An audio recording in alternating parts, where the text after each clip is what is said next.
Base 1, this is Gold Leader. We're coming in hot. I promised the crew that we would not be late for Echo Base Network Live. Rear thrusters are engaged.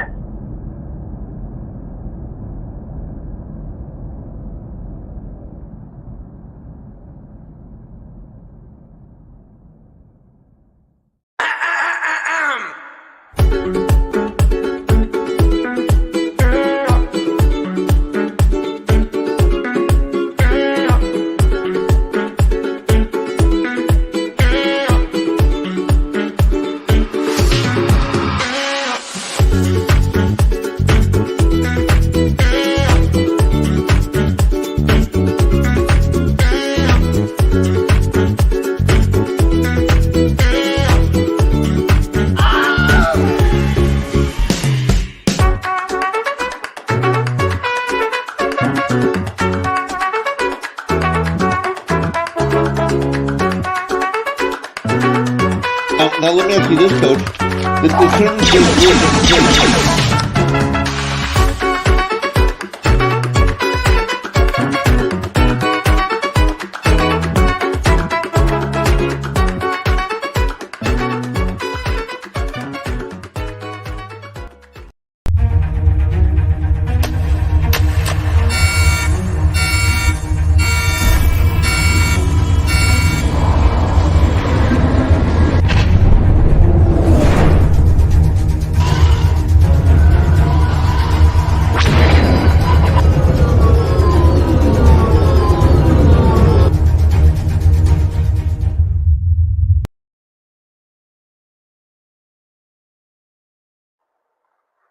Base 1, this is Gold Leader.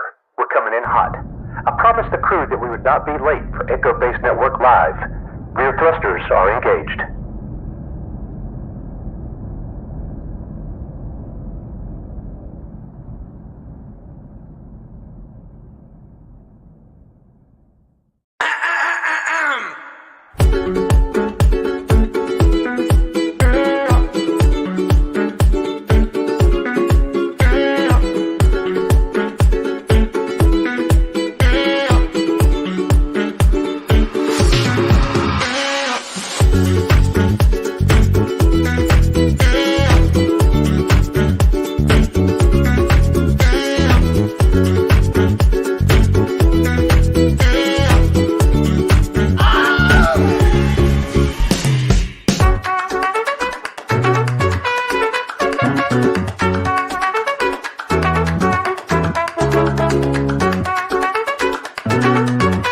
Now let me ask you this, Coach. The certain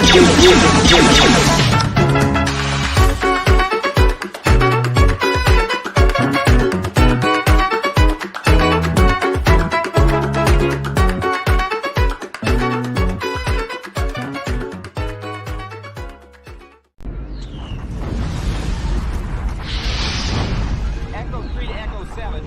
Mono, buddy. Echo Station 3TA.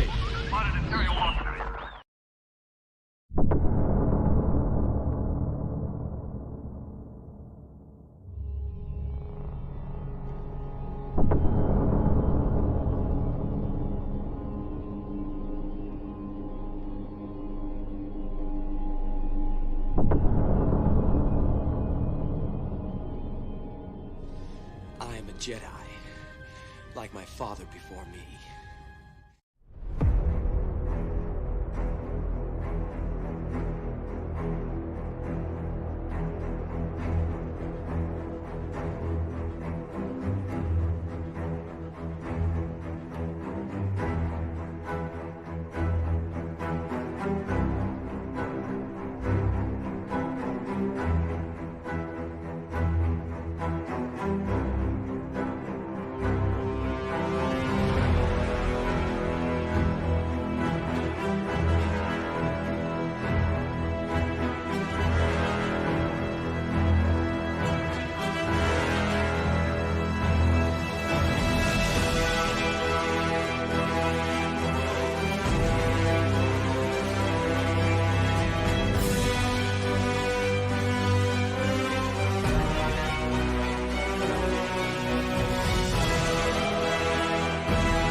This video is not intended for children. Viewer discretion is advised.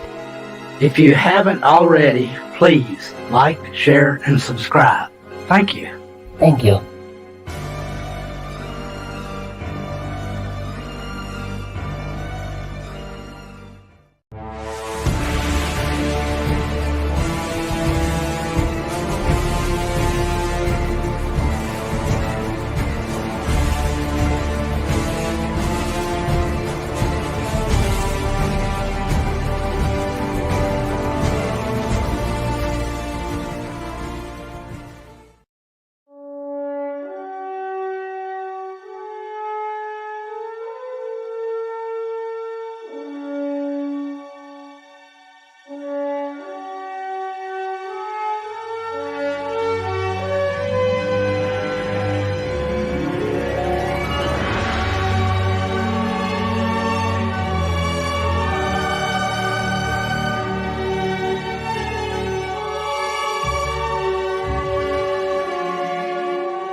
about to become part of the phenomena of Star Wars. In a few minutes, you'll see a movie that's become more than just a movie. For 7 years now, it's been part of my life, and the saga it's given birth to has touched the lives of millions of others. It has a magic, Star Wars. That magic doesn't lie only in its brilliant special effects. Its power derives from its spirit of romance and adventure. It's like the movies and cliffhanging serials of the past. It's an exciting and very special fantasy. And when it came out, the world went instantly Star Wars crazy.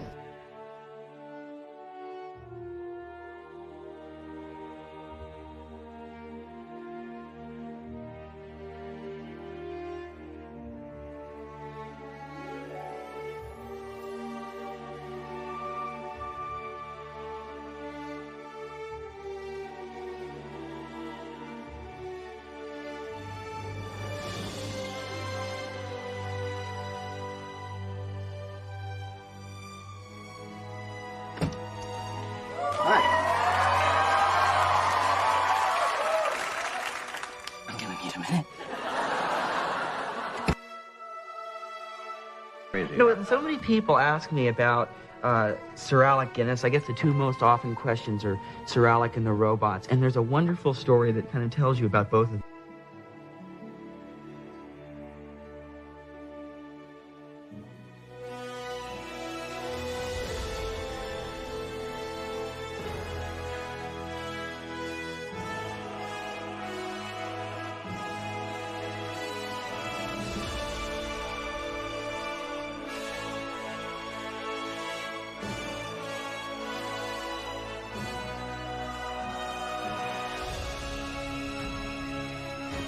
I heard your story on Twitter.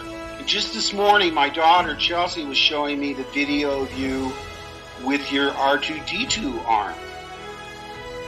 Oh man, that is fantastic. Wow.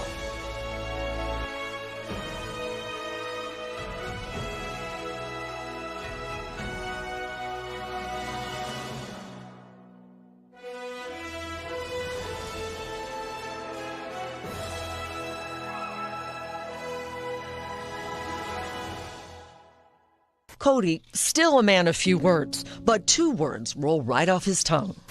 Who did you want to meet? My camel. Make-A-Wish made it happen.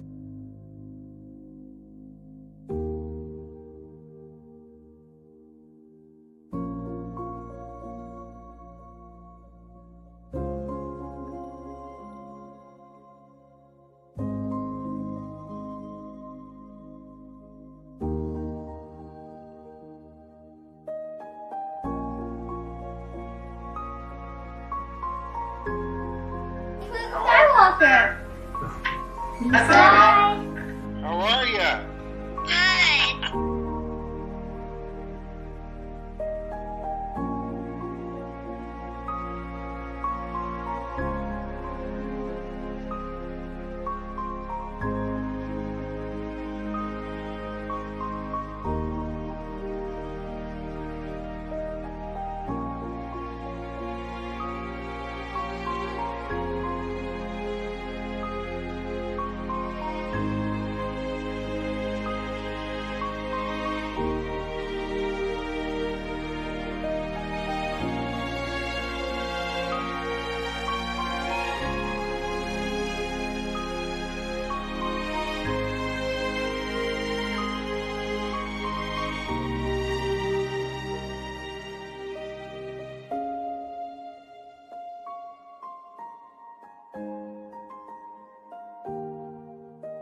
This whole thing. Yeah. Do you get that when you walk down the street in New York? Hey, Luke! All the time. Hey, Luke, how you doing, man?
so good.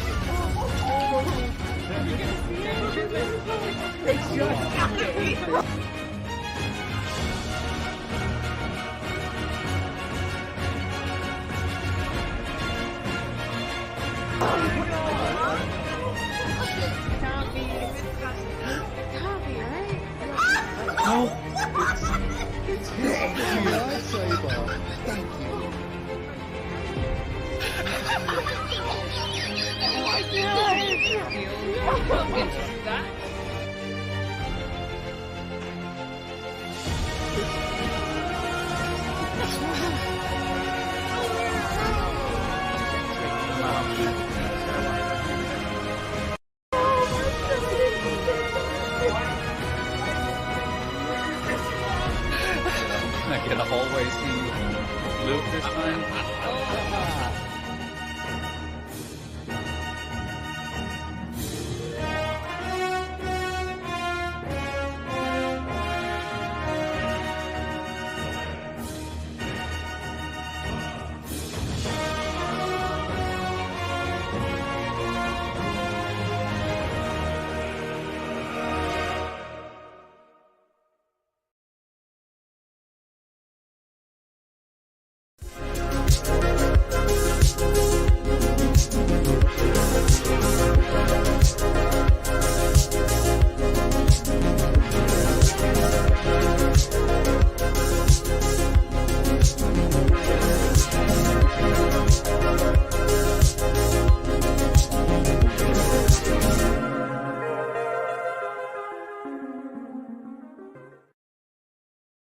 The Battle of Hoth, also known as the Evacuation of Hoth, the Assault on Echo Base, the Attack on Echo Base, or the Evacuation of Echo Base, was a major battle fought in 3 ABY, and was considered a major victory for the Galactic Empire, and the single worst battlefield defeat suffered by the Rebel Alliance during the Great Galactic Civil War. The battle was an Imperial invasion led by Darth Vader, aimed at destroying the Rebel Alliance's Echo Base, hidden on the remote ice world of Hoth, and capturing Luke Skywalker. The base's location was discovered when a Viper probe droid deployed by Darth Vader's Death Squadron randomly landed on Hoth. The Imperial attack force consisted of primarily AT-AT walkers, commanded by General Maximilian Veers. His army was tasked with destroying Echo Base's main power generator to allow orbital bombardment of the planet for Darth Vader to land on the planet. Spearheading the defense of the generator was Rogue Squadron, manning snowspeeders commanded by Luke Skywalker, renowned for being the pilot who destroyed the first Death Star. The snowspeeders, however, did not have the necessary firepower to bring down the walkers, so Skywalker suggested an alternative tactic to trip up the walkers with tow cables issued to every snowspeeder. Despite the efforts by Rogue Squadron, the power generator was eventually destroyed by Veer's main AT-AT. The remaining base personnel proceeded to evacuate, as the 501st Legion led by Darth Vader entered the base. The overwhelming Imperial invasion forced the rebellion to scatter the Alliance fleet across the galaxy, leading to a multitude of scattered skirmishes across the galaxy for over 6 months before the Empire's sudden and crushing defeat at the Battle of Endor. Following the Rebel Alliance's major victory at Yavin, the rebellion abandoned its base on Yavin 4 and began searching the galaxy for new possible bases of operation, considering worlds such as Daxon Beta and Insk. They also attempted to set up base at Crate. In the subsequent 3.5-year conflict, General Jandadana ordered a mission to find the base for the High Command. During that mission, a Rebel Alliance Special Forces soldier named Purpruff traveled to the planet of Hoth in the Anoat sector and filed a report on it. Subsequently, the Corps of Engineers constructed the base over the course of 2 standard years, hoping to claim it as their new base of operation while avoiding the watchful eyes of the Empire. The base was inhabited for less than a month before the battle took place. Following the defeat of the Empire 3.5 years earlier at the Battle of Yavin, the Rebel Alliance suffered from relentless Imperial attacks during the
We are, you are, Echo Base Network. Welcome to the show. We are so excited. We got a great one for you guys.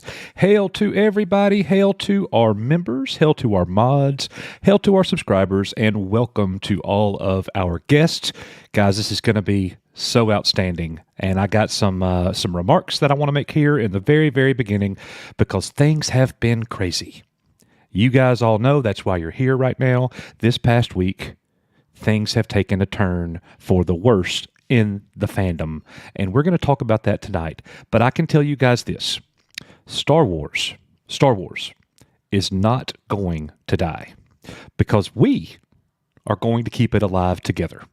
I don't know if we're going to be watching commercials from 1984 one day in here or what, but we are going to keep Star Wars alive together no matter what. The Star Wars that we love anyhow. The Star Wars that we love. So we are going to continue to celebrate Star Wars, and we're going to call out the things that we don't like. But I will tell you guys this. We're going to have a very open discussion tonight. Everybody's going to have a chance to be heard. All of you are going to have a chance to be heard. Everybody's opinion is going to be valued, is going to be respected. We really want to take a line there because things have been so bad in this past week. And I've guested on shows in the last few days. I was over at Doomcock show last night. I'm seeing in chats there it's bad. It's bad. And what we want to do is gradually get everybody back together. Let's have the conversation. You are not going to agree. None of you are going to agree with everything that has been said here tonight because we have so many guests. But everybody's going to have a chance to be heard, and we're going to talk about it. I want to say hail to Sam Aon, JWTFA, Nick A, R. Bob Bug with One Eyes King is King, Levon Media, Rogue Soul, Mithral Nuwando, A Person, J-Man, Alex James, Kenny Long, Logic on Life Support, Crusader of Groip, Pete Ward, Jam Anya Soars, Sark, Camping Bravo, The Doctor 14, 187, Gary McGregor, Buddy Van Weer Jr., Buddy Van Wee Jr., The Never Dead 4, Meme Lord 69, Nick B, Stephanie Janisek, Smuggler's Cantina, Valiant Renegade, Faraz 1985, Max Rods, Phoenix Rider, Skywalker, Wendy Vega, Apollo Balboa 1985, great name, Adrian, Margaret Bates, Gary McGregor, Max Rods, Lombardi 1969, Rayshax Roughnecks, welcome back Claudio, Purple Valkyrie, Mexican Ironman, Skywall, Roberto Road, Nick Craig, Sinas Camillo 1, Didi Myers, Dash Attack, Andrew Jones, Crispy No Ken, Anthony Arribas, Debbie Young, Old Greg, Francis Briseboy, Jonathan Redmond, Night Heaven, Justin Gray, Putin's Cat, Griffin Turbo, Tim Myers, Mr. Reborn, Razvan Mirano, John 42, Erica Lawrence, Doomlord, Credsox 05, Kevin Mize, Rick Anderson, IUDFR, Ryan Lewis, Vertical Horizons, General Moon 5979, David Camp, Star Cabal, Colleen Guerra, Brycat 61, Old Star Wars Nerd, Keck 44, Stephen Otero, Youth Freedom Fighters, Andrade, Aluvrian Imikara, Grim Fate 68, Mark Marshall, Rex Hutchinson, Volker Reich Jr., Dave Bob Mark, Canadian Spider-Man, U.S. Dutch Kitty, and to all that I missed. Guys, we got 2 super chats to do real quick. I think you're going to like this. Geeky Pixie sends in a super chat. Let's see here. Geeky Pixie says, hail Echo Base and hail the fandom menace. Hail to you, Geeky Pixie. Hope you've had a great week. We're going to finish this week strong here together at Echo Base Network. Thank you so much for being here, and thank you for that $2 super chat. And we also have a $5 super chat from Stephanie Littlepage. I was tempted to get a Disney Plus sub just so I could cancel it. That's great. I was tempted to get a Disney Plus sub just so I could cancel it instead. I got a paid sub to Daily Wire. Awesome. Well, thank you for that $5 super chat. Guys, thank y'all so much for supporting the channel and loving us here at Echo Base Network. We return that love as well. You are Echo Base Network, and this video is for you. Hope you enjoy.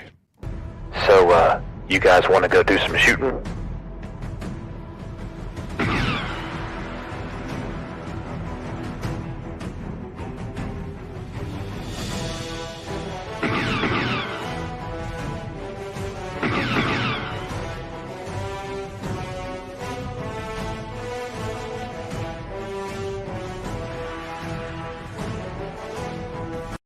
Boom. Got her. I knew you guys would like that. I see Valiant Renegade in the background laughing right now. Yeah, we got her. That was a good one, wasn't it? That was a good one. That was a good one. We don't wish any ill will towards Kathy Kennedy. We just want her to retire. All right. So, guys, this is going to be a great, great show. We have Kamran Pasha coming onto the show today, and he's going to be talking about the industry. He knows the industry. He is an industry insider. So what is going to be next? And then we have the great Robert Meyer Burnett and the amazing Lucas joining us here. And if you think you're going to agree with everything says on our show tonight, nothing could be further from the truth, because none of us will. That's something that we are all going to share. We will not agree with everything. So I want to say that. So disagree appropriately tonight, and we will set that standard here with you guys. So welcome to the 431 people. Only 431 people? Oh, we got to get more than that. Robert Meyer Burnett, Kamran Pasha, and the amazing Lucas. Come on, guys. All right, well, let me bring on my good friend. He is going to talk. It's not Nick, my partner here at Echo Base Network. He is not ready yet. He will be here in just a moment. But I'm going to go ahead and bring in my brother, the one, the only Mexican Ironman. Welcome, my brother. It's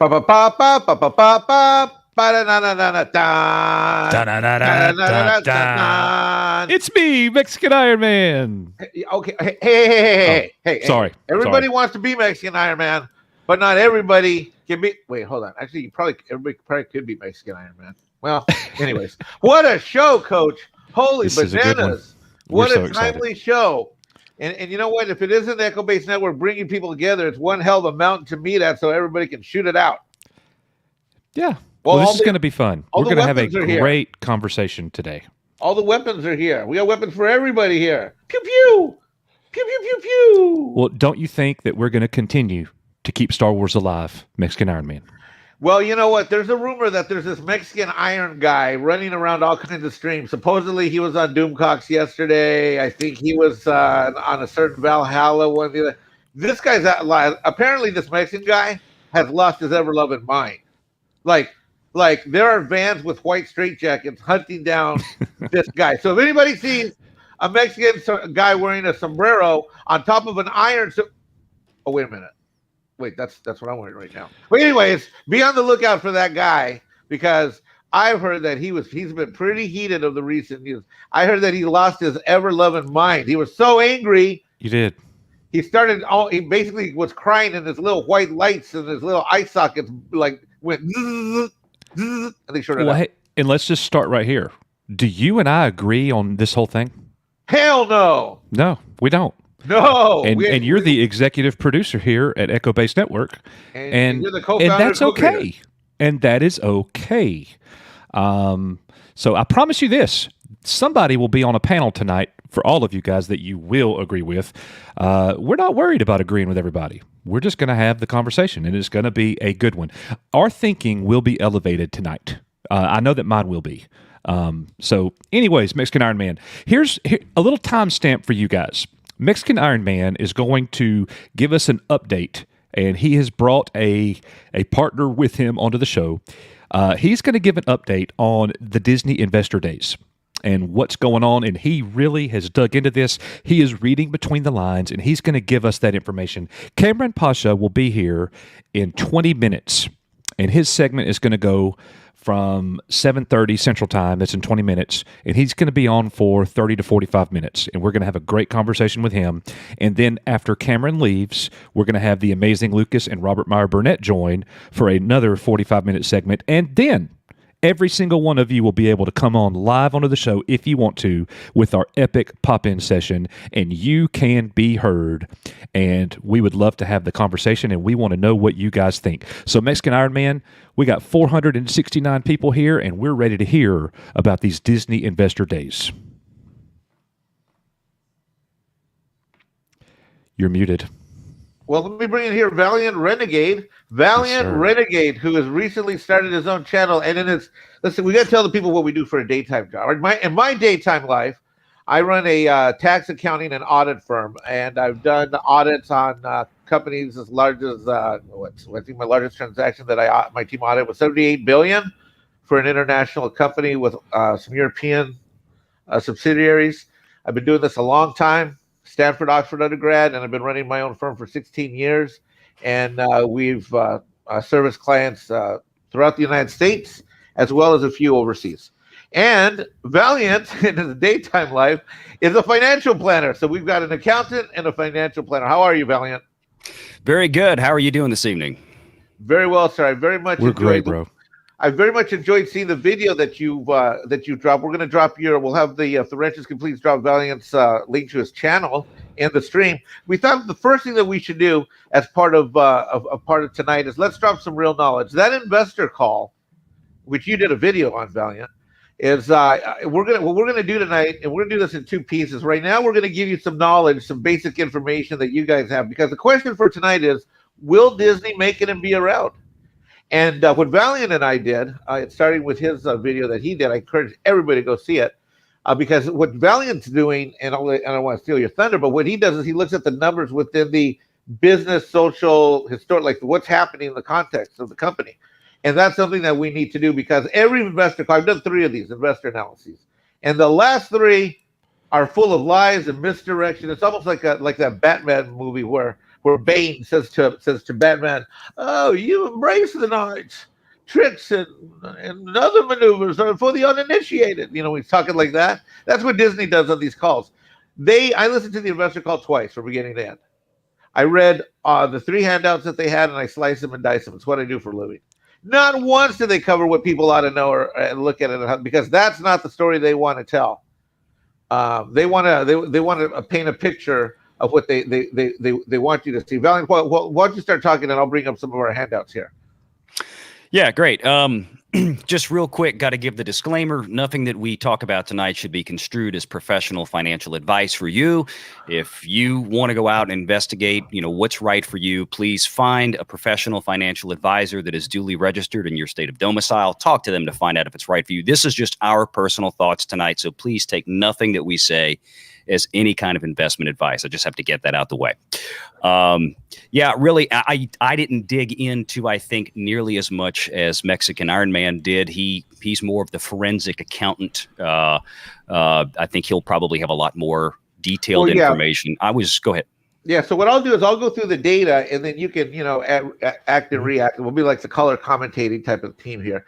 And what I want to do is first let me show you what our source material is, everyone. And later in the chat, this is just a part 1. We're only going to go for 10 or 15 minutes and kind of set the context. When we do pop-ins later tonight, we have a much more in-depth analysis where Valiant and I have discovered some really key things in these financials. We're not going to go into that now because it's a little intricate, but later in the show, after we have our guests, we are going to present that. And I guarantee you haven't seen it on CNBC. You haven't seen it anywhere, and no one's told it to you, because none of you they don't want you to know it. But it's in there, and these are the documents that we'll have links on later. So the first source document is the first quarter 2019 that covers how the company did through the end of December of 2018. Okay. The second document that I'm going to bring up for you guys here to take a look at here is from 2020, and it covers the financial results for the end of December 2019. Okay. The third document is the most recent one, which which their fiscal year doesn't end in December because of the number of weeks in their accounting system. It doesn't say December, but it's really the end of December. In this case, it's January 2nd, 2021, which is this. So we basically have three different. The formats are the same, all right, and we're going to keep this at a high level right now because I think when Kamran comes on with some of his insider knowledge, it'll add additional color and so forth. So let's take a look at something here. So, we all know what stocks are like. So we're going to go back to 2018 the quarter ending 2018, and it says the Walt Disney Company reported quarterly earnings for its first fiscal quarter that ended at the end of December 2018. Earnings per share decreased 36%, down to $1.86 per share from $2.91 in the prior quarter. What does that mean? Well, what that means is that if you had bought the stock back in, say, the third quarter would have ended September 30th, Valiant, of 2018. The end of that quarter, it was $2.91 per share. So if you owned a stock, that stock would have given you $2.91 earnings per share. Now, just 3 months later, at the end of 2018, it had dropped by 36% down to $1.86. Right? All right. Mm-hmm. So now, Valiant, I'm going to show them this. Now we go to the next year. Now it's a year later. What a difference a year makes. Oh, sorry. All right. Keep it to math. I'm not a singer. The Walt Disney Company today reported earnings for its first fiscal quarter ended December 28, 2019. Diluted earnings per share from operations decreased. Look at that, folks. Another 37% from $1.17 down to $1.17 from $1.86 in the prior quarter. What does that mean? Well, that means if you had that stock in the third quarter, let's say, July, August, September of 2019, by the end of December of 2019, it would have dropped 37%. And now you're only getting your earnings of $1.17. So for the folks keeping score at home, let's go back. In 2018, in September of 2018, we had a stock that was kicking off almost $3 per share. Earnings per share, right? Not just a year and change later, we're barely getting a little over $1, $1.17 for each of these shares that we bought. Now, what do you think it happened now? Well, here's where the fun begins, ladies and gentlemen. Walt Disney Company today reported earnings for fiscal quarter into January 2nd, 2021. Earnings per share decreased 98% down to 2 cents per share from $1.17 in the prior quarter. $1.17 down to $1.02. So what does that mean? That means if we look at a little basic analysis here, just 3 years ago, if we owned a stock in Disney, it was kicking us $2.91 in earnings per share. 3 years later, it's 2 cents. What the heck? Now here's where things get really diabolically weird. We go to here, and I want to say, well, what was the price of this stock here? September 2018, Valiant, that would have been third quarter. Yeah, all right, third quarter, right? Yep. And at that time, we could have bought a share of stock for $1.12, $1.14 ish in that range. $1.40. Looks like the stock day closed trading at $1.14 a share. 114 a share. Okay, and at the 114, then we're getting the 291, because that was what it was the end of that quarter. Okay, now we fast forward, and we're going to go all the way up here to the end of December 2020. Where is that? And that same share stock cost us. Help me, Valiant. Help me. Was it 181? Oh, you're looking at currently it just closed the other day. It's just under 190 per share right now. Right. Well, no. Well, hold on. Let's look at the end of December because we got to compare apples to apples. Oh, you're looking at December. Yeah, it's about 100. Yeah, 181. All right. Yeah. Is that 181? Okay. Now there's some ups and downs, and we're going to do some real important analysis. We're going to learn tonight, ladies and gentlemen, how important actually the fandom menace and Disney's lack of performance and their inability to deliver plays into some of the stock stuff. And I got one more thing I'm going to show you, and then I'm going to turn things over to Valiant to put on his financial planner hat, and I'm just going to show you a summary. Let's see, is that up on the screen? There we go. So just so that we understand something here, folks, Disney used to kick us back $2.91 a share back when we bought it for $114 a share. Now we have to, as of the end of December, we would be paying $181 for that same share, but we're only going to get an earnings per share declaration of 2 cents per share off of something. That means our earnings have decreased 343% in 3 years, and the price in that same period has gone up almost 60%. Valiant, what say you to the good American people on this stream tonight, sir? Well, a couple of things on that. So, of course, when we look at the price of a stock, it's not necessarily going to be representative or reflective of what we would call book value of a company, right? When we look at things, the way things are priced in the stock market when they trade, it is speculative. So people are pricing in an expectation of future growth or future losses, right? Stock price moves up. People think the company's going to grow, produce more revenue. So there's always that expectation of what's going to happen down the road. And a lot of the times those things get priced in 3 months, 6 months, a year, sometimes a few years ahead of time. But yes, what you're saying correct as far as the earnings per share, it has definitely been sucked down. Now, I will say, and I think this is the key part of it, is that it was a surprise to analysts that the EPS, the earnings per share for Disney this past quarter, was in the black, was actually positive. They were expecting a loss of earnings per share, which in and of itself is not always a terrible thing. That does happen with companies from time to time. Sometimes that can be attributed to investments in new capital investments, things like that. What is key to understand, and this is just, I want to make it a quick point for everybody watching, the reason why there was such a surprise is because if you were to look at, and again, this is in their fourth quarter report, and I think we all know this. Everybody out there watching Echo Base right now can understand this. Disney's lifeblood right now, their positive EPS, everything that they're making, they're still being in the black, is due to Disney Plus. And the year-over-year growth in Disney Plus subscriptions, it is the only thing, it was up 73%. Now, you got to remember Disney. I'm going to pull this up. I had the Bloomberg piece up just a minute ago.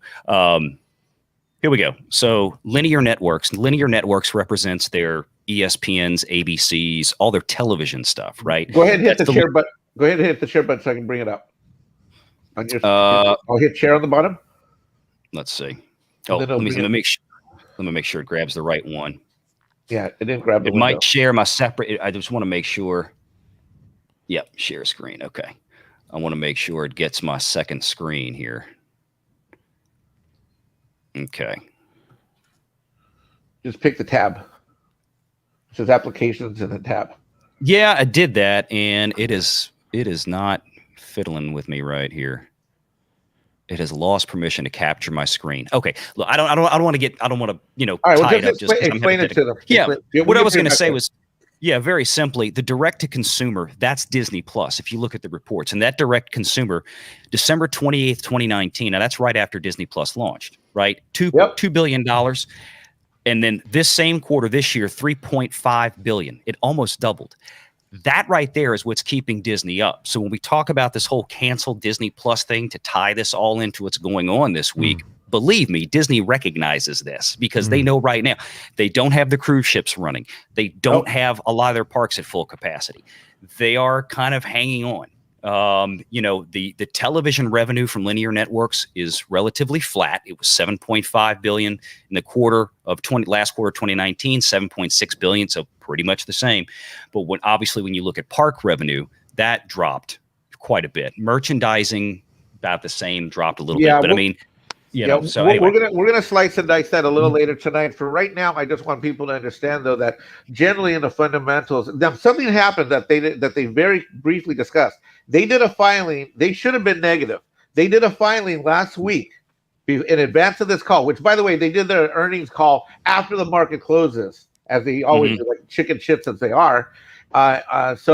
So in any event, so what happened is they did a little filing. We're going to talk about that filing that they did, and that it was that little filing with some accounting trickery that enabled them to be able to legally, I say quote legally, italicize, kind of thing. In order to, they basically relied on some accounting rules that are only recent accounting rules in order to be able to claim a positive earnings per share. When in reality, on a cash basis, it was a loss. We'll get into that later tonight. I don't want to hold up the show. Valiant, thanks. Hopefully you can come back with me and we can do part 2 a little bit later.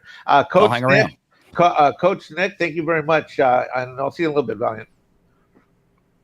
Awesome. What's going on, Nick? Good to see you, my friend. Yep. So, just to let everybody in the chat know, I'm actually on call for work for my job, so I might be in and out, and that's why I was late. I'm actually waiting on an email and a possible call from my boss right now, so I might be kind of sketchy in and out, but I'm listening the whole time. So we got it. No worries. So look, it looks like we're about to get into this whole thing, guys. Kamran Pasha will be joining us here in just a few minutes. It looks like if you want to hurt Disney right now, it looks like canceling that Disney Plus subscription is going to hurt them, because that's what's keeping them alive. That's what Mexican Iron Man and Valiant Renegade just told us. And there's this movement going on, and we're going to get into that and talk about that ourselves. Now, Nick, do you have a Disney Plus subscription? I do not. After The Last Jedi, I refuse to ever pay for Disney Plus. But hey, can you put your mic a little closer to you? You're a little low. What about now? Yeah. You have it set on ladies' man setting. We need you to boost it to transmit intergalactic setting. Yep. All right. What about now? It's about the same. It's okay. Just speak up. How about that? Go. Yeah, that's way better. That's way better. Try to be like Loki. I'm just gonna take this thing off and just hold it the whole time. Anyways, no. After The Last Jedi, I refused to purchase Disney Plus. I do still watch the shows, but there are other ways to watch the content you want without paying for it. And I'll leave it at that. Absolutely. Mm-hmm. Well, look, let us get through these super chats real quick before we bring in our first featured guest of the night. And just as a reminder for everybody, Kamran Pasha is going to be here from 7:30 to 8:15. We're talking about the Lucasfilm industry. He's an industry insider.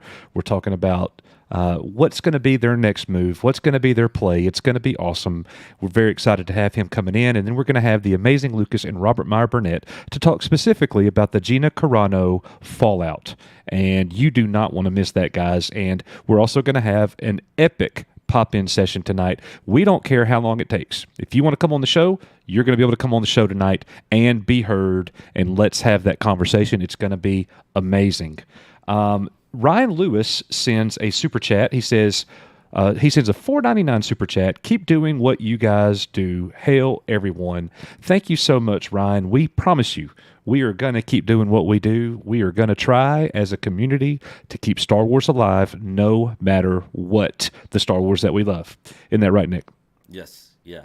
Stephanie Janisek, Smuggler's Cantina. Go ahead, Nick.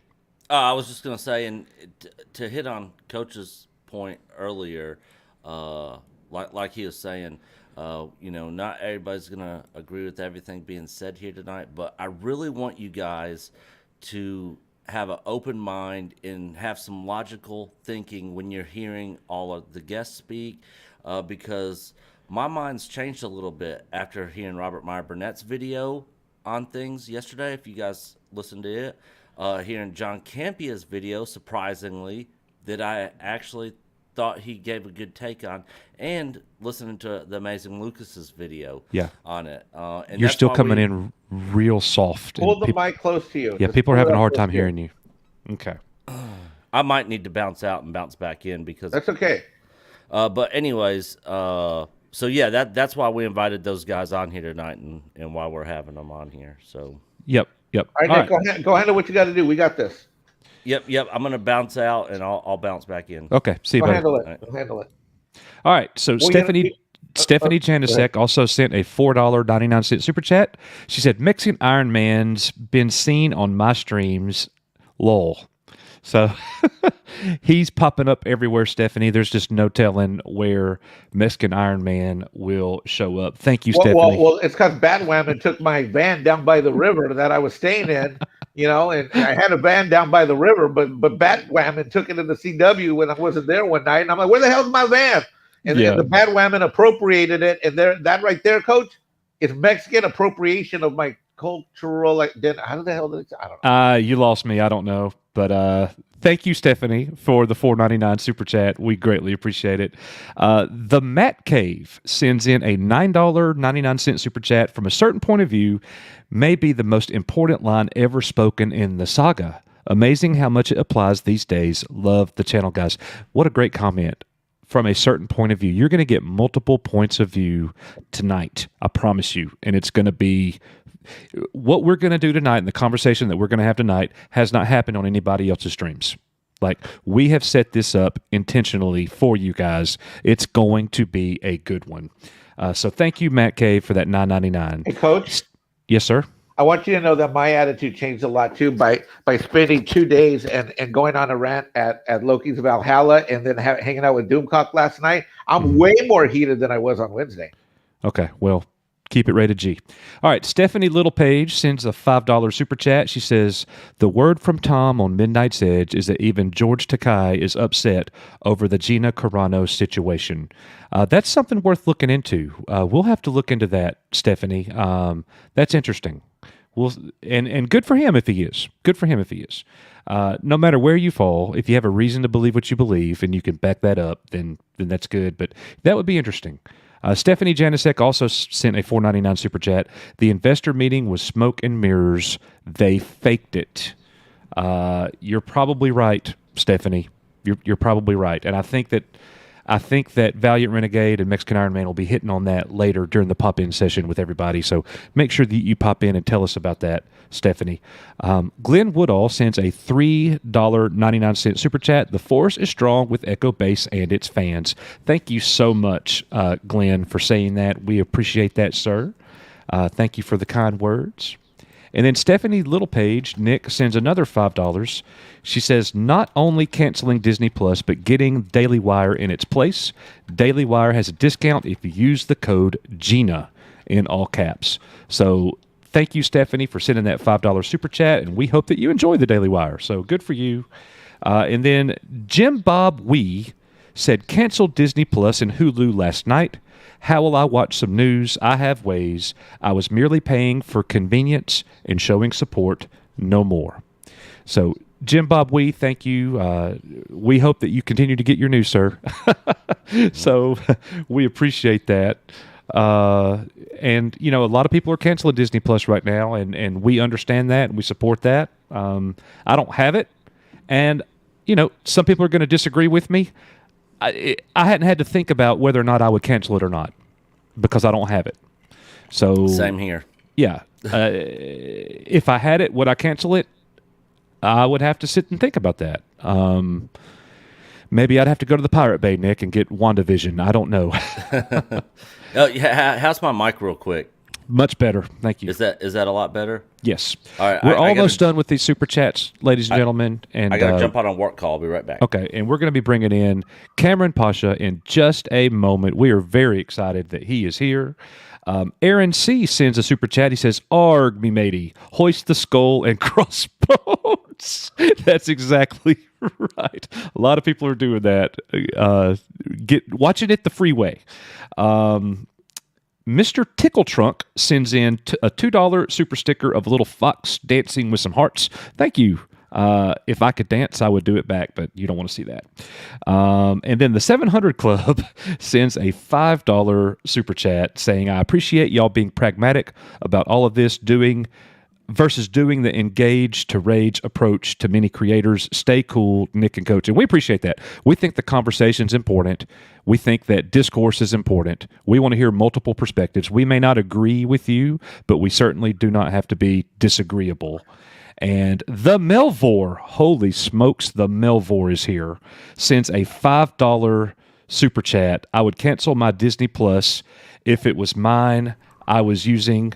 You guys rock. Nick, say a special hello to the Melvor. Melvor, what is going on? So if you guys don't know who the Melvor is, he is part of the Game Chasers and the Toy Chasers, which are two other YouTube content creators. And they have an excellent freaking show that they do. Retro gaming. It's like American Pickers, but for retro gaming. And me and Coach, I turned Coach onto them, and we are huge fans of theirs. And I actually sent Melvor a message over Instagram and let him know that we actually had a clip of them in our sequel trilogy documentary. And he responded with some very, very kind words, and it's just awesome to see you in the chat, man. Go check out the Game Chasers. Go check out the Game Chasers and the Toy Chasers. That is YouTube gold, ladies and gentlemen. You will not be unhappy with that, I promise you. Yeah. We're going to come back to the Super Chats later. All right, I'll be right back. Okay. So thank you very much to Ryan Lewis, Stephanie Janisek, The Matt Cave, Glenn Woodall, Jim Bob Wee, and Aaron C., and Mr. Tickle Trunk as well, and the Melvor and 700 Club. You are Echo Base Network, and this video, guys, is for you. Thank you very much. And if you missed this one earlier, we think you'll enjoy it. So, you guys want to go do some shooting?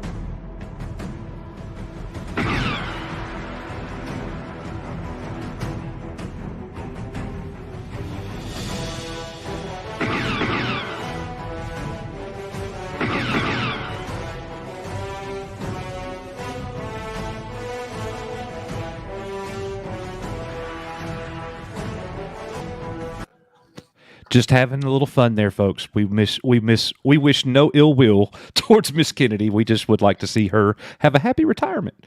Let's see. CredSox05 has upgraded her membership, and Renee Acevedo has also upgraded their membership. CredSox is now a Jedi Master, and Renee Acevedo is a Jedi Knight. So thank you so much for upgrading in the Jedi Master and Jedi Knight families here at Echo Base Network. This video is for you, and we'll be right back with Kamran Pasha.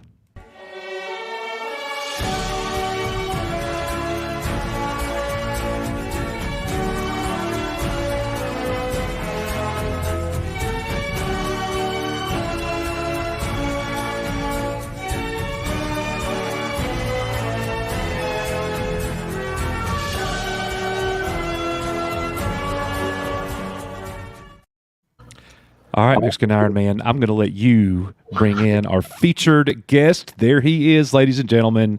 Everybody, please give a 1 in the chat to welcome Mr. Kamran Pasha. Welcome, Kamran. Boy, I am tickled pink that I get to do your introduction, sir. I'm a huge fan of yours. I've seen you on everybody's stream, but I've never been live with you. Oh my God, I'm gonna have kittens over here. Well, everybody, we got about 600 people out there. Let me brief everybody on who you are, because you've had a phenomenal career. Where do I start? Well, Kamran is an expert in the Middle East. He's one of the few successful Muslim screenwriters in Hollywood.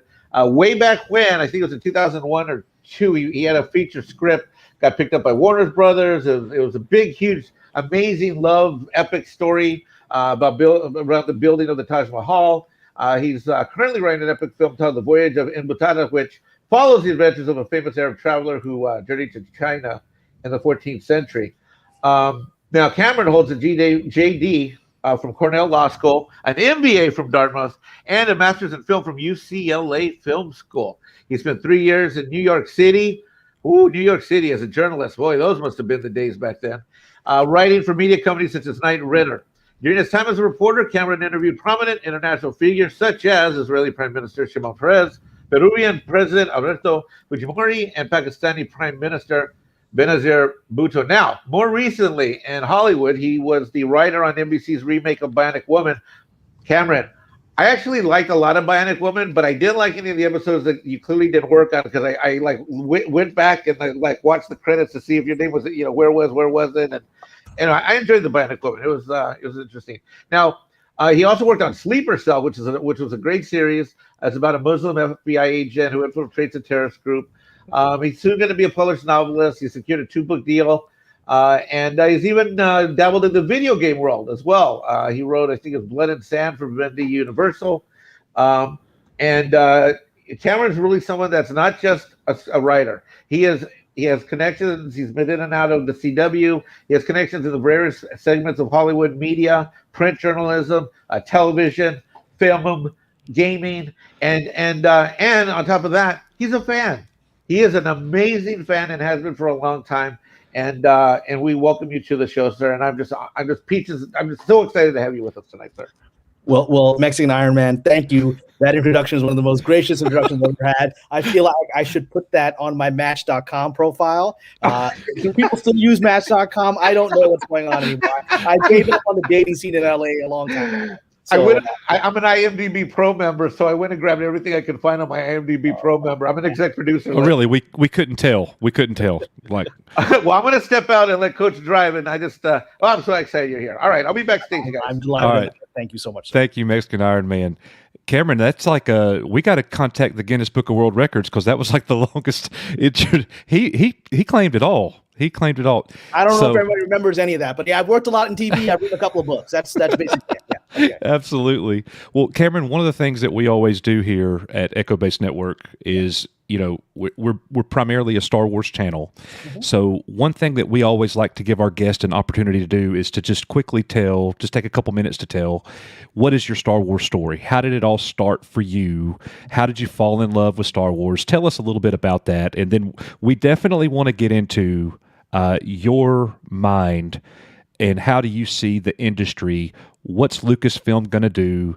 Let's talk a little bit about the Gina Carano fallout and Lucasfilm and what you anticipate their next actions are going to be and just all of that. So go ahead and tell us a little bit about your Star Wars story, sir.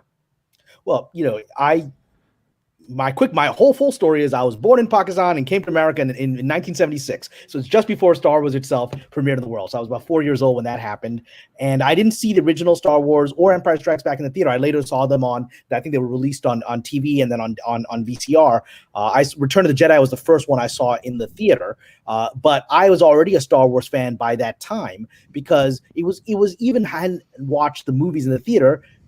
Everyone around me in elementary school was talking about Star Wars, and everyone had the Star Wars lunch boxes, and everyone had the action figures. And if you're playing with kids in school, that's what everyone is playing about. And so I've always been a bibliophile. I've loved books even as a little kid.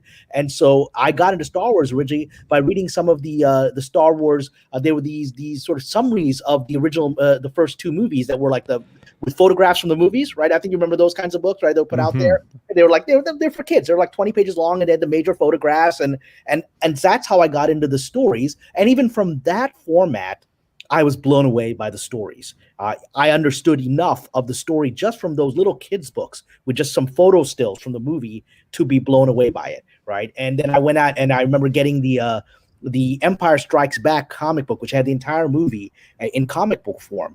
And it's a really well-drawn comic. I don't know if you ever looked at it, but it was, I went through a difficult summer once. I must have been like 10 years old. And that got me through that difficult sort of lonely summer. I spent all the time just rereading that comic. And, I had by then bought some Luke Skywalker toys and Stormtrooper toys. And I would play out my own, Return of the Jedi hadn't even come out yet, but I would play out my version of what would happen next from Empire Strikes Back from the comic book with my toys. So I was making movies in my head, Star Wars movies specifically, as a child. And then I saw Return of the Jedi in the theater, which just utterly blew my mind. I know a lot of people, the standard thing is, well, Empire Strikes Back is the best of them. For me, Return of the Jedi is the best because that's the one that I experienced in the theater, experienced it with hundreds of screaming children and adults, and had the incredible joy of watching that for the first time in that format. That one imprinted on me. And so Return of the Jedi remains my favorite film. In memories just like that, sir, is why Star Wars is not going to die. We're going to keep those memories alive. That's so good. So, Cameron, so much has happened, man. So much has happened. Like, and you clearly have a unique take that as a casual fan like myself do not have. You have a perspective that's clearly different. So I'm really just gonna. I would just like you to start wherever you want to. Gina Carano was fired. Things were going really well with Star Wars. Yes.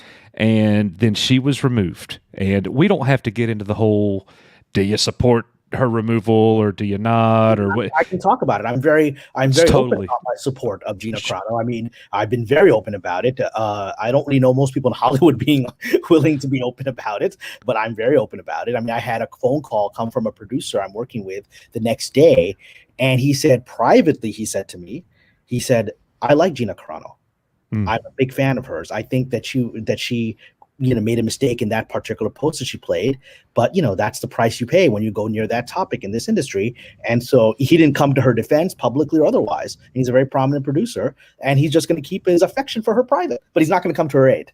And I came to whatever extent aid of coming out and supporting with her, I did. Yeah, because I'm assuming that for him to publicly come to her aid, he's going to pay a price for that. Sure. I mean, he's going to be labeled as, as someone who is, let's just use the labels. He'll be labeled as a Trumper. He'll be labeled as an anti-Semite. He'll be labeled as a white supremacist.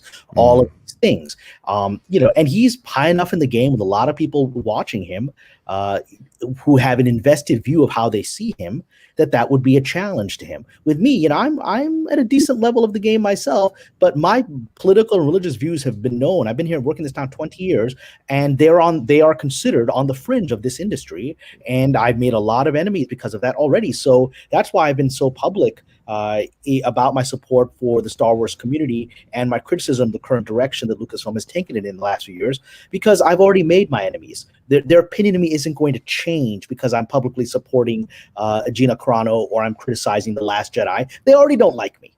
Those people are never going to hire me. They already know who I am, and they've talked about me. So I'm like, all right, well, I got nothing to lose. So I'm just going to, as a fan, I'm just going to talk, share my heart. Absolutely. It has to feel nice to be able to be free like that. There is a freedom that comes with it. There is a loss which comes with it. Most of my screenwriter friends, for example, deeply dislike the current direction of Star Wars until at least Mr. Favreau came in. Privately, very prominent screenwriters, people more famous than I am, right, have said to me, I hate The Last Jedi. It hurt me. It broke my heart. It took away my childhood. And publicly, they will be praising Rian Johnson on Twitter and whatever. And privately, they said because they're trying to preserve what they have. And my willingness to do that means that at this point, I've accepted at least that the things that they have are not things I'm going to get the way they got them. Sure. The people who gave them their fame and accolades have already written me off. So whatever fame and accolades I'm going to get is through my own journey of authenticity. But there's a loss that comes with that, right? Mm-hmm. There's no joy in being on the fringe of your own industry and being seen as a little bit of a weirdo. But there's a pride that comes with that because people do privately say, man, I wish I had the courage to say what you're saying, but I got to feed my kids. Absolutely. That's something that we face running this channel. Yeah. We want to have a community and we would love to see our channel grow. But if you come out with a certain perspective, but we also want to stay true to ourselves and say what we actually believe and be authentic. So, and if we pay a price for doing that, then we pay a price for doing that. And that's okay. And that's, ironically enough, that's exactly what Gina Carano did. Yeah. So we appreciate her and respect her for doing that. Kamran, one of the things that fans, that comes up a lot here is we wonder, are they watching? Is the industry watching? Is Disney watching? Watching you, channels like you and the fan base's reactions? Exactly. 100% they're watching. They're probably watching this cast right now. They have somebody assigned to that. It might not be somebody inside of Lucasfilm, but they have people that they've hired, PR companies, public image companies who have assigned people to watch this kind of stuff. And so, yeah, there's probably somebody on the stream right now watching and taking notes. Hey guys, we welcome you. Welcome to Echo Base Network. If you're here watching, yeah, we're the good guys. We're the good guys. So listen to this conversation and let's keep Star Wars alive. And Coach, let them know about the exciting new memberships and shirts that we have with the, Okay, let them know. Let's sell some pineapples and papayas too. Hey, do you just want to stay in here? He's so. Hey. Do you want to just stay in here with us? Nick's not here. All right, I'll stay. I would love a co-pilot here. This is great. I've been a bit offended. I know this guy's career like backwards and forwards. Well, Cameron's like 10 times smarter than me, so I could use a co-pilot. Oh, would you stop with that? Let's just, I was going to ask you a question though, but yes. You're how do I say this? I want to say you people. That sounds kind of racist, but your demographic at one point in Hollywood was rarely popular. Well, you mean the Muslim community? Yeah. Yeah. Well, I've been very open about it. When I've been a screenwriter professionally for 20 years, right? And 20 years this April. And when I arrived here, at the time, I was the only Muslim guy I knew of in the industry at all, right? I later discovered there was actually one other Muslim female writer who just kept her religious beliefs very private. Nobody had any idea that was what she was, right? And she became very successful and she just, talk about it, right? now in that 20 years that has happened, and in particular in just the last, let's say, 3 or 4 years, there's been a sudden rush of young Muslim writers coming to this town and getting breaks and starting in.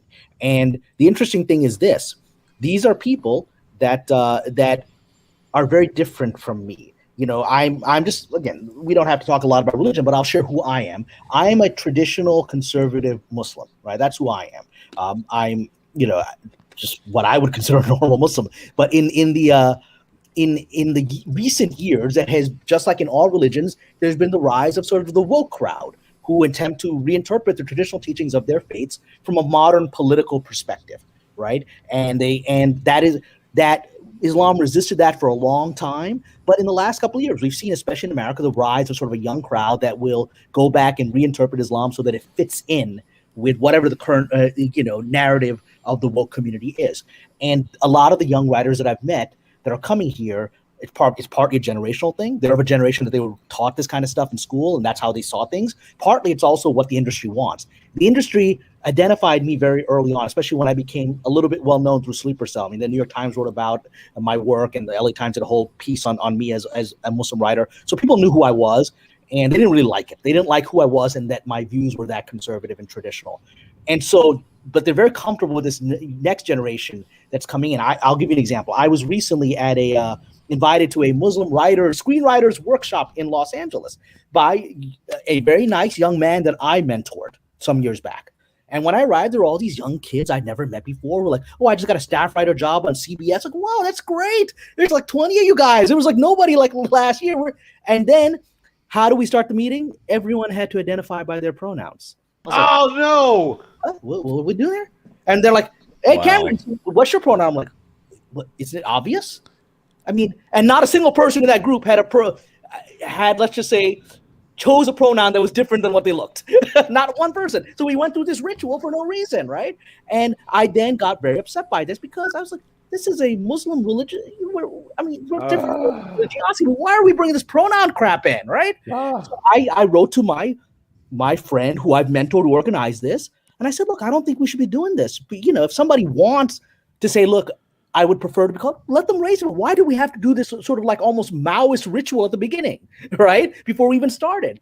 And he got really offended because he was like, that's really inappropriate. I can't believe you think like that. I mean, I didn't realize you were like, I was like, what's happening? But that crowd is getting a bit nurtured by Hollywood because they are aligning with the current narrative. But let's just say there are all these young kids who still have a journey ahead of them. I've been fighting this battle for 20 years. I've worked with people like Oliver Stone. I've been to the Emmys, right? I've worked at Showtime. I've done and these are young kids that are coming in that are saying all the right things. I don't know how far they're going to go because the town likes to keep them at the young kid level where they can control them. Somebody like me is a loudmouth, not just on religion, but on Star Wars and politics and 10 other things. And because I've made enough friends in my journey and have enough of my own work, I have survived that. These kids, if the town turns against them, they're not going to be able to stand back up. So that was a long story. That's because then we're losing the mentorship. Yeah. I was going to say, then we lose that mentorship angle, and there's that break, which I think is a big problem with our writing today. Oh, boy. Yeah, and just so everybody knows, our pronouns here at Echo Base Network are we, us, and ours. So mine are Mexican and easily agitated. Oh my goodness! It's all good. It's an interesting world that we're living in. But what it is, this can bring us broadly to Hollywood and to Star Wars more specifically. We're living in a world that there's, in my opinion, a fraudulent narrative that's being imposed upon society that most people aren't actually on board with, and they're just going along with it because they're afraid of what happened to people like Gina Carano, right? And so, what Gina is actually doing now is pivotal. Because others spoke up and they were written off. I mean, James Woods, incredible actor for decades. Essentially, you don't hear much about him anymore except on Twitter talking about politics, right? And then his agent dropped him and he was pushed out of the way. Most of those people are sort of done. I mean, I'm not hearing much what work they're doing, right? You're not hearing. I mean, see people like Christy Swanson, Kevin Sorbo, those people that are out there spoken, but just not seeing them much. Gina Carano was the most prominent person in Hollywood to question the narrative. And she survived a year of being attacked, until eventually they found the one chink that they knew the industry couldn't handle, and they got in through her. But the amazing thing is, she was back the next day. That's her power. The next day, she was back and fighting and had this defiant press release on Deadline, which enraged this town. It enraged my friends who don't like her, right? Because they're like, this woman ain't shutting up, and she's coming back and saying, okay, you can't cancel me. I'm going to do my own thing with the people that like me, and we're just going to go off, and you have no power over that. It was earth-shattering for people. Like, she just came back without any fear, without the slightest humility or that they wanted from her, the slightest apology, and just said, you misunderstood me, you misrepresented me, I don't care what you think, and I'm going to go do my thing. Yeah. Hey, Cameron, in your professional opinion, would you say that all this that's happened with Gina is a good thing for her or a bad thing? Look, I don't think it's a great thing for anybody to go through. I mean, as of now, as of today, this is still the dominant entertainment force in the world. That will change with time, and maybe she's a catalyst to create these other forces, like what the Daily Diet, what Mr. Shapiro is doing, and they're trying to create these sort of conservative media outlets. That's going to take time. That's going to take at least a few years. Maybe Gina will be a catalyst for that. But for now, I mean, it's a hit. It's a hit. She aside from Star Wars, she should be starring in major epic shows for HBO, for Showtime. She has that level of public attention. I had wanted to discuss with her, potentially, and I, she and I will simply this. She and I follow each other, and we've actually had a few private DMs. And I suggested, there's a particular idea I'd love to develop with you. I know right now nobody in this town is going to be willing to hear a pitch from her. Like, I'm doing this epic series of Game of Thrones type of thing that I was pitching to her. I was like, I don't think anyone wants to hear that from her right now, which is a loss. It's a loss for me. It's a loss for her. Yeah. But she will create this new career. It's still going to be a process, because one of the challenges that conservative media, if I may use that phrase, because they've talked about doing their own independent thing from Hollywood for years, has had, unfortunately, is a lot of it has been low caliber stuff. It's either been financially, not very well done, or it's just people that, are on the fringes of the industry who don't have the level. I mean, they're not bringing Steven Spielberg level of quality material or crews, right? They're just not. And the one time that was broken was when Mel Gibson went off and did his thing, when he did The Passion of the Christ and did Apocalypto. He was canceled at that time, remember? He's off doing The Passion of the Christ and Apocalypto without the industry. He's doing that. And then when they realized how much money this guy's getting, made $600 million off of Passion of the Christ, which they tried to quash. And he put $30 million of his own money in, got $600 million back. Right. And the industry noticed that. And now he's all buddy, and they all love him. And it's all like none of that happened. And I would suggest Mr. Gibson has done more controversial things than Gina, and has some issues about anti-Semitism that he has admitted he needs to work out inside his own character, which I do not believe Gina has. Right. And so he's making a lot of money. And so he's totally uncanceled now. Nobody even talks about it. No one talks about it anymore. It's just like it's forgotten on purpose because he's making the money. But that's such a good point. Yeah, and so that was one of the few things where a high caliber filmmaker who was conservative made high caliber films. And that's a rare moment, because I have a friend of mine who's a devout Christian who's just frustrated. He's an editor. He's like, I'm always being asked to edit these Christian films. They're always garbage, man. I mean, I'm a believer. Why do we have to serve Christ by making a bad movie? Why is that how we have to do it, right? And so, and we need to get the caliber higher. That is an inside joke within Christendom, is that there's not a lot of good movies. Yeah, we experience that. Yeah, and it's a tragedy. It's a tragedy because remember, this town was started by Christian films. The Ten Commandments. The Ten Commandments was originally a silent film by Cecil B. DeMille. It was a massive lie. I mean, he remade that into the one that we think of, right? And this town knew early on, back in the silent film days, the Bible's got all the stories. That's what the market wants, right? Yeah. And so only in a recent generation has there been a political hostility, in my opinion, towards Christians. I'm not even a Christian. I'm watching it. There's a political hostility towards Christians that even though it is a money-making industry, you have people saying, I'm not going to support this story, like what happened with The Passion of the Christ, right? Yeah. And that's just not smart business. Yep. Yeah. Have you had any, so one of our other guests tonight, I'm just curious about this, is Robert Meyer Burnett. Have you had any dealings with him in the past? Because I know he's been in the industry for a while. Have you ever? I've not crossed his path. I'm always hearing about him because he's become a YouTube celebrity, right? And he already had a deep respect in his own world within the industry. But I'm delighted. I hope he will come on when I'm still here. I'd love to interact with him if we overlap. But I've never interacted with him, never been on a live stream with him. So I just have the greatest respect for him. He's out there and he's been outspoken and he's been willing to speak up. He's more publicly associated with some of the Lucasfilm crowd, and for him to speak up at times is I'm sure it's challenging for him, but he's done it out of his character. And from everything I've seen of him, I largely agree with how he presents the issues that, we're now focusing on political storytelling rather than character storytelling. And that actually damages. I agree with that. So, but he's a courageous guy and he's out there. I know other people that are deeply embedded with Lucasfilm who tell me stories and things that are happening, right? Who will never publicly criticize The Last Jedi or anything else, even though what they'll say to you privately is pretty crazy. Yeah. And you actually have shared some inside info on Jon Favreau and his distaste for The Last Jedi and stuff. Do you see him? So there's all these rumors with with Jon Favreau trying to basically cancel out the sequel trilogy. Do you see him going in that? If I could piggyback on that, I was on a live stream with Doomcock. I believe it was Thursday, New Year's Eve, and I had been pinging you to Doomcock. I said, "Try to go get Cameron." So I was pinging you for a few hours, and then you came on the show, and you got a tweet earlier that afternoon. Could you talk about that too as well? Yeah. What had happened is I have a very close friend who will remain nameless, who is a very well-known screenwriter. He is a famous screenwriter who is very well connected to the people inside of Lucasfilm, who knows these people very directly at the high level, and so the directors, people like Colin Trevorrow or others, right? They're his friends.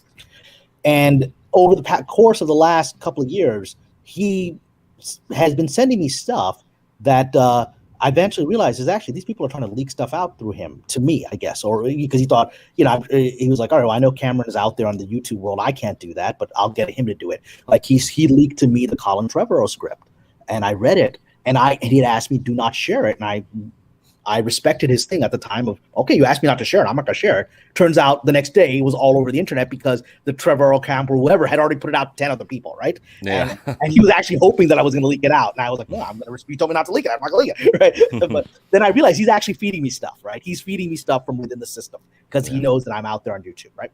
So that day that Mexican Ironman is talking about, I had received an email from him. And when it was just an unbidden email, so I realized, okay, it's a feeding moment. It said, just want to let you know, Dave Filoni has a plan to erase the sequel trilogy, and it's already in the works. It's already playing out, and people don't realize it. I was like, why am I getting this message? It's coming out of nowhere. It's not like, hey man, it wasn't like a thread. We just and I get this email. I'm like, okay, I guess he wants me to put that out there. So that had come out a few hours before, and Doomcock, I think it was New Year's Eve, and Doomcock had. I'd never actually been on a live stream with him before, and he brings me on. And I was like, hey, Doomcock, I just got this. Maybe you want to follow up on that. And turns out that within a few days after that, Doomcock got several scoops from other people that gave more details about that. So it turned out it is true, and it was part of an intentional leak that at least was given to me to put it out there.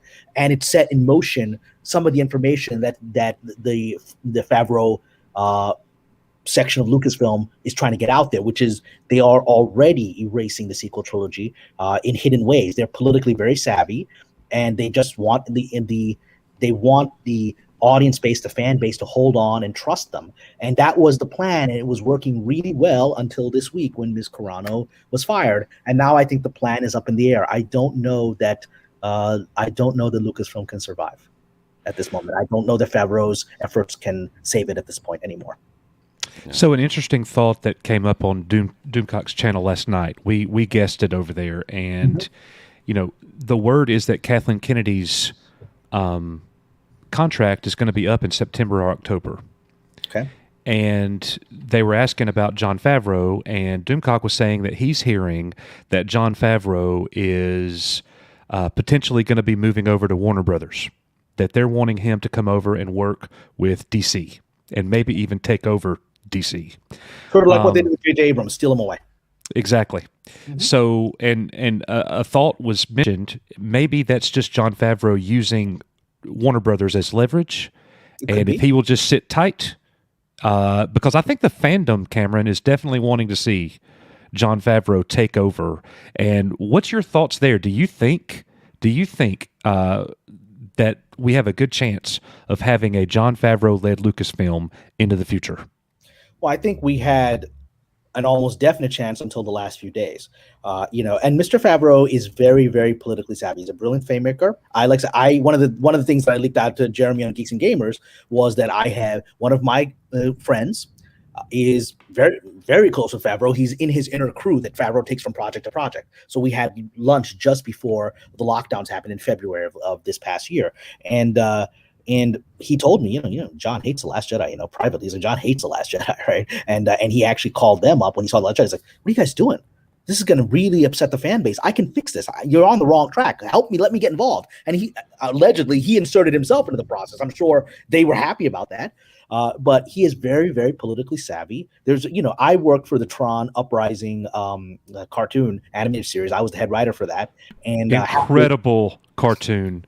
Yes, one of my favorites of all time. Tron. We love Tron. Oh my gosh, what a show. I was devastated when they canceled that. Well, you should be devastated because they canceled after they canceled me. I was fired halfway through for not being politically savvy, for saying to Disney, some of the execs, this is the problem, and this is where the bottleneck in the production is, and we need to have a conversation with that person it's not somebody they wanted to have a conversation with. So they said, oh, okay, talk to a politically powerful person who's not doing their job, or get rid of this troublemaker. Let's get rid of this troublemaker. Mm-hmm. And the show will continue to, as I said to them when they fired me, I said, okay, you guys realize the show's going to get canceled, right? Because you're not addressing I'm not the problem here, right? You all know I'm the one trying to save the show, all right? Yeah. So I said, if you're going to let me go, I'm going to say these last things to you, and I just want to be able to be heard.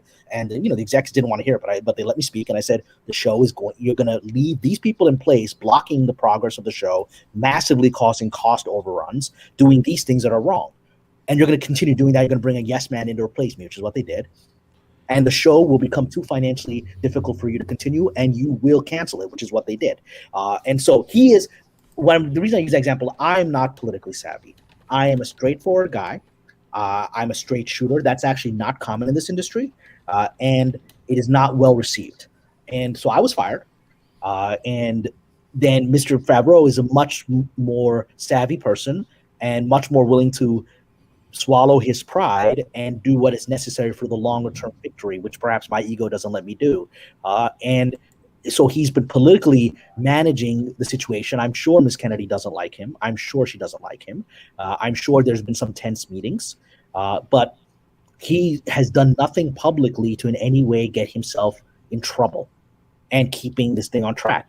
And so he was on track, and he's politically savvy enough to use the Warner Brothers card. I can go there, right? Just like you lost J.J. Abrams, right? Who was supposed to, remember that whole talk years ago? J.J. was going to take over from her, remember that? Right.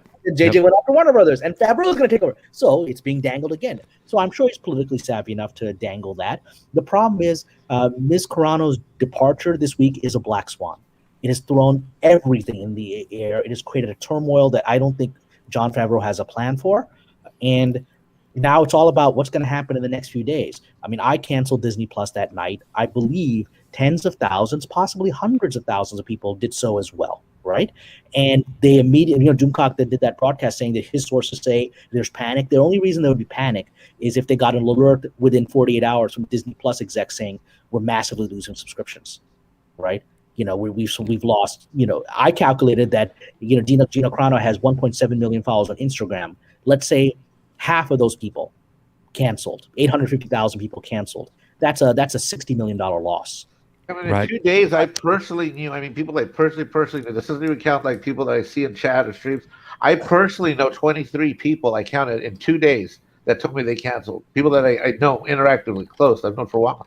To me, that is a very high number just for me being one guy. Yeah, just within your network of friends. And so I do believe there's panic. I do believe Cox, he said he had 3 sources. I believe that. I believe there's real crisis inside of Disney and Lucasfilm because they're already financially in desperate states after the lockdown last year. Disney was hurt more than the others because it had everything. It lost its ships, it lost its cruise ships, it lost its Disneyland, all of this stuff. All those sorts of revenue are gone, and the company was teetering. And Jon Favreau started bringing money back as people started watching. I signed up after I heard Luke Skywalker was back in The Mandalorian, and then I canceled Disney Plus. Now, when Gina Carano is out, I do believe that they're in crisis mode, and I think the next few days we're going to see a lot of surprises. One possible ending of this, and we'll have to see how extreme the situation gets. I don't think it is impossible that Ms. Kennedy will step down in the not too distant future. unexpectedly from this. The current plan, she leaves in the fall and John Favreau takes over, right? That might be accelerated because I'm pretty sure that's me speaking from the heart. No one called me and said to do like they said to Doomcock, that's what's happening. I'm just as someone who's been in this game 20 years, and even if I'm not a good chess game player myself in my own career, I know how the chess game works, right? Sure. And I see that there's very few moves left here. So if they are suffering losses in the tens of millions of dollars, which I believe they are, right, from Gina Carano's departure, then it's not just that. It's afraid they won't be making these toys anymore. Her toys are bestsellers. That's lost revenue there, right? And so all the merchandising is gone, and the PR backlash. So at some point when your company is approaching Chapter 11, at some point you have to face reality and go, a house divided itself cannot stand. And even if they're talking about, maybe they'll rehire Gina Carano. That's what I'm not so sure she would accept it. She's a woman of great dignity. I'm not so sure she would come back and the way she was treated. And the end result of that would be, I think, Ms. Kennedy would have a talking to saying, I really think it's time for an early retirement. And, I think that's coming. I could be completely wrong, but I don't think financially it's sustainable anymore.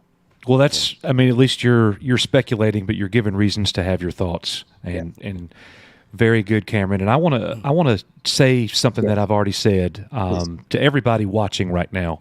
We've got a great opportunity tonight. I just have a feeling that some YouTube magic is about to take place. We are having this has been a bad week for Star Wars fans. Yes. And something that I open the show with to all of our viewers is that you're not going to agree with everything being said here tonight. Mm-hmm. We have a lot of different perspectives, but we think that the conversation is important. And we are going to bring in one of our very favorite guests that we've ever had.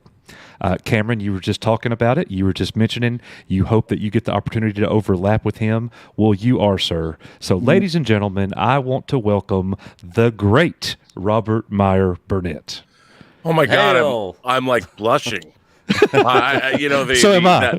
What an introduction. Thank you so much. And Cameron, it's good to I've wanted to meet you, sir. Wow, so, you actually know who I am? That's crazy. We've never streamed together, but I've watched lengthy videos of you, and I very much appreciated them. So it's an honor, sir. It's actually an honor to be streaming with Mexican Ironman and Nick and Coach again, and so. It's always an honor to have you here. Thanks for having me. Gosh, what are we talking about? Is there anything interesting to say?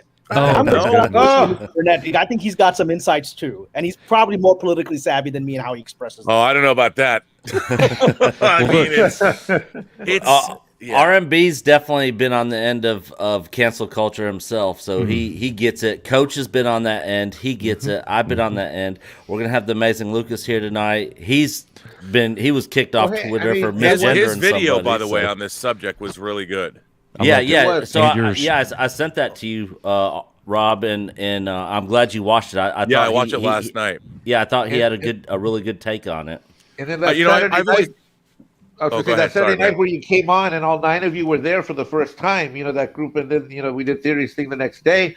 There I am on Monday. I'm in your stream as a fan of yours as I am, and just watching you just get pulverized and handle it like a champion with grace and intelligence. Yeah.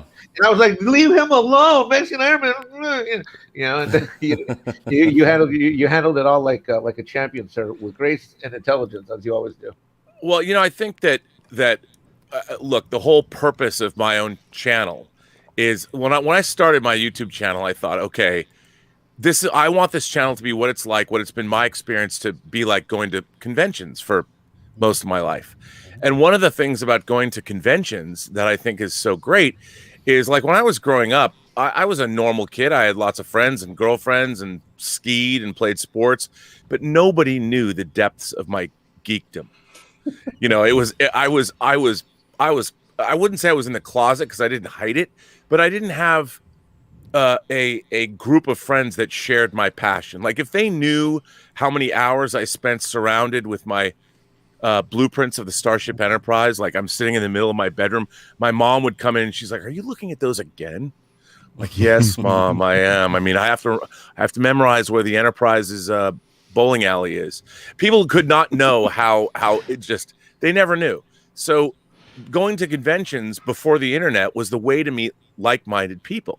Yeah. You know, and you could share your passions and you could talk about, like, I remember my friend Shade, his real name, Shade Roop, and I saved up our money in high school, and we took a road trip to go to the 42nd World Science Fiction Convention in Anaheim, California. Mm-hmm.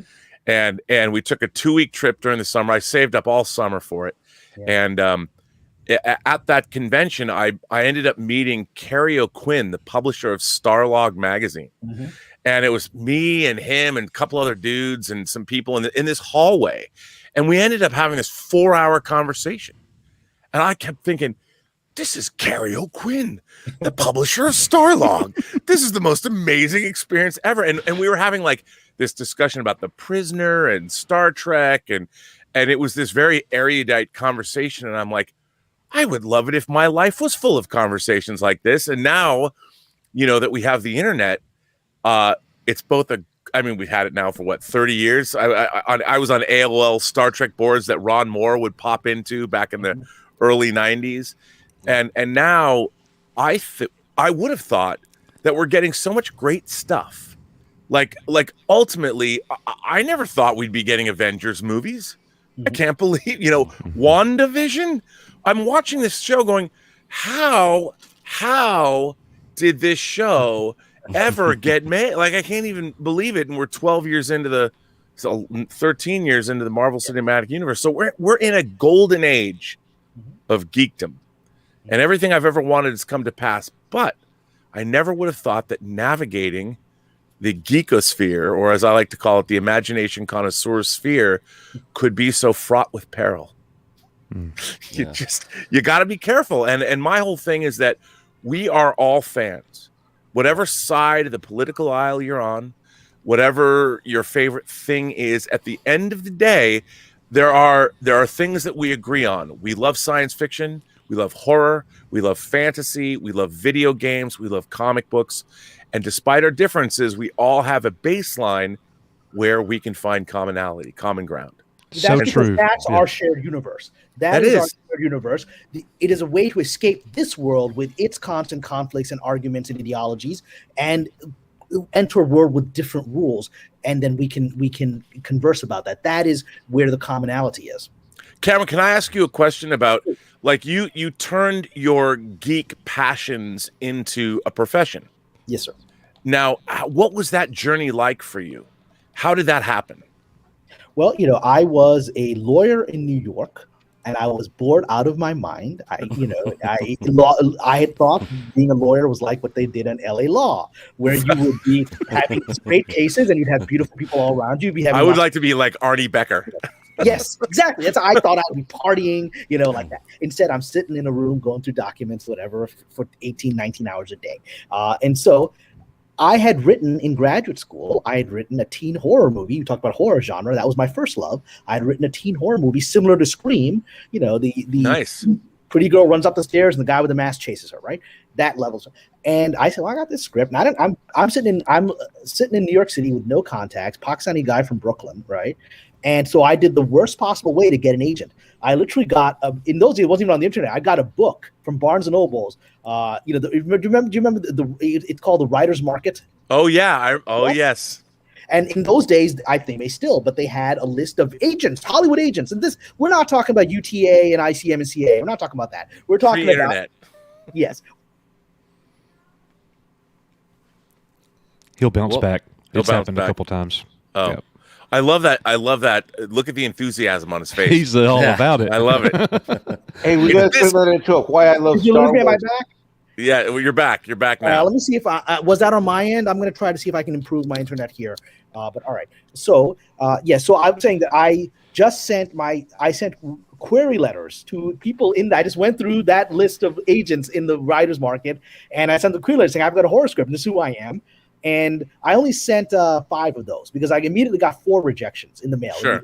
You know, and they were like, "Dear sir / madam, we do not accept, you know, submissions from." It was like a standard form letter, right? And so the 5th one actually said, "All right, send me the script." I said, "Wow, okay." I sent him the script. I never heard from him. And then 6 months later, on Christmas Day, here's a Muslim guy. On Christmas Day, I got my Christmas present. This guy actually calls me on Christmas Day, say, your script was lying in my dead script pile of people I didn't really know. And so I said, what the hell? Let me just grab one. So he picked my script out of the pile for us like a Christmas thing. Picked it up and he read it. He goes, this is a really good horror movie. So he called me up on Christmas Day and said, I'd like to represent you. I was like, what?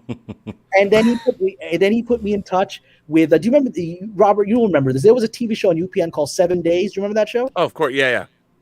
So, yes, the time travel show. Yeah, it was about basically the government has a time machine to send something horrible like September 11th happens. They send an agent back in time 1 week, 7 days to prevent those guys from getting on the planes, right? That kind of thing. So he had a client that was on 7 Days who was a director and executive producer on the show. And so he put me in touch with the guy because the guy, from a purely agent perspective, he wanted that director to direct my horror movie, right? Right, sure. And I'm sure the director wanted to too. Exactly. He's successful in TV. He wanted a movie. And so this was it. And so I was so excited to have a single person from Hollywood, a real person on a TV show that I watch, whose name I'd seen on the screen, talking to me, that I got so excited. I pitched him, can I just pitch you an idea for the show? And I didn't know you're not supposed to pitch the people the show, right? Their own show. I didn't know those rules. So he sort of humored me. Sure. So I pitched him an idea and he's like, that's a pretty good idea. Why don't you write up a synopsis in the next few weeks? Then you want to go back to talk about the horror movie. I got so excited. I wrote the entire spec episode of that idea over the weekend. Basically, I cranked out in 2 days. When I'm not working, I cranked out a 60-page script. And on Monday, I emailed to him. And he thought, what is this? Have you been working on this for a while? I was like, no, I just came over on the weekend. He's like, look, kid, we're not even supposed to look at spec episodes of our show, and I can't be any good that you were over the weekend, but I'll humor you because he wants to work on my horror movie. So he read it and he goes, this is better than anything we got on the show. So he gives it to Chris Crow, the showrunner, who goes, well, why don't we just make this? So suddenly I'm getting, without understanding what was happening, I suddenly get a check from Paramount a few days later for a very large sum of money purchasing that spec script. I love that story. And then Chris Crow flew me out to LA. I came out and I pitched him another one and I wrote that episode and he bought that one too. And suddenly I was in the Writers Guild. Those two scripts were enough to get me in the Writers Guild. Did they both get produced? Oh, the second one did. The first one was bought, never produced. The second one got produced, ultimately rewritten, and I got a storyboard credit. And I was sitting and watching the first ever episode. It's called Sugar Mountain.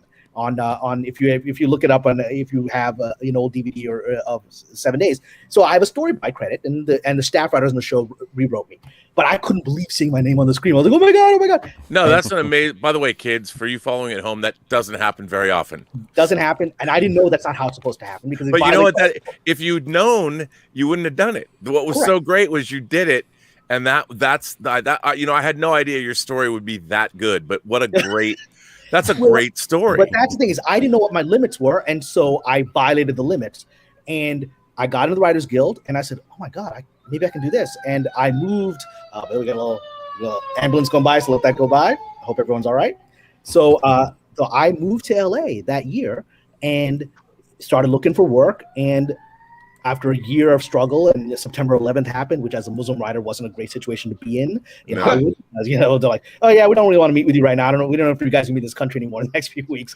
I survived that. And the next year, I got my first staff job on UPN on The Twilight Zone with Ira Stephen Bear as my boss.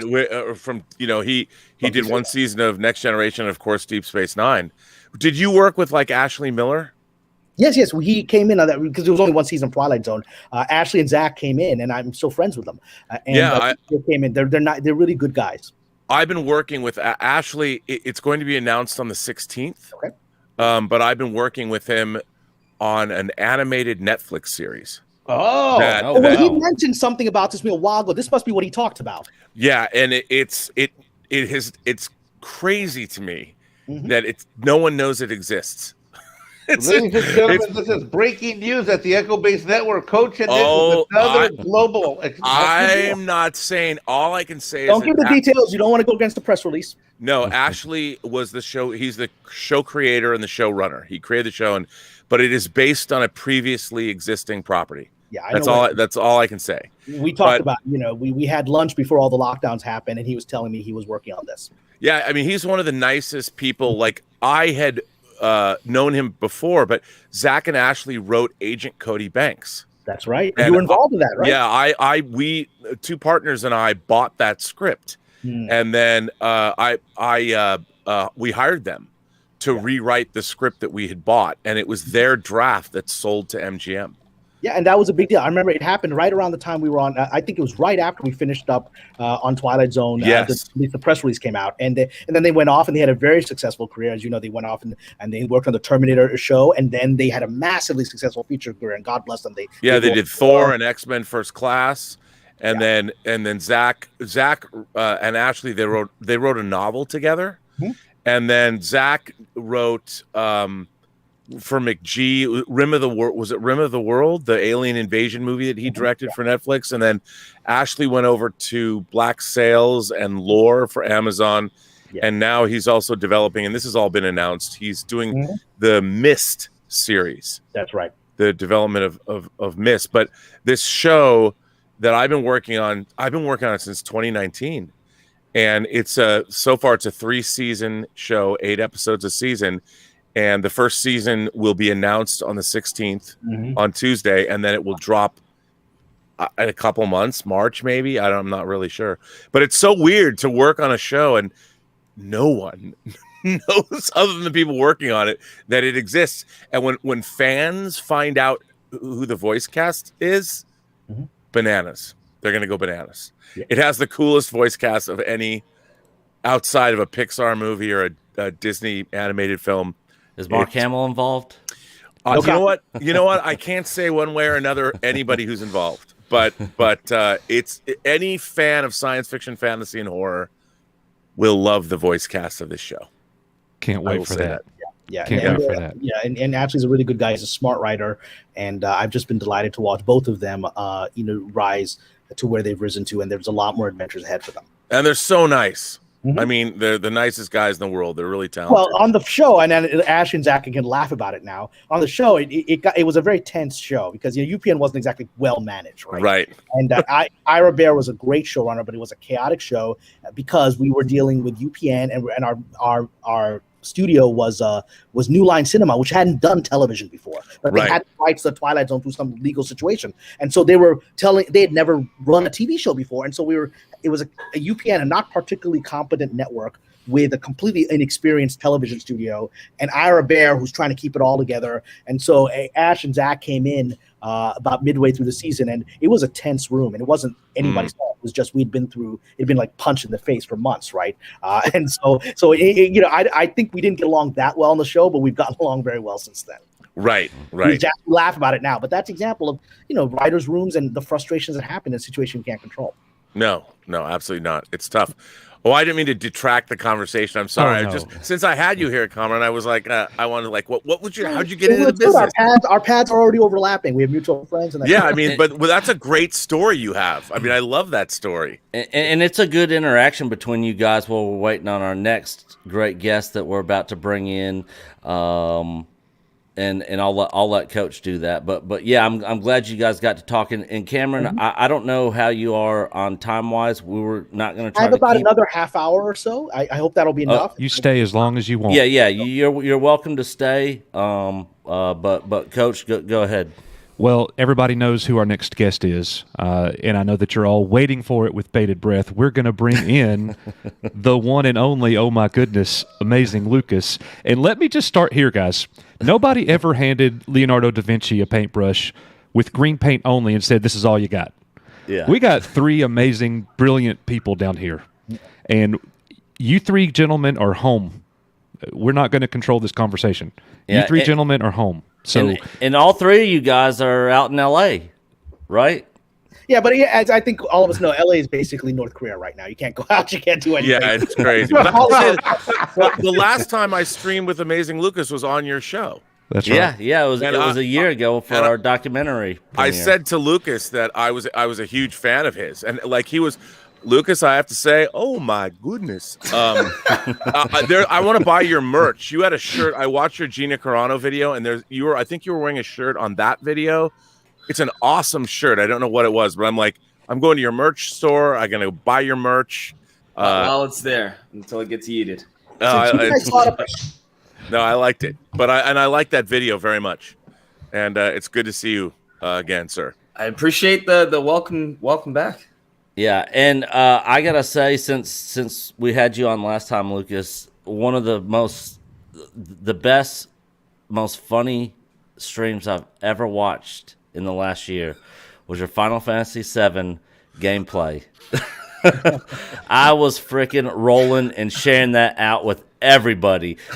Beta Cloud, freaking him not freaking hitting on had three different chicks trying to hit on him. He was like blowing them off. Lucas was like, "Man, I'm done with this game. I'm done." Cloud, what do you do, man? And I'm a huge Final Fantasy. He was making as he was going through there, he was making all these little noises. Yeah, I'm a huge Final Fantasy VII, and I was in all those streams, and I was chatting with you in there and giving you like tips and advice and stuff.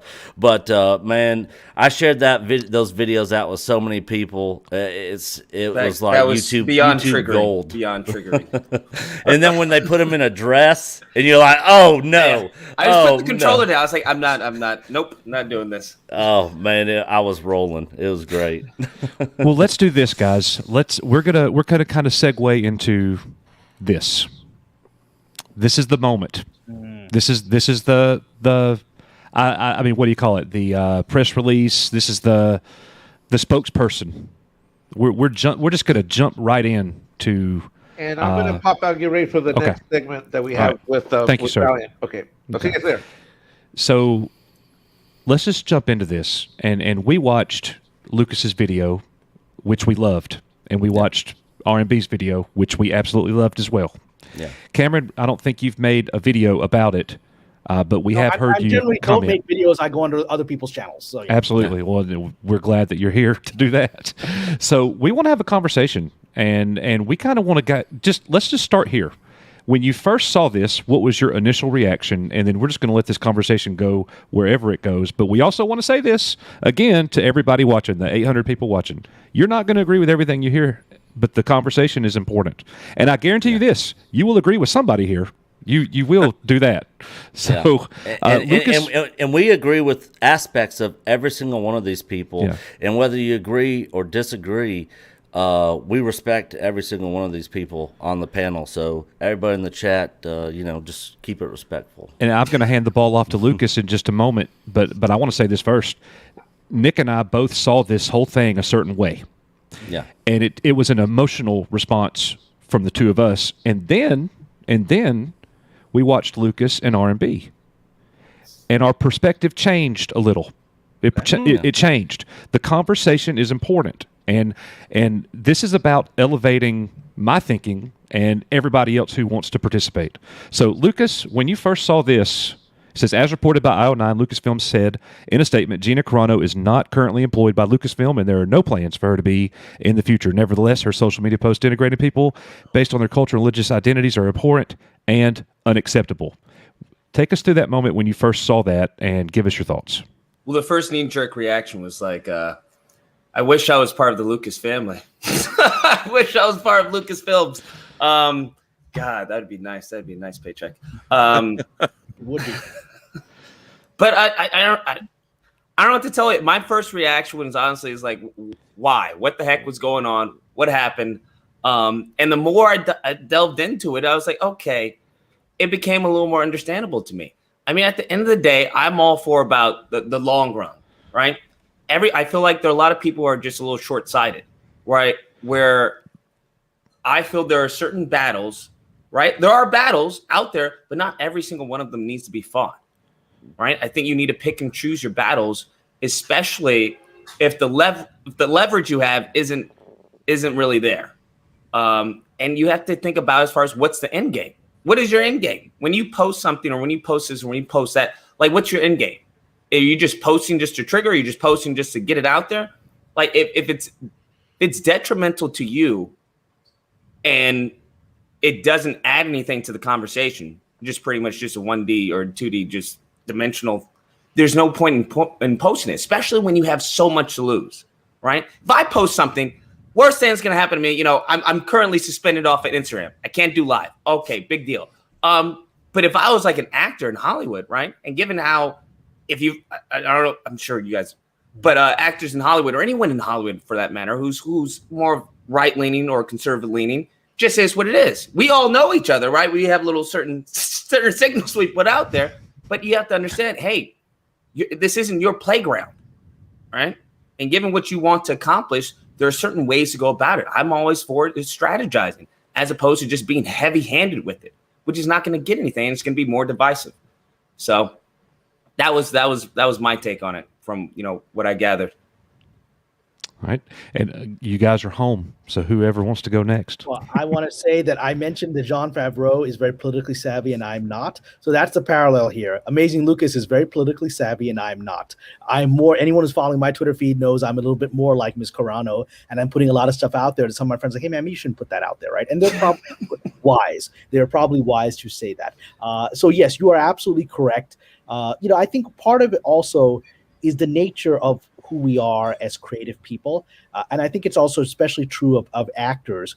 I think actors' power comes from being in the moment, right? I think you have to have a different strategy if you're a writer or a director. You have to be planning things out long-term just for the screenplay, for the shot, whereas an actor has to be emotionally real in the moment. So I don't think it's surprising that a lot of actors are very emotionally real in the moment, and then consequences happen. I think it's the devil that comes with that particular craft.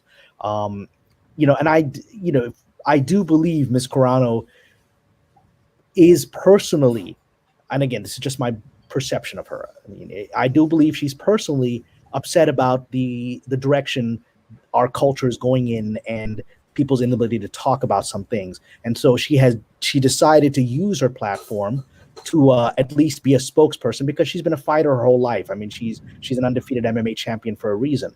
And it's someone like that just doesn't, when they see something they think is unjust, it's hard for them to go, I'm just going to go along with this and be Mr. Jon Favreau, who is planning out a long-term way of fixing a situation.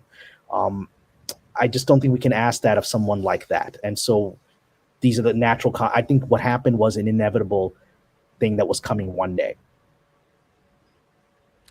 Well, here's the thing. Here's how I feel about it. I think that Lucas said a lot of things on his show last night that I agree with him on. First of all, we all know who Gina Carano is.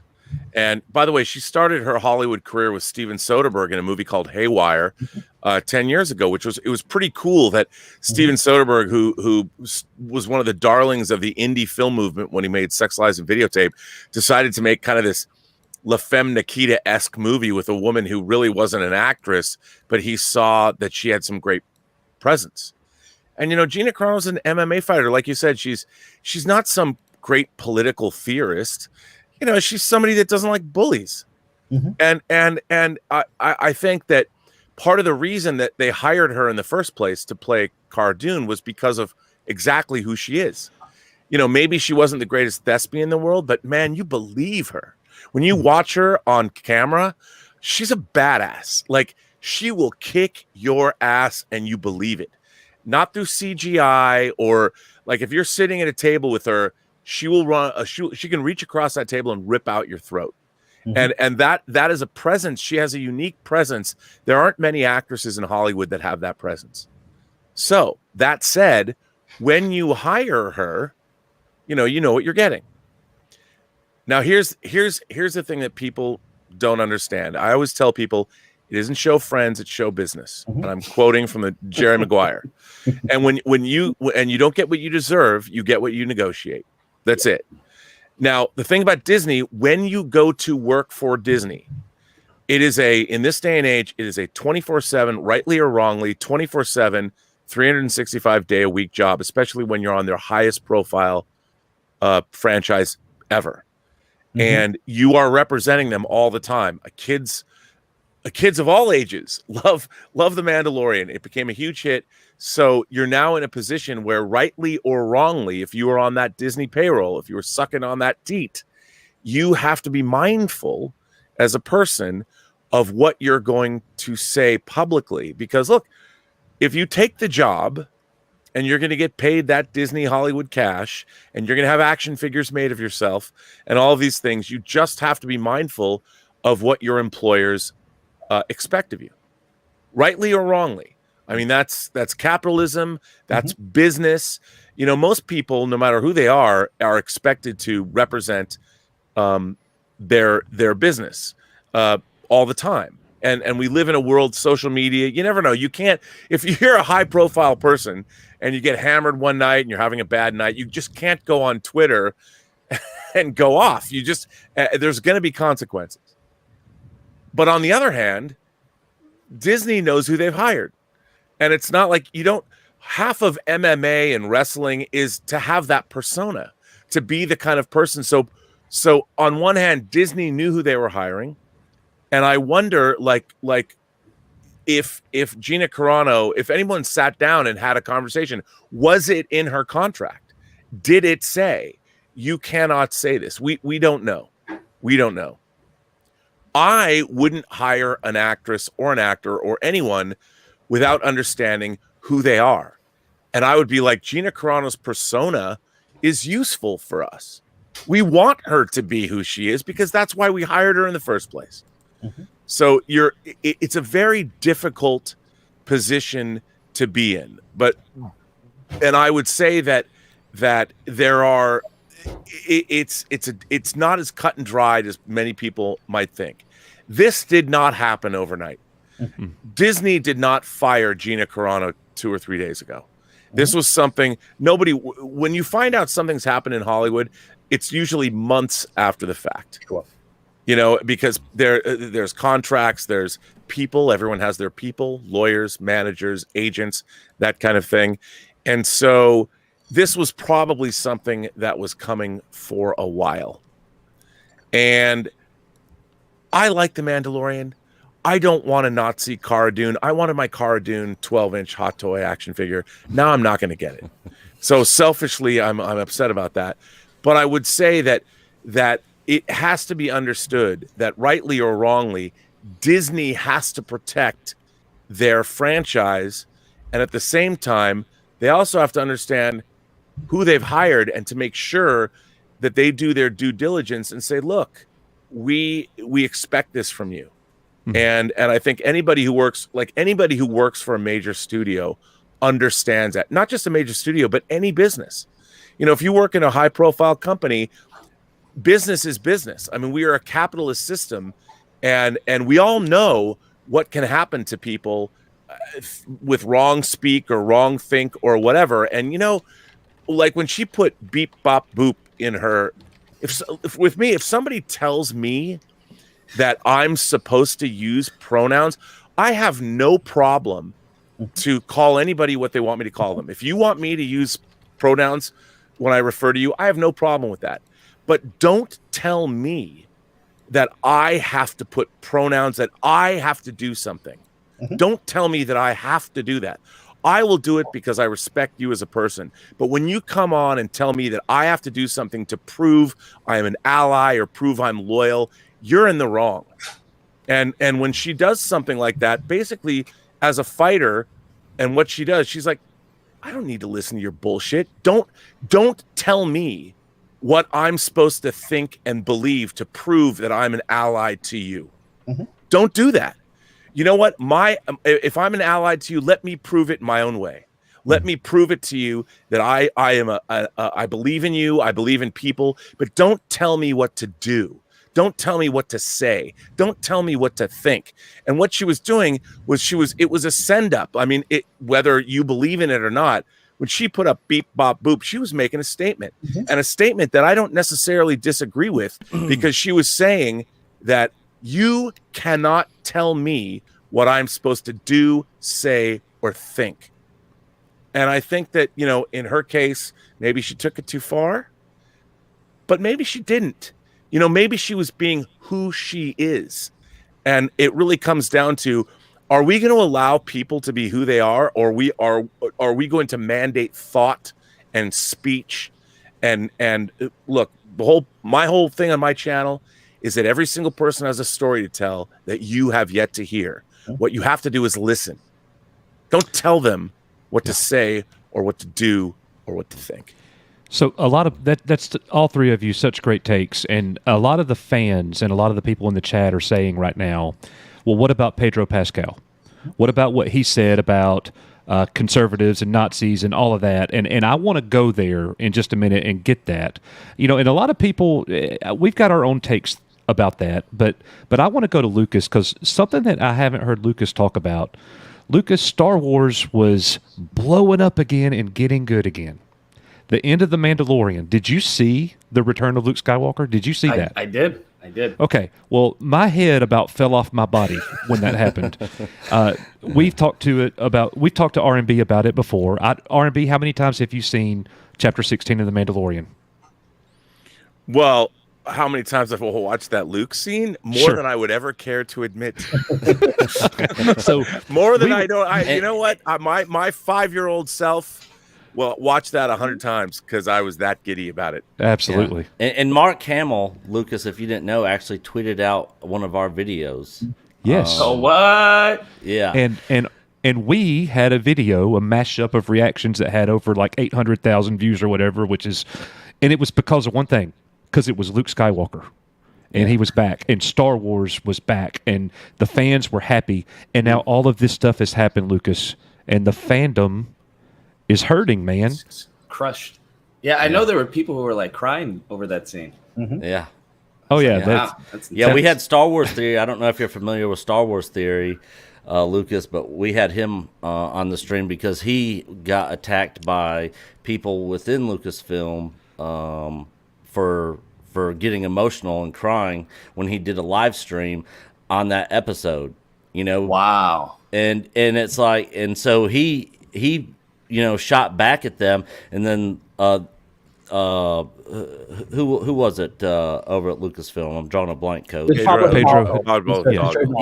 Hidalgo, who's part of the story group over there, reached out to Lucas, and Lucasfilm reached out to Star Wars Theory, and so did Lucasfilm, and he ignored them and basically was like, "Look, I don't really care to hear what you got to say." But we actually had him on as well. But yeah, that was a huge moment for Star Wars fandom when Luke came back, and then when that happened to Star Wars Theory and he got attacked for getting emotional over that scene, and then there was the High Republic came out, and a lot of people were not happy with the direction of that, and then this Gina Carano thing, a lot of fans are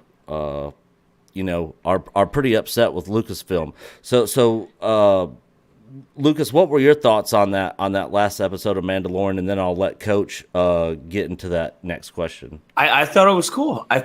Now, I'm not as hardcore not Spider-Man fan. Star You're Wars a huge fan. hardcore Spider-Man fan. Yeah, right? Now, if I see Toby, I understand. In your Spider-Man pajamas. I watched that video too, your Toby video too. Yeah. Toby can do anything he wants. I get that. I get the reaction. I saw, that who you're referring to, Star Wars Theory. That was the video that was, him crying. Yeah, I get it. I thought it was badass because I was like, what? Who is this? And then I was like, nah, they're not gonna do that. I was a little irritated with the CG because I felt like there was deep fakes that were a little better than that. But I was like, okay, that's pretty dope. That's pretty awesome that they're doing that. So yeah, I have no complaints about it. I love the show. The show is awesome. Yeah. So everything's good, and then everything's not. The only pushback I would have with R&B. That's a gangster name. Okay. Well, it's funny because there was the reason I have that just to tell people is that when I first started working in Hollywood, there was a Robert Burnett who produced I think it was the Late Show with David Letterman, and when I was started to get credited on things, they said you can't have that name because there's another person with that name, and I'm like, okay, I guess I'll use my middle name. So that was my grandfather's grandfather's first name. So I'm not a pretentious douchebag. I had to do it. But what's funny is people just call me Rob. But when I started going on YouTube on Collider, they started calling me Robert Meyer Burnett because that's what I get credited as. But now I like R&B. R&B works good. It works good for me. Just makes you cool. Especially if it's like one word. It's like Obi-Wan, R&B. Oh. There you go. Obi-Wan Kenobi, R&B. Yeah, and just in case you didn't know, Lucas, Kamran Pasha, he's also a director and screenwriter in Hollywood, but he's also Muslim and conservative, which doesn't really fit in that Hollywood narrative. So yeah. And that's why whenever we're ready, I'd love to address the issue that I also see in the chat. Everyone's like, but all these people are talking about horrible things about Trump supporters. So I have something to say about that, and whenever that's appropriate, I will. Yeah. We're not saying horrible things about Trump supporters now. No, I'm just saying that yes. With Lucasfilm and Hollywood is always so. Yeah, I have something. Very be interesting. That the only pushback I had to R&B was that they're along with I get that you don't want to be bullied, and forced and censored. But there is a certain decorum along with every job, right? Where they demand. So that's where I think we agree on that one. So that, hey, you may want to do this and may want to say that, but if you want to work for this job, this is how we do it here. And you said that on your stream, and I totally agree with that, 100%. Yeah, but but absolutely, as far as hiring her, wanting to get the whole fighter spirit into that fighter character, I agree. I don't have a problem with that. But from my understanding, I got this. What was it from John Campea? Where they notified her talent agency. Now, it wasn't suspension. It wasn't like, hey, don't do it. It was a concern, an issue of concern, very corporate. Yeah. Well, we're concerned, right? And it was constant notifications back to back to back to back. Where, in the corporate world, if they have a pattern, well, we've established a pattern of this, this, and this, and this. It's game over. It's game over. Yeah. So. Yeah, and I just want to say real quick, we actually watched John Campea's video also and thought he had a great take on it. And Lucas, if you didn't know, R&B is actually the co-host with John Campea on his show during the week. we stream 4 times a week. Yeah. So, nice. But that's good. I mean, it's good that I like hearing that you guys watch all this stuff because that's nice to hear. Yeah, it's always good, just to see if maybe there's something I missed, a different perspective. It just helps me performing a good and balanced perspective myself.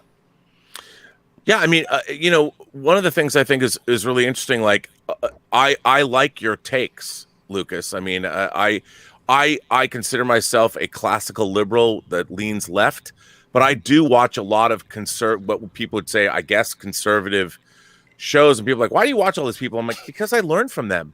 Mm-hmm. Like we're all part of the same country, we're all part of the same, and it's so silly that people are demonized and don't listen to other people's perspectives, because there's a lot to be learned when someone is a smart, articulate individual. Even though you're not on the same side of the political aisle, why wouldn't you listen to them? Why? I don't understand why you wouldn't. I learn something from people every single day. And that's why I think YouTube is so great, watching these deep dives into various subjects. I don't have to agree with everything, but I don't think there's one commentator that I don't learn something from watching them. And Lucas, you're somebody I've been watching for 2 years. I'm sorry to hear that. But no, I definitely agree. I definitely agree with that.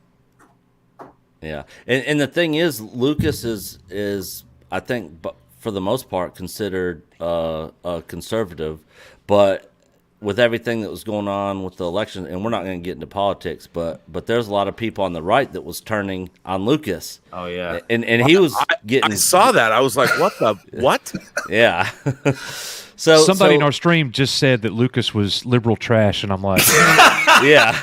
There. Yeah. So I mean, careful with that word conservative. Like I said, I don't know what it means nowadays. So there's a lot of words that are flying. Like words have lost their meaning, Lucas. That's yes, very much. Words don't have meaning, and that actually leads down to breakdown of human communication and ultimately civilization. That's why I'm so upset when people are constantly redefining words in front of me, and I'll say, no, I don't want to. That's not what it means. They're like, well, that's what it means now. I was like, no, that's not what it's never meant. and we can't communicate if we can't even understand what words are.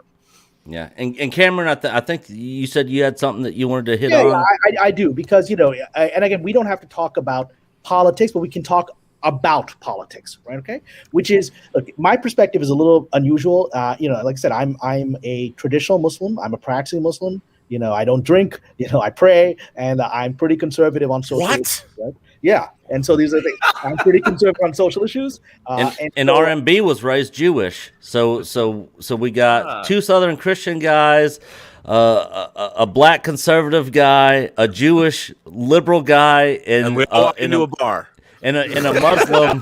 Muslim has a pineapple juice. Yeah. Excuse me, and you also have... and we got a Mexican in the background. Thank you. But all right, but so look, I see the thread of comments going up. But it's not fair, Pablo Hidalgo is, Pedro Pascal said this stuff. Look, like I said, I'm only speaking for myself, I'm not speaking for Robert or anyone else. Okay, I've been doing this 20 years. And the vast majority of people that I've worked with are not as flexible as RMB is. I'm delighted by what you said. You're a classic liberal, leans left, open other perspectives. I've come across a lot of people that aren't that, right? And in some ways, I've been a little bit of a trigger person because being a Muslim guy in Hollywood brings out something in people. I often say everyone in Hollywood thinks they're liberal until they meet me, and then they're suddenly real right wing. And then, because being a Muslim triggers, they project onto you like, so literally, I've gone to meetings like in a writer's room. The first thing is like, so what do you think about Israel and Palestine, man? I'm like, can we talk about the show? But it suddenly triggers whatever issues they have about the Middle East or Muslims comes out. Or so I hear you guys throw gay people from roofs. Is that what you do? Oh. And something's like, well, and like there's something project whatever their issues are onto you. And so I've experienced that and a lot. And as a result, it triggers something that comes out in people and reveal some darker truths about their prejudices or their perceptions of the world. The majority of people that I have interacted with are pretty left in the industry. They have been not as open to hearing other perspectives as R&B is. And that, in my opinion, worsened in 2016 with the rise of Trump. And it became, in my opinion, this is just my opinion, there a little bit of a psychosis came in. And a little bit of an echo chamber came in after Trump's victory, where suddenly people started believing this is the end of America and this is the rise of Nazi Germany, right? Which a lot of things happened in the last 4 years, and I criticized Trump about a lot of those things. But thank God we didn't end up in Nazi Germany the way people expected. We had other things happen, and we're in a very different place now. So that, in my opinion, is a pathology that has gotten worse in the past year. It's reached a place where I no longer talk about politics with my friends in Hollywood simply because I'll say, Trump actually didn't say that, and it will be at that. Well, so you want to keep Mexicans out of this country? You want your own people put in cages? I'm like, whoa! I just said he didn't say what you said he said. You want to watch the video? No, I don't want to watch the video. I know what he said. CNN told me what he said. I said, okay.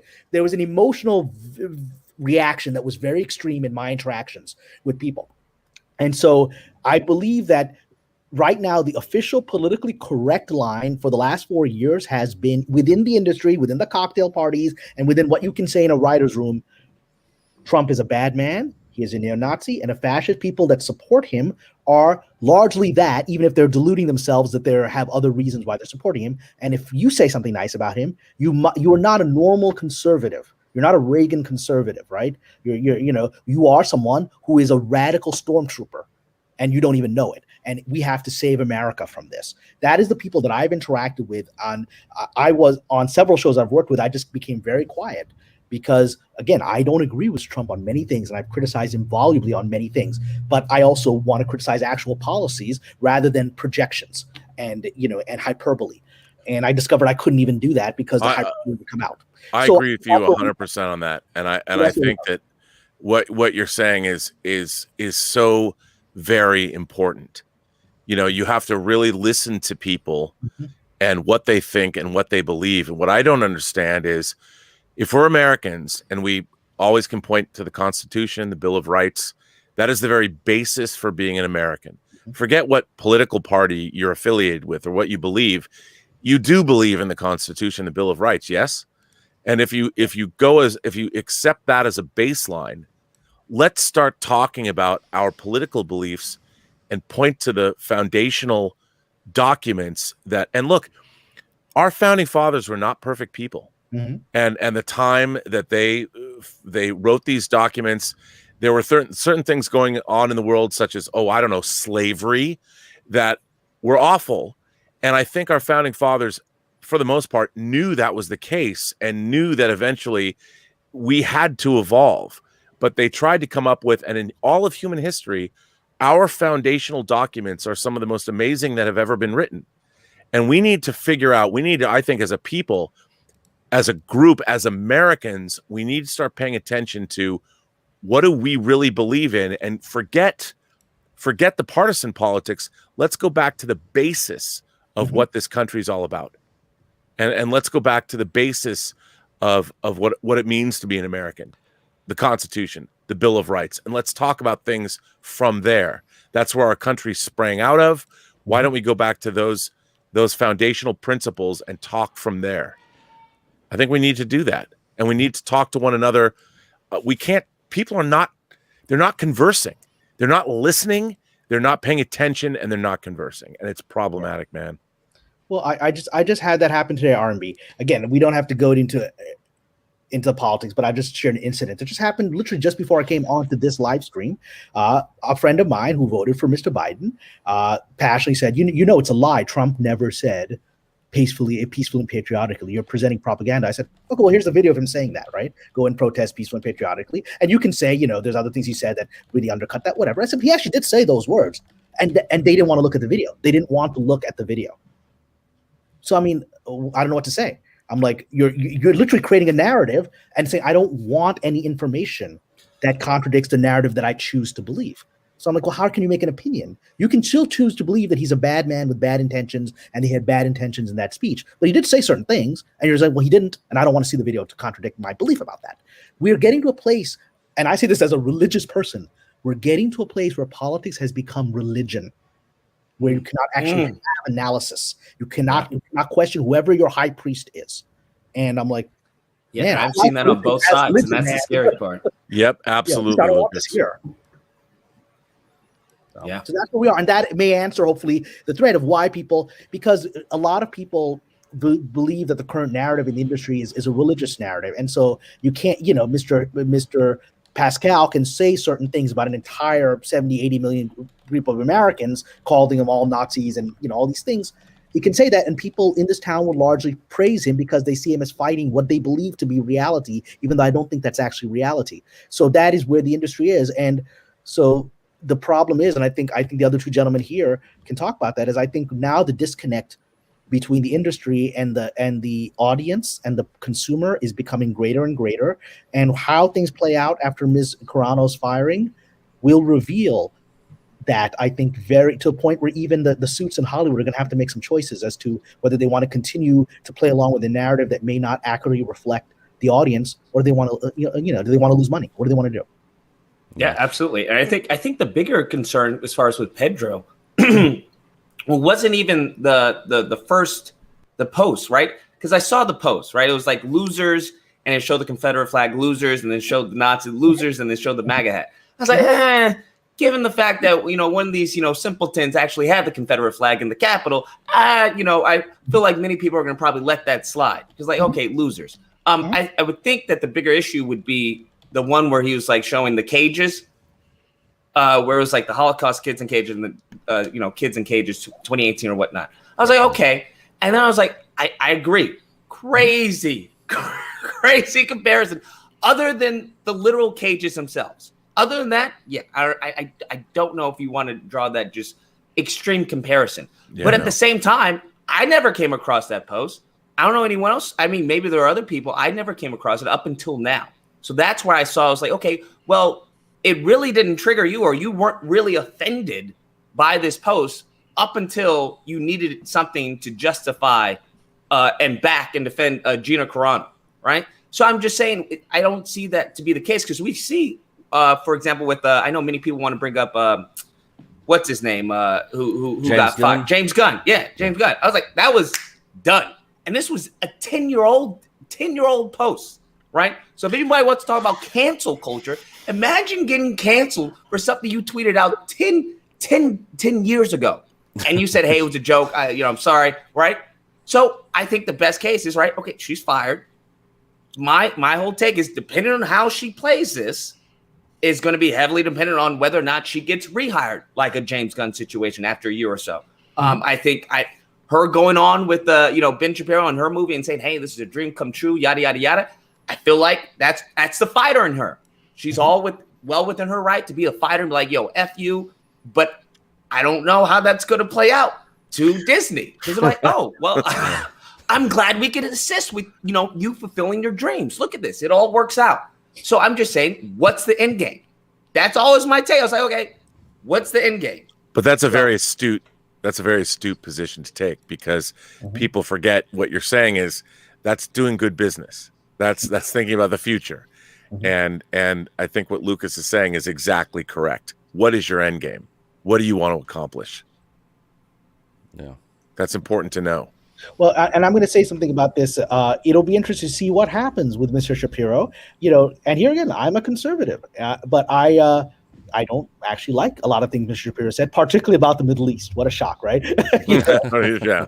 Like I said, he's very conservative. He's like, oh, screw the Palestinians or whatever. And I understand that's his point of view. That's not my point of view. And so I wish Gina well. I hope that she doesn't end up in a film where it's like go back to the old Chuck Norris movies where she's gunning down a bunch of brown people in turbans, which might be what Mr. Shapiro wants to do. That might be what he wants to do. Miss Carano, I don't think actually shares at least that worldview that way, and I hope that movie doesn't end up being that. That's all I hope. Yeah, and I think many people are stuck on the whole double standard thing. And I don't know, for me, I'm like, there's double standards in everything, right? Whether it's the boss's friend, right? There's some nepotism going on at work. We all know whatever work environment it is, we know that there's certain people who are untouchable. Hey, if they do it, fine. If you do it, if you do what Jimmy did, you're gonna get fired. Jimmy can do it because Jimmy knows so-and-so, yada, yada, he's connected. Or Jimmy does this. So I don't know why people are acting like this is a shock. You're in Hollywood, right? You know the temperature of the room, right? You know who's here. You know who's around you. This isn't a shock to anyone. The fact that you were given multiple times, multiple chances, and yet still continue down that path, that lets me know, hey, you didn't really value this job to begin with. And for anyone who says, well, she was in the right, she's already apologized. So anyone who wants to talk about, well, it was wrongful termination, I don't know how that's going to hold up in court after you've already apologized for what you did. If you even want to go down that route, go ahead and sue Disney. Imagine, I want to see you and your resume applying for another acting gig after you go and sue Disney for wrongful termination. Go ahead. R&B would agree. People live in fantasy land. You can't, in this industry, I've often said, people have said to me, oh, I had that bad experience. Why don't you sue him? I was like, because I want to work again. The moment I say I would discriminate against, I'm like, well, that was my last job in this industry. I'm going to be off back to New Jersey now. So you better be able to make sure that you are getting a hefty sum, and it's a for sure winnable case that you can retire off of before you're going to another industry or something. You're on. What people forget is in our streaming world, people are watching The Mandalorian all day, every day, 7 days a week. Cara Dune, Gina Carano, is coming into people's homes all the time. So she might think, oh, it's the weekend, so I don't have to be on anymore. But your character is. People are literally watching The Mandalorian around the world 24/7 all the time. So it's almost and that's your job. Your job is not when you're filming the show. It's the fact that once season 1 and 2 of The Mandalorian drop, you're now a representative of Disney, whether you like it or not, 24/7. You're on TV. People are watching you all the time. And as they accept you as that character and they fall in love with you and they think you're a badass, that's great. But when you, Gina Carano, say something in the real world, gosh, I just binged season 2 of The Mandalorian again, and I have to go onto my Twitter or my news feed and I have to look at this thing that you've said, that whether it's offensive or whether it's not, or whether it bothers you or not, it's still out there. I just finished watching you. I want to believe that you're Cara Dune, and now you're harshing my mellow here. I'm no longer mellow. I'm angry because of something you've tweeted, and that's what happens, rightly or wrongly. That's the world we live in. Yeah. It's 24/7, 7 days a week, and when you've got, my kids are playing with you now with your action figure, and so it's hard to. When you breach that weird, I know it's a weird world that we live in, but there is no dividing line between someone's television character persona and your real life persona anymore. It's all part of the same continuum. Very true. Yeah, and you just have to be mindful of that. rightly or wrongly. And the thing is, here's another thing that drives me crazy. My mom used to say to me when I was a kid, just because so-and-so's doing that over there, does that mean you have to do it too? You know, she would say that to me every single time. So what happens to Gina Carano has nothing to do, really, whether it's hypocrisy or it's all, you have to look at it that's her deal. So when you're bringing in, but what about this? What about that? What about this? None of that matters. What matters is what's happening with her. What is the situation that is going on with her? Because every situation is a little bit different. And yet everybody wants to bring in all of these other things. Like Disney filmed Mulan next to real concentration camps. When, you know, is Disney an army? Is it Disney's job when they're making movies to suddenly right the wrongs of the world? I mean, they can't do that. They're an entertainment company. And they're not politically minded. They don't have a private security agency, or they don't have independent, you know, contractors that they're hiring to go in and, well, maybe they do, we don't know it, to right the wrongs of the world. You know, you can't hold them accountable for every single thing that you might want to. Yeah. So I'm looking at the chat here, guys, and this is what's happening in the fandom right now. And there's so many people who are angry about Gina Carano's being firing. And guys, I respect your feelings, and I'm not telling you I'm wrong, but I can tell you my own experience. And I was angry in the beginning. And I released a video, and you know, Nick called and said, "Hey, Gina Carano just got fired." And I had an emotional response, and I released that video, and the dust kind of settled, and I watched Lucas and I watched R&B, and then I remembered something for me, and I'm only sharing you my personal story. I'm only sharing that with you. It doesn't mean it's right for you, but this is me. I have been a public educator for nearly 20 years.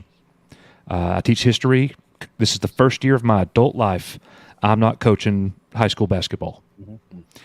And I remembered, oh yeah, I was fired one time for nothing. They really should have fired the football coach. He was one breaking rules and doing things that he shouldn't have been doing. But they fired me, right or wrong. And I remembered how it feels, you know, when that happened to me. Mm-hmm. But I also remember, you know, I knew who I was working for. And I knew I was working in a community that was a possibility. I wasn't from this place. And the football coach was, and everybody else there was. This was a small little town, and they got rid of me. And R&B has said so many times eloquently tonight that Disney knew who they were getting in Gina Carano. Well, she also knew who she was working for, mm-hmm. and she knew that. And we're getting to the comments about the double standard, and I want to speak on that. Because there's a big difference in these two words. Cameron talked about this earlier, about how words, we cannot let the meaning of words change. I don't let that happen. And I speak to my students about that all of the time. The word racist has changed, mm-hmm. because racist used to be an adjective, or I'm sorry, a verb. It's an action. You know, somebody that doesn't like somebody else because of the color of skin, that's prejudice. But throwing a brick through somebody's window, that's racist. And that's a terrible thing. That's one of the worst things you could call somebody. And this whole cancel culture thing, that's one of the worst things you could do is silence somebody. I can't think of anything more evil and vile than that. But anyways, guys, back to my point about Pedro Pascal. I'm kind of losing my point here. Nick, you want to chime in? Well, I was just going to say, I mean, kind of bouncing off of the point you are, and I'll let you collect your thoughts for a minute, but Lucas gave a good analogy in his video, talking about, you know, if the police, if there's 3 people speeding and the police catch you and pull you over, and then you say, well, what about them? You know, the thing is, there is bias out there in the world. You just told me. Yeah. And one of the things that I experienced is, as I was leaving the bar one night, I was 24. I was in music, and I toured all over the country with a Grammy Award winning artist and all that stuff. I spent a lot of time out in beautiful LA, you know. But I was leaving the bar one night and after a show, and I was going back to my parents' house because I was staying there for the night, and I got pulled over by the cops and got lit up. Well, I got to pull over, run the car up on the curb, run down. I'm like, that didn't look good. I was like, I'm totally screwed here.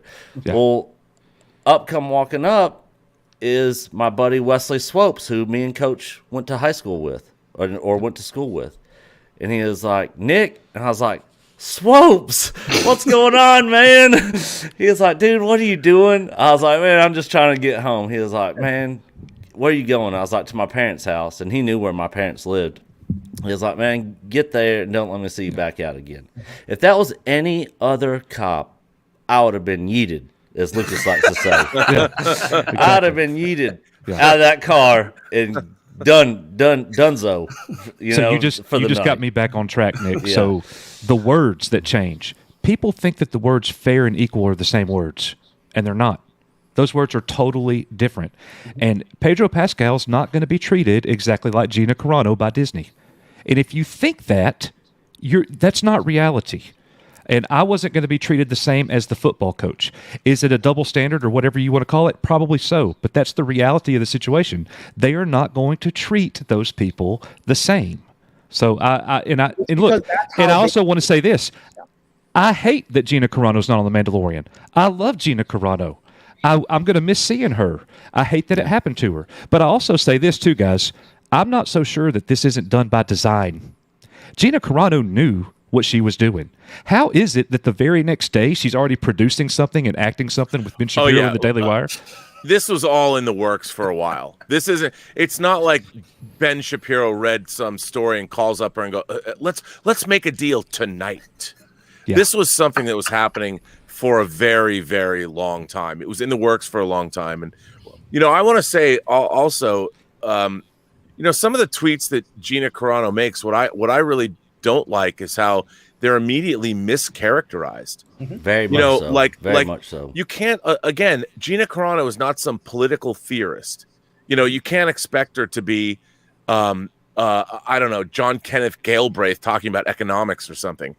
When she was making her point about what happened in Nazi Germany and equating it, she didn't even bring up, she didn't write in that TikTok video she didn't actually say one political party or another. The point that she was making was that we are very close to living in a society that where people are going to come after you with pitchforks and torches based on what you believe. And I think, you also have to, smart, intelligent people can infer, maybe she didn't state it as eloquently as she probably should have. People have been calling me. I had a friend of mine call me last night and said, how could you possibly defend what she was saying? Like, I can't believe, and this is one of my oldest friends in the world. And I said, look, what Gina Carano was saying was essentially correct. It happened to me last year. People will come after you based on one tweet that you make. And I said, my point was that, what if Gina Carano's income was paying for her grandmother in an assisted care facility?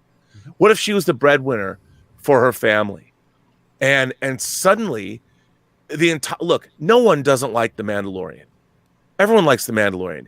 Whether you like Gina Carano as a person or not, do you think you're suddenly why would your position on Cara Dune change in a day because the actress that plays a fictional character, the fictional character is still the same?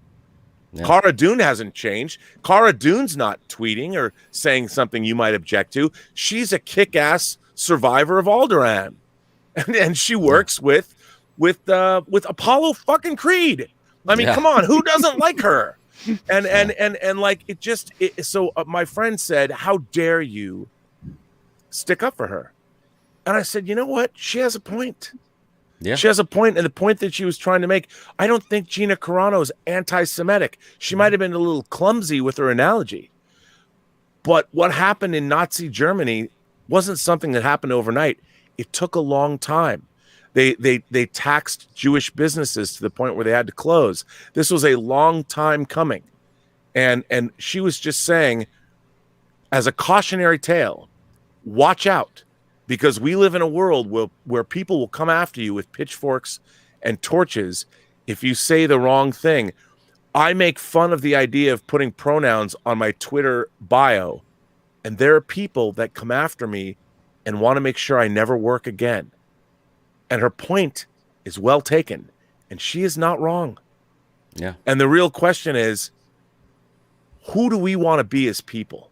What do we want to believe in? You have to ask yourself that question. Why are we going after people that we don't know? Why would we, as individuals, fire Gina Carano? Who the hell are you to want to take someone's livelihood away? What have they actually done to you, aside from giving you great entertainment on 2 seasons of the Mandalorian? Or if you like Steven Soderbergh's Haywire, you can watch her there too. But why would you want to harm her? Why? Yeah. And that R&B, I'd like to interject that to me reflects the ultimate irony of all of this, is that the post or the point she was trying to make proved itself out, right? You had, and it's not just in that post, it's the whole journey of canceling her for a year now. And it was all hassling her. She would do nothing except, hey, where's your pronoun? Where's your pronoun? She's not talking about that topic, and people are hassling her because they were trying to crucify her from the beginning. Okay, can you put out all cops are bad?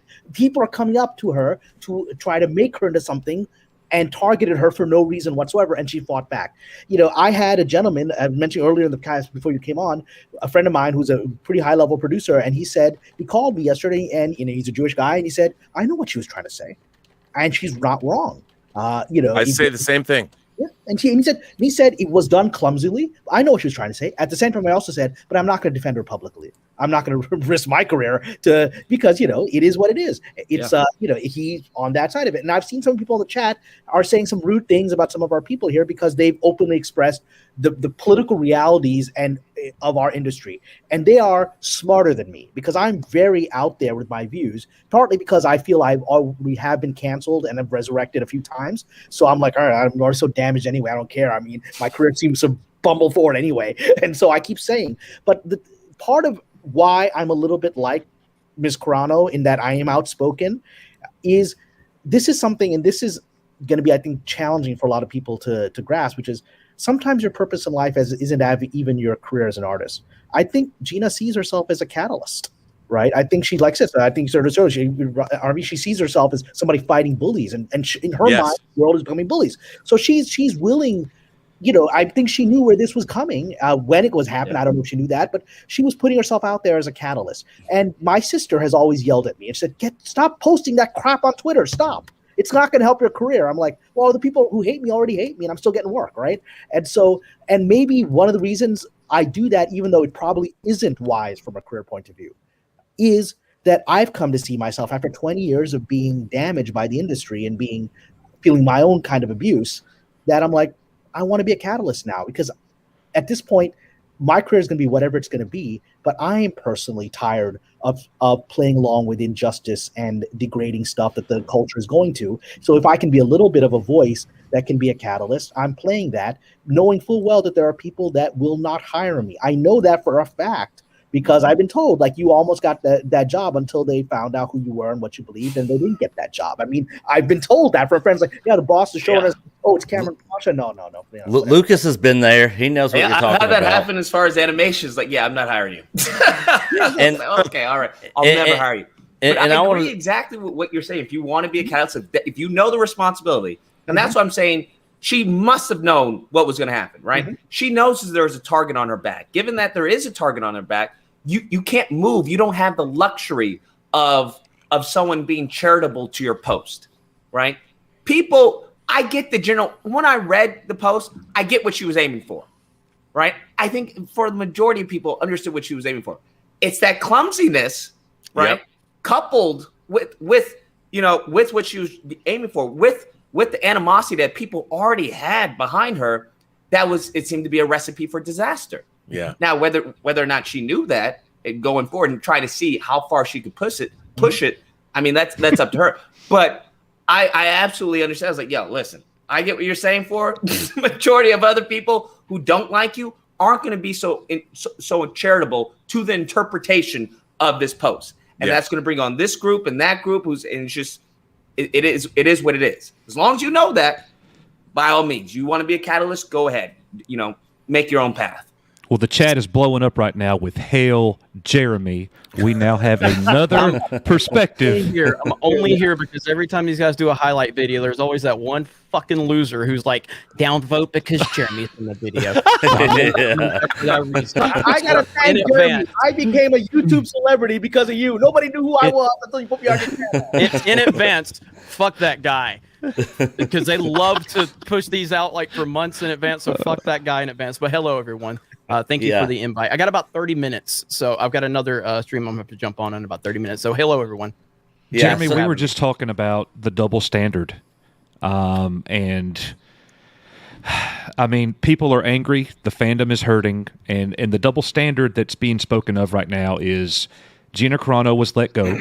And the panel here, we're hurting that she was let go. We're going to miss her in The Mandalorian. But Disney has the right to do that if they want to do that.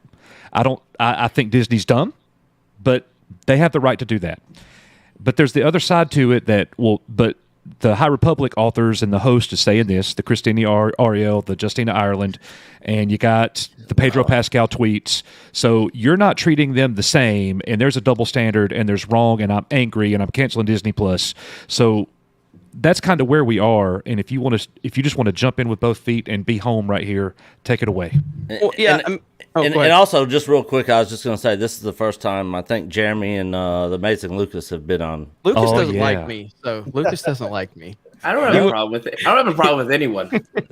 Went after me over my Black Lives Matter PlayStation video. Yeah, because it was inconsequential. People were reading over something that had no impact whatsoever. I mean, anything is inconsequential if it's not important to you, but no, it literally was non-important.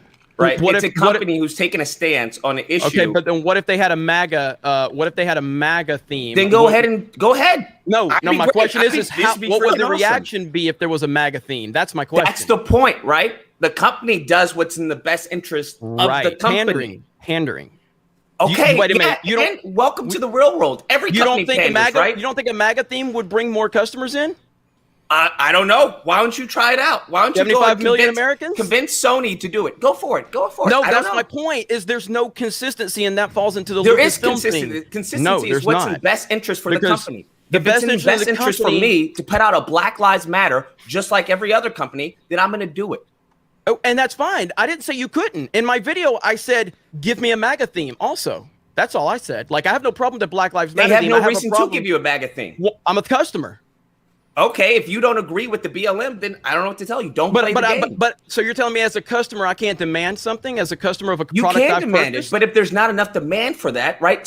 Supply and demand. 75 million Americans. Did you're telling me there's no 75 million demand? Americans demand that Sony put out a MAGA theme? Would they do it even if they did?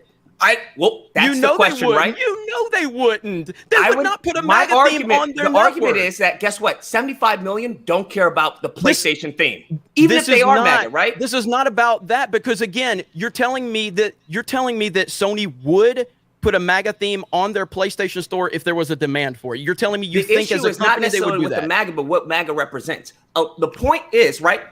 So when you allow the red hat to be deemed as, I don't know, Nazi or racist and all the drivel that goes along with that, it's no longer, well, why don't you do this? It's now, hey, that represents something that's negative, right? It's a negative connotation. So you're worried about groups. So you're worried about groups on Twitter. That's what your problem is. We can't worry what people on Twitter get mad about because that's what you're saying.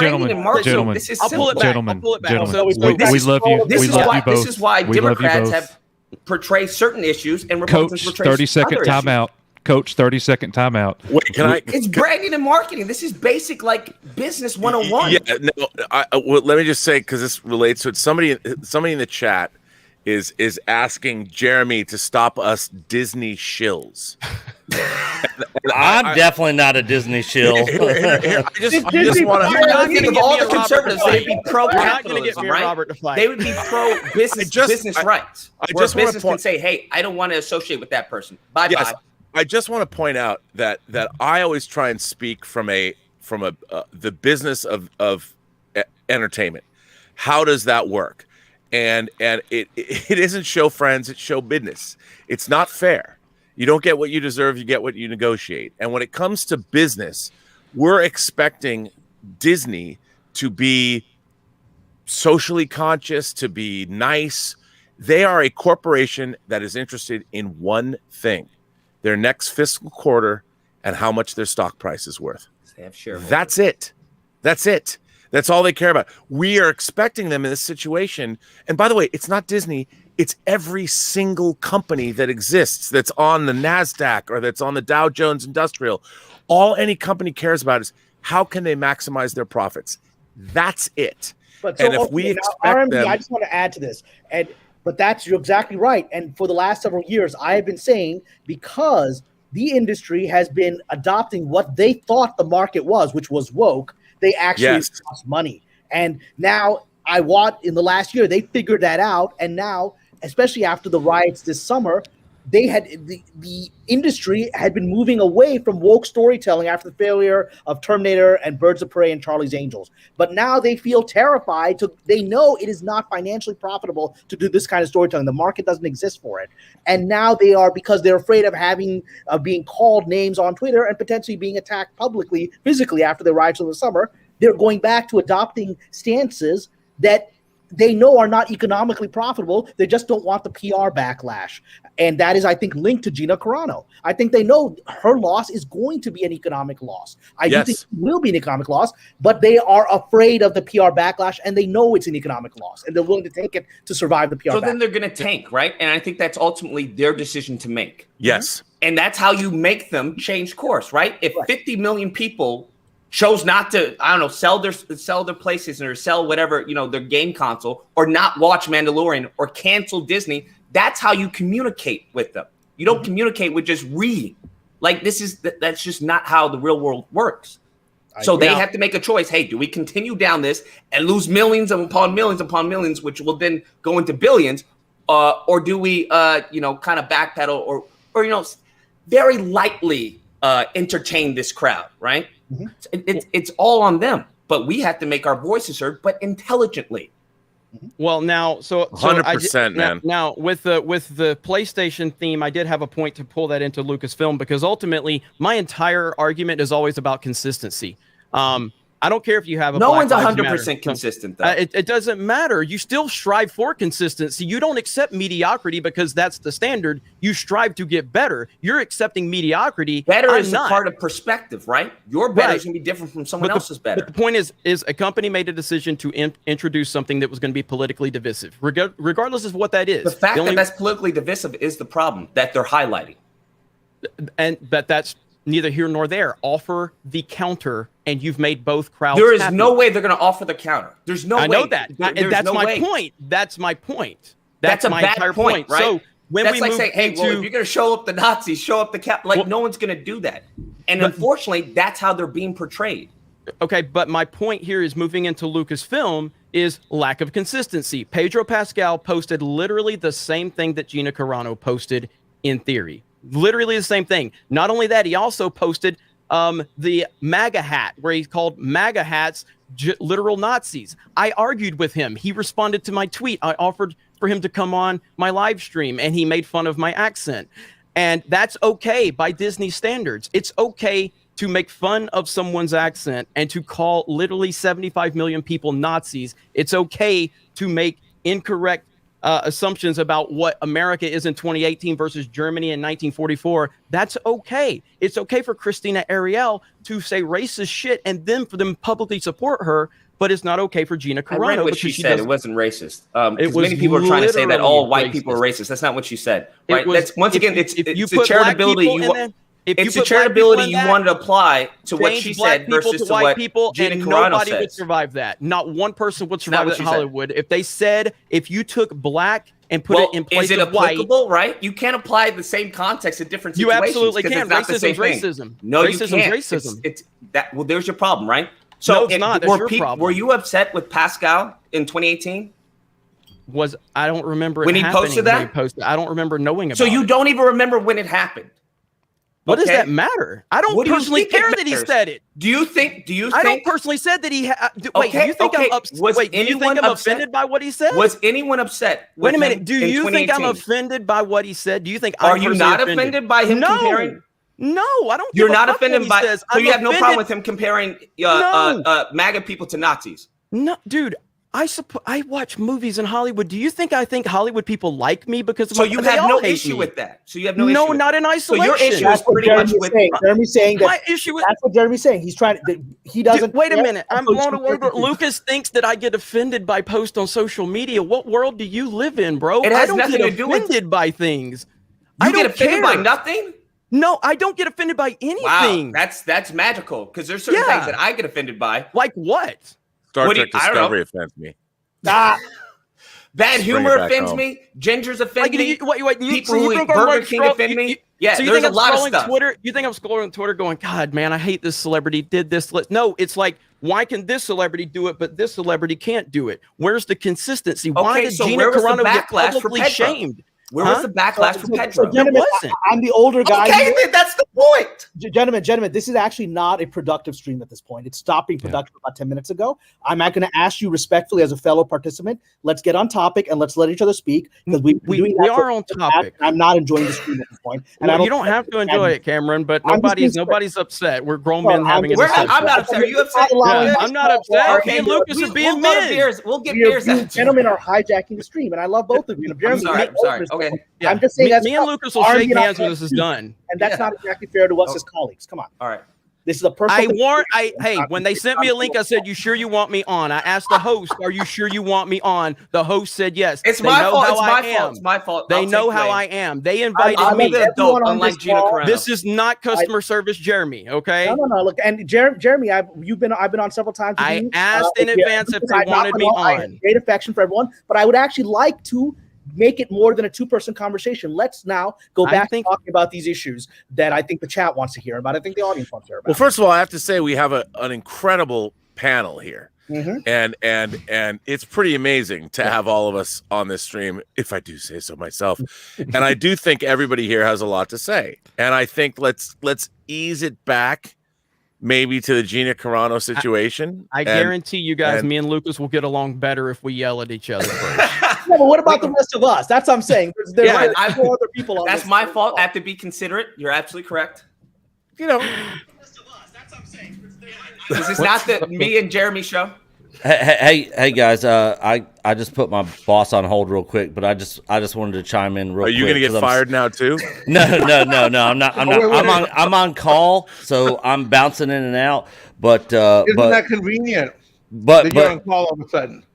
No, I've been on call all week. I've got a huge project going on with work, so Coach Do already they know knew I was you gonna do be these in and kinds out. of streams on YouTube, or are you going to be deemed somebody that's persona No, non grata? they don't know anything about my They YouTube are going to get life. so many views of me and Lucas fighting when they re-upload this shit. I I know how I that want to say goes. something that I'm. Real quick, because I gotta get back on this call real quick, but Lucas and Jeremy actually have a ton of common ground.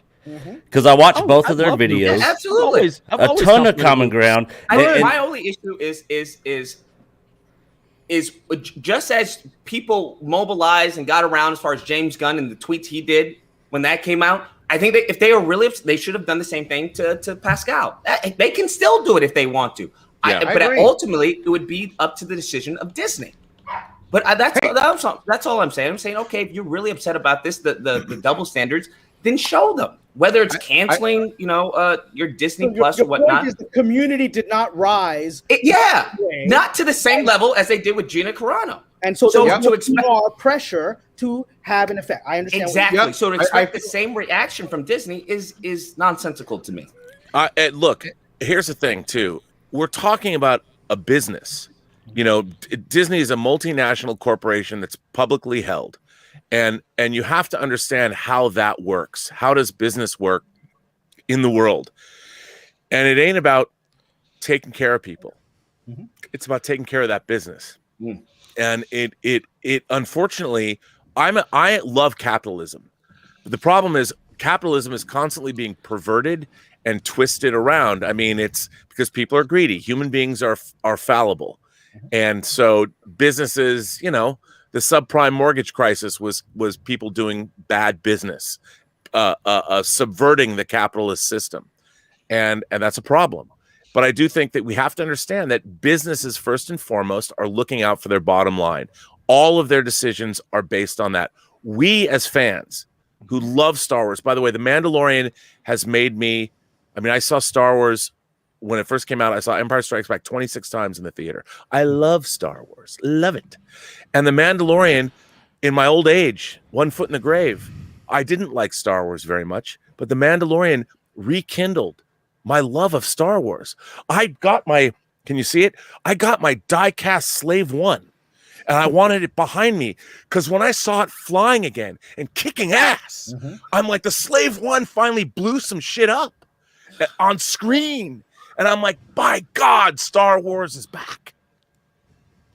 And so I'm a fan. My fandom has been rekindled.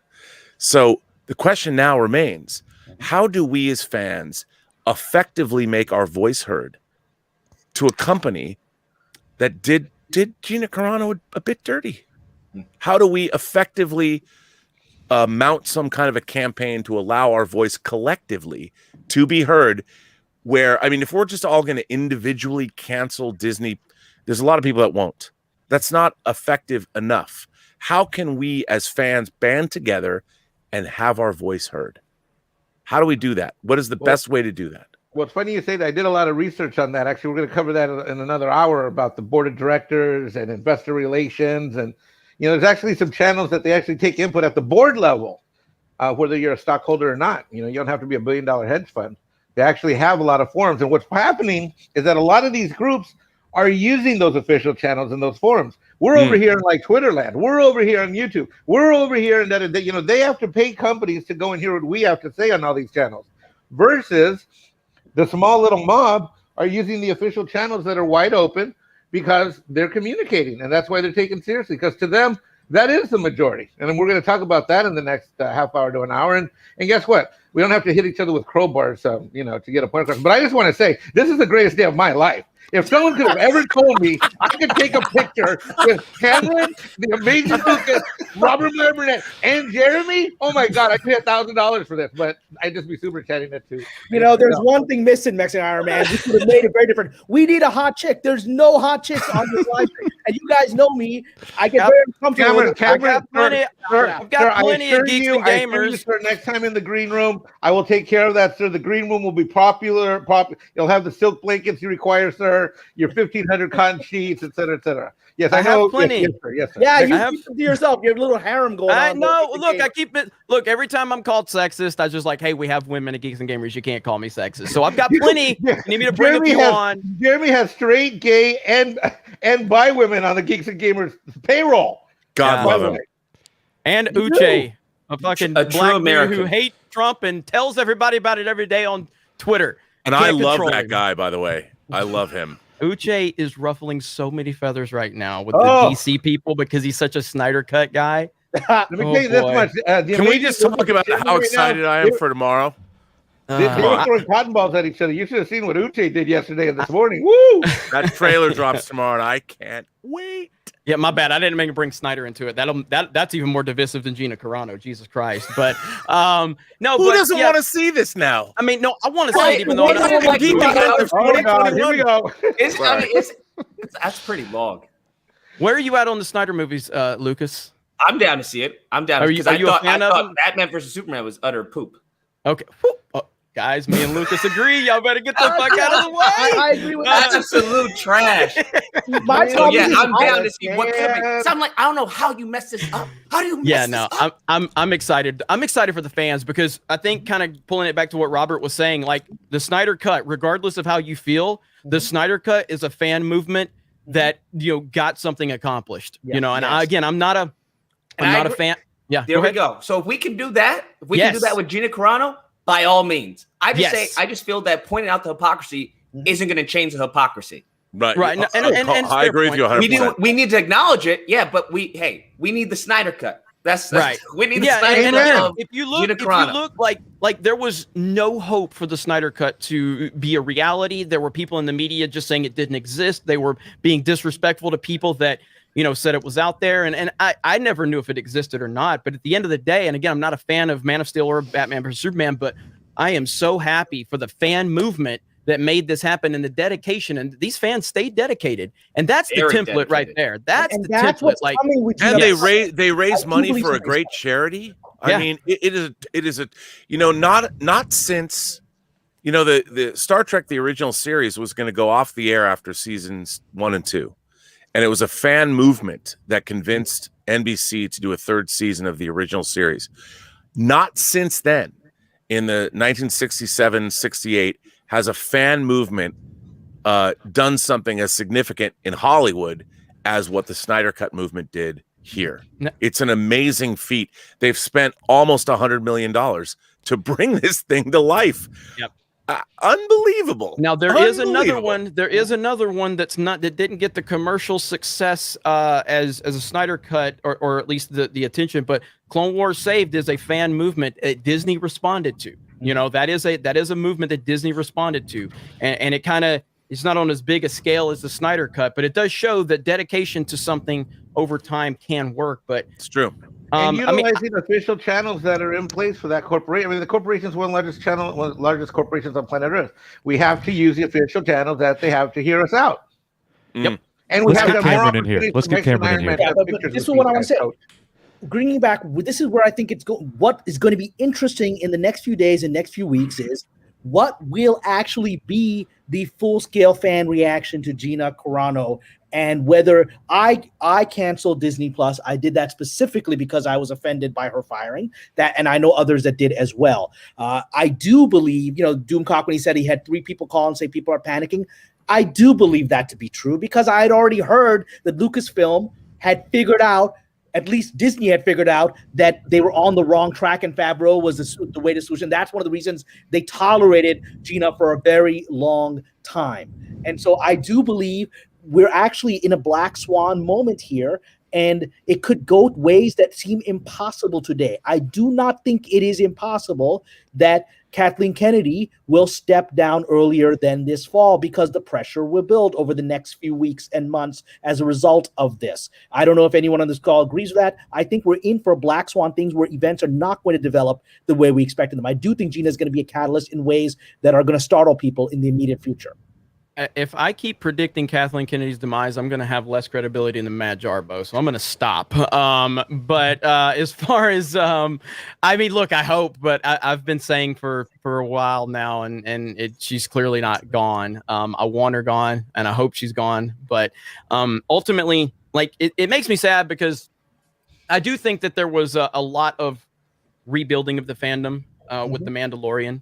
After Last Jedi, after Rise of Skywalker, I think that there was a lot of rebuilding of that, and there were still people that were very apprehensive about getting back on with Disney and Lucasfilm, and understandably so. I very much enjoyed a lot of The Mandalorian. I had some issues with it here or there, but after that Luke moment, it just seemed like it was a lot of positivity, and it felt more like the prequel time than the sequel time, where prequels was like about arguing about Star Wars, not arguing about identity politics, and that was what was nice about that. But this Gina Carano thing has just been really bad. Again, my biggest issue with it is just Disney's language of the firing her, just the extra like kicking her while she's down, like announce she's been relieved or announce that her contract hasn't been renewed in a politically correct way, and just move on from it. But the fact that they kind of just had to take those extra digs is what really was frustrating about it, on top of the obvious stuff. And it was a statement that didn't make sense to me. The comment is cultural and religious commentary. She hasn't been making it, or cultural groups that I don't know what they were trying to say there, or religious groups. It was this weird kind of thing that implied things about her posts that I don't think even her critics are actually saying she said. So it was out there. By the way, I also want to point out that according to the Hollywood Reporter 3 days ago, UTA, the United Talent Agency, her agency dropped her as a client. Now, this is, for those of you who don't know, who are watching this stream, your agency is they're in charge of getting you work. And so this is the ramifications of this on a professional level are profound. Yes. And so UTA luckily the Daily Wire came in and they have some deal, which is weird to me that UTA fired her, because I would think the Daily Wire deal, whatever deal she has, would have been negotiated buy her agency. So maybe it did happen overnight. Who knows? Well, but I think the conversation had been going on for months. I think they probably don't have. I mean, I think she's going to sit down with a lawyer, and the actual contract is not going to be UTA negotiated. But I think, you know, what I don't like about this, what really bothers me about this is that, you know, UTA, when you take on a client, I really think that, you know, if you're taking on an MMA fighter and you're taking on their whole persona, I find it I'm not a fan of Hollywood talent agencies. They're the least. If you want someone to back you up, unless you are a big earner for them, they will cut you loose at a moment's notice. No value. And this kind of thing is really disturbing to me. And we just had the Writers Guild of America just settled a massive deal, as you know, Kamran, with the agencies, profoundly changing the way writers are represented and paid in Hollywood. I won't get into it. It's a little inside baseball, but big deal for writers in Hollywood. To see this is a very real world fallout for Gina Carano that isn't fair to her, I don't think. It does impact her life. I mean, I've been in this situation. I was with William Morris Endeavor for 7 years, and then one day, out of nowhere, they just decided I wasn't making them enough money, and I got this call I wasn't expecting saying, "You're not a client anymore." That happened to me. I was a William Morris client too, and I wasn't an earner. I was, believe it or not, they had me working on spec for Bill Cosby. Oh, wow. And then they said, our project hadn't reached fruition, and I was cut loose. Well, you're kind of minority-centric oriented. I'm sure you did fine. Well, that's the thing is the funny thing, just to give the politics of agencies here link to, the funny thing is this. So I was heartbroken because I was very invested in my agency. It had opened up doors for me at a very high level. And then I was like, well, what do I do? And then suddenly UTA, which is the agency Gina has been let go from, called and said, oh, this guy's on the market. We want him. And the amazing thing is this. So literally 24 hours later, I'm with UTA, which is a powerful agency. And my agents had dropped me, I guess, because they believed I was out of the game. I hadn't worked in a while. They believed I was like, so suddenly when one of their competitors said, no, we think he's still got value, they grabbed me. 48 hours after that, I'm getting phone calls from my ex-agents, you know, at William Morris saying, hey, wow, it worked out for you. Okay, let's stay in touch. I was like, yeah. This guy, our competitors want him. Let's cover our bases. Dynamics, right? So it is what it is. And then I left.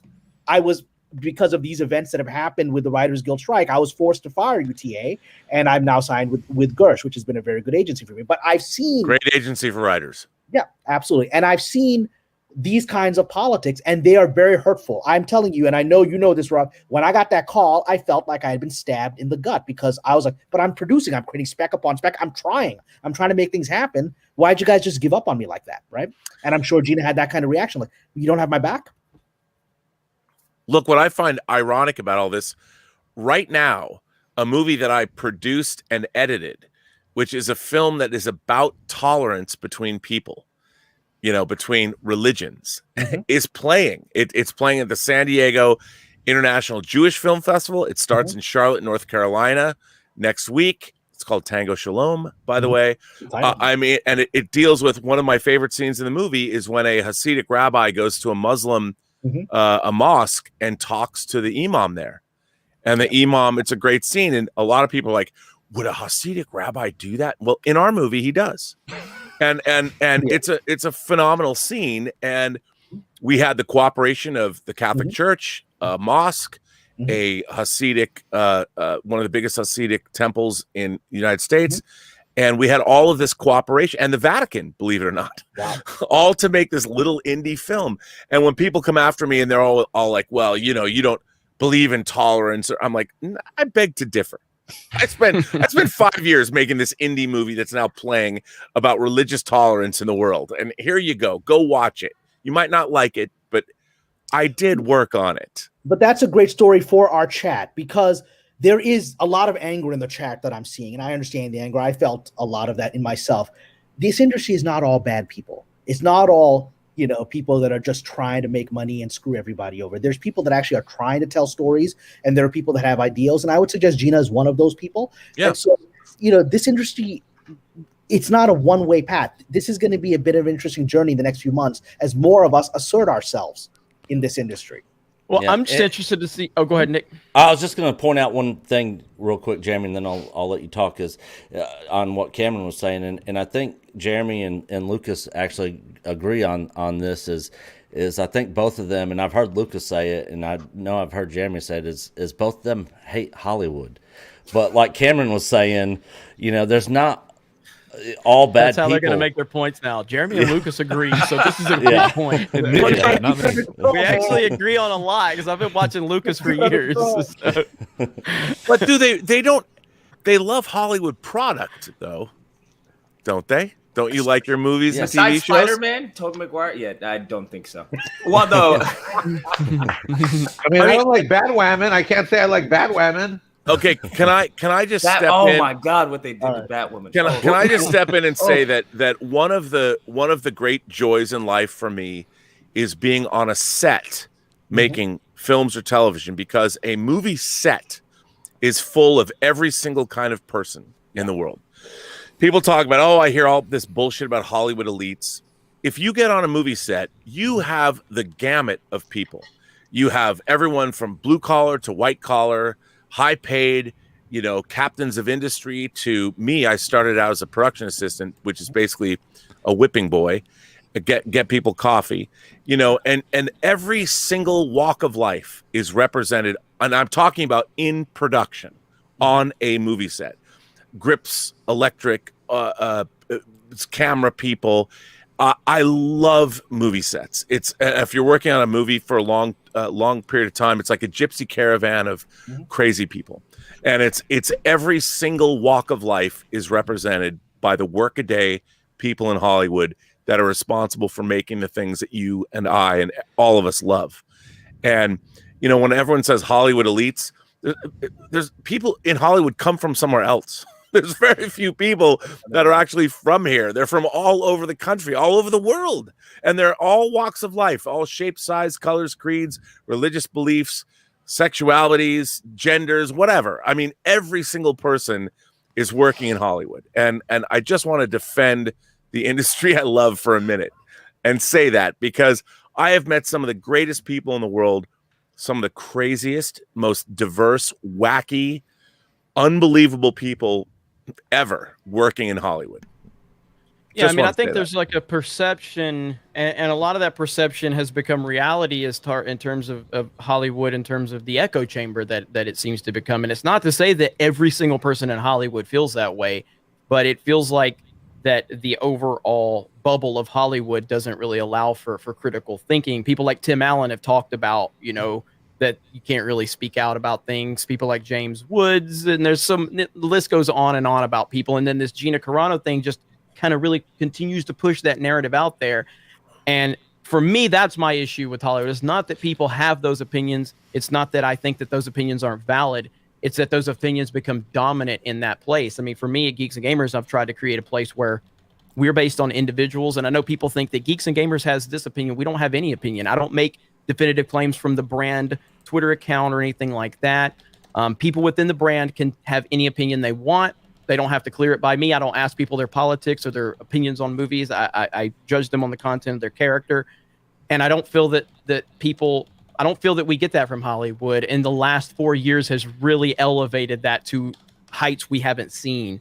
And I think that's why the perception is the way it is. It's not to say that there aren't great people in Hollywood. It's just that they are dominated by the activists in Hollywood that are using this platform to continue to push their politics. I don't think you're wrong. And Jeremy, I mean, all the credit in the world to you, because you do employ a great deal of diverse, and I mean in terms ideologically, people, and you take care of your people. Mm-hmm. I mean, you you run what you do as a business, and you don't mess around. Don't start complimenting me. That hurts my narrative. Like don't start taking away from my Twitter credibility. Let them keep hating on me. Don't show mercy to the Sith. You know that. On that note, gentlemen, I actually do have to head out. So it was an honor to be on this stream. All of you people, Robert Meyer Burnett, amazing because we hadn't interacted before. Jeremy, you and I have interacted before, but others here have not. And so it's been an honor and a delight. I hope I added some value to this conversation. Absolutely. Absolutely. And I'm going to be watching the remainder of this, on the playback later. So please continue on. And it was an honor to meet you, Cameron. Thank you so much. I have you on your channels. I mean, amazing Lucas, drop me a DM, Robert. I'd love to have a conversation with you about the industry. That'd be great. Hit me up, Cam. Stay in touch, bud. Absolutely. You're off of Twitter. How do I stay in contact with you, man? And Luke, people on my team, you can talk to them. You can stay in touch. And Lucas got yeeted off of Twitter too, so the only way you can get a hold of him is email and Instagram. Lucas, did you really? Are you no longer on Twitter? Yeah, don't misgender people. Yes. Thanks for coming in. At Geeks and Gamers, I'm going to do a stream with one of them. That's how it's going to be. All right. All right, Cameron, and I'll have the green room ready for you, sir. Camels on the right, elephants on the left. The ladies will be in the middle in the tent. I got this. I found that sounds good to me. All right, guys. Cameron, we hope that you'll come back sometime. It's been a pleasure. Thank you, sir. Take care, Cam. Hey, Coach, we got to nail some of these super chats. Yeah. Lucas, how many times you been kicked off Twitter? 3 times. I agree with what you were saying, Jeremy. I absolutely agree. Where it comes to the point where it's self-censorship, right? And whether or not that even well, if this person can say it, why can I say it? Yeah. And I agree with that. My issue is with how do you combat that? Hang on, are y'all agreeing again? I'm gonna put y'all together. Here you go. Yeah. There you go. Fuck this. Yeah, fuck you, Lucas. Fuck no. Hold up. There we go. And the white supremacy. Thank you. Well, I mean, let me ask you guys this. Obviously, we in this country, there are serious divides, ideological divides, political divides. The center cannot hold. How do we start to work together? How do we find common ground? What do we do? I think to start off with is what we're doing right now is having these conversations. Yeah. I mean, Jeremy and Lucas politically are pretty much on the same page. Robert Meyer and along with me and Coach, we're politically pretty much in line with Jeremy and Lucas.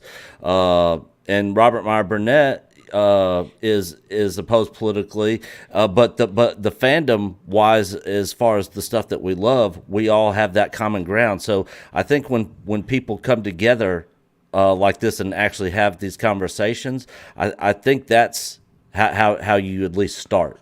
And I think my response is real simple to that too, R&B. It's don't take things personally and choose kindness. That's real easy. But the funny thing is, to me, I might be politically opposed, but I've watched Lucas and I've watched Jeremy for years.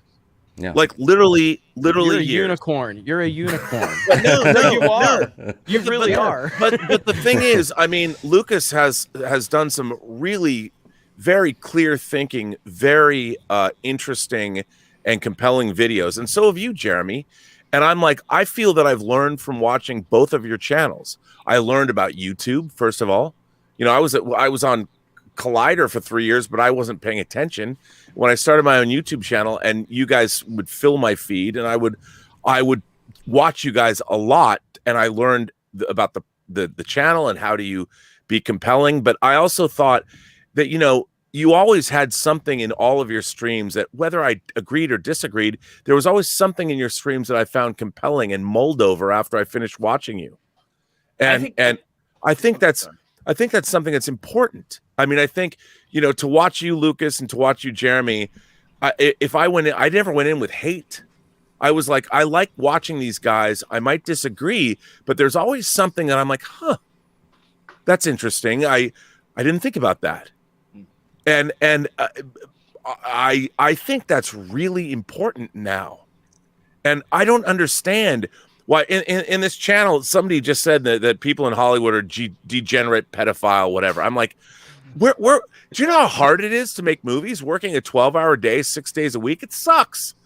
No, we work hard, and I think when people watch different channels, I watch so many different people, and I find something of value in all of their streams. And if I were to write them off, sorry, no, I'm just saying. Sorry. Yeah, my bad. I was just gonna say, like, for you, like, if, for instance, I've never spoken with the amazing Lucas. I know, and again, I just came in real hot, but whatever. I love Lucas. I've watched him for years. I was like, oh, it's gonna be good. It was like I was watching a disagreement day on Lucas's channel, and Jeremy was a part of it. So if you come to me, like, if I'm live streaming randomly and you say, hey, Jeremy, amazing Lucas wants to talk to you, he'll come on your stream, I'm not going to be surprised, because I've kind of seen Lucas kind of be like that. And I know where he is kind of politically with Robert. And it's nothing against you, Robert. It's actually a compliment, but it is kind of like showing the side of the political aisle you're on. You are a unicorn, because when Nick tried to get you to come talk to me, that was like, holy fuck, a guy who bitches about Trump is gonna talk to me? Like, it's so rare. And because if I'm just watching you, Robert, on Twitter, and I don't know you, I know nothing about you, and I'm like, oh my god, he's bitching about Trump again, fucking weird, and then like, but I have a conversation, I'm like, oh my god, he's such a, like, I've complimented the hell out of you to the point where it seems like I'm trying to sleep with you, but I think you're awesome. Like, I think you're like, I just, not that there's anything well, it is Valentine's Day tomorrow. I do like Robert is such a wealth of knowledge, and he's such a respectable guy, and just being in that Hollywood industry, and him coming on and talk to me. And I know you got a lot of criticism for coming on my channel. I know you did. I watched it. I watched the Twitter replies. I saw the things where people were like, oh my God, you're talking to Jeremy. And that's, to me, from our world. And I don't mean like in the overall scope. I'm just talking specifically in the entertainment world. Discussions. It's all it takes is discussions. That's all it takes is for two people to talk, have a conversation, hash it out, which me and you didn't have anything to hash out in terms of, almost felt like people were disappointed in some ways that me and you didn't. Not like we're supposed to come to brawl. Yeah, yeah, because we just had a nice conversation about the shit we love. And well, even in this chat, somebody just said, "I never define what I think." The convenient good neighbor. Define what I think. I mean, what is it? I don't know. I think I do a pretty good job defining what I think every day. But the fact is, people are if you define what you think and sit down and go, this is exactly what I think, you stop thinking about it. You stop being open to getting new input. And to me, what I love is what YouTube has done, what the communications technology that we have now, which is unbelievable. We can never have something to stop looking at or learning from. And it's unbelievable. The fact that we ever stop, like, this is exactly how I think all the time. Well, you're not doing yourself a favor. Yep. I mean, Robert, I think one of the things that we saw tonight that I think needs to happen more is we've lost, through Twitter and other places, we've lost that ability to have healthy debates. Like Jeremy and Lucas said, when Jeremy asked me, "Are you sure?" I thought for sure Jeremy was talking about Robert Meyer Burnett. I thought we should have started selling pay-per-view. That's why I put it on opposite sides. I'm like, there's no way in hell I'd ever think my boy Lucas and you. I mean, you two are my super boys. I'm like, there's no way. And the thing is, when we had Lucas and Jeremy on our documentary live stream a year ago, Jeremy came on after Lucas was on, and Jeremy was like, "Man, I missed Lucas." Oh yeah, no, I was like, I want to talk to Lucas. So it goes back to is that we can't. Sometimes you don't want to always be nice for the sake of being nice. There has to be something in our genetic DNA and our spirit where we bind. We get. Sometimes you fight and you become. I've had some dragouts with Nick. Yeah, a couple. Nick. Yeah. Well, I didn't talk to you for like 3 months. Listen to me. I'm on a channel. Motherfuckers are Auburn fans. Okay. Fuck War Eagle. War Eagle. No, but Lucas was about to say something. Were you going to say, Lucas? No, I think that's the point of trying to get rid of the echo chamber, because I think the echo chambers is what prevents and precludes conversations from taking place. Because if I think you're a Nazi, well, I'm not going to listen to. I'm not going to have a conversation with them. Not like it's in a story. You're done. Bye. Next.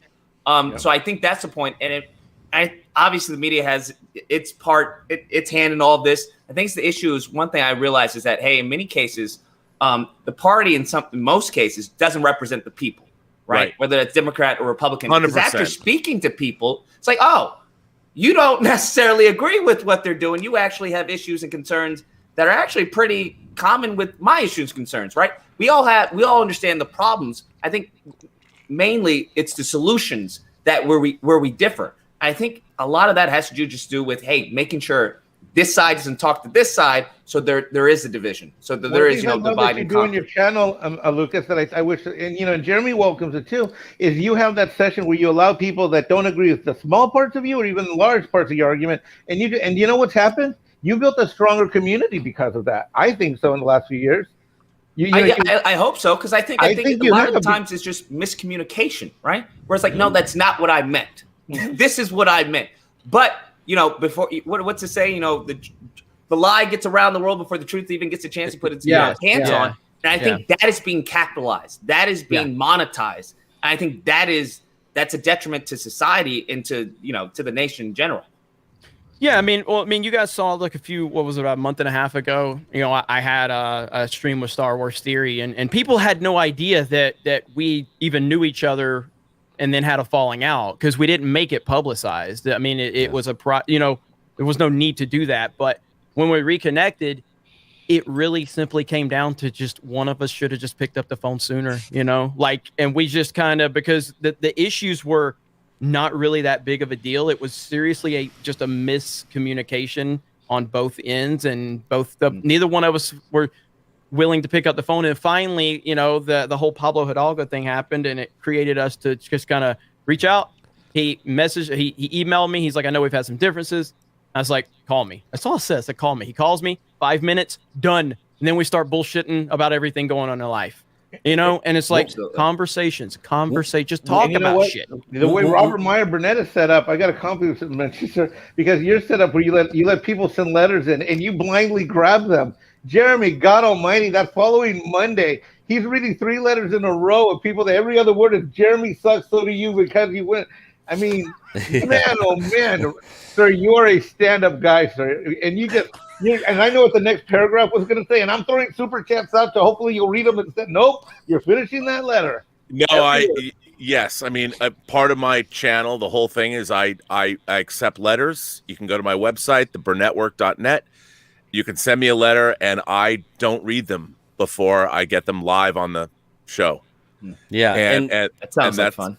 That's it. Well, it actually, for the most part, it is. I'll tell you why. Because over the past couple of years, the letter writers have to step up, because nobody wants to write. What I love is the viewers have made the level of discourse go up because no one wants to write a letter to me that sucks. So they're competing with their fellow letter writers.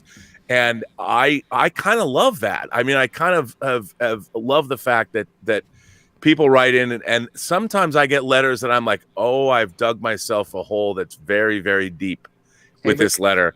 And I read it and I'm like, I better be good. And in a way, it's kind of like walking a tightrope, because one of the things that first of all, I love the fact people take the time to write the letters.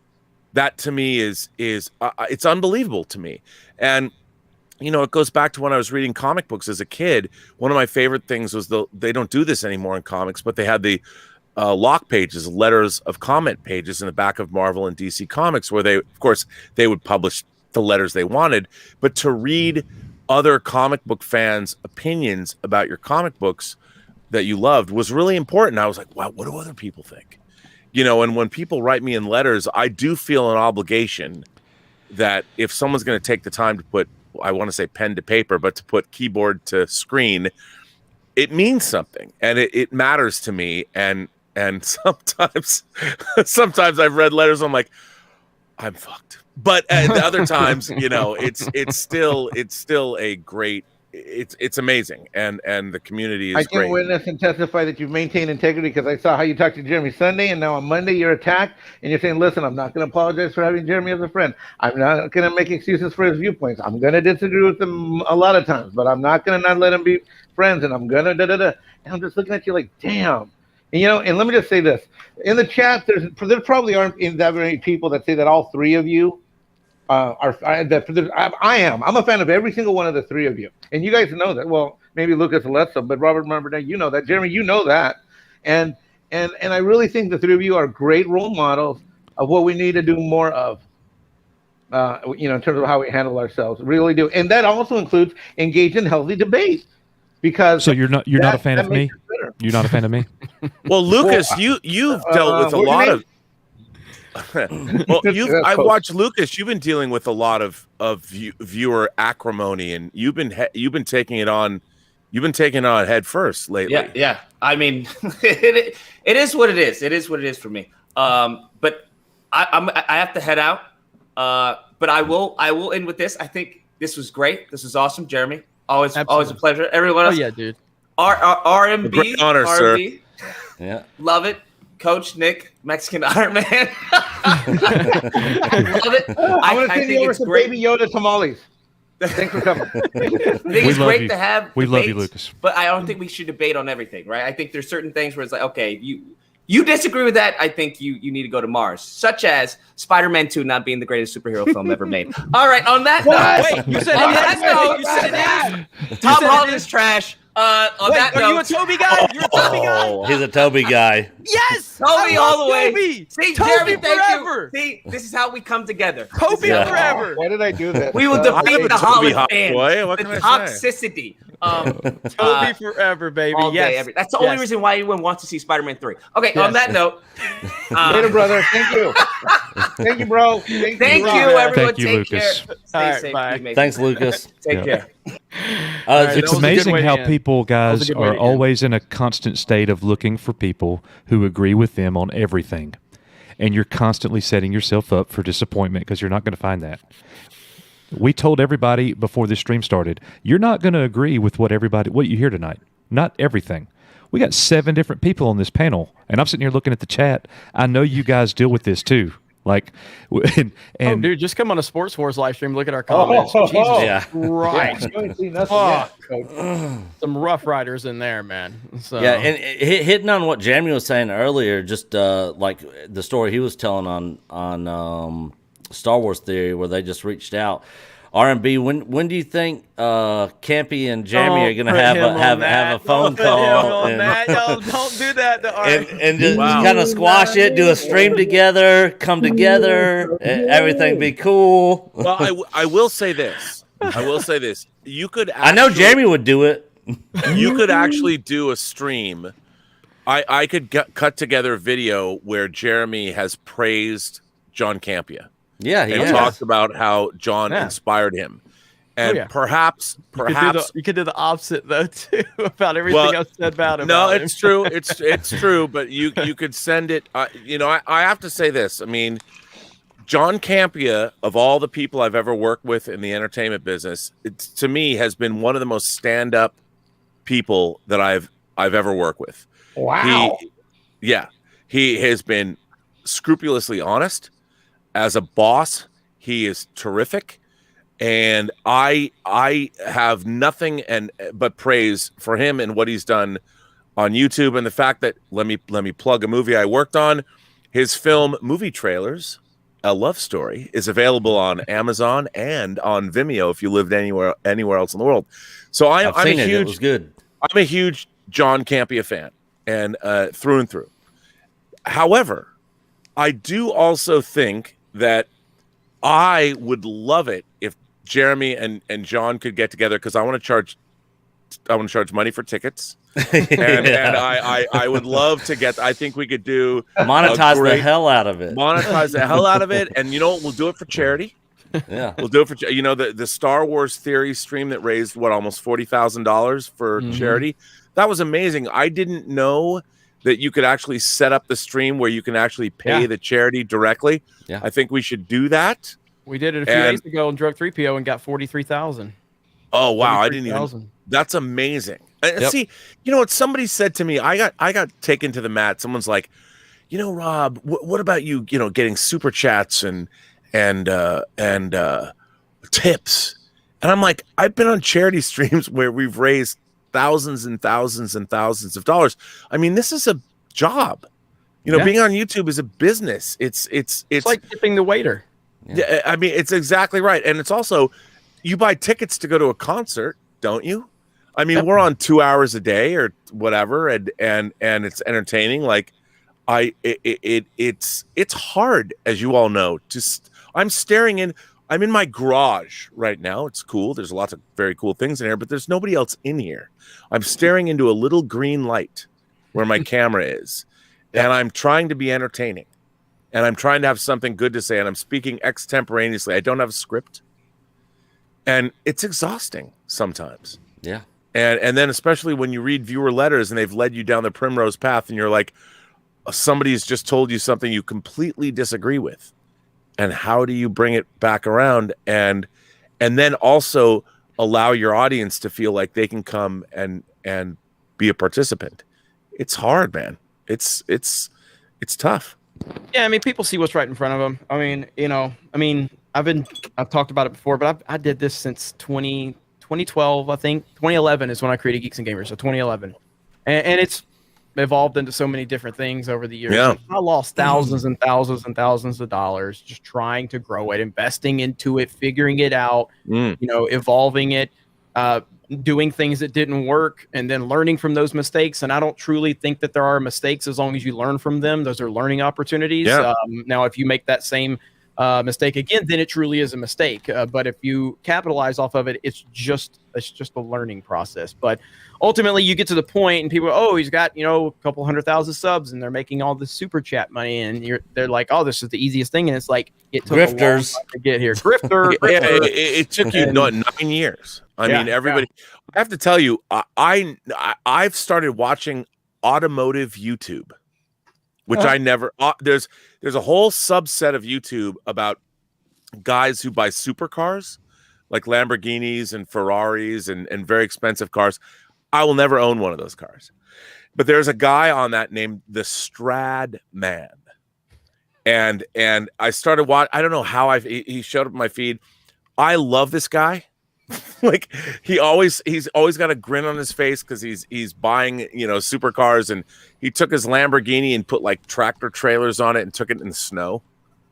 It's nice. The Strad Man. And so I didn't even know that there was a whole YouTube an automotive YouTube. I knew nothing about it.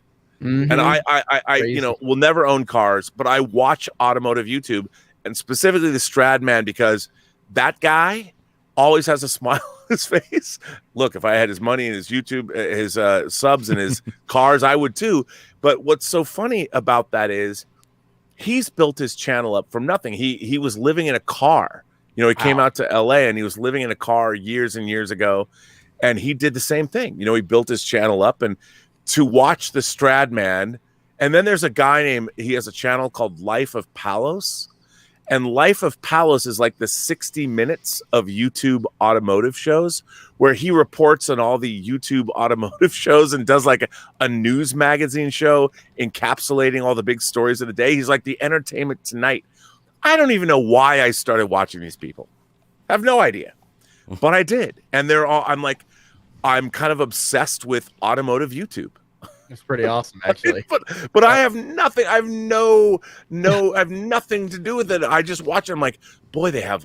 And there's another one. I don't know. Do you guys know who Supercar Blondie is? No. She's this tall, beautiful Australian woman that has like 5 million subscribers, and she gets to drive all of the world's greatest supercars. Oh, I know who you're talking about. This is an $8 million Bugatti. Yes. Yeah, and she's like in Dubai now. And she's super hot.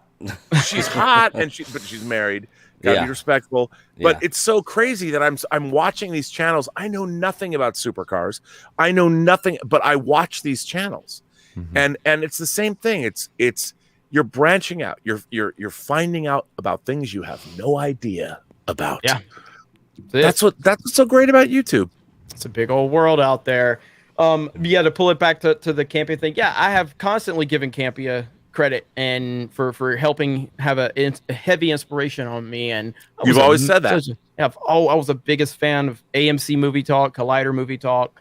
And then they had that super team at Collider, John Schnepp and Jeremy Johns and Harloff and Ellis and Tiffany Smith. And it was crazy. And so, yeah, I mean, so I have my criticisms of a lot of things, and I've been very critical, but it doesn't take away from the fact that he had a huge impact on inspiring me. And I shook his hand at Star Wars Celebration in 2016 in Orlando. Yeah. And I told him he would know my name in a few years. And he kind of looked at me like, sure, sport, you know, but he just patted you on the head, gave you a cookie. That's exactly how it was. It was nice. He was nice. So, That's but hilarious. It just came off like sure, guy. I'll know your name in a few years. Jeremy, you know what that reminds me of? It's a video that you did not long ago where you said, and he won't say my name. He won't say my name. I know he knows it. Yeah. That time I super chatted him and Harloff was super nice, but I could tell Campia was like avoiding, you know, like, because I was happy when and I guess I don't know what happened there, but it seemed like they were going to work together after Harloff left. I think Collider. it was a scheduling conflict with. Okay, him but and I was so Harloff. happy. I'm like, oh man, that's like pre-Force Awakens YouTube for me, having Harloff and Campia back together, you know. Yeah. And I thought it was cool, and I congratulated him, and I was like, I hope you guys succeed, man. By the way, can I just say, Jeremy Johns is one of the nicest guys in the world. You need to get him on a stream with us. I'd love to talk to him. Oh, you know what? He is, because he's from the Pacific Northwest. He's from Washington State, where I'm from. One of the nicest guys in the world. And I don't know if he's somebody else. I watch all of his stuff. His luxurious locks, his hair. Yeah, he's grown it out since the pandemic. Like, it's just, I mean, he looks like Worf. He's got Worf's haircut now from Star Trek: The Next Generation. They're great. And this whole comment section is like, how much is he ever going to cut it? Is he ever going to cut it? It's pretty funny. But yeah, Johns has always been one of my favorite movie reviewers on YouTube. And he's one of just, nicest guy in the world. And he had one of the most epic takes on the Rise of Skywalker on YouTube. Yes. It was gold. Well, his take on the First Order before Rise of Skywalker came out was fucking gold. It was so good. Yeah. Am I allowed to cuss on here? I don't even know. Yeah, we don't censor people's speech. You did say motherfucker earlier, and you said it well. Yeah. It's probably too late to ask that question. Yeah, I had no idea that you and Lucas had interacted over the internet and had any kind of beef. There wasn't an interact. I mean, it was just he was that Black Lives Matter theme, and he was I remember not. that. There was a lot of different people he was kind of roasting their videos, and I was one of them, and I never forget, you know. But I do like Lucas. I've always, I've watched his channel grow. I've watched him kind of look. When you get into the political stuff, it's if you have a take that's just outside of the, the norm that it's tough. You know what I mean? And I've seen that. I'm not going to get into politics right now, but I've seen that on my D-Day Cobra channel where, it's tough, man. Politics. And I watch your stuff on there all the time. I've shared it out a ton on Facebook. Man, my channel, media. My D-Day Cobra channel was growing so fast before the election, and then YouTube was like, nope. And I'm like, yes, ma'am, Mama Susan. Yeah. So I slowed down on that one. Yeah, it's been really weird watching YouTube analytics. I've started to watch more and more of those things, and it's fraught with peril. YouTube analytics. Oh, it's crazy. I mean, like our Sports Wars channel right now is killing it, and we're about to hit 90,000 subs over there, and I mean it's crushing. It's getting more views than Geeks and Gamers main channel, which has almost 300,000 subs, and it's like, I don't understand YouTube. I don't understand this shit. I don't get it. The more subs you get, the less views you get. It's strange. It's really strange. I don't get it, but it works. So yeah.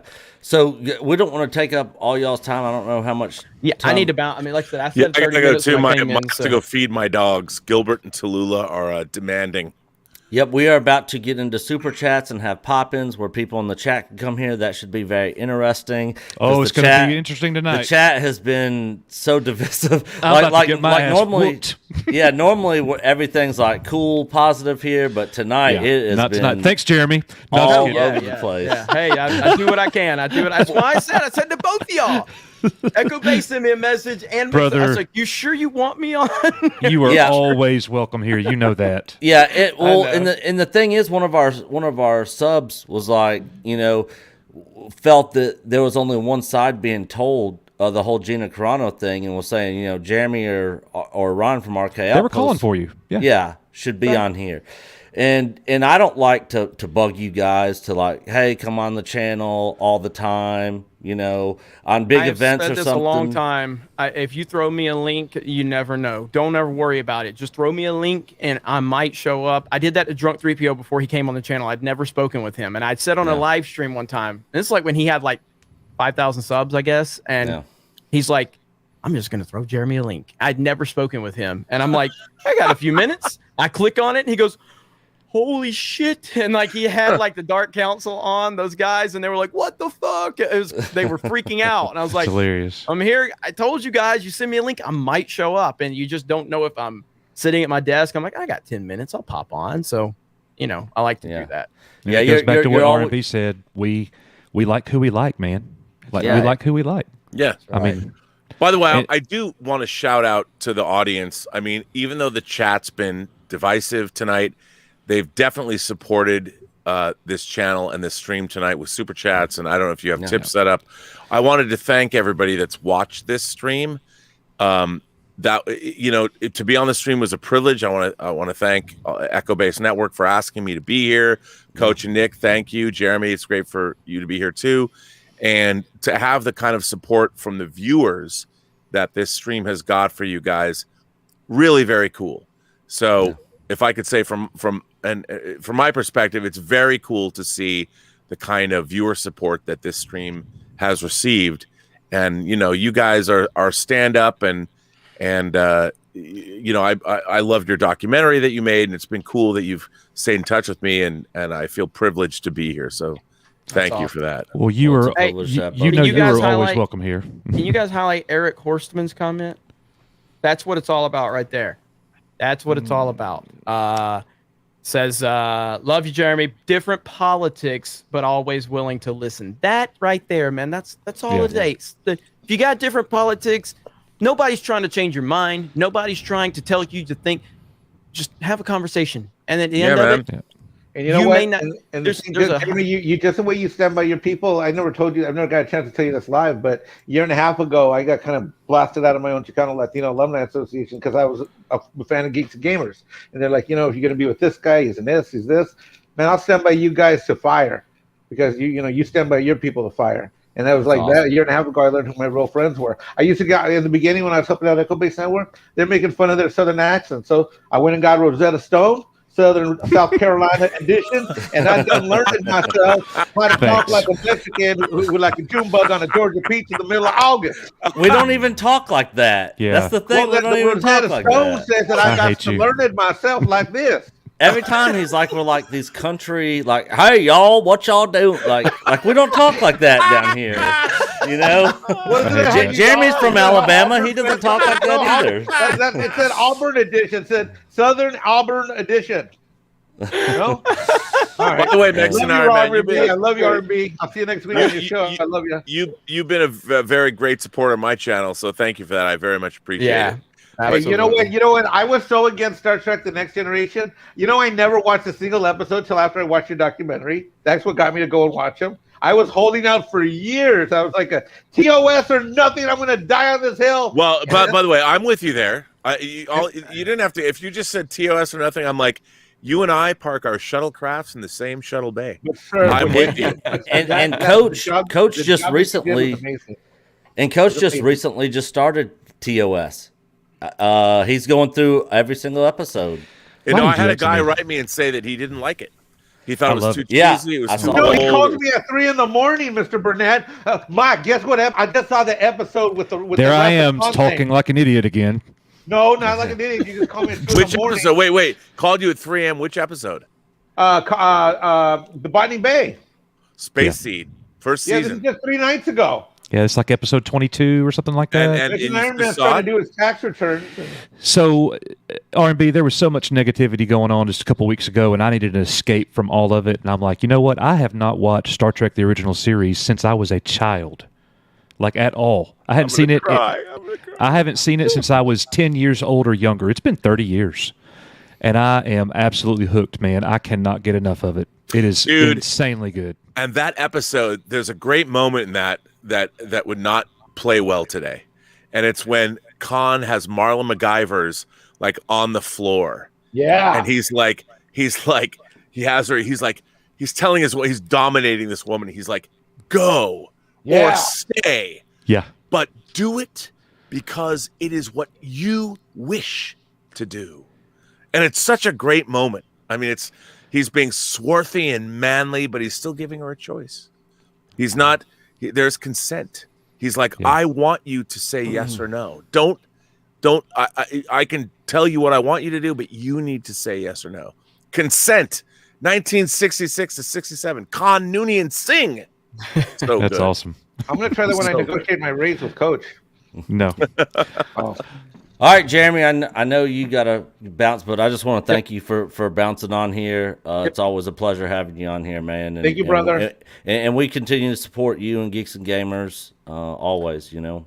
I appreciate it, and I appreciate what you guys are doing. I really like what you're doing. Your videos are, you know, I like how, like the other day, you uploaded a video of me and Robert, and you guys were from like what? Back when I had the blue carpet. Like, yeah, it was a year ago. So we got all these new subs, so we chopped up that documentary stream, and we re-released snippets of that. It was like the greatest takes for all the new subs that we got. Because at that time we had like, I don't know, like we just hit 1,000. We just hit 1,000 subs, and now we're like over 17,000. So we just a lot of people hadn't seen our documentary or that stream, so we chopped it up for all the new subs that we got.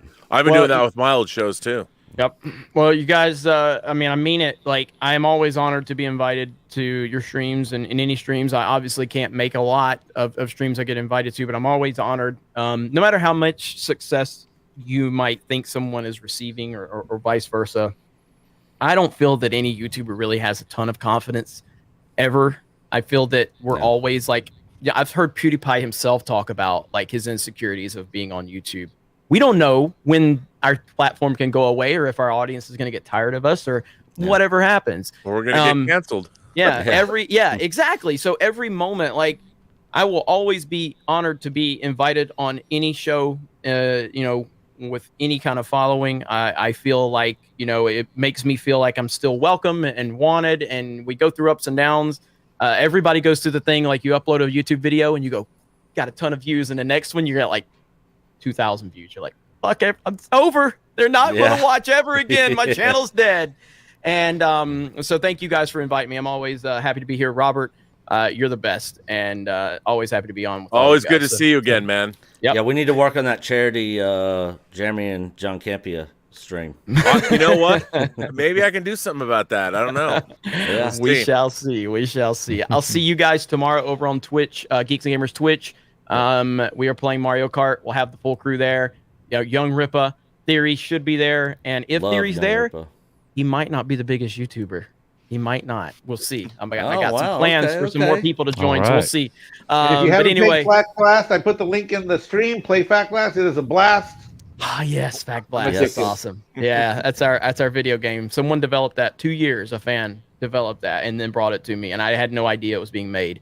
Unbelievable. But thank you guys. Have a great night. I'm sorry if I ruffled some feathers earlier. No, I'm not. Good. I'm not. You know, I'm not. I'm not sorry. Fuck them. Fuck them. No. All right. Bye, everybody. See you, Jeremy. Thanks, man. Thanks. Oh, he's a mess. Well, I do too have to go. I have to go walk the dogs. I've been not walk the dogs. That's later. I have to feed the dogs.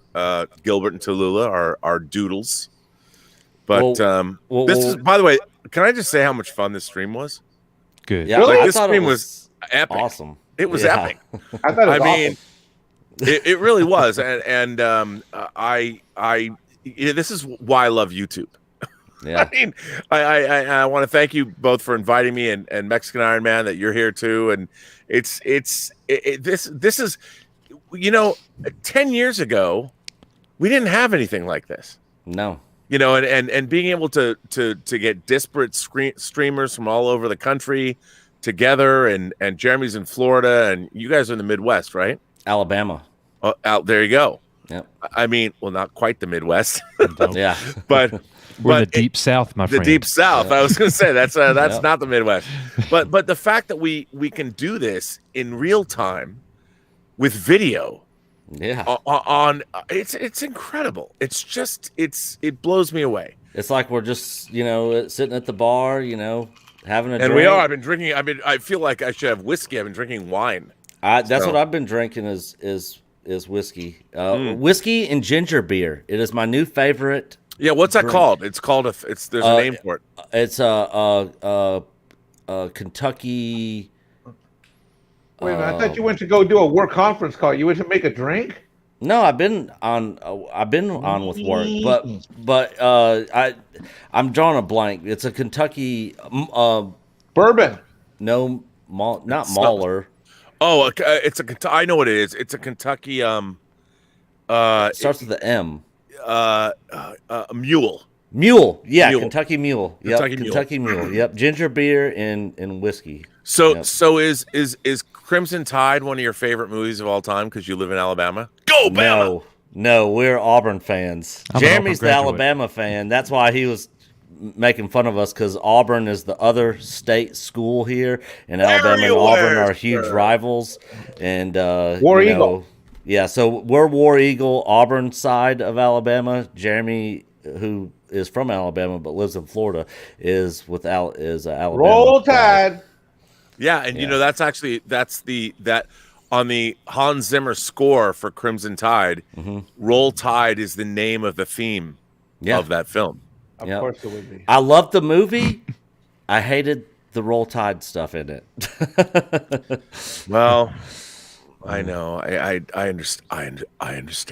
Yeah, but my brother-in-law is from Seattle, and he's a huge Seahawks fan. Well, that's where I'm from. Yeah, I'm born and bred Seattle. Yeah, and he watches you, and his son, my nephew, is a big Seahawks fan because of him, and he. What's his online name?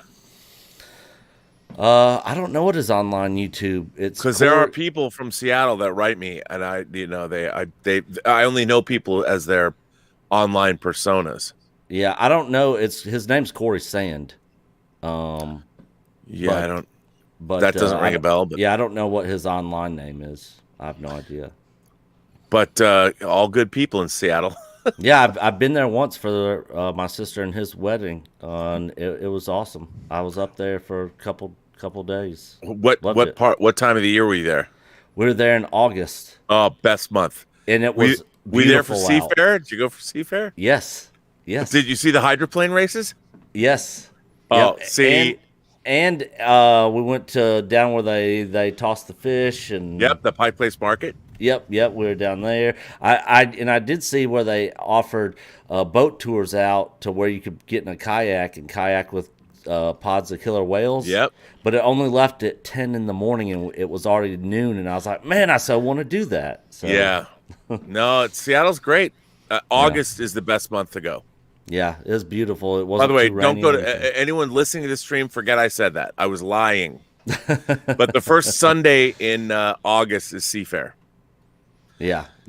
Awesome. Benny Kenobi says in your chat, he sent you a super chat, says, question for R&B, which member of the Beatles is your favorite? I have an action figure answer. Yeah, right question. behind you. Right behind me. Yeah. I'm going to get it. So, by the way, this action figure, this company that made it, only made one figure. And this is the one figure they made. And it has a metal skeleton. This is an amazing action figure. It's too bad the company Molecule 8 went out of business. I mean, you got the clothes. This is a great. And it's real, like steel strings for the guitar, right? Yeah. Oh, yeah. And it actually came with two different head sculpts. So I have the other one here. Here is the non-singing head sculpt, which you can see they did a great job, but they didn't pay their artists, and they went out of business. And the only figure they made was this. And I have to say, my new quest is I'm now obsessed. I love action figures with chairs. Like if you look, let's see, like here's, let's see if I can get it. On the other day, I hadn't had this figure out for a long time, but here is my Charlie Chaplin Tramp action figure. It comes with a chair. I love action figures that have chairs. I'm obsessed with them. I don't know why, but I'll put him back here. I have both a Vito Corleone and a Tony Montana figure that are sitting in chairs. Tony is all coked out with his gun, and dollar bills, and then Vito Corleone has a cat. But so I've got this figure, but I'm gonna buy. There's a great Jimi Hendrix figure coming out, and there's also a Freddie Mercury figure coming out. And what I want is a company, and maybe one of my dreams is to make an action figure. I might have to license Prince. I want a Prince action figure, the ultimate, to be next to John Lennon on my shelf. Oh, that and they can sing songs forever. So John Lennon is my favorite Beatle, although I'll give it up to Ringo Starr for marrying Barbara Bach, a Bond girl. So that's pretty good. You have an awesome collection, by the way, of stuff. Oh, it's well, thank you. It's very diverse, and when I say diverse, I mean diverse books, movies, all kinds of crazy stuff. So when you and Elizabeth got together, was she okay with taking in all the accumulation of stuff of yours? He's in the garage. I have to tell you, Elizabeth has for Valentine's Day this year, I got her first Hot Toy figure. For those of you who don't know, Hot Toys is a company out of Hong Kong. I got her the Mandalorian and the Child. Oh, wow. So awesome. that's her first, and she is. I gave her a Tyrion Lannister figure from the 3rd season of Game of Thrones. And Elizabeth, actually, here's why I know she's the perfect girl for me. She's currently getting, she went back to school, and, she was a mother. She raised 2 beautiful daughters, and she went to art school. She's a fine artist. She's a painter, but she's getting her degree. She actually made an action figure. She actually made a 6-scale action figure using her own hair, and it's got rooted hair. And she makes stop motion animation films with her action figure that she made. And the other day, she actually found I don't know what it was, but she found some action figure that has an astronaut suit. Mm-hmm. And she put her action figure that she made, her 6-scale figure, in the astronaut suit. So it's in a flight suit and it's got a helmet on it. And, so tomorrow is Valentine's Day. And so since I'm live on YouTube, let me declare my undying love for Elizabeth, my girlfriend. She's super sweet and cool. She's super sweet and cool. And we do a stream together, and we do whining about movies. And I'm lucky to have found her. And we did bond over our love of the movie Amélie, which is a French film. If you haven't seen it, it's great.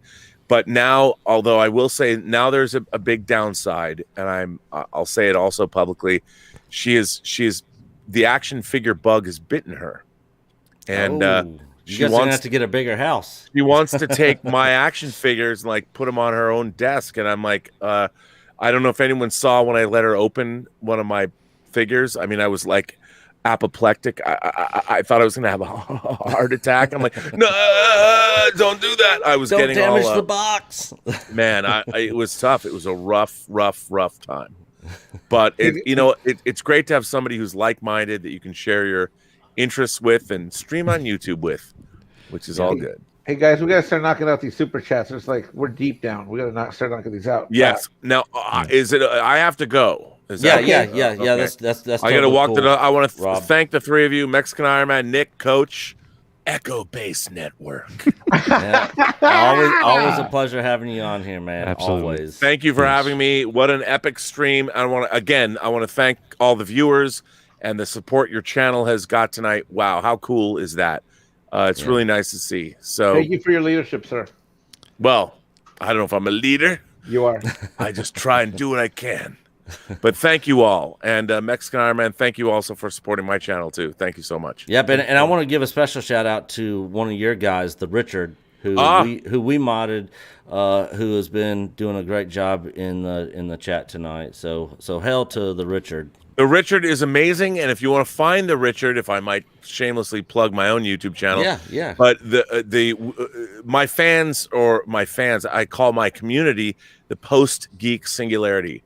And there is a Post Geek Singularity Facebook page that the Richard, he's always having watch parties and showing really eclectic music videos. And I'm a part of it. Yeah, doing all kinds of things. So So if you want to come over and find the Richard, tell him I sent you. And you never know what he's going to show you.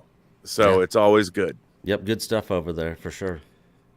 Well, R&B, thank you for coming in, man. We love you, man. You're the best. Well, thank you guys, man. It's great to support the channel. I can't believe it's been a year since I was streaming with Jeremy and the amazing Lucas, and it's been, my God. Yeah, it's like this last year. This last year, I mean, just flew by. Thanos snapped for all of us. Yeah, there he is. He's gonna snap again. So, anyway, I will see you. We'll do this again soon sometime. Yeah. We definitely won't wait a year for this next time. No, because we got another documentary coming out this year, and there'll be more news, and we would love to have you back on for sure. Count me in. Unless he snaps me out of existence, then I call Elizabeth and tell her I said you can take some of my hot toys if I'm gone. Well, I'll be by to pick those up. EchoBase has a new diversity inclusion program. Any gifts that you give to Mexican Ironman are considered stunning and brave. Well, you can have all my die-cast Ironman figures. How about that? Hang on. Woo! Ready? Yeah. All right, gents. Adios. All right, see you. Thanks, Rob. Adios. Tiene, tienes, tenemos. I can't conjugate my verbs. Anyway, I'll see you guys later. Yes, sir. Bye-bye. All right, let's do this. So let me give everybody an update. You can come on in just a few minutes, and we're going to kind of restate our position on the whole Gina Carano thing. Nick and I are going to have a very, very brief talk, but we want to get through these super chats because it's really important to us. So I'm gonna go through these. If you want to jump in the pop ins, we're probably going to start that in about 10 or 15 minutes, and we're here. We're here. Like, this is going to be awesome. We're not about to stop the stream. We are running strong. I'll go make some coffee. And we want to say this too. Many of you disagreed with what we were saying. Come in and let's chat. Come in and let's talk about it. We want to hear your opinion. So I'm going to go through the super chats real quick, and we hope that you guys will be popping in with us in just a few minutes. You want me to go ahead and share the link out now, or no? Okay. No. All right. Just let me know when. That'll stress me out. All right. Let me just say this. Anybody that's been on this before, if you have my Twitter, just shoot it to me, and then I'll shoot you the link as per Coach's desires. Yeah, but we're going to open it up to everybody. We're just going to post it in the comments eventually. Right. Maybe the first panel or two, that's fine. But if you want to come into the show, you can come in. So here we go. Super chat time, okay? All right, Stephanie Littlepage sends a 99-cent poop emoji. Thank you very much, Stephanie. I don't remember what happened when you sent that, but holy crap, it was a great show. Gina can't be replaced, says Dave Bob. $2 super chat. # I stand with Gina Carano. Thank you very much, Dave Bob, for sending that. I think Dave Bob cut out a while back, but thank you, Dave Bob, for that support, and we're glad that you stand with her. And we do too. We do too. Hail, Coach and Nick. Drink up the Hardee's Yo-Ho at Tortuga. Drink up me Hardee's. Gotcha. It's the whole pirate thing. Yeah. Hail, Melissa Lord, and the $2 super chat. Arr. Thank you very much, Melissa. We have a new member. Stephanie Littlepage has joined, and she is now a Padawan. So thank you very much, Stephanie. Stephanie, I'm going to go ahead and play this for you. Welcome to our member family. If all of our members will tell Stephanie Littlepage hello, give her a warm welcome. This video is for you.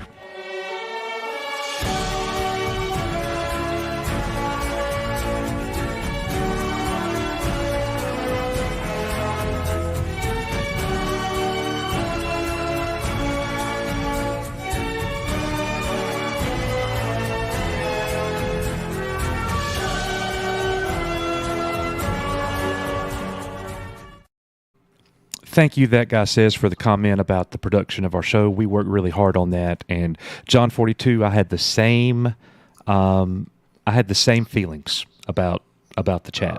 So thank you for sharing that. And when we have our pop-ins, it won't be. We're not going to be talking over each other. We're going to listen to everybody.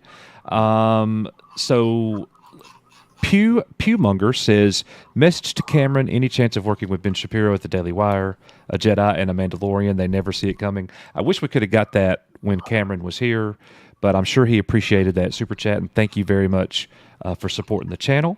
And we'll have him on again. Oh, absolutely. Geeky Pixie sends a $5 super chat. She says, I get Disney Plus from my phone company. Even I didn't Even I still would not cancel it. My family enjoys the content. I'm a proud Gina supporter, 100%. Thank you very much, Kiki Pixie, for the $5. It's an individual decision. Absolutely, and we support that. Absolutely. If you don't, cancel your Disney Plus or not, it's completely up to you, and we respect that. Absolutely. I would definitely have a hard time letting it go if my children love it. You know, that would be. I wouldn't. I wouldn't. That's just, there it is. I'll say that. Bill Coonigan sends a $5 super chat. I was done with Star Wars after The Last Jedi. It was Luke trying to kill Kylo's crazy uncle's sleeping nephew in bed. Symbolism. I had hope with Mando. I don't know now. Well, Bill, thank you for the $5. We are not fans of the sequel trilogy, and I think we share that same frustration with you. Yeah. Diamond Talks sends a $5 super chat. Thanks for your stream and hashtag cancel Disney Plus. Well, again, we respect that decision, and we support it. Yeah, absolutely. So thank you for your super chat, sir. And I'm going to go ahead and play a super chat, a video for you guys. You are Echo Base Network. To all the people that I just read your super chats, we greatly appreciate your support. We'll come back and with the others. So, you guys want to go do some shooting?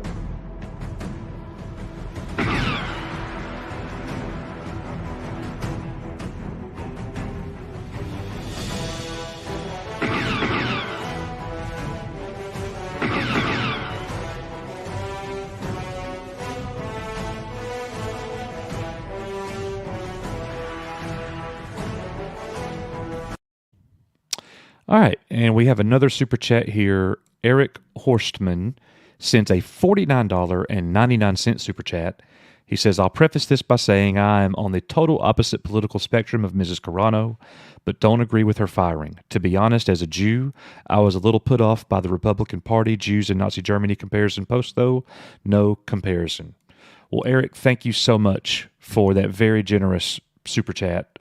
And, that's awesome that you are open to supporting Gina Carano, who you do not share the same political ideology. And I respect that. And I feel the same way. There's a lot of people on the opposite end from us that I also respect. So thank you very much for that super chat.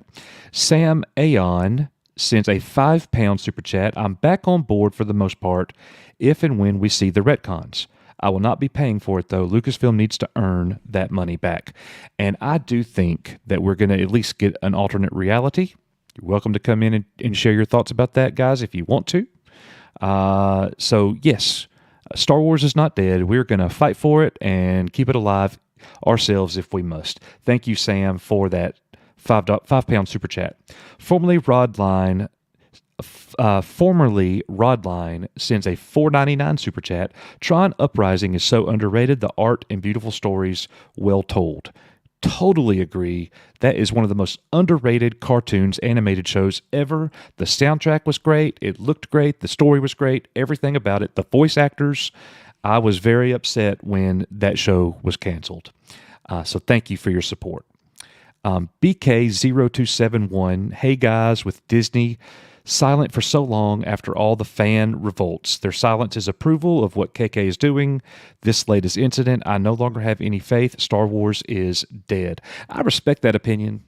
We are going to try to keep it alive the best that we can, but if it is dead to you, I totally understand that. And I get it. I get it. Stephanie Janisek, Smuggler's Cantina. Hail, Stephanie. She says, Cameron, please be right. Not sure. I think he was talking about the retcon, the alternate reality, when she said that. So thank you, Stephanie. I think she may also be referring to about the pushing Kathleen Kennedy out. That this went too far. Yeah. Jessica Butler sends $5 Canadian. Have you heard that Pedro Pascal got a trans sister named Lux? I have not. That is news to me. Cool. Awesome. Well, thank you, Jessica. I feel like I'm missing something there, but Jessica, thank you for your support. Aaron C, great to see you again. Cameron, earlier you had said the Joker put the momentum against wokeness. Do you think that momentum is gone? We'll have to have Cameron back on the show. Yeah, we're not going to go tonight. It's too late. I'll go in the morning. But Aaron, thank you very much for your support of the channel. Let's see. 700 Club sends a $10 super chat. RMB. I honestly love Robert Meyer Burnett because he's a ground zero nerd. This guy is the real deal. And while I wish he'd be more confrontational at times, I know he is a good dude. RMB, be RMB. You are right. We just love him. We just love him. I go over there and lurk in his streams all the time. Occasionally I'll say something, and his people over there have been very good to us when we show up. But just a wise sage, he surely is. Eric Horseman sends another $24.99. Kathleen Kennedy gots to go. Haven't canceled my subscription because I'm still so excited to see upcoming shows like Ahsoka. Plus, still want to support Filoni and Favreau. Plus, want WandaVision, not meaning to sound hypocritical. And I understand that. I don't think, we're certainly not saying, we're not drawing a line in the sand and saying, cancel your subscription. That's to each his own. So good for you, Eric. And we can find other ways to support Favreau and not the other side if you see it that way. David Crabtree sends a $5 super chat. He says, first time checking out the channel. Heard R&B was going to be on, but you've got a new subscriber and fan. Fantastic show tonight. Hashtag Team Jenna. Thank you so much, David Crabtree. Welcome to Echo Base Network, and now you are Echo Base Network. So welcome aboard, sir. Erica Lawrence, a.k.a. Jedi Lawrence. Star Wars is using John Boyega as a black actor spotlight for Black History Month on Twitter, yet still no mention of James Earl Jones. Yeah, I don't think that they're going to bring up James Earl Jones and missing his birthday. Disney, these large corporations have a hard time saying, you know what, we made a mistake, we're wrong. It's really hard for a lot of people to say, I'm sorry. So, but good point. Thank you for bringing that up, Erica. Chris Pavoto sends a $19.99 super chat. Thought about Gina's post. And that's what we're going to get into here in just a few minutes, guys. We want to hear what you have to say. Thought about Gina's post. As R&B stated on a stream, the deal with Daily Wire takes time. Could she have poked the nest to be released by Disney for standing by her side? Or Disney standing her side. For standing her side, sorry. But have a chance to use her voice with Daily Wire. So I see your point, Chris, and I definitely have to say that is a possibility. One could say she knew it was coming. She smelt it coming. She's got to deal with Daily Wire as a backup plan, a safety net, a level of support, whatever you want to call it, and that is what transpired. So I definitely could see that. Good point, and thank you very much for your support. Waiting for Nerdrotic sends a $1.99 super chat. If Beep Bop Boop is too far, our culture is lost. Agreed. Thank you so much. Eric Horseman sends another $9.99 super chat. He says, look, I'm gay, but it should be up to individuals if they want to include pronouns in their bios. Sometimes political correctness just goes too far. Totally agree with that, and I loved Robert Meyer Burnett's point. I will call you whatever you want to be called because I will respect you there. But don't tell me that I have to put that in my Twitter bio and that I'm a hate monger if I don't. Totally understand that, and thank you for your sensibility. Valiant Renegade sends us a $5 super chat. He says, I like my middle name, Robert, but I actually am a pretentious douchebag. No, you're not. And I see you laughing right there. You'll be in the show here in a few minutes. You are not. So you need to stop. He said that from backstage. Yeah, he's so funny. David Crabtree sends a $10 super chat. If it's Disney's hypocrisy that is the issue here. Fire Gina, that's fine. But don't act the moral superior when continuing to employ and defend people who are openly racist on Twitter and post vile things. That's what we're going to be talking about in a few minutes. Thank you, David. If you're still here, I hope you come on and let's talk about that some more. I see your point. Canada Dry sends $5 Canadian. Unfortunately, a very unbalanced panel on the Gina issue. I'm disappointed. Missing Gary or Jeremy or Ryan. Love you guys, but I'm disappointed. And I understand that. I wish you had hung around a little longer. Jeremy did show up, and boy, did he ever show up. But Canada Dry, we always are going to be open to different perspectives and opinions. I had the Jeremy opinion when the news first hit, and after a little bit of time, it changed. And I would love to answer questions and talk about that a little bit more. We made this live stream open for everybody. It wasn't about me. It wasn't about Nick. I saw some bashing Mexican Iron Man in the comments that they were saying, this moderator sucks. And I was like, well, I told everybody that I was going to let these guys go. It's your time to talk, and it's your time. No, normally one or two of us will moderate and guide and control, but not tonight. Not tonight. Not on an all-star We told all y'all VIP we weren't going to do that tonight. Content creator special like that. You let it go. You let it go. But it did get a little bit too far for a moment, so we took it back in and we kept moving. And I really appreciated Kamran stepping up and being a guiding light and getting us back on target. It was very kind of him to do that. Let's see. Mexican Iron Man, you sends a $20 super chat. The three panelists are incredible. Wow, what a rare opportunity to debate with respect and yet agree to disagree. Maybe even hang out again to discover differences that spark further discourse. So we will certainly do that, Mexican Iron Man. Thank you for your support. Stephanie Genesek, Smuggler's Cantina. For your information, rumor from one source, Pedro may leave too. Whoa. Oh, no. I'd be so sad. Bet he keeps the helmet on then. Okay. Yeah, that'll be interesting. So thank you, Stephanie, for sharing that. You always have such great information. Yeah.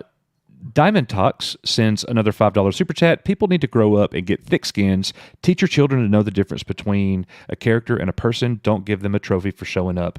I agree with all those points. That's very wise. Thank you, sir. Thank you very much. Canada Dry sends $5 Canadian again. Amazing panel, but pretty much one viewpoint is expressed. Friday Night Tight spoke to the subject in a way more powerful way. Unfortunate. Well, again, I agree. There was one look at this, except for Cameron's. Cameron's was different with the removal of Gina Carano a little bit, but Jeremy showed up, and yeah. That was, and we'll speak. Our plan going into tonight's show was we were going to have Kamran on at first, and we were going to talk about the industry, and what was their next move, and then we were going to bring in Lucas and R&B, and we were going to talk about Gina Carano specifically. Well, that's not what happened because you just kind of you got the canvas up there, and you just start painting, and it organically took its own shape. It sure did. It sure did. Well said. Organically, yeah, okay. Geeky Pixie sends a $5 super chat. I may be mad, but I'm not letting my anger consume me. I support Gina, but I'm not letting the anger into my heart. Very good. Good for you, Geeky Pixie. That's very wise. Diamond Talk sends another $5. Look, we fight for your right to not like it or not. To like it or not. That's the point. Protect all speech. I may not like it, but I'll fight for you to say it. Very wise right there. Totally agree. And I hope, Nick, that we get some of that in our pop-ins here in just a few minutes. Yep. Hope some of you guys come in and challenge our thinking and give us that other view. And it's welcome. We welcome it. We absolutely welcome it. Yep. Canada Dry, another $5. Big R&B fan, but approving Disney China concentration camps. Twitter mobs are okay. Liberal viewpoints are okay. But conservatives, non-okay. Hiring racist. So I see your point, Canada Dry, and appreciate your continuing support. Wow. And maybe we can get that to R&B. Mark Neal sends 5 Canadian. Sounds like you're saying it's okay to treat people different. Well, it is. Yeah. Let me continue. And those being treated should shut up and accept it. No, I didn't say that. Yeah. Civil rights would have loved you. I'm not sure who Mark is talking to, but everybody's not going to get treated equally. That's reality. I hope that everybody gets treated fairly, but everybody doesn't get treated equally. Ever. But thank you for your support, sir. And it's an interesting thought. Canada Dry sends another $5. So the panel thinks we should continue to support Star Wars entertainment made by people who hate us. Nick? I mean, how do you respond to that? I don't know. I don't know, but they want you to. I mean, do they? I don't think they Jon don't hate Favreau my hates us. money. They don't hate my money. I don't think Jon Favreau hates us. I don't think Dave Filoni hates us. Yeah. I think there is a segment of Lucasfilm that may not like us at all, but that's not the side I'm supporting. Yeah, and I want to give a quick shout out to Jay Drunk 3PO. He's in the chat. You missed the big brawl between Lucas and Jeremy earlier. Jay, it went down, brother. Bill Beckett and Iron Man had to pull them apart. I didn't know that they were gonna interact that way and be going at it like that, but it was an interesting conversation. Coach, I'm not getting fired over that one. We'll talk later. That wasn't me. Mark Marshall sends two $25 super chats. He says, I believe Gina is well aware. I think they meant aware. I believe Gina is well aware of surroundings. I agree. She did draw a line in the sand, which is risky given her surroundings. Some people do not bow if a political ideology is the cost of admission. I respect the fact that Gina Carano was not going to be silenced and that she said and tweeted what she wanted to tweet, knowing full well what could possibly happen. I would think so. That takes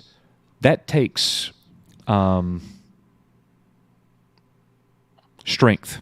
It takes inner strength to be able to do that. And some people I've seen call it or not political, but career suicide. And Lucas, he made some good points on all that stuff. But yeah. Absolutely. All right. So Diamond Talks sends a $5 super chat. Lucas, let him speak. I think he was saying, Lucas, let Jeremy speak. Yeah. Daryl Bell sends $5. Tell mommy and daddy to stop. Diamond Talks, oh my gosh, y'all, sends a $100 super chat. Woo! Just because you brought Jeremy on, now we get real views and let him speak. And we did. Jeremy was heard, and it was good. Yeah. Thank you so much for that super chat. DK Samaritan sends $10. # cancel Disney Plus, guys. So we respect your decision to do so, sir. Thank you for your support. Yep. Preston Harris sent a $10 super chat, and the message was retracted. Yeah. I have no idea what it was. No Preston, I don't know if that was a mistake or what. I'm guessing it wasn't, but DM us your super chat. I'd love to see it and respond. Yeah. Let's be real, R&B. # cancel Disney Plus is sadly the best way to get heard by Lucasfilm and Disney. Voting with your wallet is all the power we have. RJ McCready, $5 super chat. And to that end, I do not disagree, but I do think they're listening. Yeah. I agree with what Cameron was saying earlier in the stream. I do believe that we are being heard in shows just like ours, just like Drunk 3POs, just like Geeks and Gamers. All of us are being heard. And ironically enough, there are no videos on YouTube celebrating the firing of Gina Carano. Go look it up. Find one and post it here. You can't do it. I didn't see any. There aren't any. There are a small minority of people. Yeah. Daryl Bell sends $5. Here's some cash for Popcorn Coach. This is great. That's when we had the Jeremy versus Amazing Lucas showdown. It was crazy. I felt like I was teaching 8th grade for a moment. I was about to send them to ISS. Did you see me call a 30-second timeout? So, 30 seconds. And then Cameron had to interject and be like, hey, guys. Yeah. But the thing is, both those two guys are two very strong personalities. Yes. If you watch their content, Jeremy and the Amazing Lucas, both of them are very strong personalities. And for the most part, they agree and align with each other. They just disagree on in my mind, some minor things, and you're going to get that even within your own community of like-minded people. you're not going to always agree on every single tiny detail and topic. Absolutely. But you know, at the end of the day, Jeremy and Lucas, you know, laughed about it, and you know, everything was good. Neither one of them dogs are going back down. No. That's like two pit bulls, you know. That's the biggest fight we've ever had on Echo Base Network. Yeah. Maybe the first fight. That's the first fight. Well, I mean, you mean with guests, don't you? Ever. All right, so racism.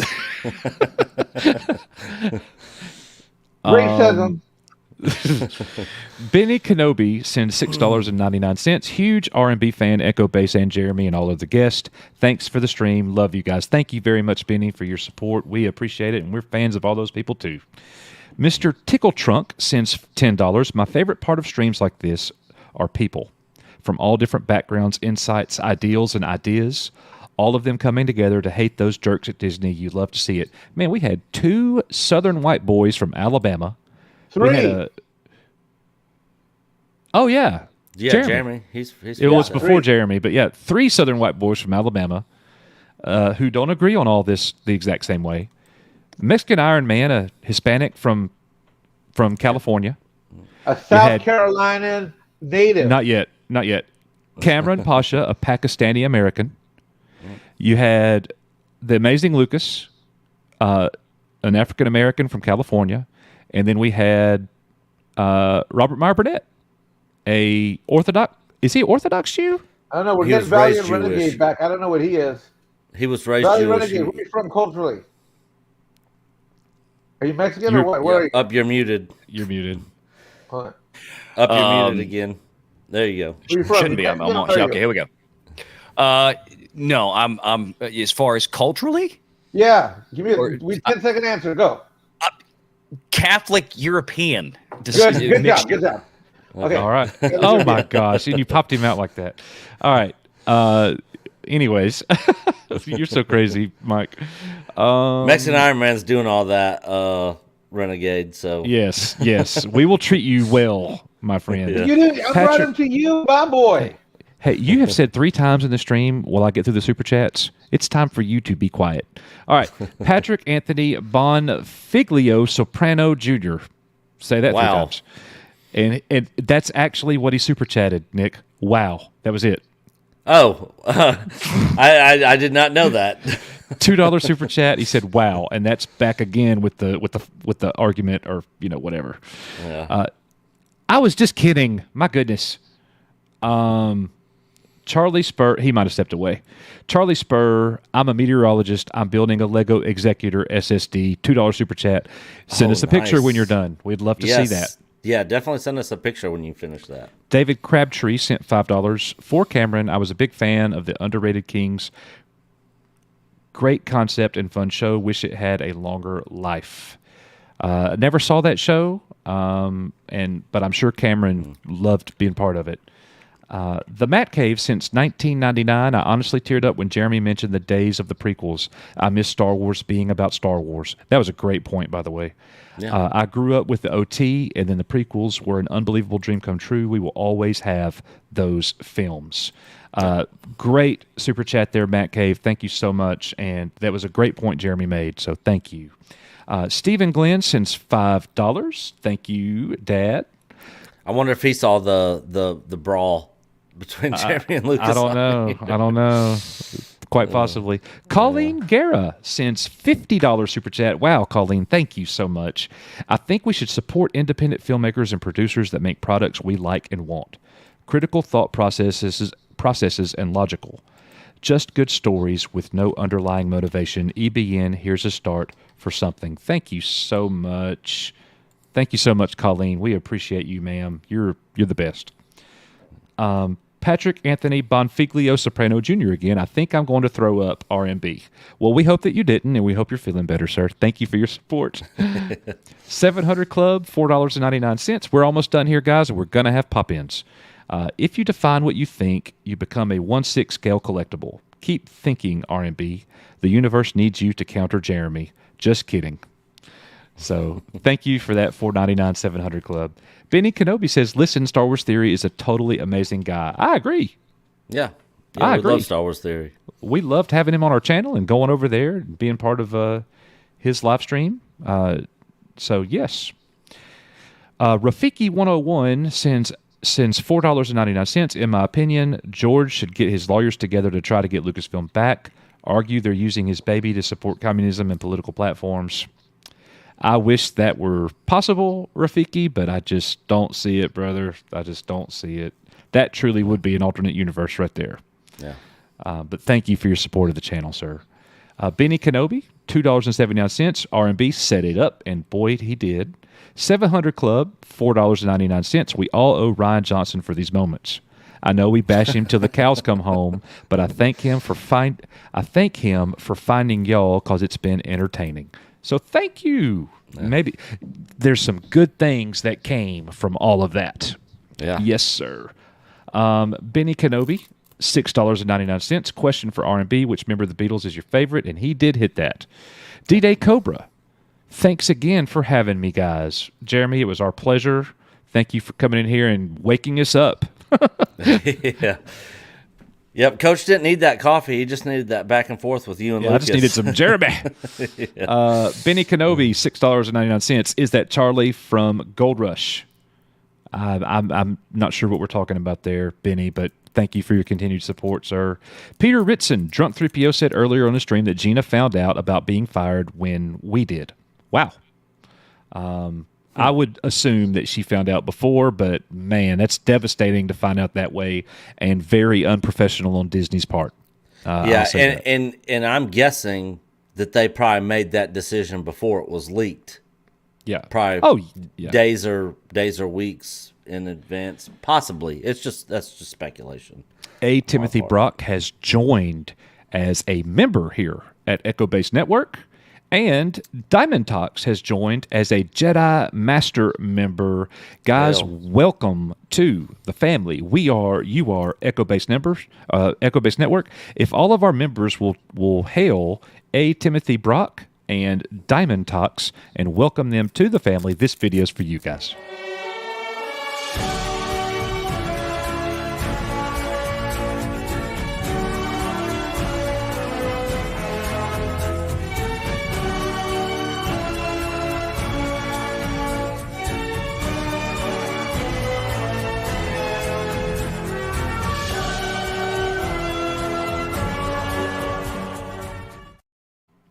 And our last two super chats at the moment, Stephen Glenn says, great panel tonight. Echo Base Network had over 900 viewers most of the night.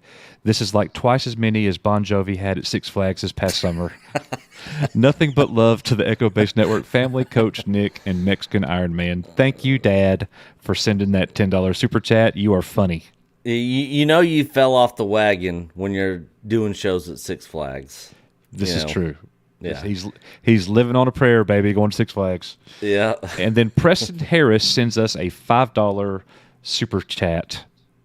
I don't know, Preston, if you want to say something in chat, I think you accidentally sent the super chat before you were able to type your message. So if you want to say something, I'll be glad to highlight it for you, and we'd love to talk about it. Clifton 3D, welcome to the member family. Clifton 3D has joined. He is a Jedi Knight here. So, Clifton, that is awesome. We love seeing our membership family grow.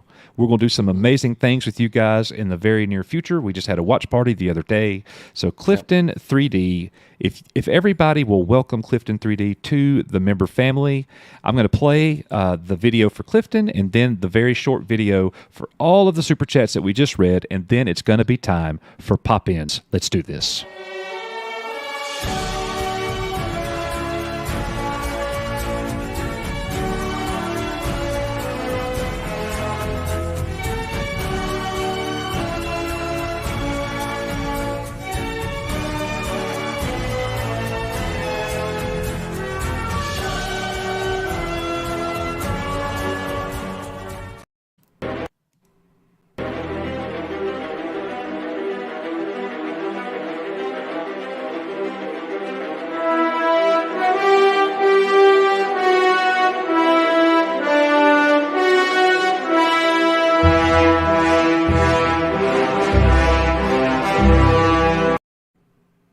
All right, Nick, we're about to do pop-ins. Yep, with that last membership join, we are 6 members away from having 100 members on this channel after only starting memberships like 5 weeks a ago? month ago. Yeah. That's crazy. That's awesome. We appreciate each and every one of y'all's support and everybody that sent super chats tonight. This was definitely a different stream than we normally have, but it was great nonetheless. Very different viewpoints and on a lot of different topics. I just love the conversation personally. I mean, I know I was in and out because I've got work stuff going on, but I was listening the whole time, you know. So Mithron Dewando says, "Let's do it tonight. 6 more." So we would love to see that happen. What, Mike? Did he just get here? Mithron? Who? No, I mean, no. I just highlighted his chat. So yeah, we would love to get to the 100. So you guys were here when we talked about Gina Carano. Do we want to give like a 2-minute conversation real quick before we do pop-ins? So maybe we can get people riled back up a little bit. Yeah, we can go ahead and hit on that real quick, and then maybe play the video, take a quick bathroom break. Okay, all right. And then while people are jumping in, play your video. Yeah, that's what I said. We can go ahead and you know what? We won't give our opinions. We'll let people ask. Yeah, if they missed it. Yeah. Yep. And we got memberships coming in. We're gonna hit those. Oh my goodness, that is amazing, guys. 4 away from 100. Are we gonna hit 100 tonight? Who's going to be number 100? I'll tell you this. I know that I volunteer a lot with you guys, but as a fan and as a member, everything you guys said that you were going to do, you've done. We did the watch party. We did a Jedi meeting. That, by the way, that version of the movie was super cool that we had this day. Yeah. So we did Star Wars Revisited ADEGA. It's a fan edit special edition. And he did There's another one. Excellent job on it. And the one that we're going to do next for our members' watch party is his Empire Strikes Back Revisited. In the Hoth battle scene on that, if you guys haven't seen it, is awesome. He did such a good job on it. All right, so we're going to take a quick break, and then we're going to do pop-ins. And let's talk Gina Carano or whatever you want to talk about. And we're going to bring Valiant Renegade back in here when we do pop-ins and let him be a part of the conversation because he's kind of been chilling in the back, and we appreciate him being on here and hanging out with us. But we want to say this again: we support Gina Carano. Yeah, we're going to miss her in Star Wars: The Mandalorian. We support her as an actress, as a person. I'm glad she got that other gig at Daily Wire. I respect her standing up the way that she did. Yep. So we're going to go ahead and play this and take a quick break and then pop-ins right when we get back.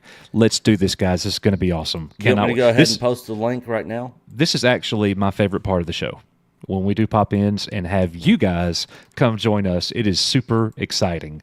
So yeah, Nick's going to go ahead and throw up the link. If you can't get in, fret not. We will do a clean sweep of everybody after the first panel and have more guests come in. We are going to say that you can only come in once tonight, and we're gonna keep the rounds moving. You know, about a panel every 10 minutes or so. So without further ado. Yeah, we're gonna make sure you don't have to be on video. Make sure you got good audio. When other people are talking, make sure your mic is muted. Headphones. And have headphones. Turn the YouTube stream off so we don't have feedback. Because if you come in and we're getting feedback, we're gonna have to kick you. Well, I got to start the video. Yep, go ahead and start, Coach. All right, see here we y'all go. here in a minute. Here, about 5 minutes.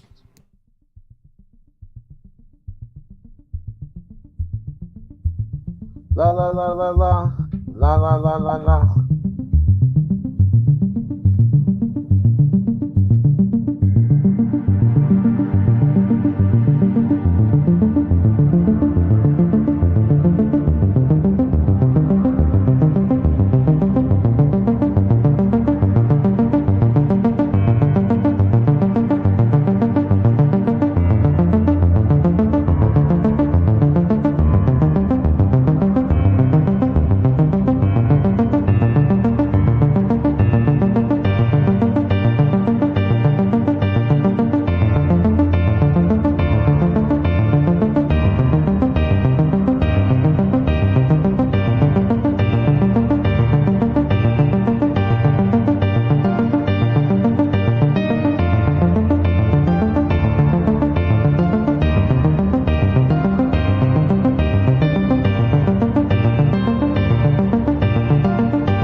All right, so it is time for pop-ins.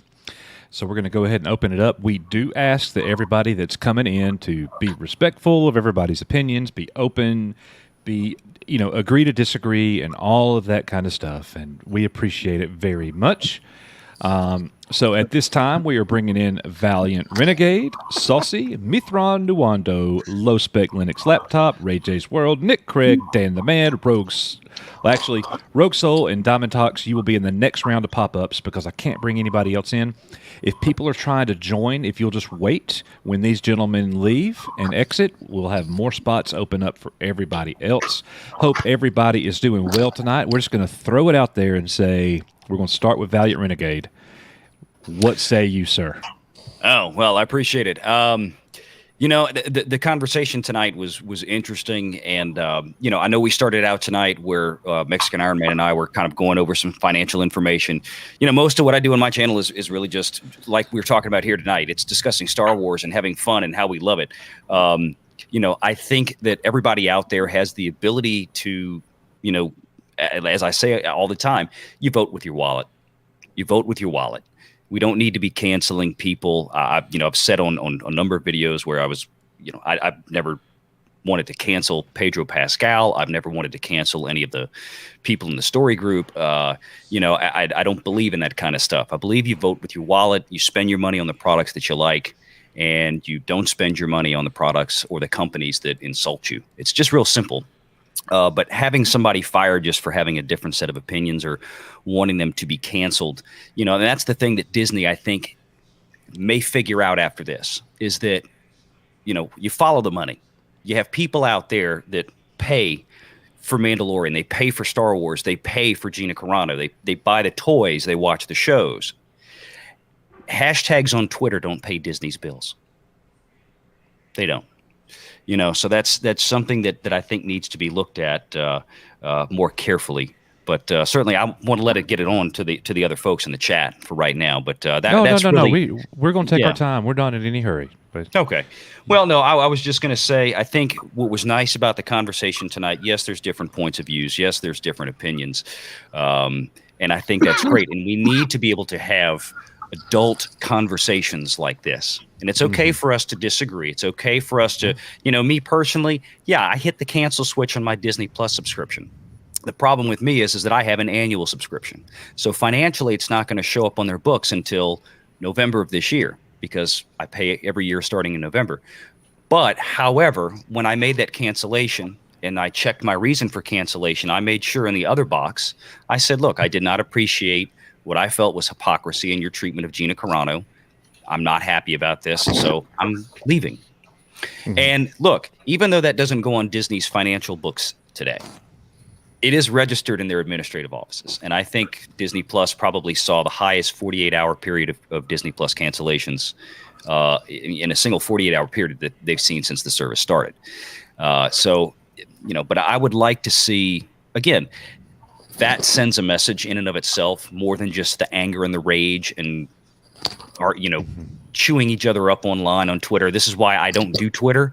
I don't do really Facebook anymore. I don't do any of this.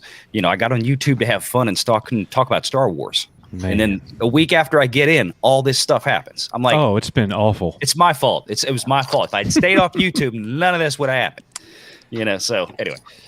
There's been so much hurt, and there's been a lot of lashing out on both sides, and it's I hate watching it. Coach, the good news is while you were gone, a bunch of people got us over the top, and I think Geeky Pixie's number 100.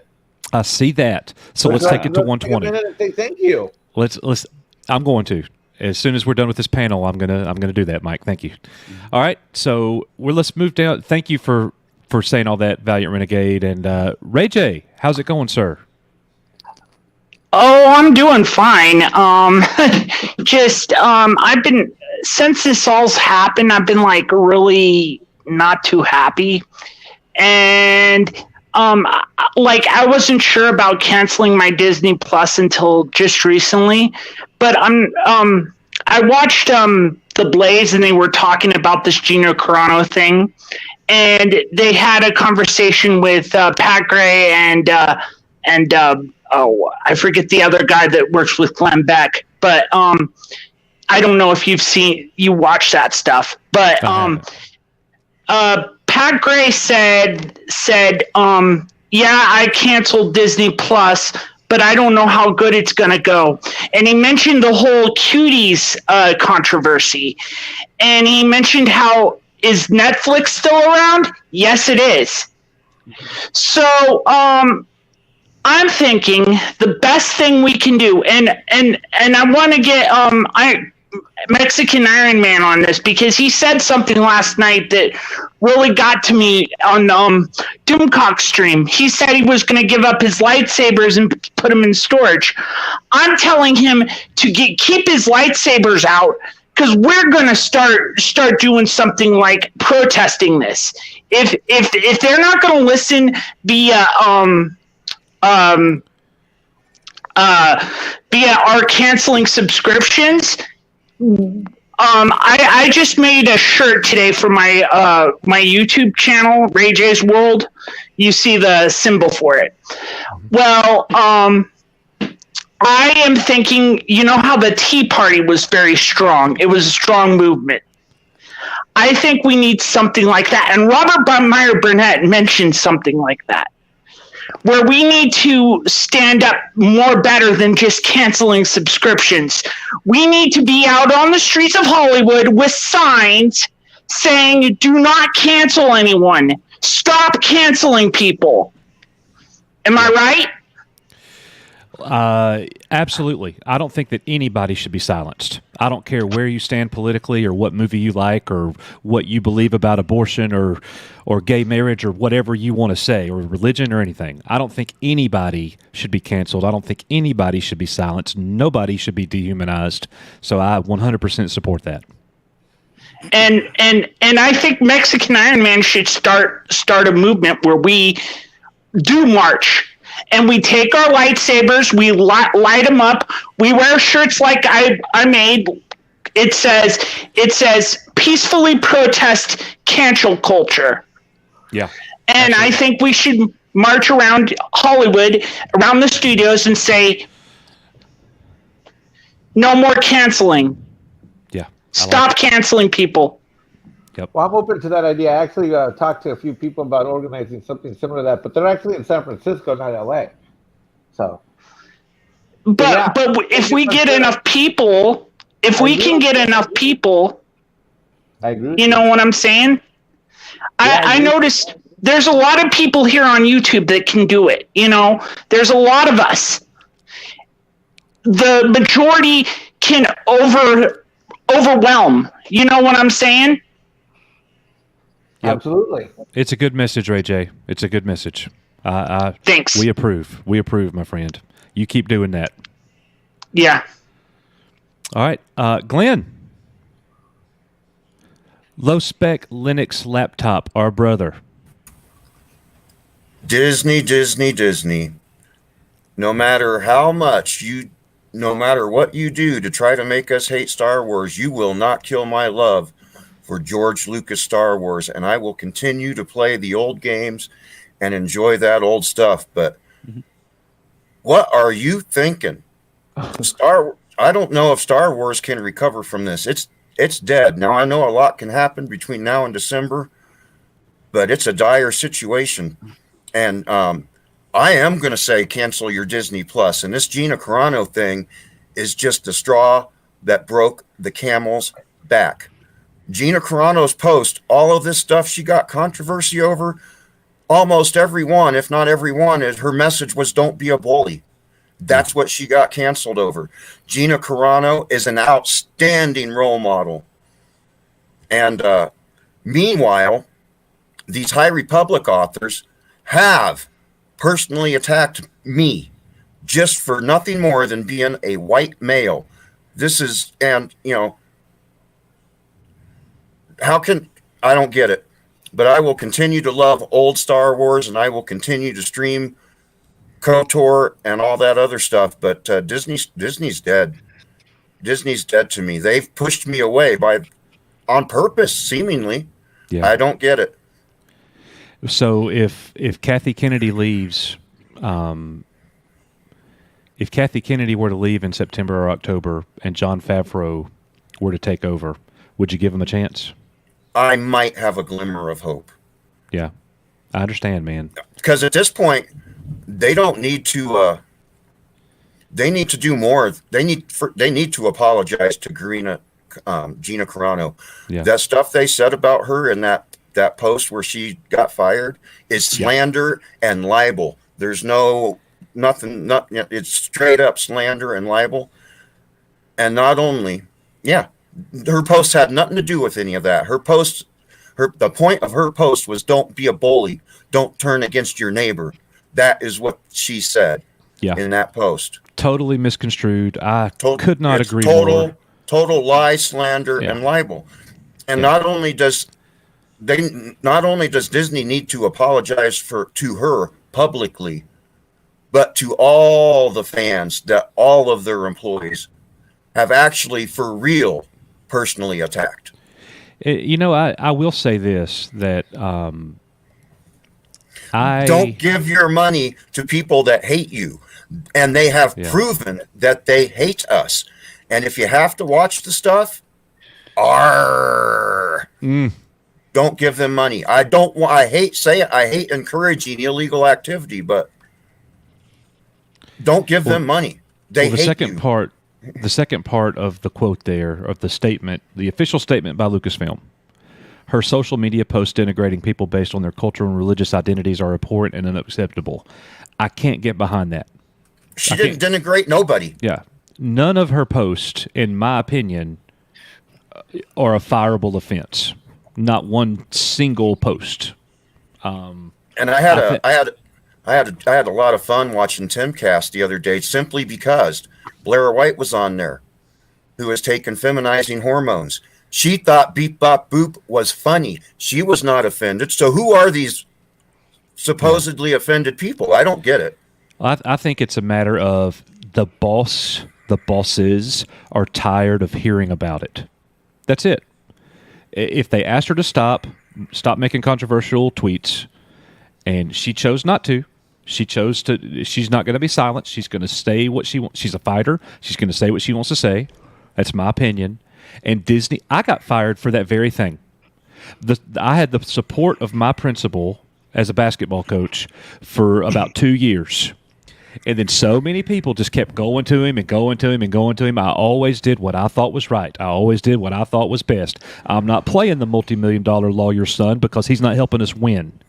This other kid is. I don't care how much money you have. I try to do everything the right way. But eventually, my principal got tired of hearing about it, and I was shown the door. And I think that's what happened to Gina Carano. They decided, we can't do it anymore. You're gone. And agree or disagree? I can't support the Disney agenda. Just can't. Yeah. I hear you, bro. I hear you. Well, thank you for coming on here and sharing it with us, man. And we'll keep Star Wars alive together, won't we? But they can't. They will not kill my love of George Lucas Star Wars. Absolutely. But it's dead to me. The new stuff. Yep. And Tasmanta, I agree. Thank you for that. So Mithron Duando, Thrawn, what's up, brother? Hey, how's it going? Hey, great Give panel, it to us. Really great discussion. I'm glad people are talking, right? That I think in general in the world, with all this discourse, instead of staying in their own echo chambers, I think other people used that word before, people just need to talk to other people with different views. That's how you expand your own view, and that's how you get to really understand the other side, right? Or the many sides. So yeah, I mean, I'm on the same page as most of us here. I get that, yeah, Hollywood's this way. I get, yeah, it's the prerogative of a company to create its policies and employ who they feel like employing and fire who they feel like firing. But I just wish they would, if they're gonna have a policy like that, and they don't want people to stir up stuff, and that makes a lot of sense, right? You just don't want to have your employees stirring up stuff on social media. Apply the policies fairly across the board. That's all I'm saying. And then don't lie about what you said.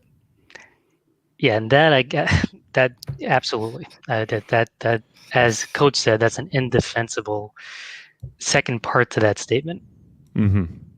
Mm-hmm. And somebody saying that she doesn't have a case against Disney later on, and it's career suicide. You know, I mean, you say something like that about somebody when there's really no grounds for it. I don't know. Maybe I think a lawyer can make a case out of that, but that's, you know, I'm also not a lawyer, so I just, common sense tells me that you can't just, a big corporation like that can't just say something like that about a person and get away with it. Yeah. Yeah.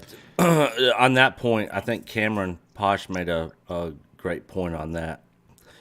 If she was to file a lawsuit, you're really quiet, Nick. Can you? What about now? Better.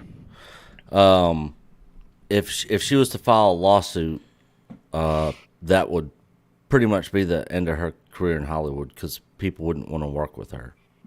She's not going to sue. No, that's not her style. No, and I don't think she should. No, I don't either. And the thing is, I think a lot of us. I think this is my opinion, guys, and y'all tell me what you think. Anybody's welcome to chime in, but a lot of us who are hurt about this, and I am hurting to see her not part of Star Wars moving forward. But a lot of us probably assume that she's a victim here. But a contrary thought is, what if she knew this was coming? If the meetings took place, if they sat her down and said, "Look, Gina, you know, there's a whole bunch of people wanting us to get rid of you, and we need you to stop these Twitter comments or whatever." I don't know. Whatever you want to say. Whatever you want to say. We don't know how many times it happened. We don't know if it ever happened. But let's just say hypothetically that it did. If that were to happen in the workplace, and people are going to disagree with me, and the only reason I'm saying it is because it happened to me. So, do you know how many teachers I've seen let go because of something they said in my career? Like, it's just reality. It's just a reality that has happened to me, and I get it, and I'm starting to lose my train of thought. Yeah, right or wrong, you know, whether they should be let go for what they said or not. It's just, it is what it is. And Campia, on his video, he said he knows 100% for a fact. So he said it's not a rumor or anything. I know 100% for a fact that this is true, that there was several conversations between Gina's agency and Disney. I have my thought back too. Finish up, Nick. Sorry. And then they eventually had a sit-down meeting, and apparently she's told them that she would be more mindful of her posts. Yeah. You know, of course we can't verify that. No, there's hearsay. But if Campy is saying he knows that to be 100% fact, I'm guessing he knows somebody that was either directly involved or knows somebody that was directly involved. So, Coach, your thoughts? Yeah, what I was saying was, she had this in place. She's like, I'm going to continue to be me. I'm a fighter. And they're not going to silence me. And I'm going to say what I want to say. And you know what? That's kind of how I was raised too. Mm-hmm. And that's why I had a lot of turmoil and issues as a basketball coach. Nick, you know about all that stuff. Uh-huh. Well, it's because I would nut up and not take it and say what I thought. Yeah. You know, and I could have straddled the fence, and I could have made decisions to try to appease people. Gina Carano is not that person, and she gets let go, and now she has something. This is what she wants. And I might be wrong, but she's already producing something and starring in something. She had this planned. If she wanted to still be at Disney, in my opinion, she would be. And anybody's like, guys, y'all are welcome to disagree with me. Y'all are awesome. That's totally fine. Low spec Linux laptop. What is your first name? Jeff. Jeff. Okay, Jeff. Tell us the word, Jeff. As much as I think she should sue, she probably is better. I understand she has better things to do, and she probably is just better off moving forward. Yeah. I agree. Yeah, I think you guys are 100% right on that. I think Coach, that's a really good theory. I think it has a lot of merit to it, right? So it seems like she knew this was coming, whether with this particular incident or not, eventually, and yeah, it makes a lot of sense. And yeah, I also agree, even if it is defensible or there is a lawsuit that could be had, it makes a lot more sense for her to just move on and get going with her life. But all I'm saying is, to the point of, the not being able to just say what you want to say. I agree that's got, but I don't understand why it's not applied equally across the board, right? And maybe Disney's had conversations with some of the other offenders, as we've pointed out. We don't know what's going on behind the door, but beyond the doors, and maybe these other people are, except for Pedro, the authors are not as visible necessarily as Gina is, and maybe that has a part to do with it too. But this in general, I think you would hope that businesses apply their policies equally across the board, and I think that would have taken a lot of the fire out of all this. If Disney would have come out and say, you know what, or even right now say, hey, look, we don't want our employees stirring up stuff on social media. We are going to, going forward, reprimand the employees that make controversial statements on social media and stir up trouble. I mean, in a more professional way than that, but you know what I'm getting at. Sure. Well, so I'll respond to that, and we're going to keep this going because I think it's a great conversation. So I'm going to play devil's advocate with you, Thrawn, and and let me reiterate again that we're distraught over her not being at Disney, and we're going to miss her. I made a video to tribute her. I mean, I wouldn't have wasted my time if I didn't have some heart in that. But Disney is, I don't think it's reality. Let's look at this first. Disney is a left-leaning company. True or false, everybody? True. 100% true. They're not left-leaning, they're extreme left. Yeah, they're all the way over there. You're right, Jeff. Yep. If they were left-leaning, I could support them. I don't support extremes on either side. Yeah, there you go. All right, well said. So they're all the way over there. Let's get that said. And that's what I should have said. So good comment there. So you know that, and I made a point earlier to Robert Meyer Burnett. Gina Carano knows that. She knows who she's working for. And you know what? Like me as a basketball coach, I wasn't picking the school that I worked at or the community that I was picking the principal that I worked for. That was my right. I was picking who I worked for. And I got to trust that person and know that they got my back and all that. Gina Carano knows who she's working for.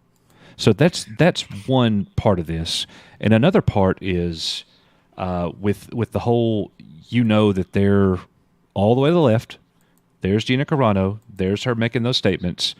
Here I am again. Maybe it's because we've been streaming so long. I can't concentrate. Nick, this is where Nick's going to pop in and pick it up, and then I'm going to be like, oh, yeah, there it is. You need to go take a break. Let me run the topic. No.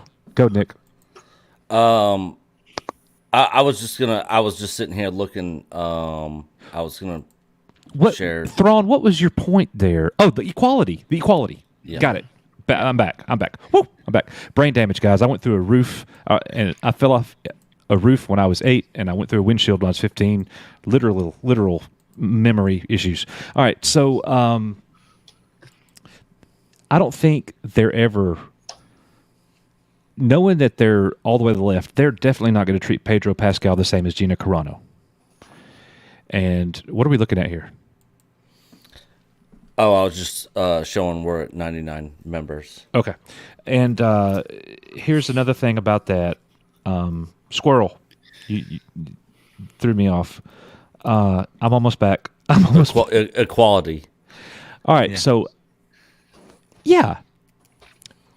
So Gina Carano was let go, and we don't like that. They're not going to treat Pedro Pascal the same because Disney is about money. They can't treat Pedro Pascal equally to Gina Carano. They can't. They won't. I'm not saying it's right. I'm not saying it's wrong. I'm saying it's reality. They can't afford to take a hard line on Pedro because they have so much more invested in him. He is the literal face of the only thing like Valiant Renegade was talking about. Valiant Renegade came on here earlier with Mexican Iron Man and talked about the result of Disney Plus. Basically, if you look at analytics, I would guarantee you, Valiant Renegade, most of that had to do with The Mandalorian. The Disney Plus streaming services picked up big time because of The Mandalorian in the beginning. I would say it's the single largest driving force of the new subscribers to Disney Plus. Okay, yeah. Saved their butt. Saved their butt from going under. Saved their stock from crashing and tanking. It's $190-something a share right now. They will never treat Pedro Pascal the same as they do anybody else. Fair or not fair, equal, not equal, that's the reality of the situation. Yep. Coach, you're 100% right there. But then Gina is also on a different league than the High Republic authors in terms of bringing in money. So 100%. Yeah. Yeah, that was going to be something I was going to bring up. I think the left-leaning stance that Disney takes as a corporation is something that Gina was well aware of, and she knows she's going to be stirring the pot. And to the points made about her personality, she's a fighter, and she's going to say what she's going to say. So yeah, that makes sense. But to your last point there, it's also not right. We're all customers, right? Left, right, everybody in the center, and we all give money. Just like the overseas markets that they serve, that they do pander to a little bit, right? Yeah. So, I hope they take this as a learning opportunity. They see some of this discourse and they improve. That's all I can say. Yeah. I'm with you, bro. So thank you, Thrawn, for making these points, and it's a good conversation. It really is. Yeah, thank you, guys. Absolutely, bro. Saucy. Hey guys. Hey, yeah, man. I just want to thank you guys for letting me on the show. So yeah, thank you. Yeah. But yeah, I mean, I totally agree with what you guys are saying, and I think one thing that should definitely be applied to corporations is that corporations should apply their policies equally across the board and not just be one-sided, because that's just bias, and it's just, how can you do that?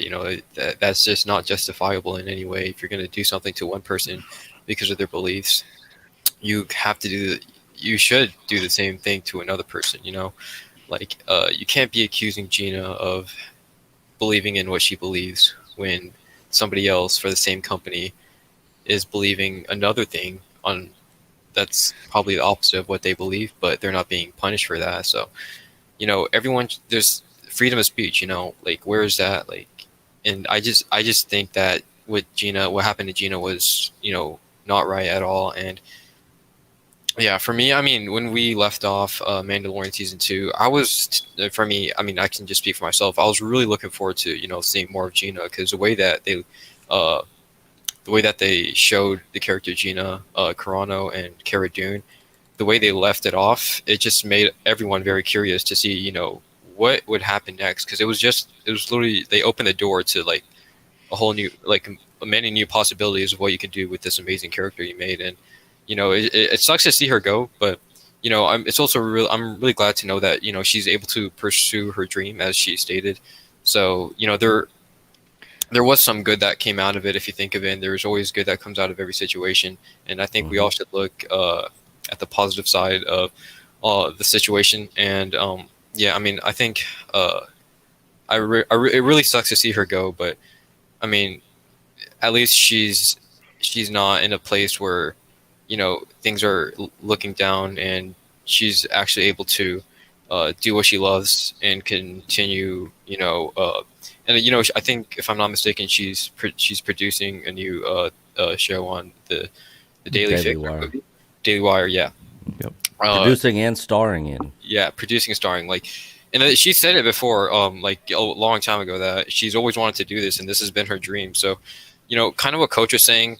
If she did, like, I don't know how to say this, but like, did she kind of know this was going to happen?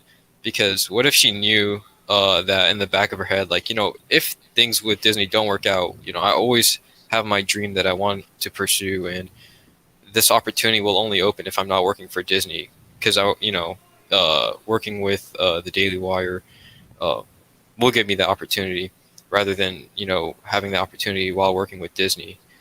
And yeah, I just think what happened to her was, it sucked, but you know, there have been many new doors that have opened, and I'm really excited to see what she has to offer now that she's doing her own thing now. So, you know, things have their good side to it, if you know what I'm trying to say. Absolutely. Getting fired was the best thing that ever happened to me. I've got the best job right now I've ever had, and I guarantee you Gina Carano is going to have peace and love being where she's at. Go look at her tweets right now. She's like, freedom, I'm free. Like, it's joyful. Yeah, I think Gina's handling this situation very well, and I don't think I've ever seen anyone handle this kind of situation very well. You know, usually when something happens to somebody's job, they get really angry and like they pretty much lose their cool and stuff. And just the fact that she's been handling it like this, like, that's just amazing, and props to her. You know, I know many people wouldn't be able to do that because, again, it is a very hard thing, losing your job, and just the fact that she handled this like a boss. You know, she handled it like Cara Dune would. She wouldn't cry about it. She's just going to move on. And I think that's one thing we all should take from Gina, how she handled the situation. We all should learn from it. And, you know, it sucks to see her leave. And, you know, sometimes that's the cruel reality of the world. Not everything is going to be fair and stuff. And it sucks, you know, that's the case. But sometimes we have to learn to live with it. And I really hate to see her go, but I'm really glad to see where she is now, and I think she has better coming to her, better things coming her way. And yeah, I mean, that's my thought on Gina's situation. Right. Yeah. Yep.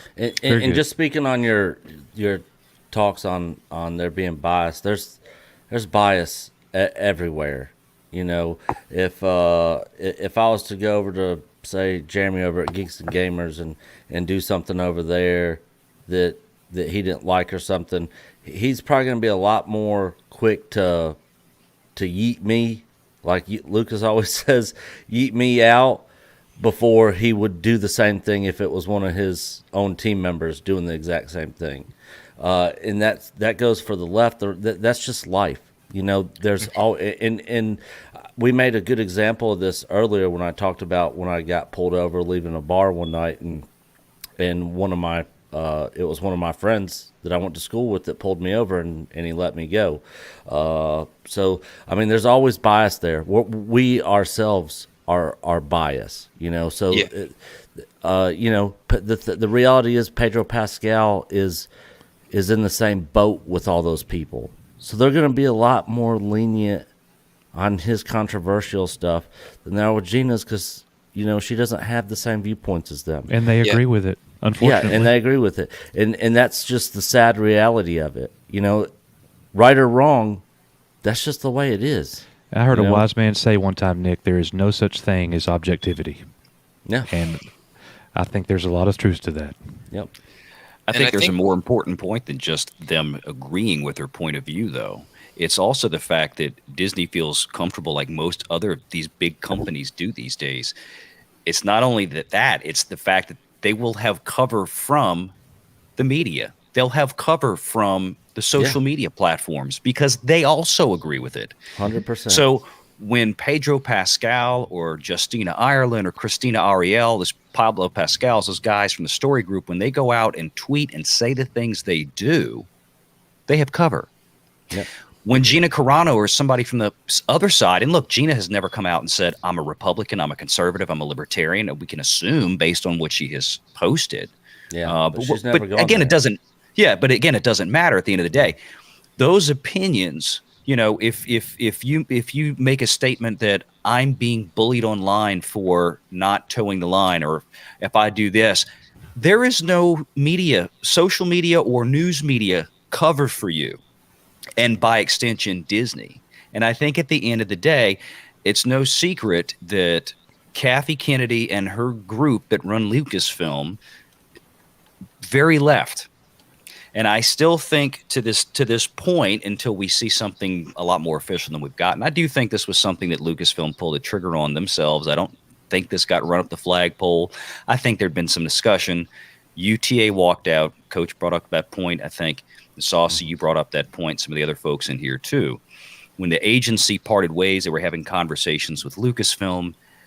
I think this whole Daily Wire Shapiro thing, I think maybe Ben Shapiro and Gina had spoken casually over time about maybe we should do something together, because Ben has been trying to build up his own thing, like an alternative Hollywood.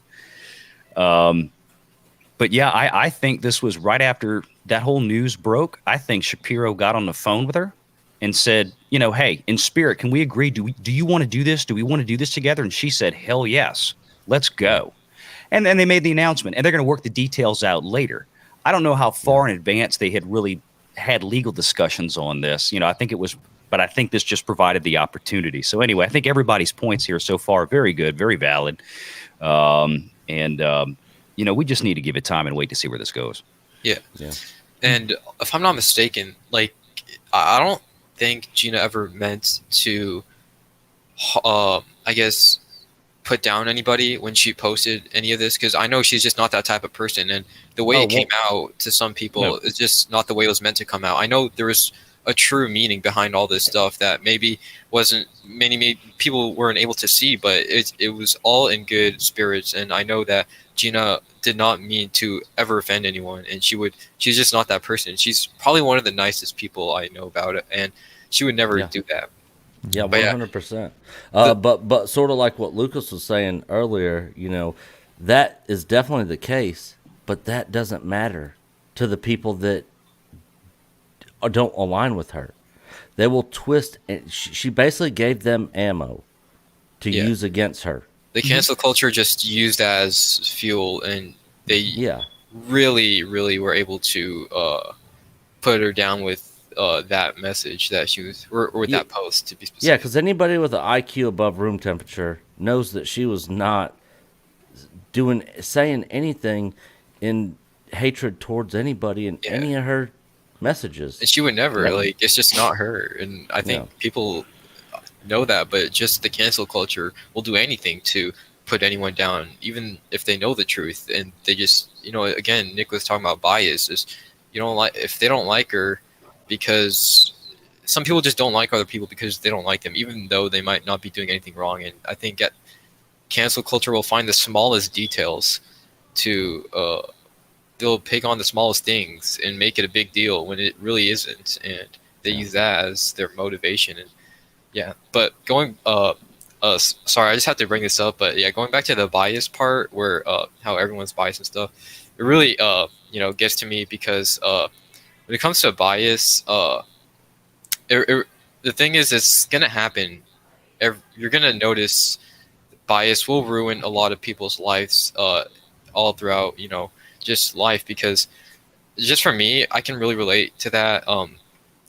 Well, okay, so I'm a high school basketball player, and I play like basketball law, and it's a career I really want to pursue. It's like my dream to be in the NBA and stuff.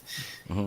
And the thing is, it really... Well, if you make it, send us some of that NBA cash, brother. Bro, I got you, bro. I got you. But yeah, no. So I know Coach has a history with basketball and stuff, but I'm sorry, but what I'm about to talk about is a little off topic about the Gina Carano thing, if you don't mind me talking about it. It's just my experience with basketball and how it relates to bias.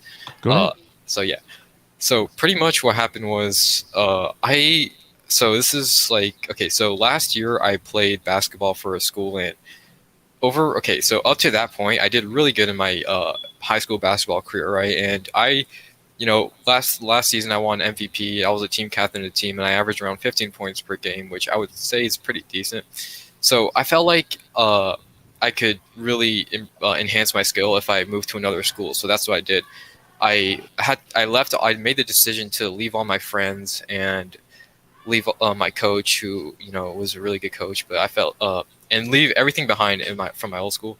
And and I went over to this new school in my area because I felt like they had a better basketball program, and if basketball was the thing I was going to pursue, I was going to have to do it there.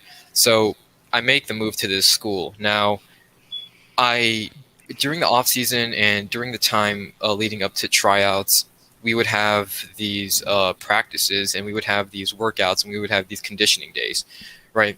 And the thing is, coaches always say that we look at who comes and who doesn't come. We see who really cares about this stuff and who doesn't care about this stuff. And we see who attends this stuff and we see who doesn't. We see who tries their hardest and we see who doesn't, right? So I always kept that in my mind, even if I didn't perform well, but if I just showed the coaches that I was hardworking and I cared about this more than anything, I would have an opportunity, right? So I would go to every practice, every conditioning, and every workout, right? And I felt like I did very solid. And finally the day of tryouts come, right? And I'm really condensing the story, but what's it called? That tryouts happen, and during tryouts, I'm very confident because I don't know, I felt very confident that day, and I ended up performing very well, right? So the coach says at the end of the tryouts that, okay, I'm going to be posting the results the next day, and we have practice the next day for those who didn't make the team. So the next day I went to practice, and the results had been posted. The thing is, I was so confident I made the team that I didn't even bother checking, but everyone else went to go check to see if they made it. So I was just like, all right, whatever. And as I'm looking down the list, I noticed that my name isn't there, right? And I'm just like, no, this can't be happening, right? And then I eventually read the entire list, and my name just isn't there. And I'm just like, how? What? I sacrificed so much for this, thousands and thousands of hours of my life I practiced to get to where I am and for this opportunity. And it just really got to me, and I just didn't know how to deal with that. And I felt disappointed in just everything. At the moment, I didn't know what to think because I left my school, left my friends to pursue this dream that I had. And when I realized that it was taken away from me, it really hit deep. And so many emotions were flowing through me. I didn't know how to react. And it was so weird because I performed very well. I had the most points, most assists, and most steals on my team. We went undefeated in tryouts. And then I realized that it wasn't how I performed, but it was the fact that I was new, and everyone that was on the team was there years before, and they've been there longer than I have. So the coach knew them personally on a personal level than me. And that was the only reason they made the team, because they knew the coach longer than I did. I was just the new kid. I was just a new kid around, and nobody knew me. And the fact that was and I know 100% that was the reason, because I know I performed very well. So just the fact that was the reason, that biased reason, that no offense to any coaches, I know that you wouldn't be like that, but I feel like you shouldn't judge anyone. I would be like that. Oh, that's okay. The thing. Yeah. And it's not personally against you, but oh yeah, no. I'm sorry. I'm not saying you wouldn't make my team. You would make my team, Saucy. You would make my team. Okay. yeah. No, but yeah. But go that's ahead. one of the reasons I got let go and ran out of town, because I had an all-state basketball player from across town want to come play for me, and he was a reigning MVP, all-state player, Mr. Basketball in his division for my state. Do you remember the story, Nick? And he wanted to come play on my team. And I had a good team, a very good team. And my players came to me and said, Coach, we do not want him. And I listened to him. And I was also, it was more than that, though. It was more than my players telling me that. I watched this kid yell at his coach in the middle of a game. I watched this kid curse at people sitting in the stands during a game. He acted like a fool. And a lot of times we don't pick the best players. We pick the best players for us. Yeah. And that's what happened in that case. Yeah. Well, this, if you don't mind me just talking about the situation again, when it came to my case, it was a little different. So I would make sure to be very respectful to the coaches, and I would never go out on a rant or anything like that, because I respect everyone's decision, no matter if I like it or not. I had to learn that the hard way, but it's life, and you learn to live with things that you don't like a lot of the times. But the thing was, everyone at practice and even the coaches, they all seemed to the people at practice, at the time, everyone, like my teammates, they were very fond. We were really close to each other, and we really enjoyed each other. And we would, talk a lot. We would hang out. And even though I was a new kid, I was very respected by everyone else. And I just felt weird because I just didn't know how to react, because it was very shocking. I don't know if you really understand what I'm trying to say, but just the fact that and I know a lot of the times, so we have two coaches, and we have the JV coach and the varsity coach, and I felt like what happened in that moment was one coach, he actually was fond of me, but the other coach didn't really know me like that, and that coach knew everyone else.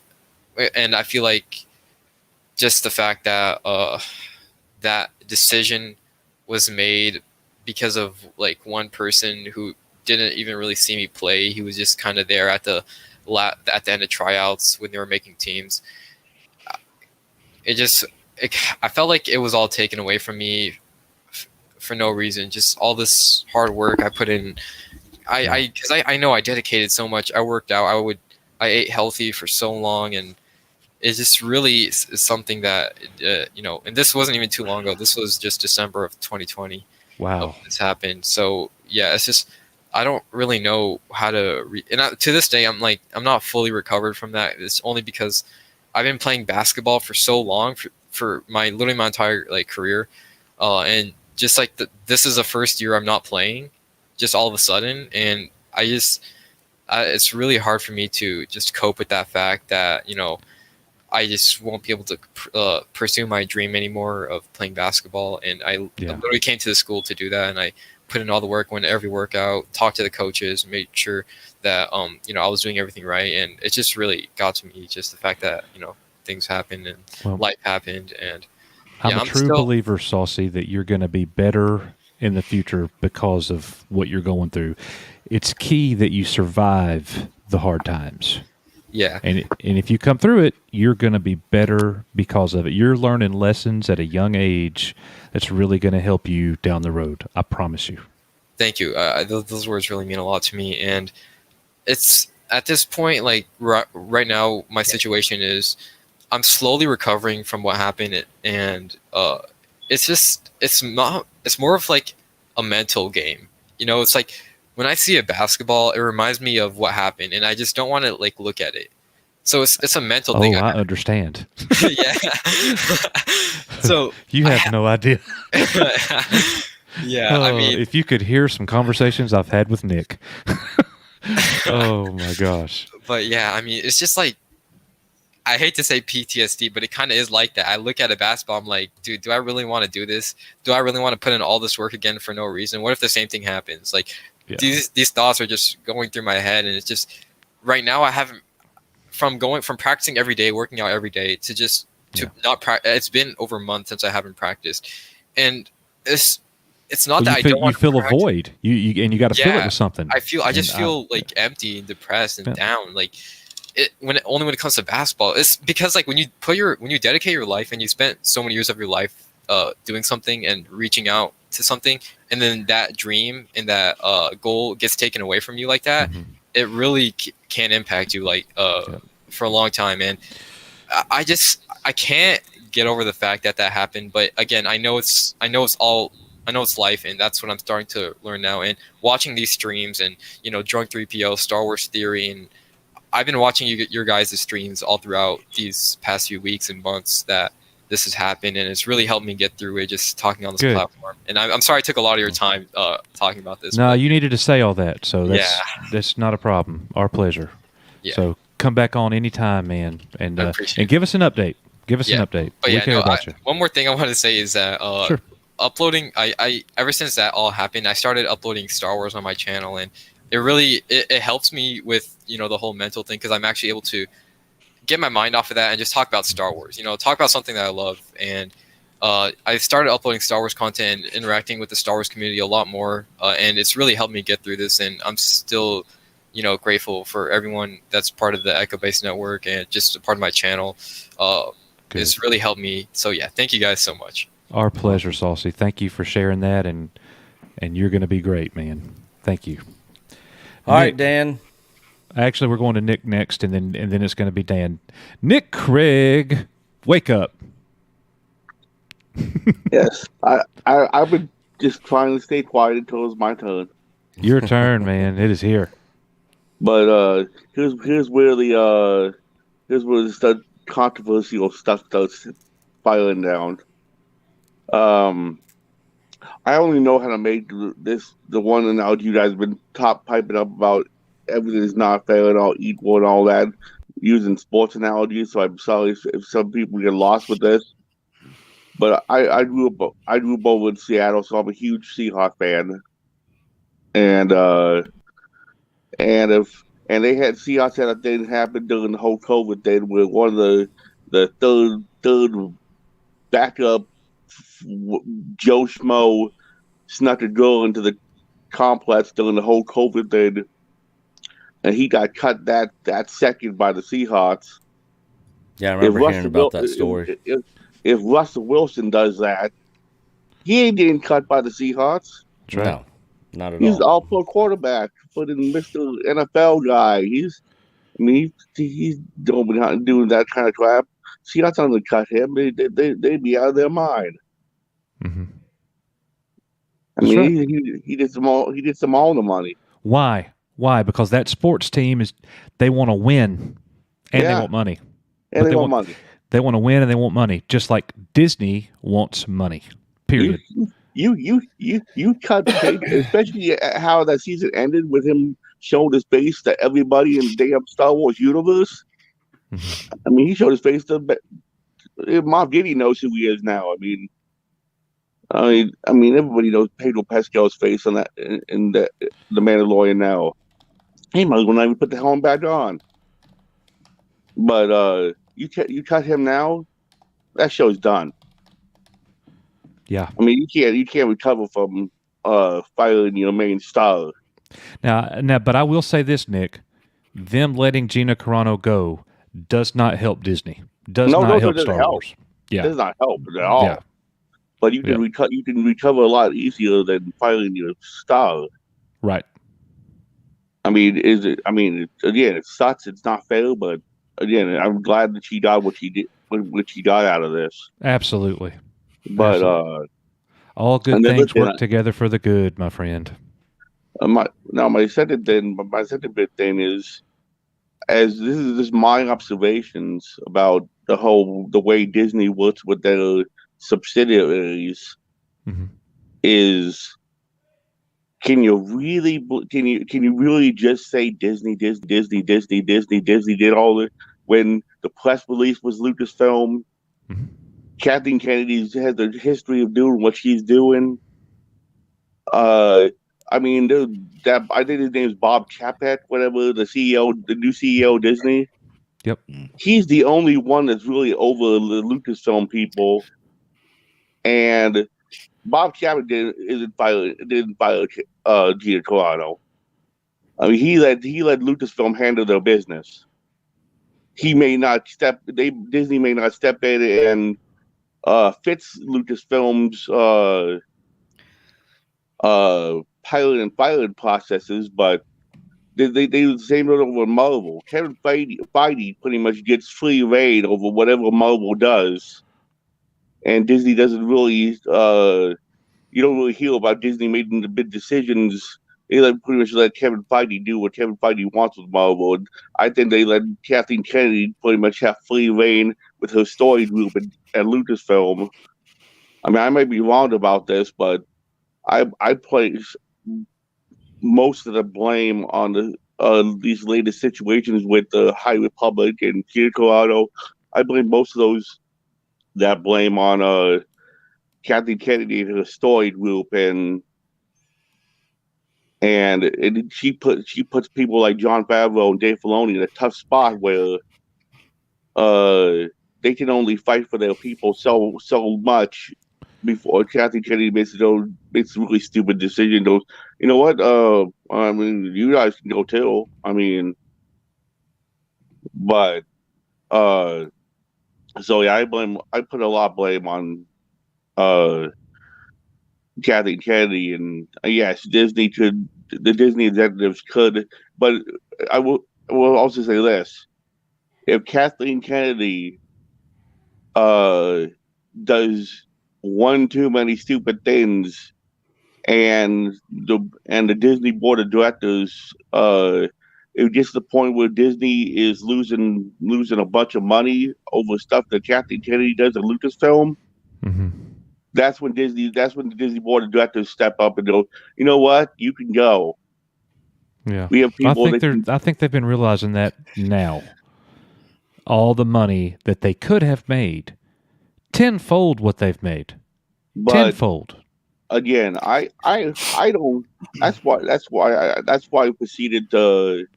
I mean, I've kept Disney Plus to this point because I'm not gonna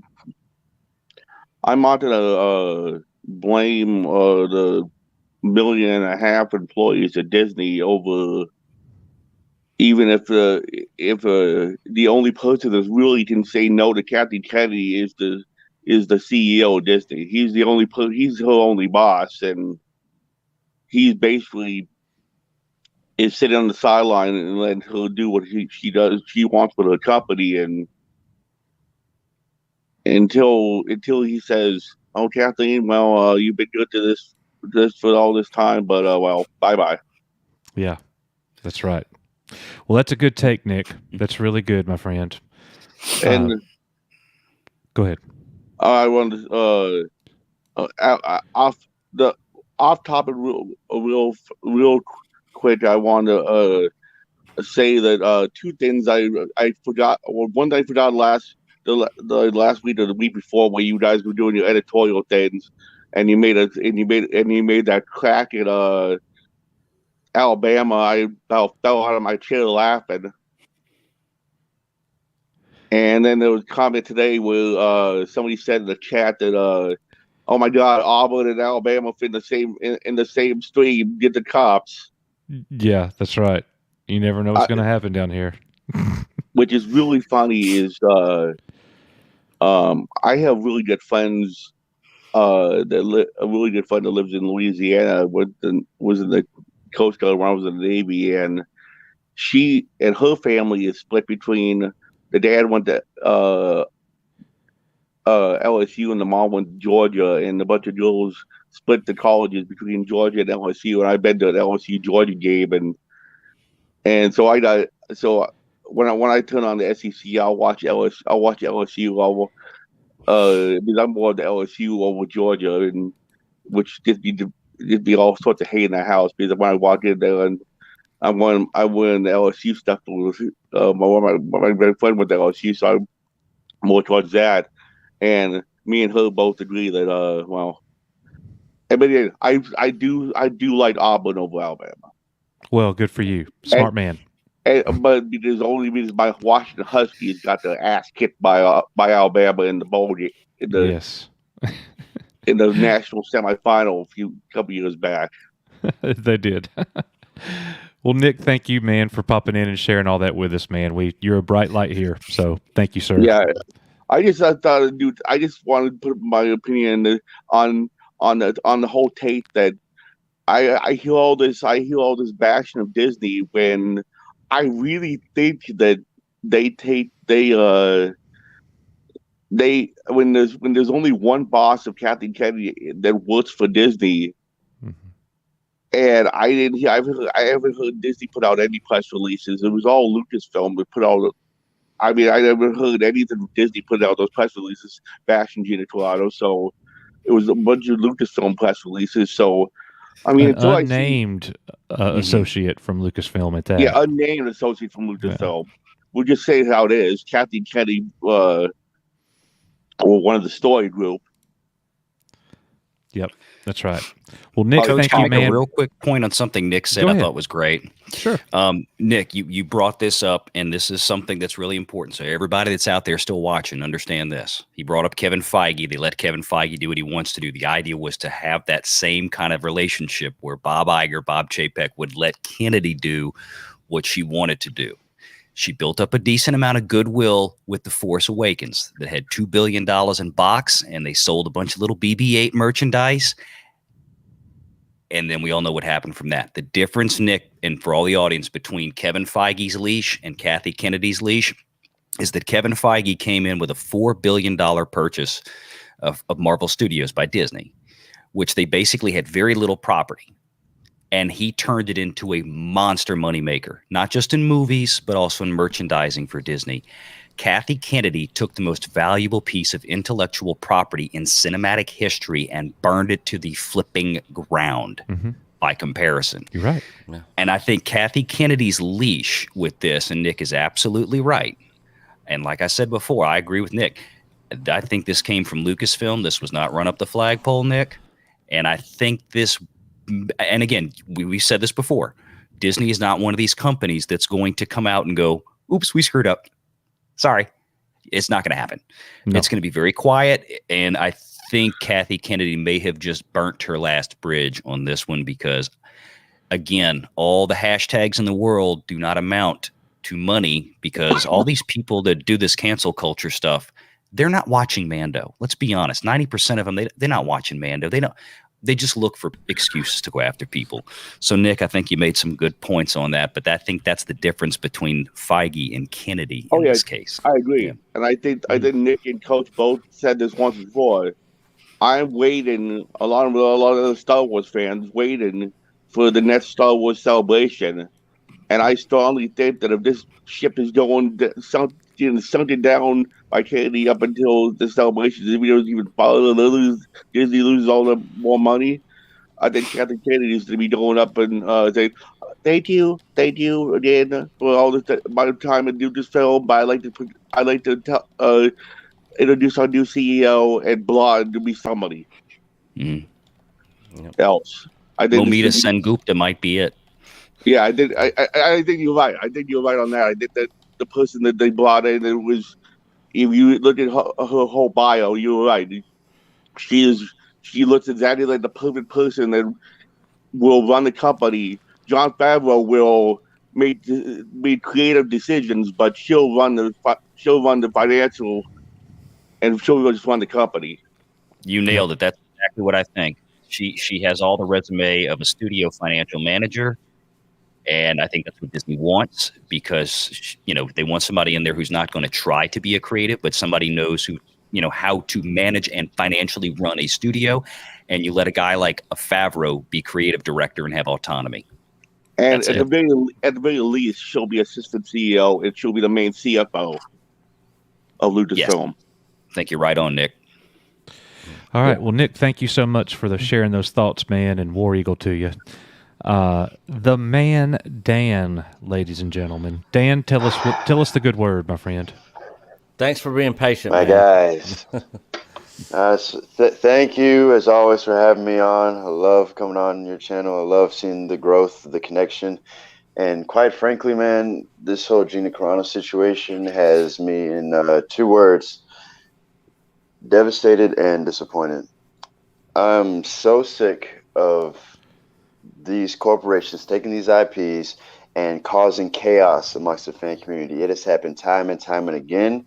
And me personally, I've never been one for conflict. I've always been the moderator, and I really want to help the healing process. So with that being said, I just want to go ahead and help the Star Wars community get back together. So I would like to announce that I would like to drop The Legend of Dune Ra. Let's get it. Let's make it happen. Awesome. Yeah. Let's do it, man. Let's because now is not the time for infighting. Now is the time we need to be coming together for real. Like there should be no. I'm not with no. Mm-mm. So when you say you're going to drop it, are you going to make it public for everybody to be able to see it? No, I'm talking about the premiere, bro. I want us to connect off to premiere it here. All right. Well, awesome. Nick is the person that you're going to go to get all that worked out. Okay, for sure. Yep.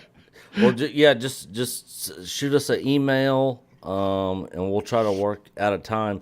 The thing is, I just want you to be aware that me and Coach's schedules are super slammed. So we'll work it in the best that we can.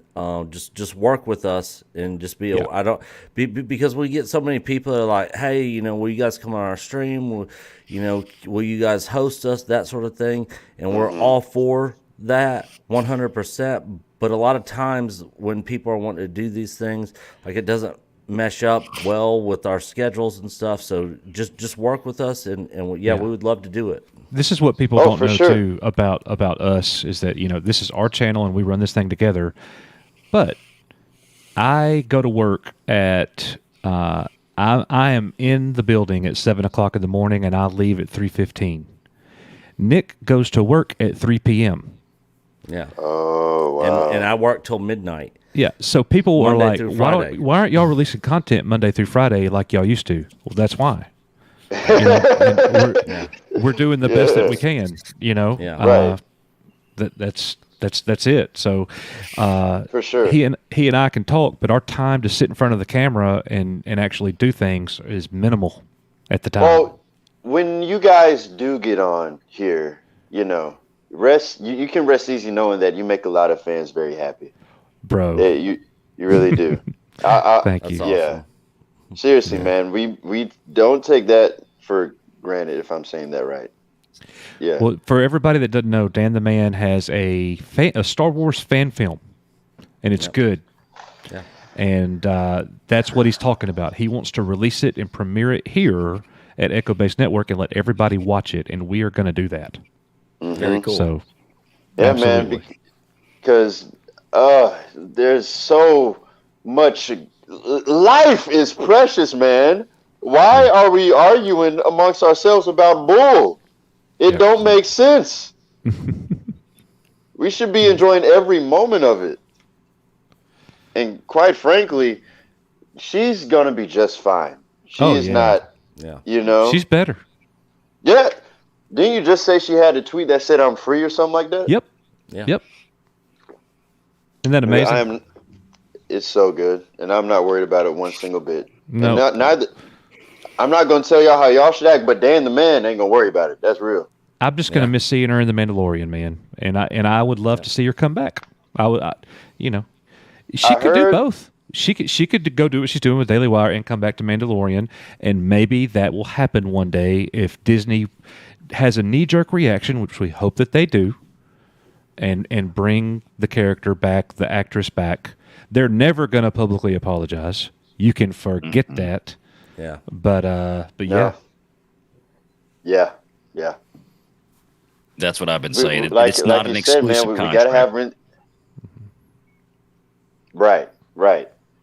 Make a whole new one. You know, let the past die, or kill it if you have to. You know what I mean? And really, I'm sorry, but yeah, no. Bring her back. Like, just because, man, the characters shouldn't have to suffer for this, man. Everyone loves Cara Dune. Everyone loves Gina Carano. Like, they need to just make it work. Make it work. Yep. Well, brother, thank you for coming in, and thank you for being willing to share your fan film with everybody. We've seen it, and it's awesome. So we'll get there so much. Yep. Appreciate guys, it. I'm going to email you guys. Absolutely. Yep. Guys, we're going to go ahead and move to the next panel, and I just want to say thank y'all so much for coming in. If some of y'all been sitting there forever quietly. If y'all got something you want to say real fast, just for a second. You know, I just wanted to thank you guys again for giving me this platform to talk. I haven't really ever spoke about it I haven't even really told my friends that much. I kind of just kept it to myself. So this is really the first time I'm talking about it, and I don't know. I feel much better knowing that especially Coach can relate to what I'm saying because he was once a basketball coach and stuff. So it really means a lot. Thank you guys. You're very welcome, sir. Thank you. And thank you for being the light in the fans' darkness. Like, I'm going to keep praising you until you get tired of hearing it. Like, you guys are awesome. Seriously. Well, we appreciate it. We really appreciate you guys. Yeah, thank you, Dan. I Thanks, appreciate guys. it. And hey, the community's here, support of Saucy. That's what Star Wars fandom's really about, right there. That's right. Absolutely. Oh yeah, Coach, if you don't mind me, so one more thing, I actually, an NBA player actually follows me on Instagram. So if you ever need anything from an NBA player, his name is Craig Smith. I'll just let me know, and I'll make sure to hit him up. And we talk all the time actually. So awesome. Yeah. Very it's cool. a weird fact about me, but yeah. And then people are all like, no way, an NBA player does follow me. His name is Craig Smith. He was a former NBA player, 6-year NBA vet. So yeah. Very cool. All right, guys. Valiant Renegade, low spec Linux laptop. No, just thanks for having me on. I didn't know if Mexican Iron Man was coming back, or if he had anything else to add to the earlier discussion, or if he checked out for the night. I'm not sure. He said he'd be back if he could. Yeah. Okay, gotcha. I know he had sent me an email with some other stuff that he might want to review, but I know we've gotten long on this one, so we might just do it another day, and that's fine. Just thank you, guys. Thank you to Echo Base Network. Thank you to everyone watching. Greatly appreciate it. Coach Nick, I'm glad to know I'm not the only old fart on YouTube that doesn't have time to be on YouTube. I don't know why I'm here, but here I am. But yeah, thank you guys for having me on. Y'all check out the channel. Try to do some comedy, lighthearted stuff like this. I got in here to talk about Star Wars because I love Star Wars.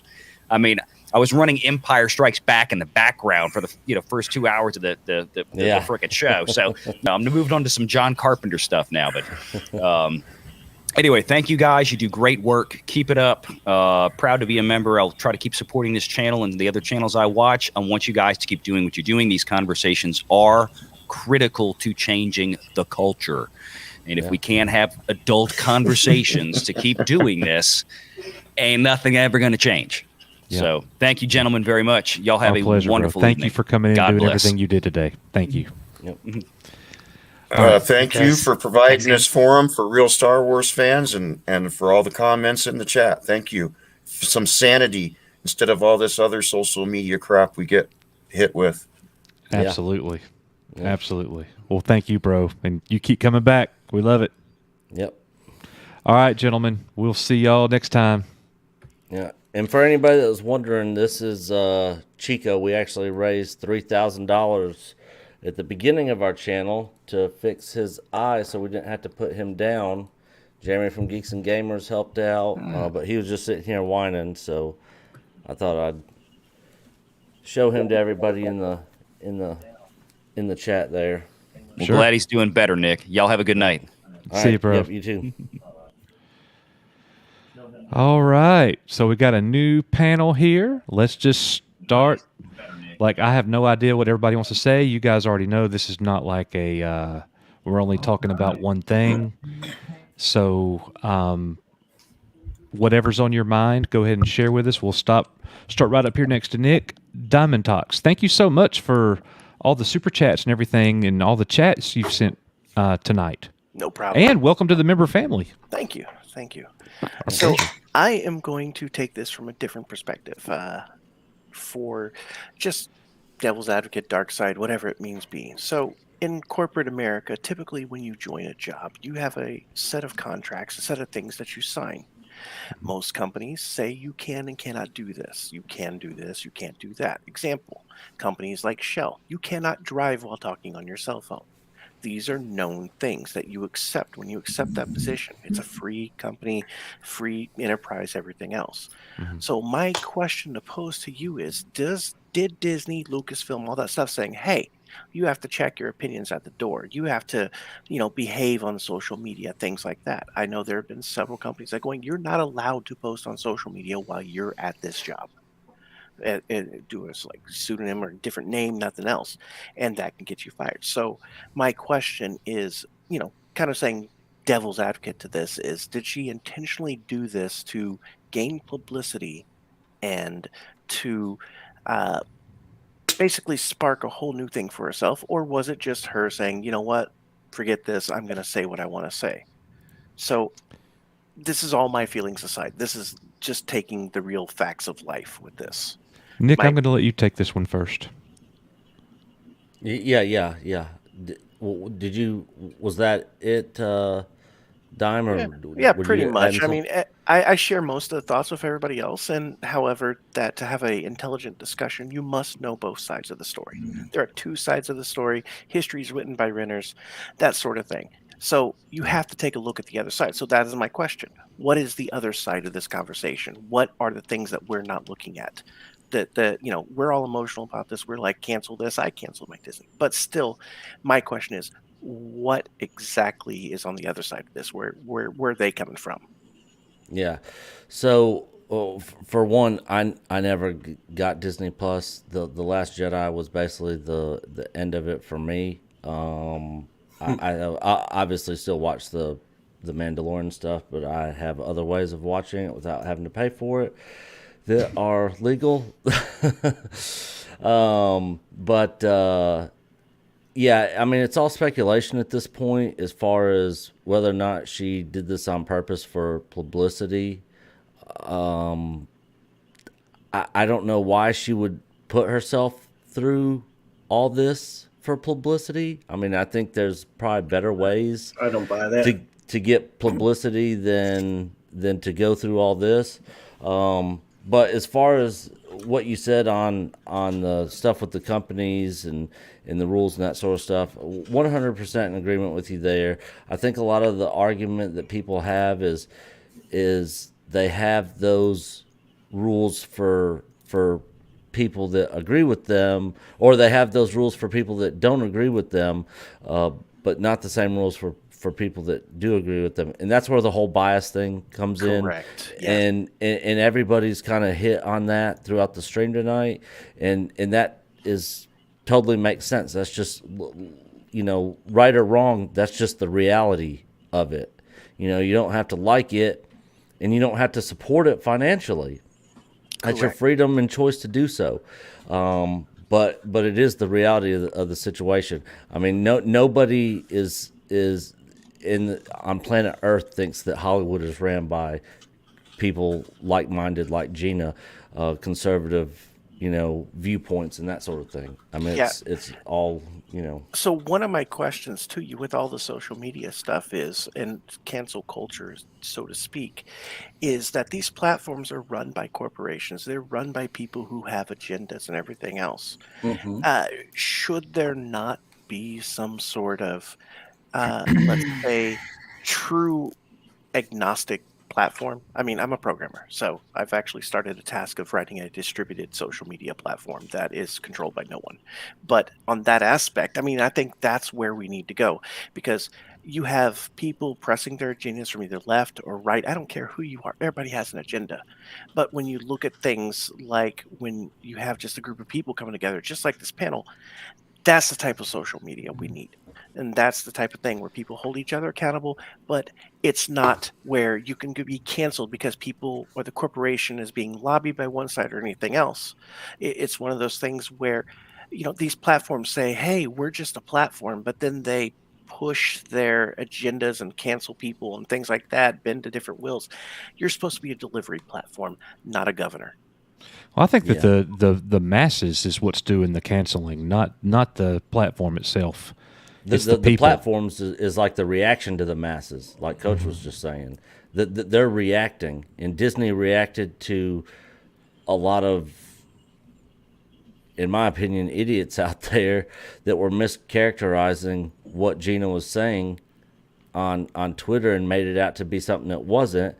And that was happening on such a consistent basis with them that they're like, look, we're tired of dealing with this. Now, you can debate the fact of whether or not this is cancel culture or not. But the fact is, well, according to Campia, who said he had 100% direct knowledge of this, that it wasn't rumor, that there were several conversations between Gina, her agency, and Disney about this. She kept doing it, and at that point, what do you expect? She had to have known You always know in your job when your job's at risk. You know people talk to you. That's part of their policy. When they go to say, okay, we have an improvement plan for you, you know you're on the line. You're going to start looking and hedging your bets, doing other things, finding other opportunities. When you know you've crossed that line, you can't go back against it. May it have been like a moment of passion, but in corporate America, you typically will know. You're never quite blindsided if you go back and replay why you were fired. So That sort of thing. Nick and I had a conversation yesterday about two YouTubers who had a conversation debating whether or not this was cancel culture. I personally don't know how you can debate that.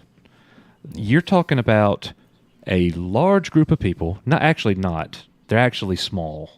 They're not as many of you folks as you think you are. But the fact that a lady, whoever, she could be a llama, it doesn't matter what she is, she posted something on Twitter that they disagreed with, and they tried to get her fired. And eventually it happened. It's cancel culture. They eventually got what they wanted. However, was that in her contract that she couldn't post? That's the question. Most of these companies protect themselves with that sort of thing. She must have known that she was out of line in doing it, unless that they didn't have that procedures in place with that, and therefore it is actually the company that would be responsible for that fault. Yeah, and Campia brought that up in his video about that understanding being in place between Gina, her agency, and Disney. Allegedly, she said she would basically be more mindful of her social media posts. So I think it's maybe not so much of a cancel culture thing, but maybe more of a silence culture thing. Well, the other thing too is those contracts are going to be, and I teach world history. Okay, I don't know everything about Hollywood, but I would assume that that everybody on The Mandalorian, probably besides Pedro Pascal, is going to be up for a new contract before they start filming. And I guarantee you that within every one of those contracts, there's like some type of escape clause, or we have the right to not renew you or bring you back whenever we want. I guarantee you that's part of it. I don't think there's any breach in a contract here. And she wasn't just, it's kind of like me as a teacher when somebody says, we're not bringing you back. And that's happened to me before. I didn't get fired. They didn't renew my contract for the next year. Correct. She's not going to be in season.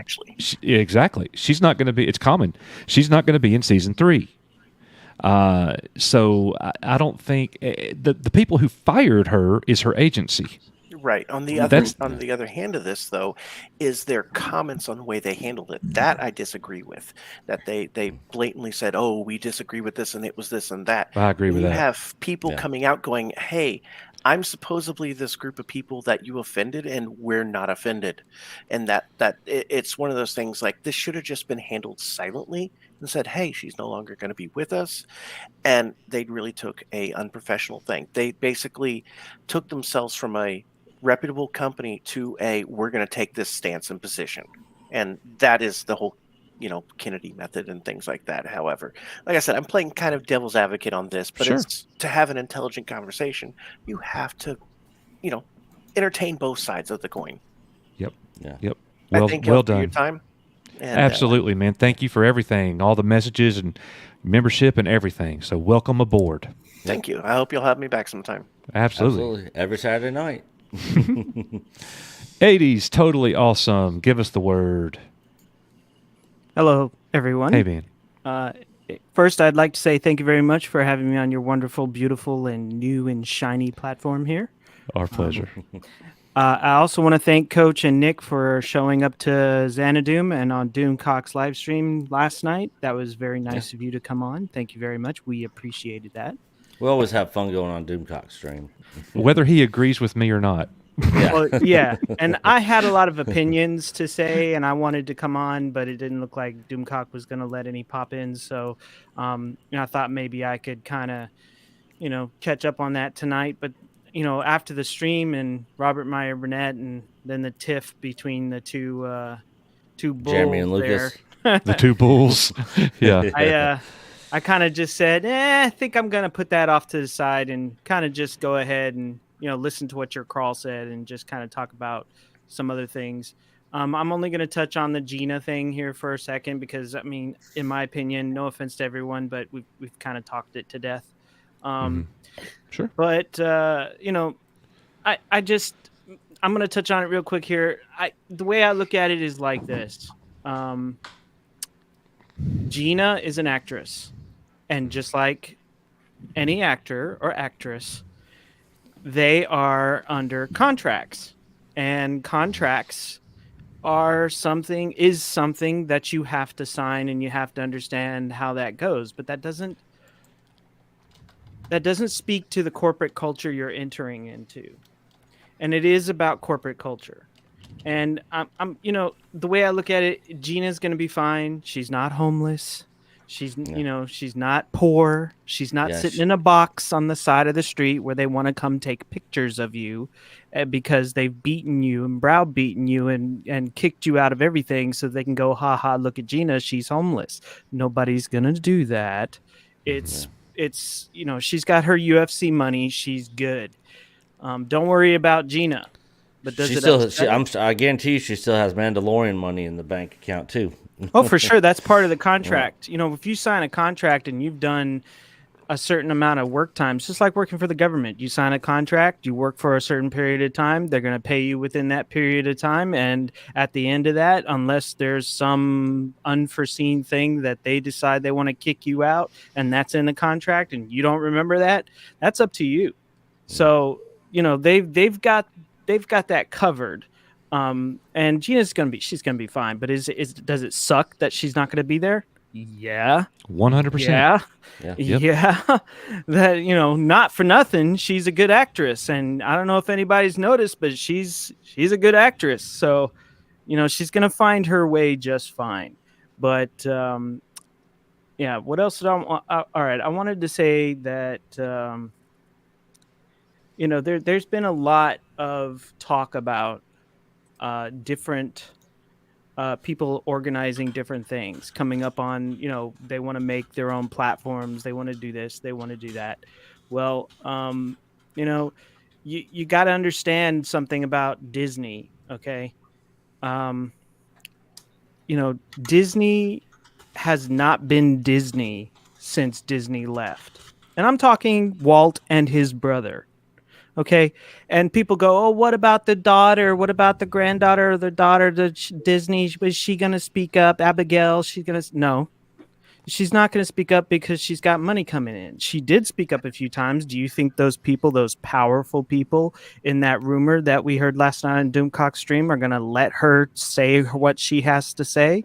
No, they're not. So, all right. Yeah, she's not running things. No, she's not. And I bet you dollars to dimes if she was, she would absolutely positively switch that around in a heartbeat. Yeah. Okay, now I'm gonna have to talk to Coach for a second here. Coach, come on, dude. Star Trek, the original series, really? Come on, man. What about it? Come on, dude. You haven't seen it? Come on. Oh no, I just haven't seen it in decades. Like I haven't seen it since I was a kid. The Corbomite maneuver. The court martial. Come on, brother. The court martial was a great episode. One of my favorites. One of my favorites. And a lot of people wonder why it's one of my favorites. And I tell them the reason court martial is one of my favorites is because not only do you get to see two Enterprises in that, or two Constitution class starships in that episode, but you also get to see what a quote unquote star base looks like, which isn't always in space. That's something I had to learn when I was growing up. I was like, whoa, it's not in space. Yeah, because it's literally in a star system and a base, hence star base. So, it's kind of, it's kind of cool. But those are some really awesome, great episodes. And the reason they are is because they tell you of a myth of a future of all humankind brought together under a single belief that humanity can do better. And that's something I believe we can do right now. I'm going to do something right here live on your stream that nobody's ever done, I don't think. And it's not anything horrible. It's not anything controversial. Your coach had the finger on the mouse button to boot you. I'm just waiting for somebody to pop their camera on and be naked one day or something. Yeah. Or about, coach, kick him out. Yeah. No. Nobody's running across the field, Nicky. Anyway, we're going streaking. What I'm going to do is, I haven't heard anybody do this, and I think somebody should do this. And it's just something I was thinking of. Kathleen Kennedy has made a lot of mistakes.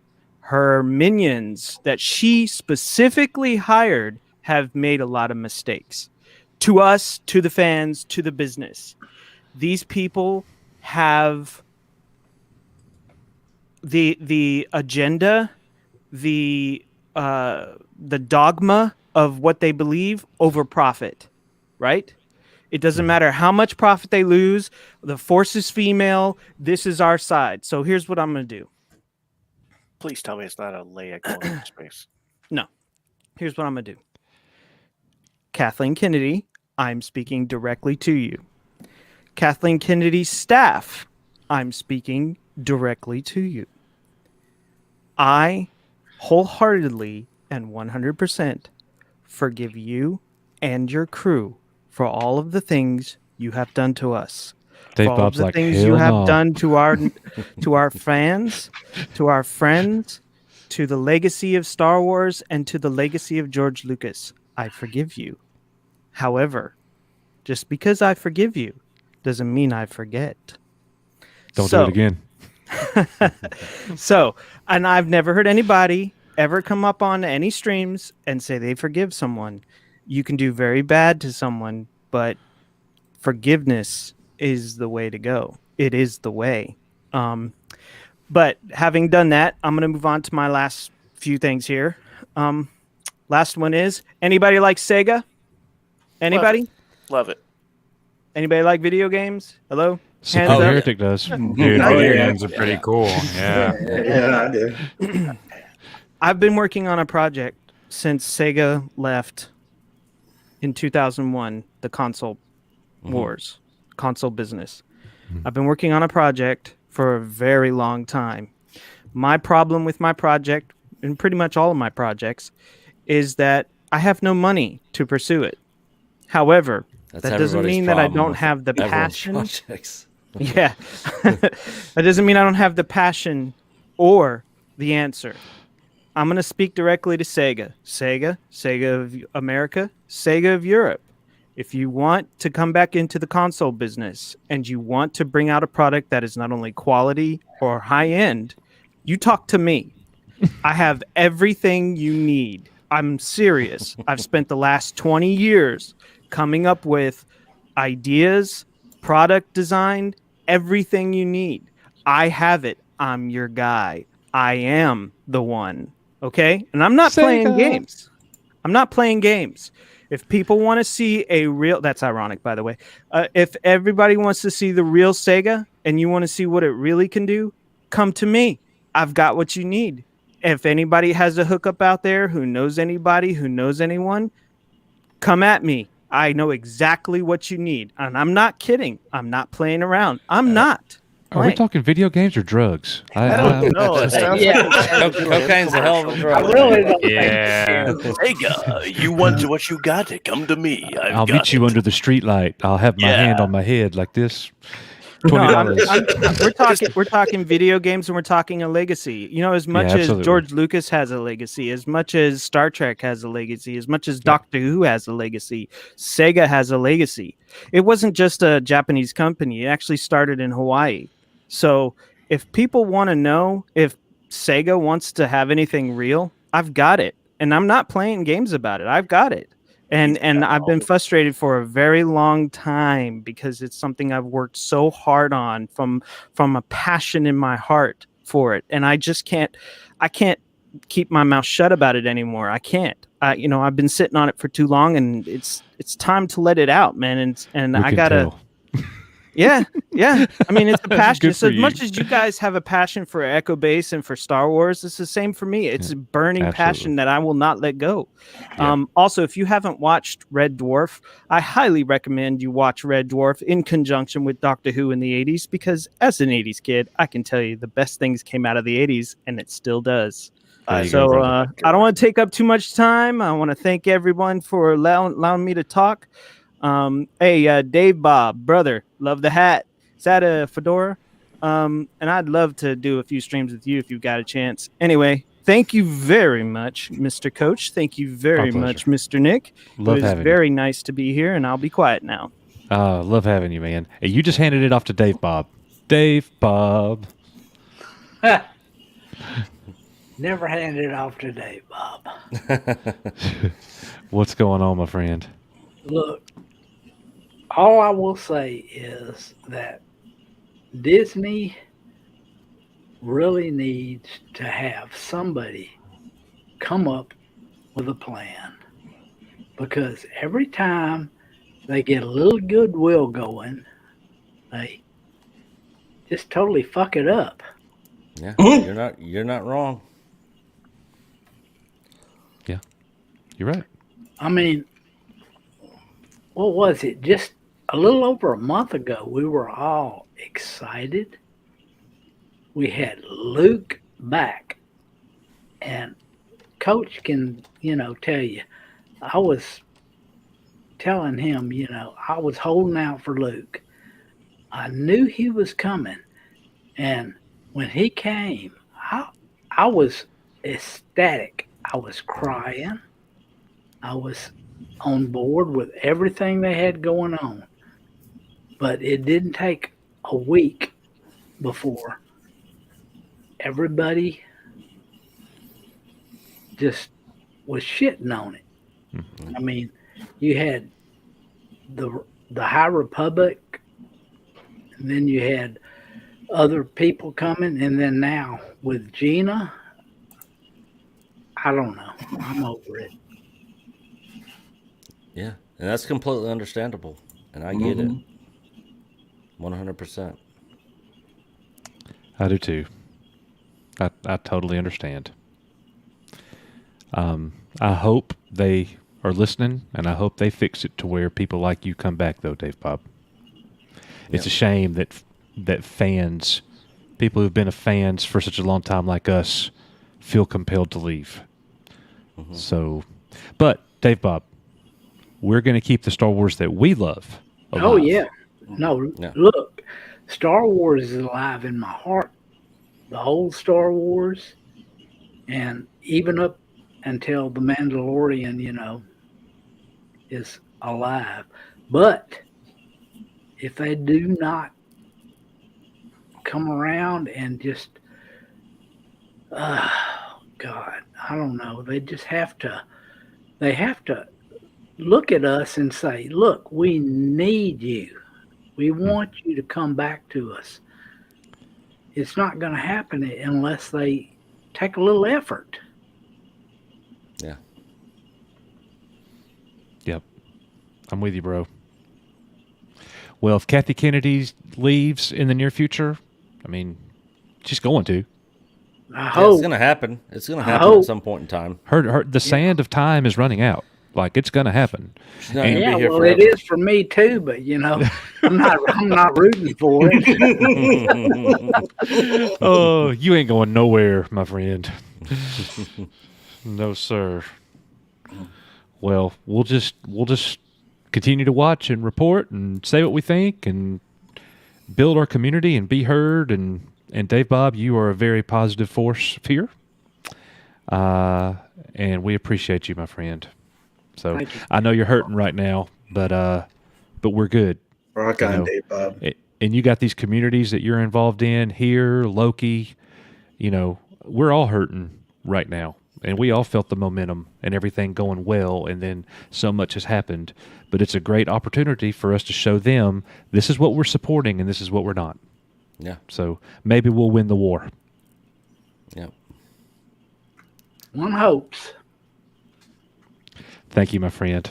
All right, we're going to move it over to Supreme Heretic, my friend. What is going on?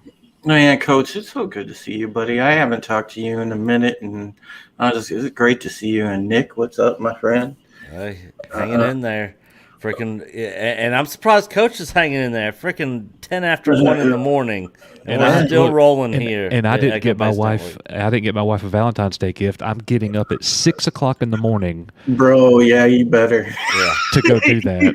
Yeah. Or I might be next time you guys see me. I might be, have a couple black eyes, broadcasting from the front yard. Exactly, with my phone. Yeah. Oh man. It was funny because I've been fired up all day, and I've been fired up since this happened because we were actually on our Bounding into Comics live stream the night that the news broke with Gina. We actually had Gary on at the time, and we immediately switched to coverage of that as soon as it broke. But people have made a good point this evening that really, truly, we don't know exactly the behind the scenes aspect of all of this. And I totally get that because there are some unanswered questions there. Mm-hmm. But I want to get to the overarching problem, which is the fact that,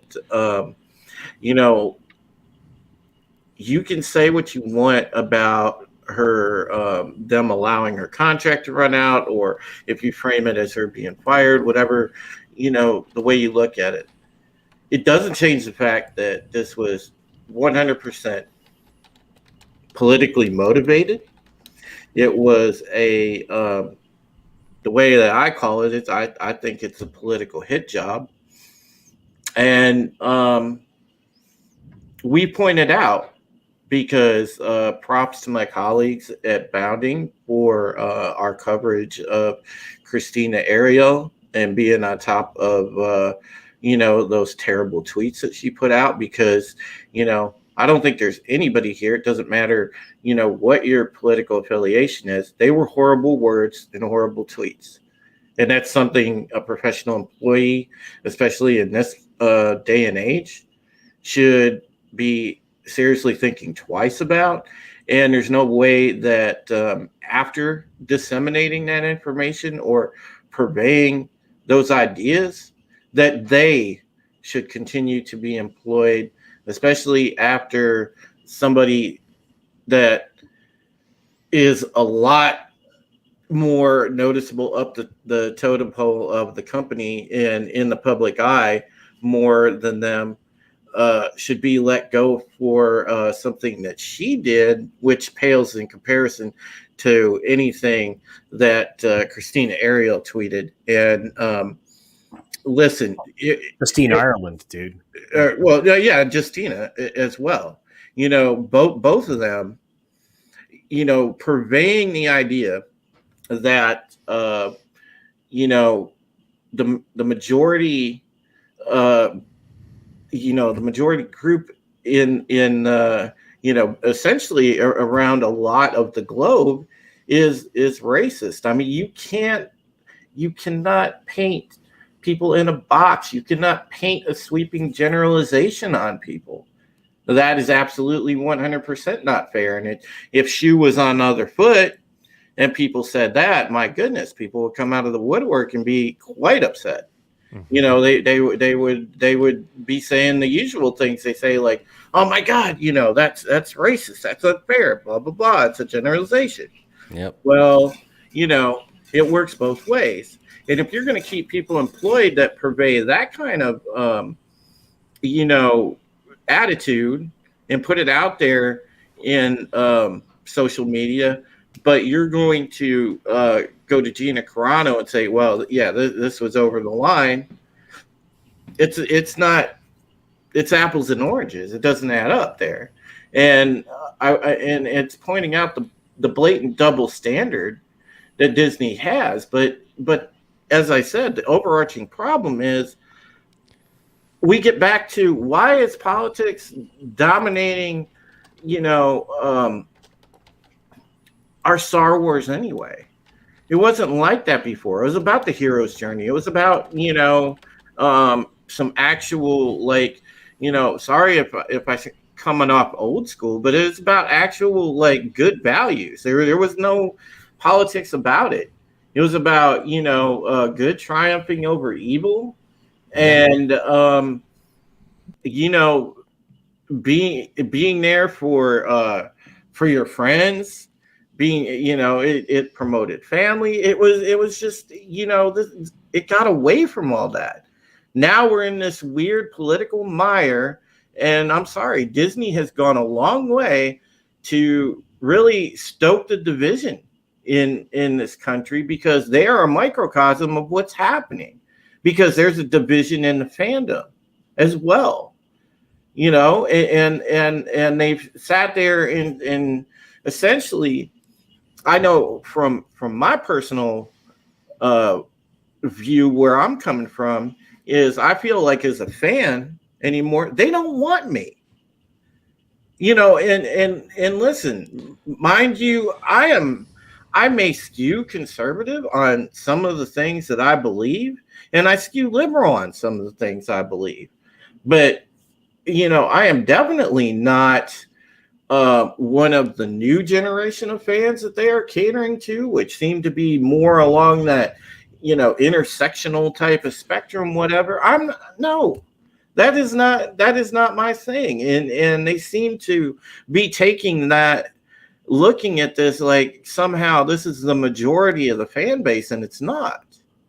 But they put out stuff like the High Republic, which to me, when I saw the concept art and looked at some of the material, and they showed the sample of some of the storytelling, I mean, it to me makes a mockery of what the Jedi should be, what Star Wars is about. It doesn't even add up, and the art was awful. It looked like Cal Arts dropouts did the art for the thing. I mean, it's good Lord. If you're going to make something, do some actual art. I mean, like some of the expanded universe stuff is a masterpiece. Well, you took look at in the gaming sphere, like KOTOR was a masterpiece of storytelling and art. But none of this High Republic stuff strikes you like that. I mean, and it was expressly made for that sort of section of fans. It was not made for the traditional original trilogy type of Star Wars fan. And there's a big disconnect.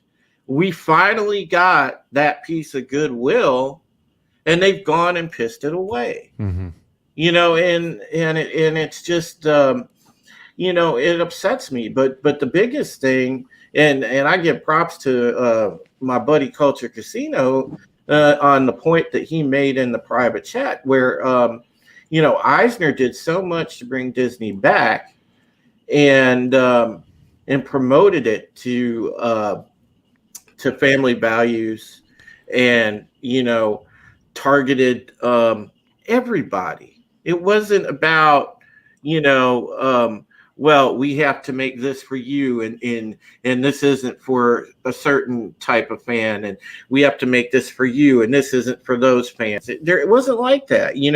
A program was a program. It was an hour of escapist entertainment. It was for everybody. Movies were made for everybody. And now it's like, well, they're choosing one or the other, and I'm telling you, it just stinks to really have this feeling that I am not wanted as a fan of a franchise that I've enjoyed since I've been, a 4 or 5 year old boy. It really upsets the hell out of me that I feel that way. And I'm certainly not alone. I can promise you that. I know I'm not alone in the way I feel. No, you're not alone at all. Actually, it's very much so. I just sorry, I have to chime in that no, you're not alone. We all feel this way. And that's part of that was part of the draw when I reached out to John Trent to see if if they had an opening with Bounding into Comics, because I wanted to write about all of the way that it seems like all the things that we love, be it comics, be it video games, be it movies, be it television, have all slowly been used as a vehicle to seemingly turn us one way or another politically, and have left us behind as, you know, the symbols and enjoyment that they provided before as cultural icons for us. What happened to us actually just watching this stuff to escape, to live and breathe in that reality versus being bombarded by other people's views? Before, people took risk, for different views to push it in, but it was never the point. No, it's gotten, you know, to take a word from the you know, newer folks. It's very problematic and it's very toxic, and I don't like that it's gotten that way, you know. And I understand that I'm outspoken and whatnot, maybe a little more so than some folks in the fandom, but you know, it's the way I feel, and I absolutely think that it was politically motivated what happened to Gina. Although, to be fair, we don't know the whole behind the scenes story, but there's enough, you know, identity politics going on within the company that you can easily speculate or connect some dots, you know, and I'm pretty sure most of us feel like KK is involved. I'll put it this way. I hate to chime in, but Sam Walton, the founder of Walmart, he used to go outside and take his lunch breaks with all the people who worked at Walmart. They would be outside in the back of their vans. He would bring hot dogs out to them and go sit down and take the lunch break with them. Same thing with Walt Disney. Walt Disney used to walk around and visit everyone and talk to everyone. He even had a place there at Disney World so he could be there and talk to and hang out with the employees because he wanted to make it the best place on earth. When you have people like this that come into a company that do this toxic stuff, their goal is to, whether or not the company makes money, is to push the agenda. They take everything that is good, wholesome, and great stuff that, you know, for all intent and purposes was serving the story and not a conservative or liberal or leftist viewpoint. It was just the story and the characters in the story. They take that and they flip it upside down, like all bad and evil things do. They take what's good and turn it upside down in order to gain power. And for them, it's about power. It's not about the legacy. It's not about the company. It's not about any of that. It's about taking power away from people who genuinely, truly just want to go home, sit down, watch something, go into a galaxy far, far away, and not have to deal with the crap that they've seen on TV for the past year, 4 years, 5 years. You know, all the stuff that we've been told that, oh, we're a bunch of Russian bots and all that kind of garbage. Even if you're on the other side, even if you're like, well, this president's dangerous, he might do blah blah blah. But we're man babies, remember 80s? Yeah, I mean, it's a ridiculous mindset to have, and that's the point. The point is to invert in order to gain power. But you're comparing modern leadership to visionaries. That's your problem. That's very true, dude. That is very true. That's They think they're visionaries. They think they're visionaries. No. Well, you know, they're ideologues. That's it. That's the point. They're ideologues. Sorry, I'm going to stop talking.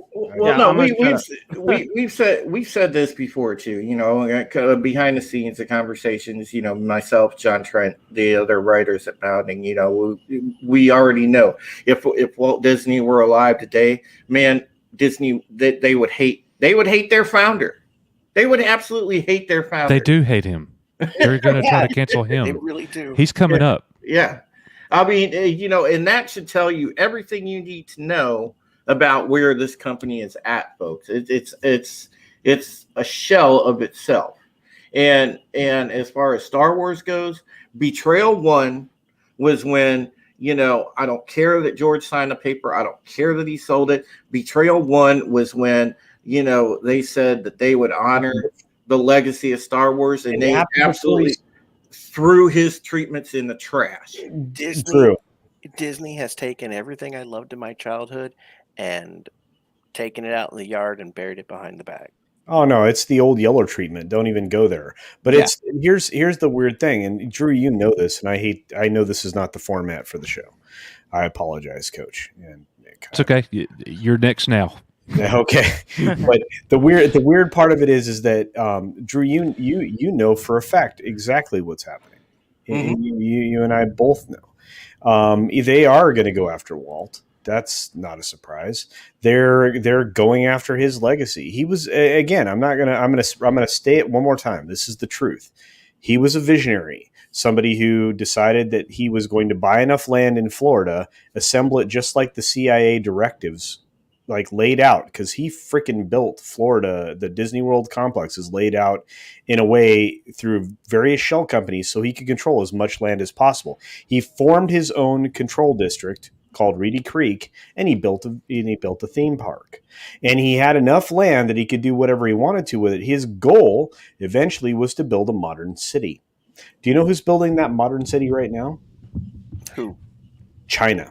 Mm-hmm. China is building the modern city right now based on the concepts or the ideas that Walt originally envisioned. Walt was not a fan of China. He didn't like communism. He was not a huge fan. So we're in this really weird place. But I'm going to circle this back around to the important part, which is Gina Carano. Yes, circle back. Okay. Circling back to Gina Carano, we are in a weird place. She, by the way, when you finish a series, you're negotiating your next contract for the next season. Just so you know. So she, like any of the other people that were involved in the show, were in the middle of discussions for her next contract. I'm just giving you in the actual way this went down. She did not get a contract renewal as of this point. And that was the slimy thing that everybody went forward with, the way they announced it. They didn't have any plans for her in the future. Well, it's really going to compromise some of what season 3 was. Season 3 is oriented around a war, okay, for the Mandalorian, but the treatments allowed for her appearance in one episode. So they can essentially keep her out of that episode. Kathleen Kennedy's contract expired January 22nd. She's on a soft like a retainer extension is probably the right way to put that. Gina Carano, I know a lot of people in the chat were talking about the fact that she would collect residuals, especially with residual. Yeah, shut up. She'll get a golden parachute for sure. Well, no, she's okay. She's earned a lot of money. This opportunity that she got because she was fired or, not renewed, which is actually probably the best way to say that. They wanted to make it look bad. Whoever this spokesperson was wanted to make it look bad. Coach has alluded to it. Nick has alluded to it. Everybody else that I've observed tonight has alluded to that. They wanted to make it look bad. Mm-hmm. Okay. So that's what it is. It looks bad. They coordinated with her representation, UTA, which is one of the largest talent agencies there is for Hollywood. They coordinated with them to let her go. She is the number 2 trending star on IMDb. Right? Yeah. So we are in this really weird place where they're taking out somebody whose star is higher than the jackass that's in the lead character role, right? In Din Djarin, who is played by Pedro Pascal, who has said just incredibly just isolating and alienating things in his social media that he has never been taken account for. Now, why didn't that happen? Number one, Star Wars, Lucasfilm, does not currently have and is currently advertising for, or at least was about less than 20 days ago, a social media manager. They don't have one. That's true. You while you are responsible for, to a certain extent, the things that you are saying in social media, they at the same time can't hold you accountable because there's not somebody with whom to clear it with at this point in time. So the normal path is to say, I want to send this tweet out on it that represents me as my character on the platform. That path isn't there right now. So she was in the same position that Pedro Pascal and others were to essentially say whatever she wanted to on social media. It's corporate neglect. Yeah. Corporate Oh no. neglect. The neglect is the neglect is fierce. So this is the position we find ourselves in, right? And I agree with both Nick and Coach and several other people that have spoken earlier. She's better off. Mm-hmm. She is better off. Star Wars is completely effed. I don't curse very much, so it's just so you. No, that's fine. Yeah. So Star Wars is completely effed. There's no other way to put it right now. We had a small glimmer of hope in the 7-minute appearance that was Luke Skywalker in the very last episode of Season 2 of The Mandalorian. And while some of us knew that was a possibility of coming, and some of us knew that there were some other things that could have happened during that last episode, that was the best possible outcome for trying to bring more people back to the product. It's ultimately Favreau's idea. Favreau, look, I'm just going to tell you guys what I know. This is what I know. Favreau could, if he could have protected Gina, he would have. This was not a decision he got to make. Her contract was not renewed. That's all there is to it. And that was that definitive move. The thing that happened there was harsh, but the way they portrayed it was far worse. And the fact that they colluded with her talent agency was terrible. And these are the way things went down, and you can listen to whoever else you want to. I do not see her coming back to this character. I have not heard anything that would even seem to indicate that was possible. And it is what it is. So let's be honest. We will not see Cara Dune, despite the fact that a series was essentially centralized around her in Rangers. No. You're going to get a Leslie Headland product, the former assistant to Mr. Weinstein. You're going to get her product displayed on screen in the form of the Acolyte. These are all things. These are facts. You're getting facts. And that there's nothing you can do about it. Now, this will be the third time that Miss Kennedy has peed in the punch bowl, as far as Disney's concerned. The second time she did it was when the announcement came out about the Acolyte. Well, it wasn't called that at the time, and it wasn't there actually wasn't a name. Bringing in Leslie Headland, but this is actually the third time that she's created this media uprising. That's what we're dealing with. That's where we are. And that's kind of all I have to say about that particular thing. The only other thing I want to say about Gina Carano is she will be better off. Yeah. Where do you think that they're going to be heading then with all that you said? I'm curious. Well, they're going to go into they're going to go into a conflict featuring the Night Owls, which was supposed to eventually be its own show. When Disney announced at Investor Day all these other programs, they surprised some of the creators because those things were just merely on a whiteboard at that point in time. They weren't really shows yet.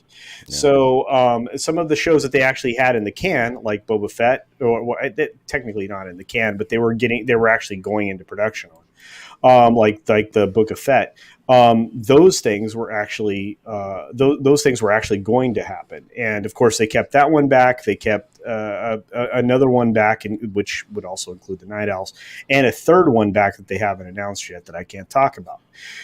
But some of the stuff they announced is never going to get made now. And if some of the stories are true, which again I haven't been able to find out for sure, but if some of those stories are true, they would have gone into Rangers knowing full well that they were going to get rid of Gina Carano. Are you friggin' kidding me? They announced they misrepresented something in an investor thing. Well, that's not the first time. They're under two different SEC investigations currently, but we're in this weird place with Disney and pretty much all of these studios because right now they're managed by giant hedge fund people. No, I mean, not directly.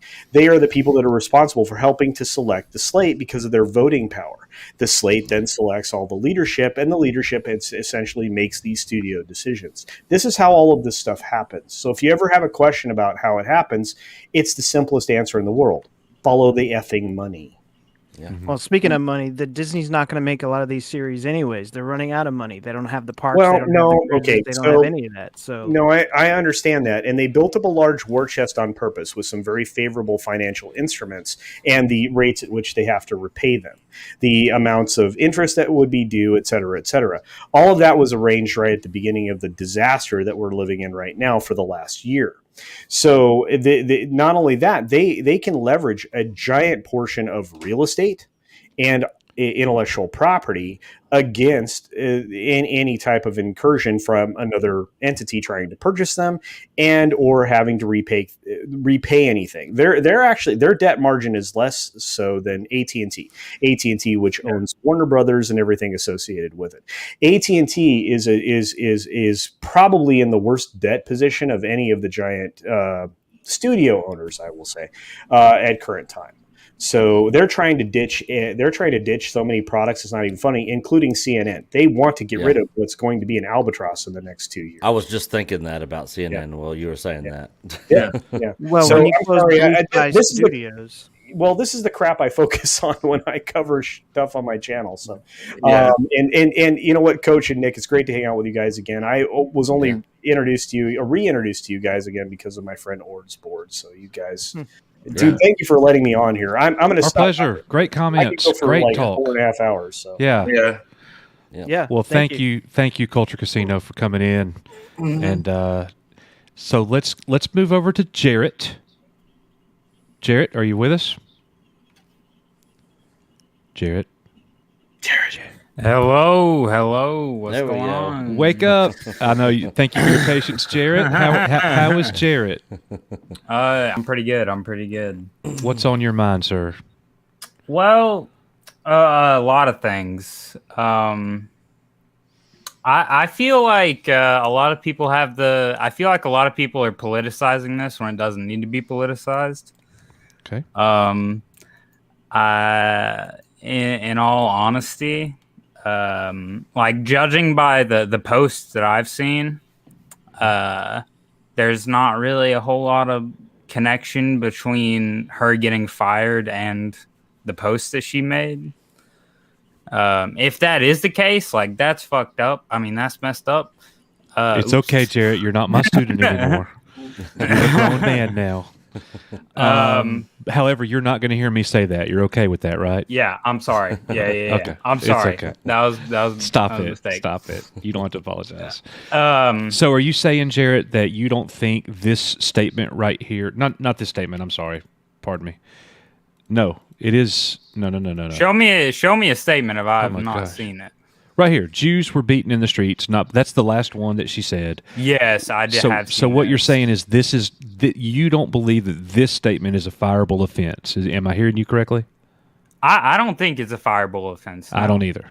Yeah, I don't. I don't. No, but I don't know if that's really why she was fired.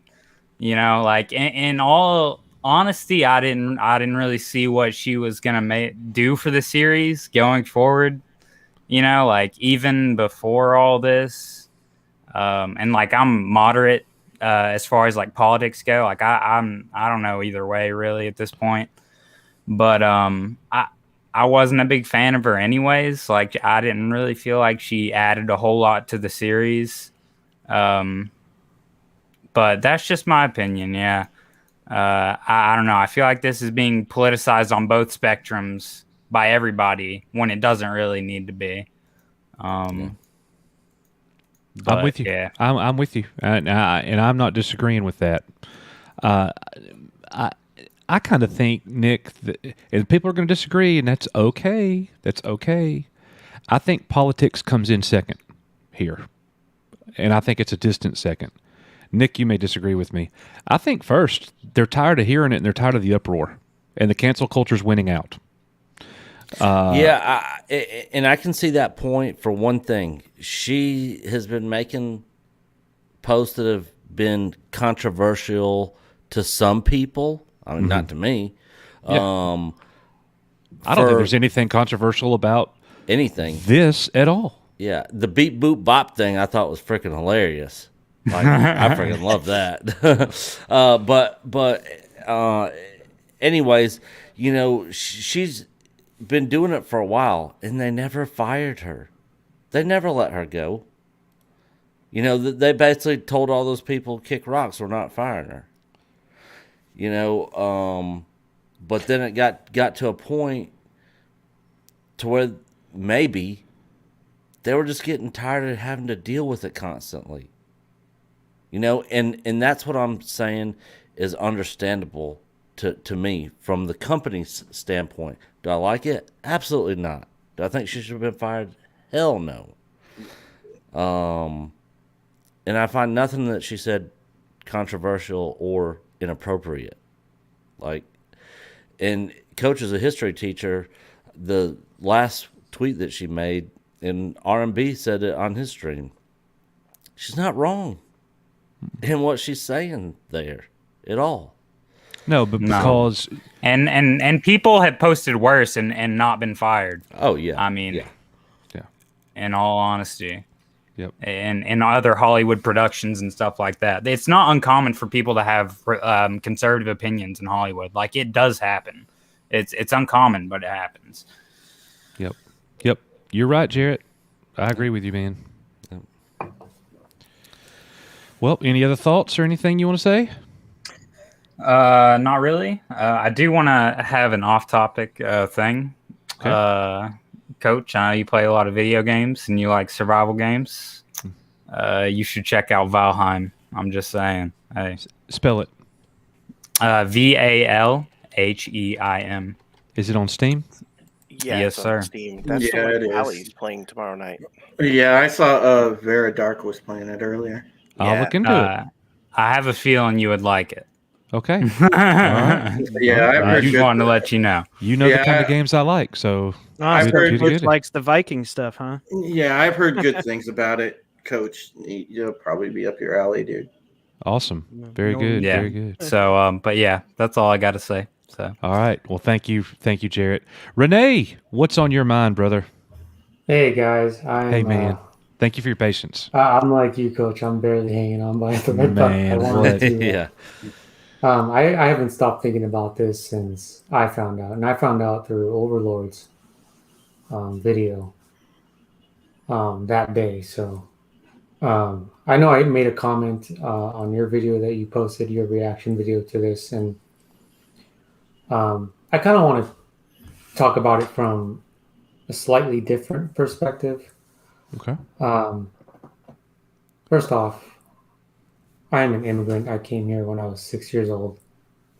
You know, I was a little kid. I had no choice in the matter. You know, my mom just brought me here. But we came from a country that was in civil war, literally. So all I remember was just seeing guerrilla fighters coming down our street, or not even a street, it's just like a dirt path. And then seeing supposedly the good guys, which was the military, you know, coming in, and both of these groups are coming in and taking advantage of its citizens. You know, hey, we're going to take over your house, or we're going to eat all your food. And I remember this from being a kid. And when I was old enough to understand what politics were, or what, you know, what this country represents, I began to really appreciate the opportunities of living in the United States.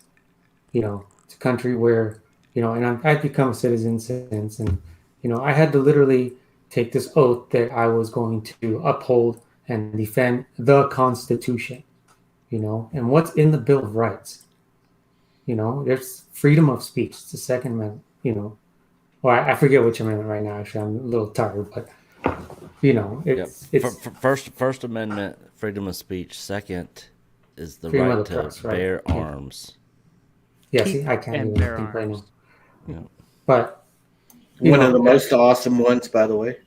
Yeah. And you know, everyone's gonna have a difference in opinions. You know, that's the beauty of living here. We have the right to our opinion. We have the right to speak our mind, to say whatever we want. And to everyone's point, to Coach's point, you know, Gina Carano, the person, is a completely different thing than Cara Dune, the character in a Star Wars universe. Yeah. What do they have to do with each other? Nothing. I don't understand. And again, I said this in the comments. I don't understand cancel culture. I don't agree with it. You know, I think it's silly. It doesn't make sense to me. And I wouldn't be surprised if I get canceled for this before I even start a YouTube page for saying these things. That would not surprise me at all. But I think I got a phrase to answer your question, though, real quick. Sure. Gina Carano is not Cara Dune, but Cara Dune is Gina Carano. Yeah. I agree with you. Yes, but again, Gina Carano is a character in a fictional, although I love this fictional universe, but, you know, she's a character. I don't understand what that has to do with the person playing the character. You know, their opinions are going to be their opinions. That's, you know, we witnessed this tonight. Fantastic stream when Jeremy comes on and him and Lucas are just, I mean, talk about awkward situation. You know, I wanted to leave the room. I about got up and just walked away. I was not expecting that at all. That's what made it fantastic is they had this, you know, you got I'm going to quote two things from The Dark Knight, okay? The unstoppable force meets the movable object. That was Jeremy and Lucas, right? They're going at it, like two roosters fighting in a rooster fight, right? And then all of a sudden it's like, okay, we're best friends. You know, that's the beauty. You can have this intense debate, intense, really awkward argument, and then in the end, it's like, hey, I respect you. It's all good. You know, what happened to that? I am so confused by this. I've literally been thinking about this and talking about this to people at work. So that's something that's history. That's something that goes back. Lucas did a montage of Black Lives Matter videos, and he was making fun of a bunch of different content creators, and one of his segments was Jeremy. And Jeremy doesn't forget those things. Jeremy takes those things personally, and Jeremy, if you provoke Jeremy, he's gonna make you answerable. And, I agree. Yeah. And don't poke Jeremy Griggs. No. Never. To your point again, that last tweet comment that I don't even have a Twitter. I just, you know, I find this out via YouTube or you know, just general news feeds. The last thing she tweeted, she was stating facts. You know, it's you could go into any public library, school library, and pick up books on the rise of the Nazi Party, the Socialist Party. For now.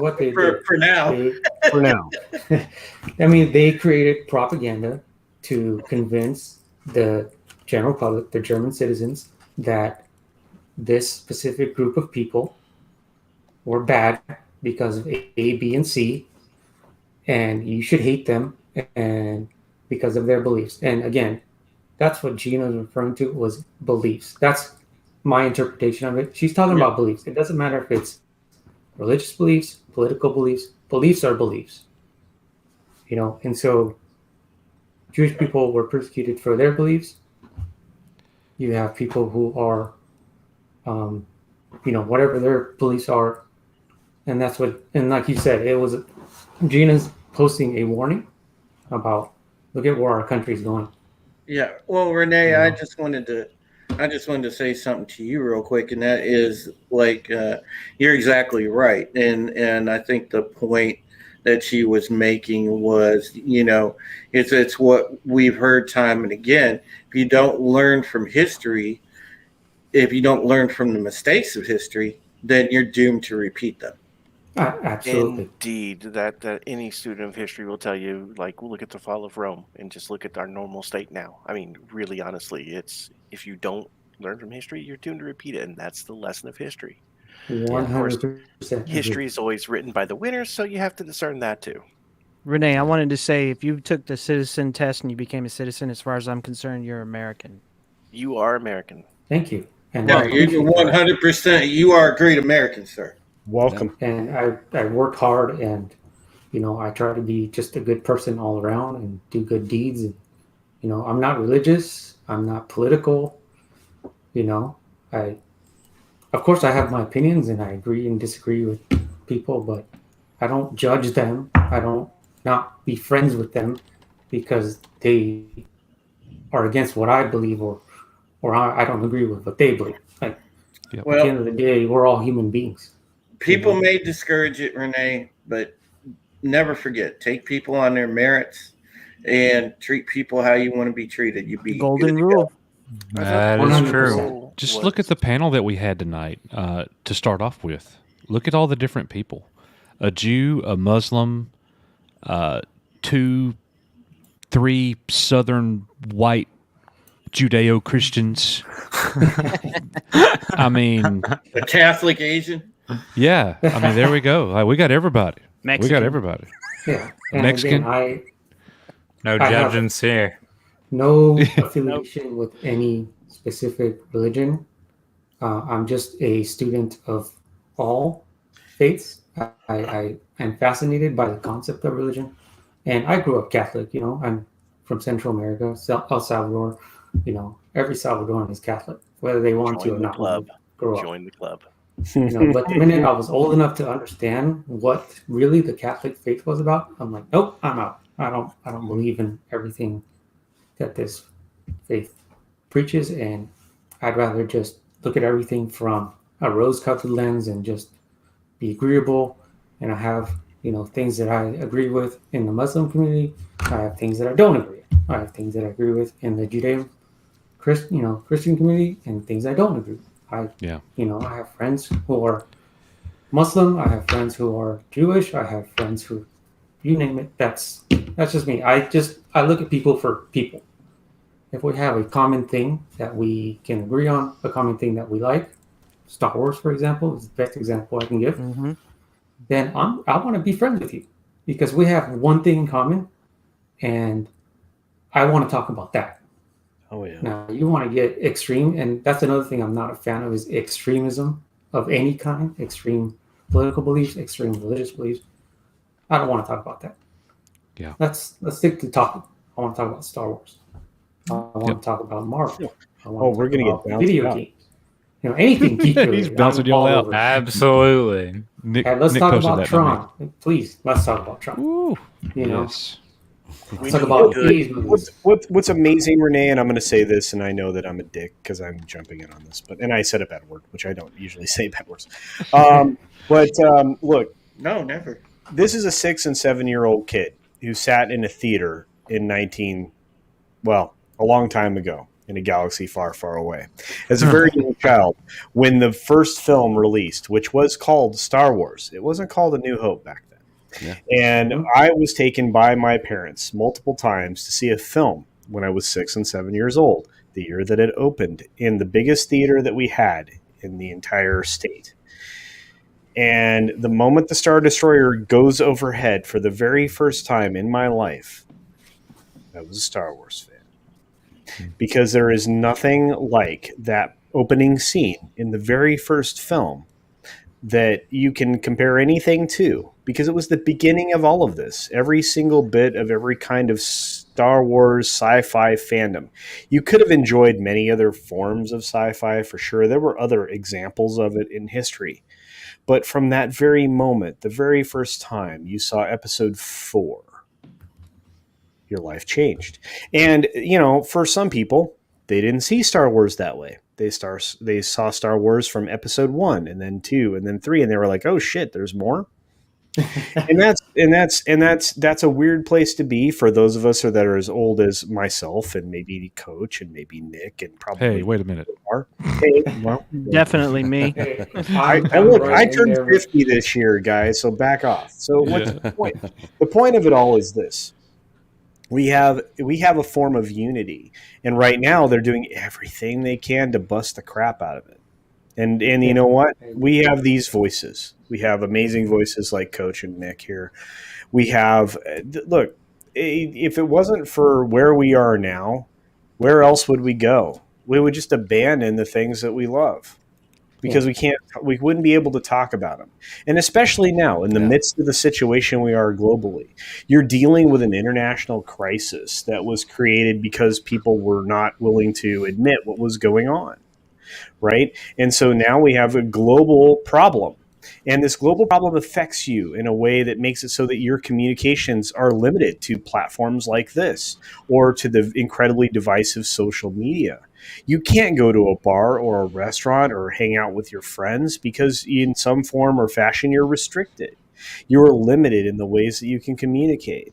But here we are in this amazing opportunity, getting together from all across the globe. I have people I talk to in Canada, in Australia, in Japan, in the UK. I am a blessed human being because I get to talk to each and every one of you. And you know what we all share? This one freaking thing. And it's behind me. Well said, my friend. Yep. Well said. Well, guys, we're going to go ahead and move on. Thank you all so much for being here. Hey, we got one more panel that we're going to do. Sure. All right, Can I just finish off with my Nick, sure, Renee. yourself. Sure. Finish your thought, my friend. I like your point about, kind of KK and her camp were maybe planning this, from before. They were just waiting, kind of lying in wait to find one last straw to just, all right, let's get rid of Gina, let's get rid of this movement where everyone's loving Star Wars again because we've got Gina, a strong female character, and we've got Luke back.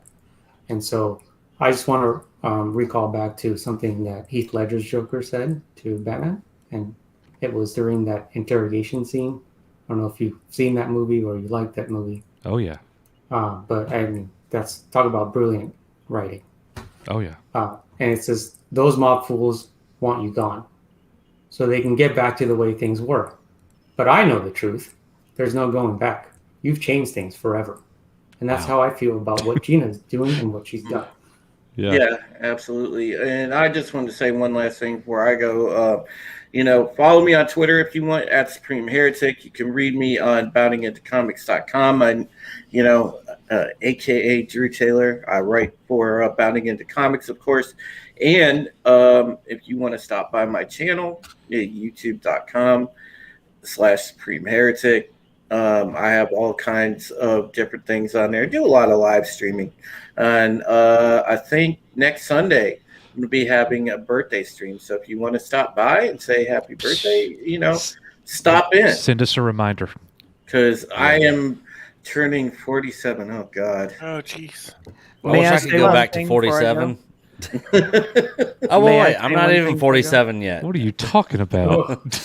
I was thinking 27. May I say one thing before I go? Yeah, go ahead. Okay. This 15th, coming up the 15th is my birthday, and so I'll be the dreaded 41. This last quick thing is thank you guys for being so awesome to have us on. I really appreciate it. You guys, once again, thank you for letting me and everyone else come on who has a voice. We really appreciate the conversation. Thank you so much. We appreciate y'all coming on. Yeah, Coach, Nick, you guys are great. And Coach, you're a great friend, man. I love you to death. And thanks, man. We got to get together and do some gaming one time. Let's play some Halo soon. Yeah, I got to get together with you and talk some sports one time, too. Some sports? Yeah. Okay. Yeah. Yeah, if y'all ever want to game, awesome. hit me up on the MMO scene. You can't follow me on Twitter. I don't have one really. Yeah. You can't follow me anywhere else, but yeah, I'll be around. I'm a PC gaming snob. I am all about the PC master race. But hey, oh man, I've done RPGs, so that's my thing. I love MMOs. Well, we'll be doing some gaming in the near future, especially when the summertime gets here. Oh, yeah. And we'll be live streaming. And when we live stream, as Supreme Heretic already knows, anybody's welcome to join. Like, if it's a multiplayer game, come on in. Let's go. Sweet. Yeah, we oh man, we had some good times in Halo with Loki, just goofing off like fools, man. Hey, So- my pistol is rough. dude, man. yeah, your pistol is. Your pistol game's on, bro. Yeah, you got me wanting to play. So, all right, boys. Well, thank right, y'all so much Thank for you coming very in. much. Yeah, Thank Supreme you. Heretic, Diamond Talks, Jarrett, and my boy Renee. Renee, thank you Thank so much you. for sharing Yeah, your story, man. pleasure meeting Oh you. no, Renee. I just like I said, I wanted to come out of because everybody's Dude, talking about the same thing. It's Renee. like beating a dead horse, but I wanted to come at it from a different perspective, Yeah, it's great. I do have just to to kind say, of dude, remind everyone what this country's founded on. You know, you get and- mad props in my book, dude. You come across as very smart, intelligent, dignified. So, dude, you mad props, mad props. only on Saturday nights. You're No way. good people, Renee, and you're a great No. American. Never forget it. Proud guys. member of Looking forward Echo to the Base next one. Network. Yeah. Let's go. All right, boys. We'll see All right, y'all you guys next have time. a good night. Thanks. Good night. All right. All right. We're going to bring in our next panel. We have Kylo Tim, Mr. Zod, Curzon, G,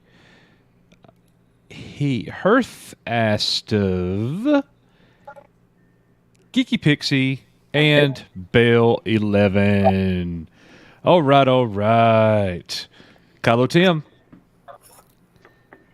Real quick, I know Geeky Pixie's Hey. got to go. I know Oh, Geeky okay. Pixie's got to go. So we're Let's gonna move let her her. up Let there. her go first.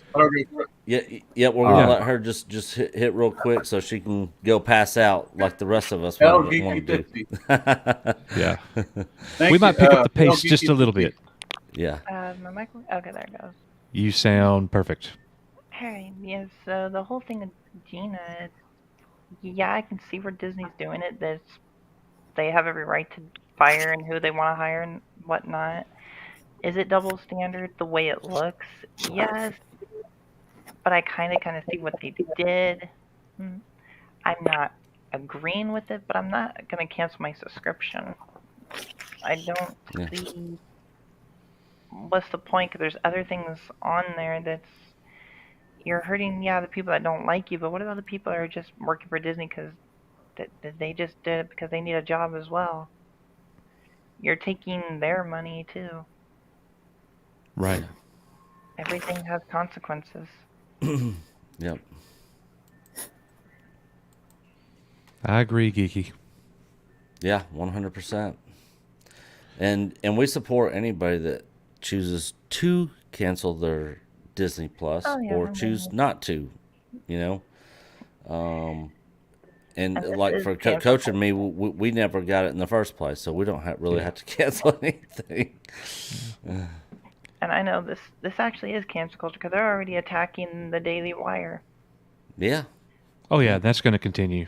They've attacked any post she does, even if it is an inspirational one. She's retweeted of mine where I had 2 sunflowers said, "Did you know sunflowers need the sun's energy?" Well, here's another thing that you know about sunflowers. When it's dark and cloudy, they turn towards each other to share off each other's energy. Imagine if humans did this.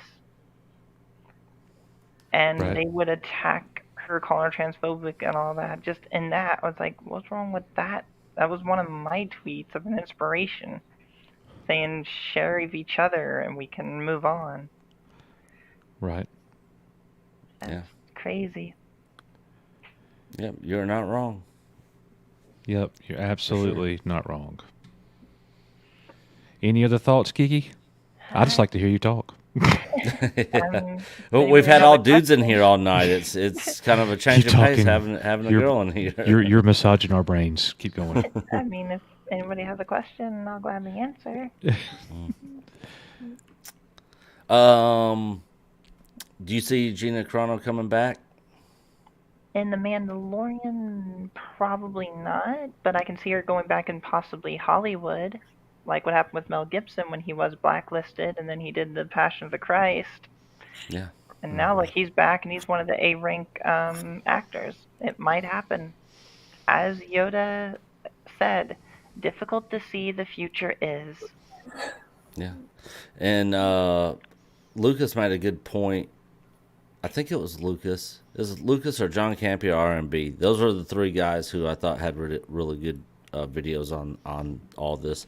But one of them said, you know, if she starts winning a ton of awards and being a huge draw, that's when all that stuff goes out the window for them, you know, and they'll be right there to scoop her right back up. But it's going to come down to, is she going to want to go back? I don't you think know, she after would. all this. I mean, Disney says they even quoted, "We are standing against bullying," but yet they allowed Gina Carano to get bullied since August of last year. Absolutely, yeah, and that just goes back to, you know, all the hypocrisy on their part. Maybe had Disney done something about all that bullying, maybe we wouldn't be where we are today. Maybe she was doing that because she's like, Kiki, hey, what you do know you what? think Star Wars needs to do? What do you think Star Wars needs to do? What do you think Star Wars needs Star to do? Wars? Yeah. To bring everyone back? How? Go into detail. We like your I'm not really thoughts. sure Go how ahead. Star Wars can really bring everyone back because there's always going to be differences. Yeah. You're Of never course. going to please everyone. Yes. Yeah, that is true.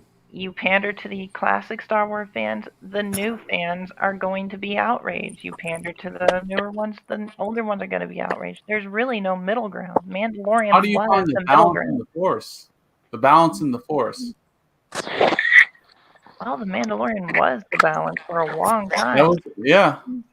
And will it be in season 3? That's hard to say. I'm still Baby going to Yoda watch with it. Luke. Baby Yoda with Luke. That's an awesome thought, ain't it?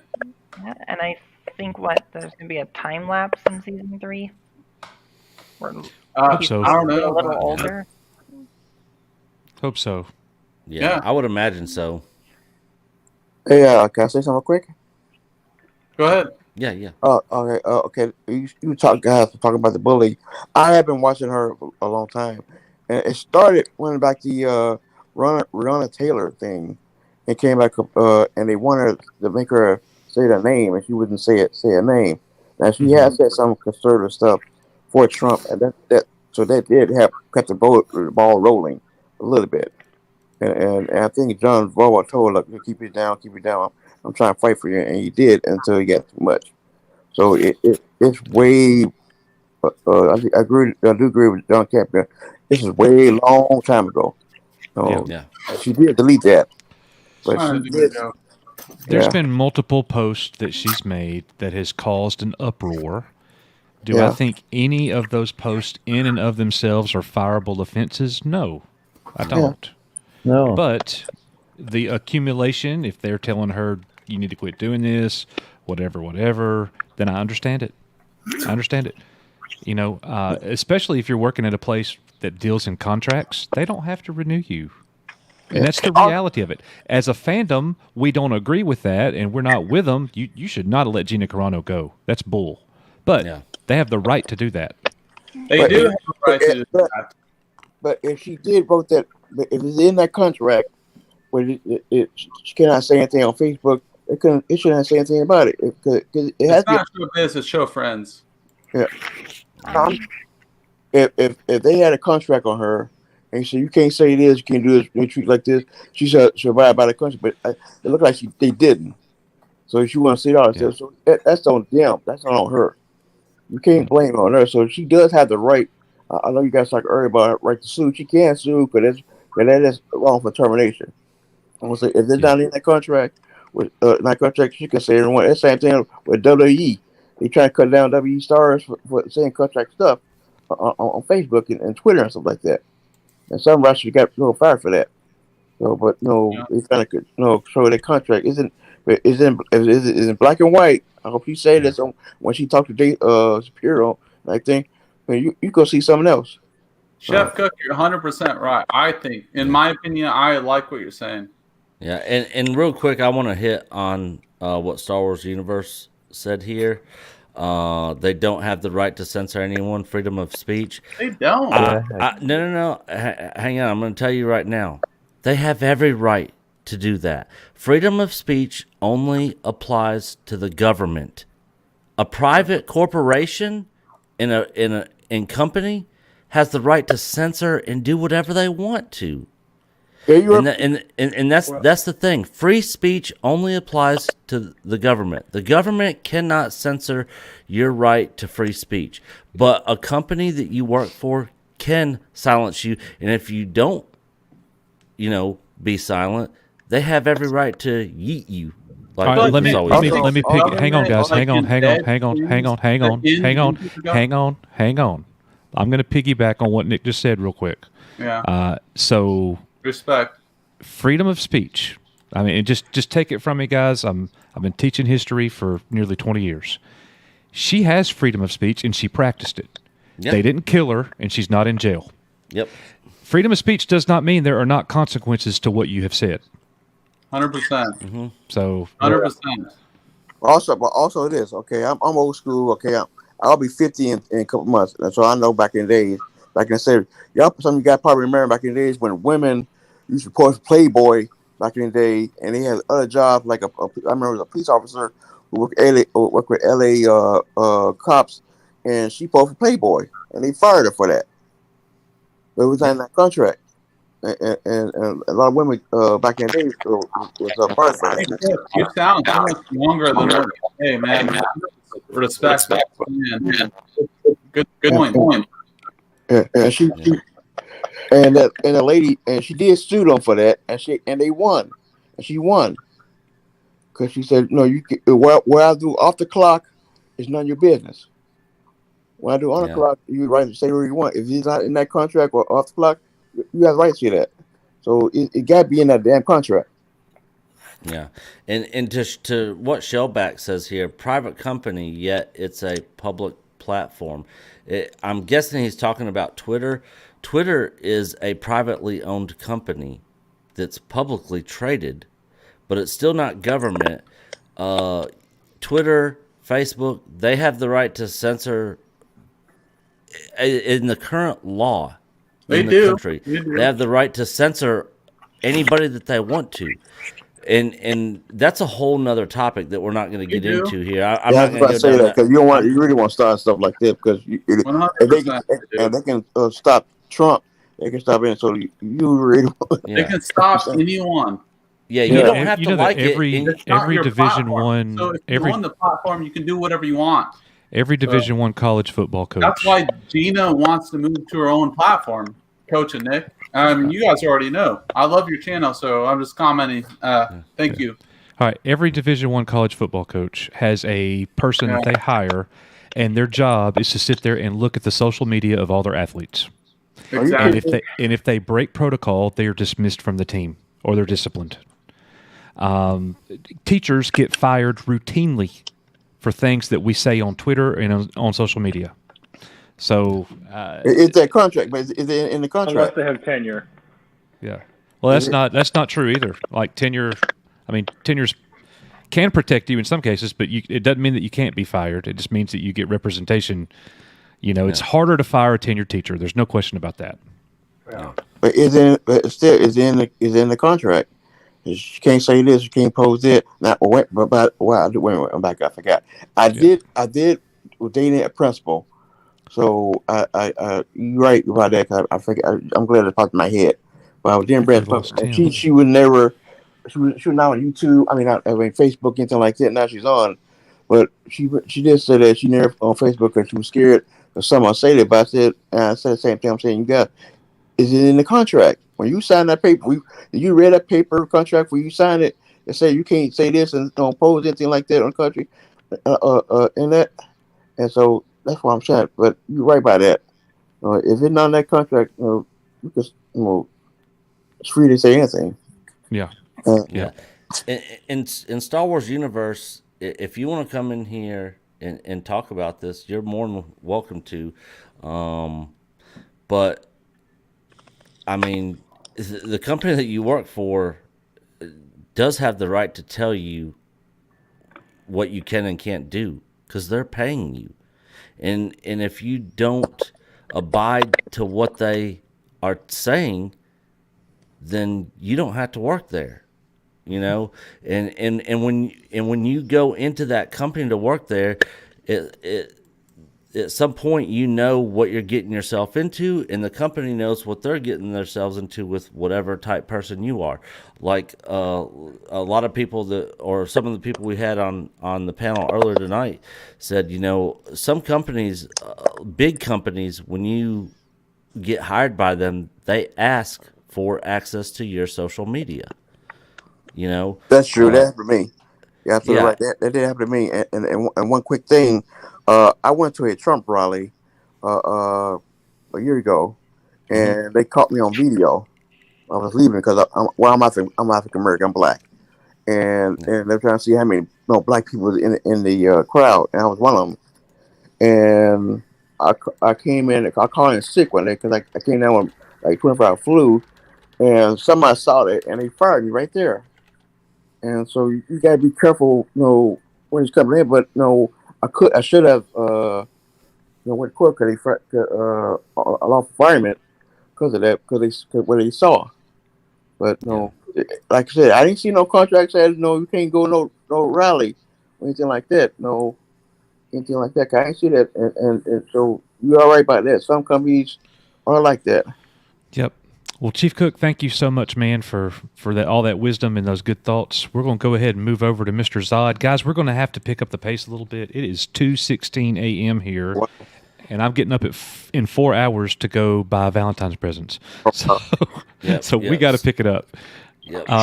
So we're going to give everybody, if you've already chimed in, we're going to just try to keep it to people that haven't talked yet and try to get this moving because, like Coach said, I mean, we've been going for 8 hours now. And I'm at a standing desk here. I know you guys can't see, but I'm standing.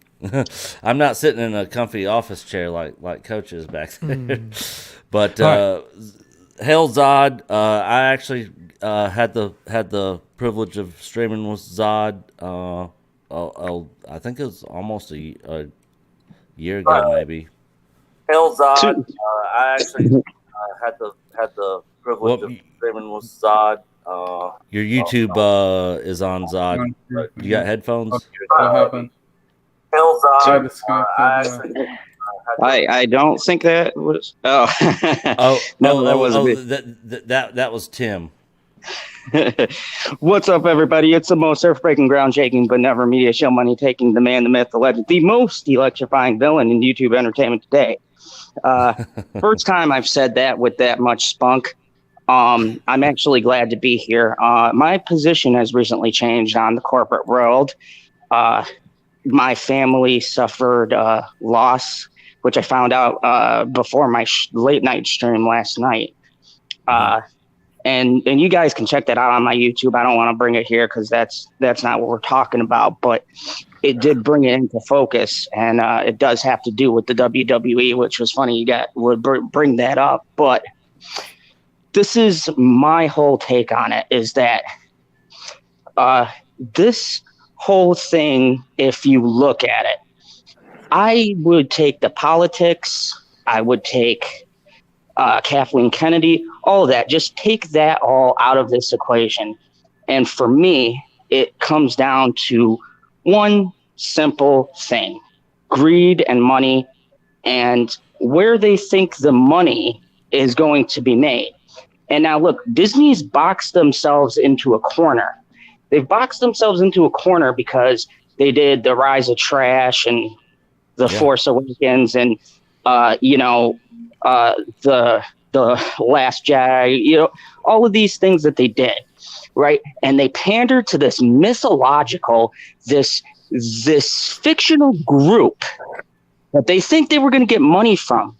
And here's the thing: this group is fickle. This group likes to complain and tweet and come into our comments sections and leave nasty comments, right? Mm-hmm. But when it comes down to buying a product, going out there, these people aren't buying it. I mean, the numbers show these people aren't buying it. I'll tell you where Disney's money is coming in.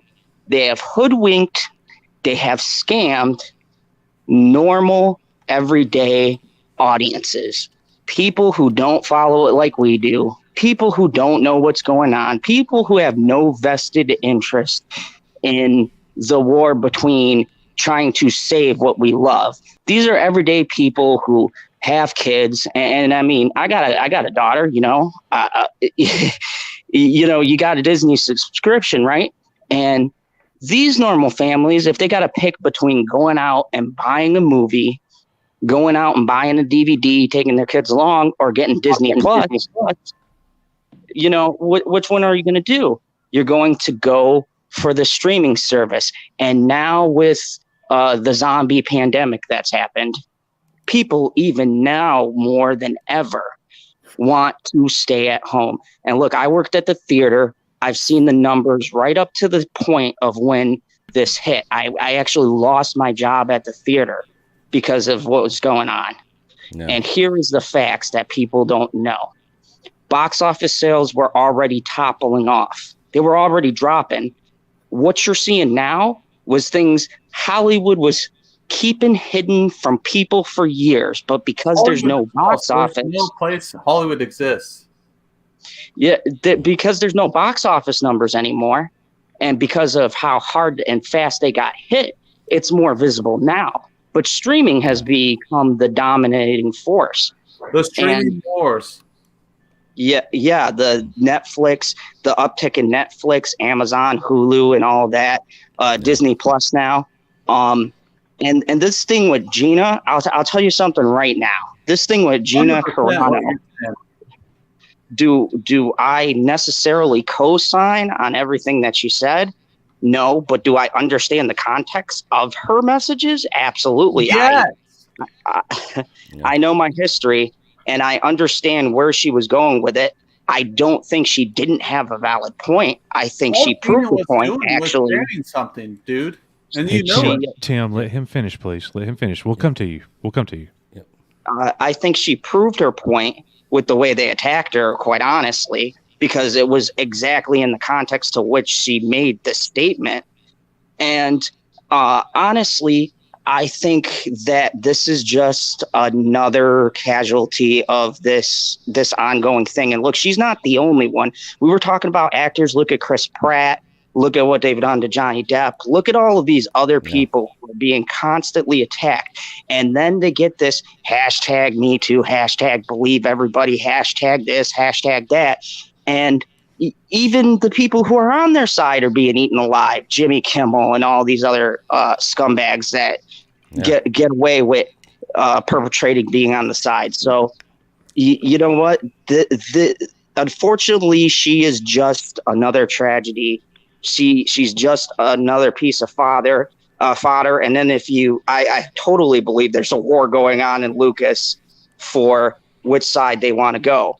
And you know, it was a blow by. It was definitely planned. If her contract was up and they had no plans on renewing it, if you just think about it, right? Mm-hmm. I can guarantee you one of two things happened. One, they didn't want that released, and someone leaked it. That's pretty obvious.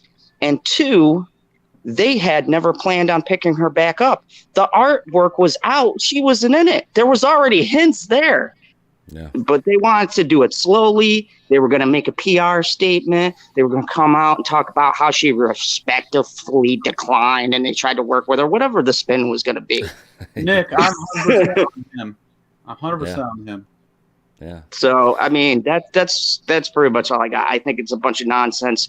I think, honestly, my personal opinion is all these great folks in the chats and us as fans are the people who are actually getting screwed in this whole thing. We're the ones who are suffering in this battle, unfortunately. Yep, 100%. Good take, Zog. Good take. Good to see you here, brother. Thank you. Curzon, thoughts, and like Coach said, it's getting late. Like we've been letting people go for a little longer than normal, but we're definitely going to have to speed it up because it is getting late. So Curzon, we want to give everybody a chance to come in. We still got a couple people in the back that we're going to bring in, but go ahead and shoot, Curzon. Thoughts? Right, of course. I have a few points I want to go over. I'll try and go through them quickly to make sure everyone else has a chance here. Yep. I see a lot of people talking about how they think that this is, a lot of these fandom menace fans are white supremacists or racists and stuff like that. And Yeah. I don't understand because nothing has changed. This Star Wars is still the same. We've had fan favorite black characters since the original trilogy, since the prequel trilogy. We have Lando, we Yeah. have Mace Windu. Yeah. It's not the content that's changing. It's American culture. This is separated from Star Wars. It has nothing to do with fans being, racist or anything. We like the same characters. It's just people.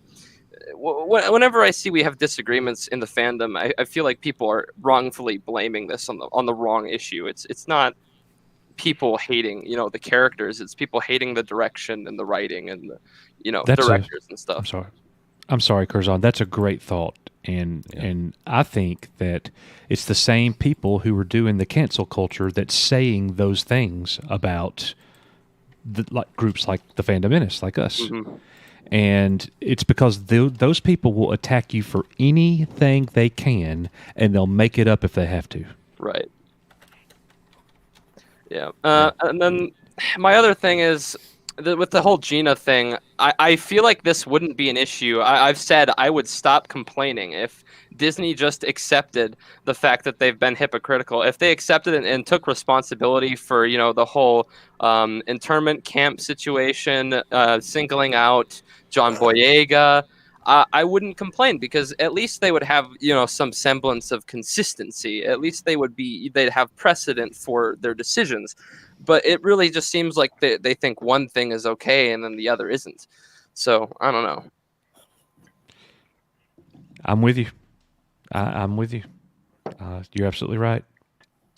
That's pretty much all I had to say. Unless you guys have any questions, we can move on. I don't have any questions, and those are really good thoughts. And thank you for your patience, man. And I hope you'll come back next time. Of course. Yeah. All right, brother. All right. Bail let's move. 11. All right. Bail.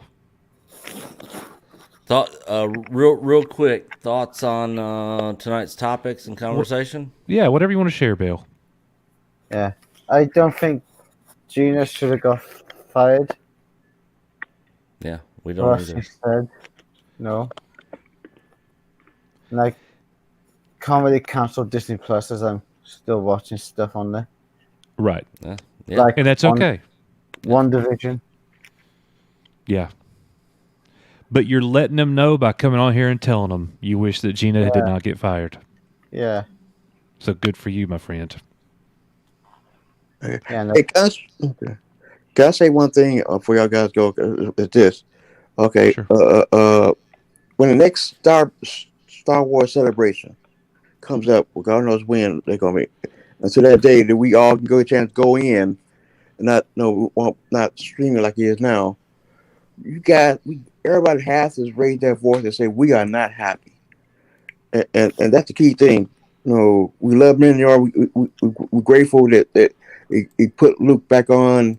We hate what he's done to Gina and the last three movies like this. And we really, everyone has to say something loud if they want to hear us.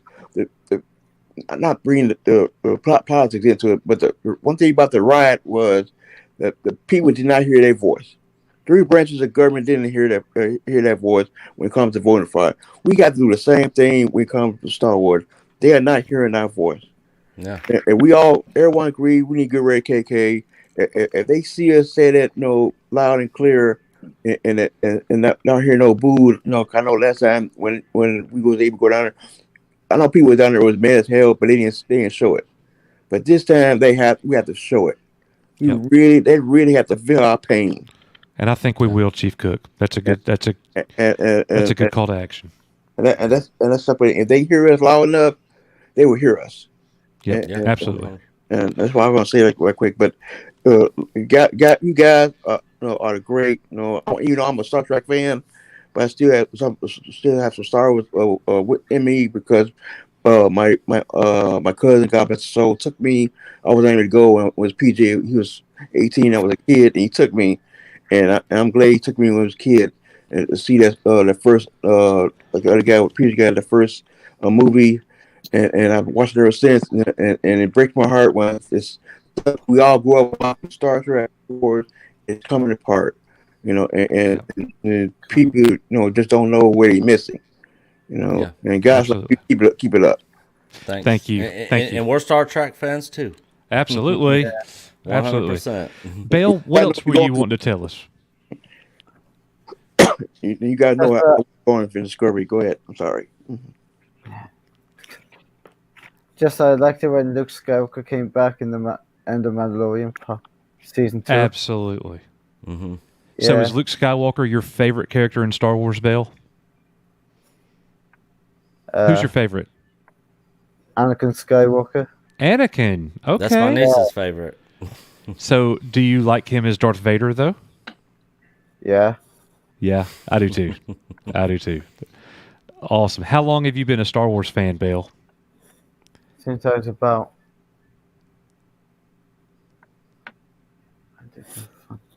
11. 11 years old? Oh, how old are you, sir? How old are you, 32. Bale? 32? Okay. Where are you from? Wales. Wales. Oh, Wales, Awesome. okay. So do a lot of people in Wales like Star Wars? Yeah. Yeah. Awesome, man. That's very cool. I bet you have friends that like Star Wars like you do. Like me and Nick are friends really because of Star Wars. Do you have Yeah. Star Wars friends? Yeah. Do you play Star Wars games? Yeah. Awesome. Which ones do you play? Fallen Order. Oh, It's yeah. a good game. Coach is going to be streaming that live at some I point in time am. on the channel. Maybe when I play the game, Bale, you could come on and tell me what I'm doing wrong. Will you do Yeah. that for me? Yeah. Good. Very good. Well, I know that you came on one of our live streams one time, Bale, and I wasn't in here, so I didn't get a chance to talk to you. I know you got to talk to Nick. So thank you very much, Bale, for watching our show and coming on here and telling everybody about why you love Star Wars. Yeah. Yep, and Rob and Teresa Pearson, who are big supporters of our channel, are fans of yours, Bale. So if you see Rob and Teresa in the chat on our stream, definitely say hi to them. Yeah. Absolutely. Yep. Their names are Rob and Teresa Pearson. Yep. They watched you last time you were here, and they thought you did a really good job. Yep. Yeah. And I'm guessing that you like football. Yes, Yeah. let's go. That's right. Very cool, my friend. All right. Well, Bale, thank you for coming in. We hope that you come back and see us again, okay? Yeah. All right, buddy. All right. All right. Let's move on to Herthus TV. Hey guys, what's up? Hey, man. How are you? Just want to, I just want to say something really quick. I really appreciate what you guys are doing to your viewers. That's just awesome. And keep doing what you're doing. Okay, big ups to you guys. Yeah. We have great viewers, so it's a pleasure. Yep, definitely. Yeah, thanks, guys. Yeah. Is there anything else on your mind?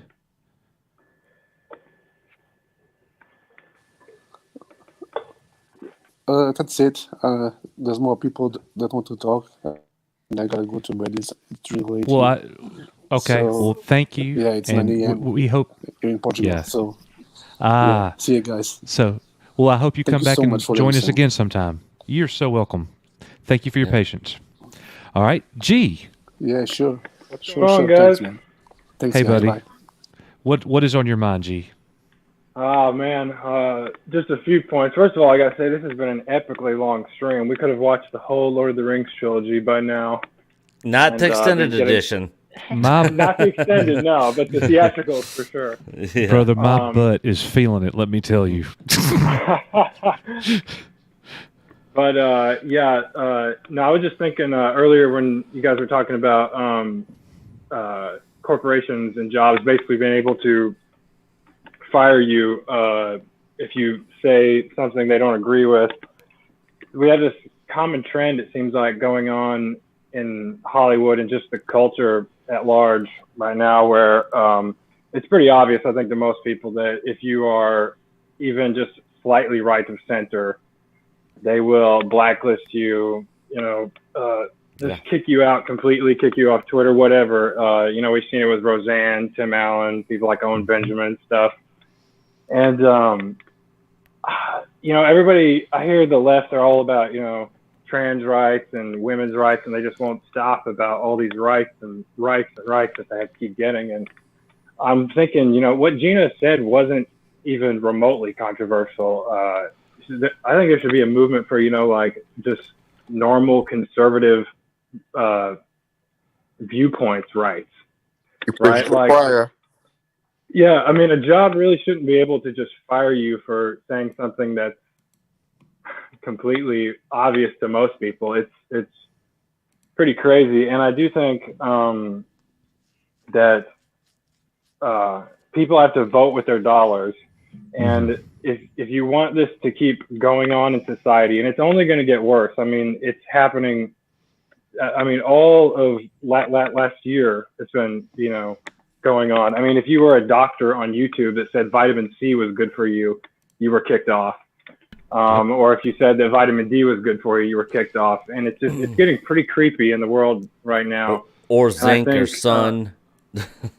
Yeah. And I mean, and I think Star Wars, in the whole battle that's been going on in the Star Wars world, is like a microcosm of the macrocosm. And I thought from the beginning, when George sold Lucasfilm to Disney, that it was kind of a blessing in disguise, because I think most Star Wars fans are pretty pro-freedom, conservative type people. You know what I mean? They're not really far lefty people.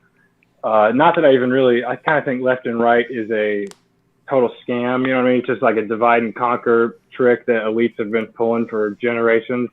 I 100% agree with you. Yeah, and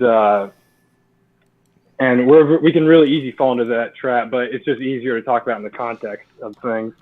And I thought it was a blessing in disguise when George sold Lucasfilm to Disney, because it was kind of throwing a wrench in the cog of this giant propaganda, cultural Marxism machine. And because I just knew, especially after the Last Jedi, that I remember walking into that theater and just thinking, like, what the hell did I just watch? Like, what was the point of the plot of a guy just, like, the whole Poe and Laura Dern plot was just that he has to respect her authority. Like, it really didn't make any sense. And then that's when the fandom completely broke, but it didn't really completely break. I think everybody was just kind of confused at that point. But I think with this Gina Carano thing, because it wasn't so obvious during The Last Jedi, this one it's pretty obvious that she's clearly, right of center, and not like in some crazy way, but she's just, like a normal freedom-loving American, and she's getting fired just like they've done with other people in Hollywood. So I think this split in the Star Wars fandom is going to be even bigger than The Last Jedi, because at this point it's just obvious. Whereas before, I think it wasn't so obvious what was happening. It was just people were just starting to get it, But, yeah, I mean, that's basically my thoughts, is that there should be a movement for conservative voices' rights, because they're just, like, completely being silenced. I mean, and the whole culture is being silenced. We're all being forced into this system that not everybody wants to be a part of. Not everybody should, wants to shut their business down or, put something over their face. And it's just like, people have to vote with their dollars. And if you don't agree with this type of stuff, cancel Disney Plus and don't look back, because you won't be missing much. I mean, we're always going to have episodes of 1 through 6. Those are forever going to be timeless. And, Well, We'll always gee, have that. ironically, there is such a movement. It's called the Daily Wire, and that's exactly what. That's exactly what Gina Carano just went to. Yeah, and we don't have any Star Wars coming out till December. So if you cancel, you're really, unless you're a huge Marvel fan, which I am, you're really not going to be missing out on a whole lot. Yeah, and I'm not. I mean, I'm a Toby fan. I definitely like the Toby trilogy, but I'm not the biggest. I mean, Star Wars was my last connection to really anything in Hollywood, and I did enjoy the Mandalorian, but I just can't stand watching another sane person get, just treated like total garbage and lied about. It's just like, how much longer can we put up with this crap? Right. At some point, it's just like, the new Star Wars is good, but is it really this good? Is it so good that we're going to sacrifice everything we believe in and everything that's good about American culture just so we can enjoy some, seeing Luke come back? And I'm glad they did what they did, but and I won't say too much longer because I know you guys are going to get to bed, but I am worried about, you've seen what they did to Parler and what they've done to Gab and stuff, and I wouldn't doubt if they come after the Daily Wire. You know what I mean? They're gonna start. They're taking down. It's just like the dominoes are falling, and people aren't gonna have really anywhere to go. It's like every single company is pushing the same narrative, or at least every single major company is. You're right. Yep. So this is some food for thought for the audience out there. If you don't want the culture to go this way, you're welcome. Yep. Thank you for coming in here. Good points. Absolutely good points. All right. I have a question. Well, Chief Cook, let us go to Kylo and Shellback. They've been that's okay. They've been waiting. So Kylo, look, gentlemen, I'm sorry. I've still got all of these super chats to get through. We're gonna ask you to make your points in about 2 minutes or less, if y'all don't mind, please. Yeah. Kylo? Tim, are you with us? I'm here. Shellback, you got it. Yeah, go Shellback. All right. Well, first of all, I mean, I know I already sent you guys a tweet, but Yes, sir. He was the winner of our imps, giveaway. Yeah, the imps were in the mail. And I started to open it up, just so I could pilfer them a little bit, but there's tape on it, and I'm like, well, if I freaking slit the tape, then I don't know. I'm kind of half afraid to even take them out because I'm here. This one right here is. This has always been one of my favorites. The Scout, the Biker Scout. Yeah. He's one of my troopers, favorites also, 100%. And because I mean, I don't know, I love me some murder bears. I love me some Ewoks. Yeah. But what brand is that? Your toys that you showed, those things are awesome. Yeah. Robert Meyer Burnett shows his hot toys. What brand is that, dude? Those things are awesome. But these guys are vintage. You got X-wing pilot Luke, and I call this guy Sandy. But anyway, so my whole deal, and I'm sure it's been said at least a few times. How Gina got booted, right? For not saying anything wrong. She didn't say anything quote unquote wrong. She wasn't bullying anybody. Or even the supposed tweet that got her booted. It wasn't, she wasn't trying to say, oh, we're worse off, or I'm worse off or whatever than this particular group of people from, the middle of the last century. No, it was a spot on analogy. Yeah. Okay. For the way things are going right now.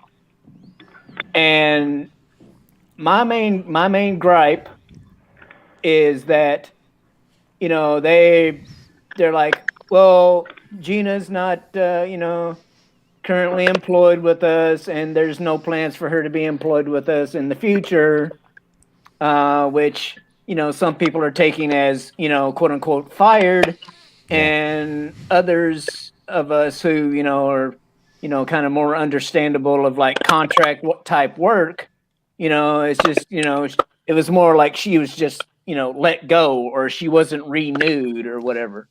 But the fact that she was let go, and then you got, Pedro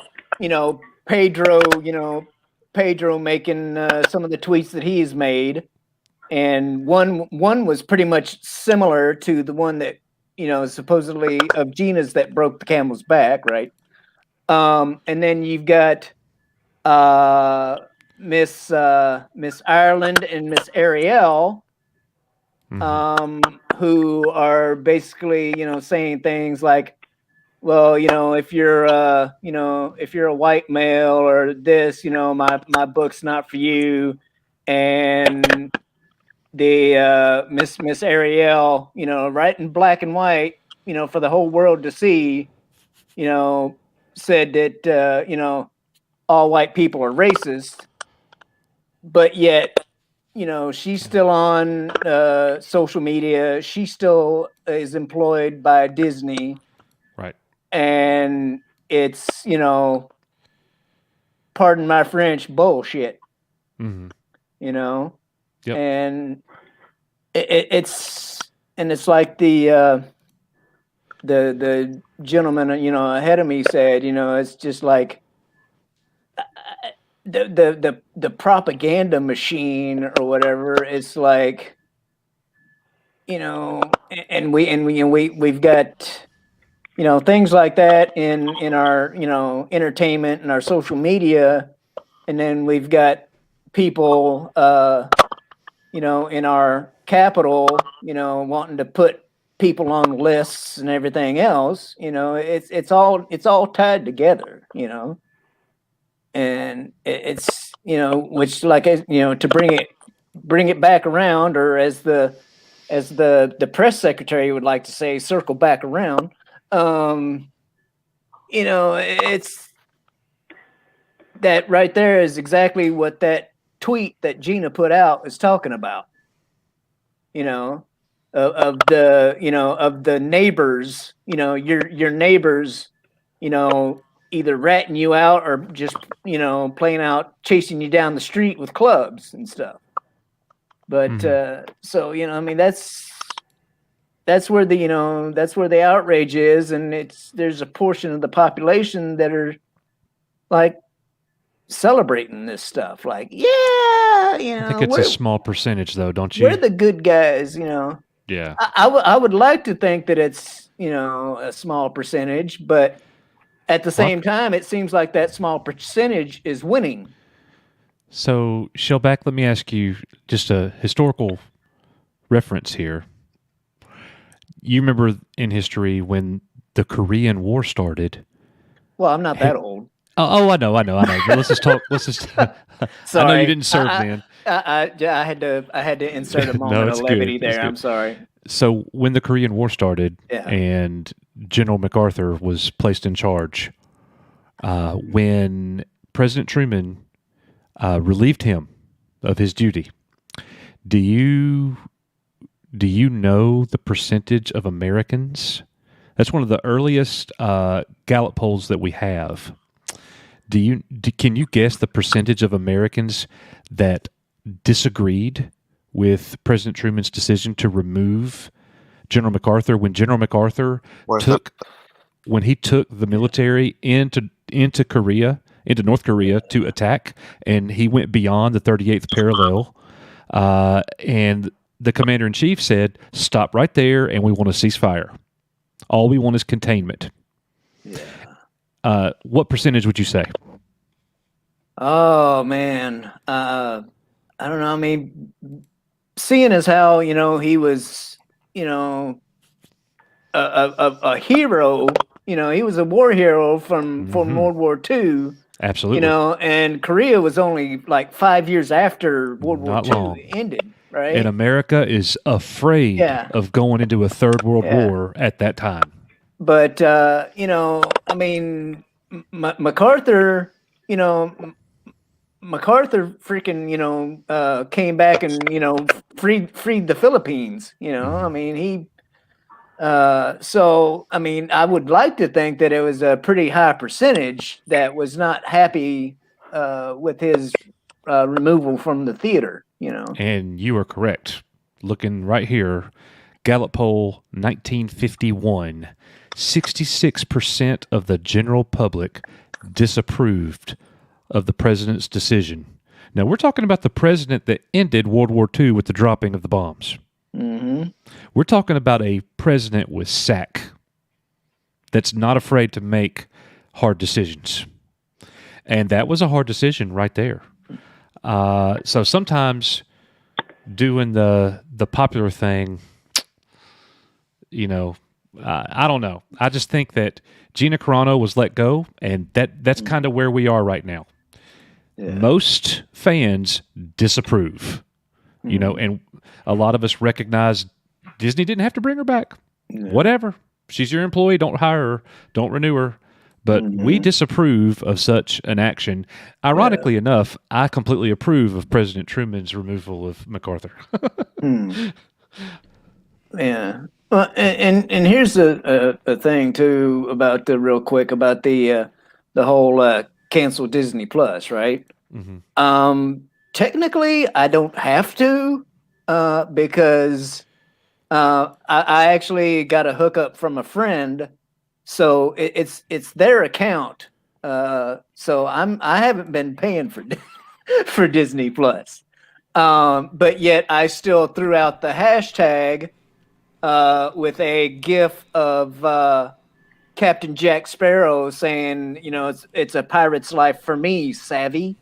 Yes, you know, that's right. Meaning, you know, putting out there into the Twitterverse that either, you know, I'm gonna continue the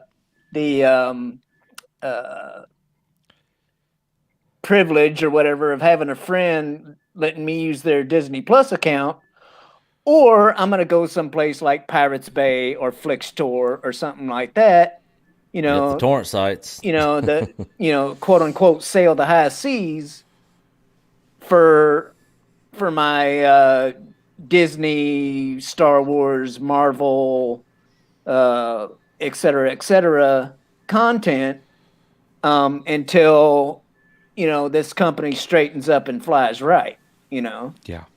And I hate doing that because I understand that there's, you know, I understand that there's, you know, for lack of a better term, the common people, you know, but all the people behind the scenes and, you know, like the extras and all that stuff, you know, they're just trying to make a living, you know? Right. And I understand that me, you know, quote unquote, selling the high seas is hurting them along with the people that I disapprove of. But, you know, you gotta draw a line in the sand somewhere, you know? Right. Well, Shellback, thank you for coming on and sharing that wisdom you've got, my friend. Yep, good points. Absolutely. We're going to have to move on to Kylo Tim. Tim, are you with us? All right, I don't think Tim's with us. Well, guys. Hello, Tim. Oh, there he is. Are you with us? Yes. Okay. All right. Make sure your speakers are turned off because we're getting an echo on your end. I think he might be behind on the stream. Yep. Tim, make sure you're looking at the StreamYard and not the YouTube video. Yeah, Tim, look at the StreamYard here that you're in and not YouTube. Can I ask a quick question? Sure, go ahead. If George Lucas had sold Star Wars to Paramount when Paramount still have Star Trek back in the day, you think it would be different? You think Star Wars still have different? They do Star Wars the same way they do Star Trek now. I think it'd be different. Yeah. If George Lucas was still in control of it, yeah, it would 100% be different for sure. Yeah, I mean, with 100%. Star Trek, we had Next Generation, TNG, all that stuff. You think their Paramount would treat Star Wars the same way they treat Star Trek when it was good back in the day? Right. Okay. Paramount actually listens to their fans too. You know, they changed Sonic the Hedgehog design completely for everyone. So Yeah, and I supported that 100%. Okay. All right, Tim, are you with us? You're muted, Tim. Your mic on your end is muted, Tim. All right. There we go. All right. Coach and Nick. Look, bros, I'm wearing the 2-3 coming back, bros. Coach is a real coach, and Nick like actual educators. Let's go, boys. All right.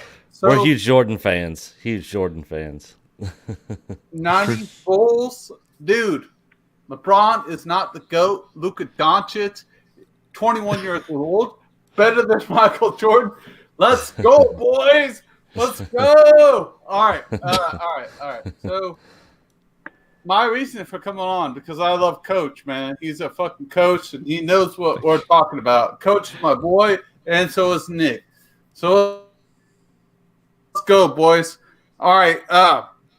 So what do you want to talk about first? Do you want me to tear into why I don't like the? Can you do it? Can you do it in 2 minutes? Or do you want me to tear into why Star Wars is a redemption story? Can you do it in 2 minutes? Oh shit, dude! Look, all right. So this is what we're gonna do, Tim. For this, dude, I did a lot of research. Oh my gosh! I wanted to come on your channel and just rip into people because right. someone said that Tim Myers didn't know about Star Wars. So well, we know that's not true, Tim. We know that's not true. I wrote it down, so I wanted to rip into. All right, hang on. I wanted to rip into the arguments. Time out, Coach 30. This is what we're going to do, Tim. All right. We're going to give you 2 minutes right now, and then next weekend when we start our pop-ins, you are going to be the pop-in of honor, and you are going to get to come in first by yourself. Okay, that's fair enough. Because I want to look. Someone called me out last weekend, said I didn't know about Star Wars. Oh my gosh! So I take that to heart. Hey Tim, do you know how many people were saying the moderator sucks earlier tonight, talking about me? Yeah. So Coach and Nick, dude, you're my boys. I saw what it said, and it's BS. And the thing is, if you don't give people a chance to respond, you ain't nothing, right? Yeah. So, look, you guys gave us all a platform. You guys are the best of all of us. And who is that? Curse on over there with the I've been dreaming of a white. Like who's that over there? Frank Sinatra, yeah. I'm a Frank Sinatra fan. Awesome, man. And I'm a Sandperson fan too of the original Kenner line. What does that even mean? What does a sand person even mean? Like they live out in the sand. I apologize. I'm wasting all my time because I'm famed to going out with Coach and Nick because, dude, I love you guys and R&B. Tim, have you been drinking tonight? I'm geeking out because I'm on this channel with Coach, Nick, R&B, and Journey from Geeks and Gamers and Drunk. What the fuck? This is so awesome. I love Coach and Nick, whatever, are so relatable. But I played sports all my life. I was supposed to be an Indiana State player on the football team as a linebacker, as a white guy. My dad is the fastest guy to ever go through Covington. Look it up. And I had so much indifferent trying to. That doesn't happen very often. Dude, there are stories created every day. Coach, you don't realize how cool you are, and there are always stories being created. And look, dude, what what you guys have created is awesome. What is awesome, man.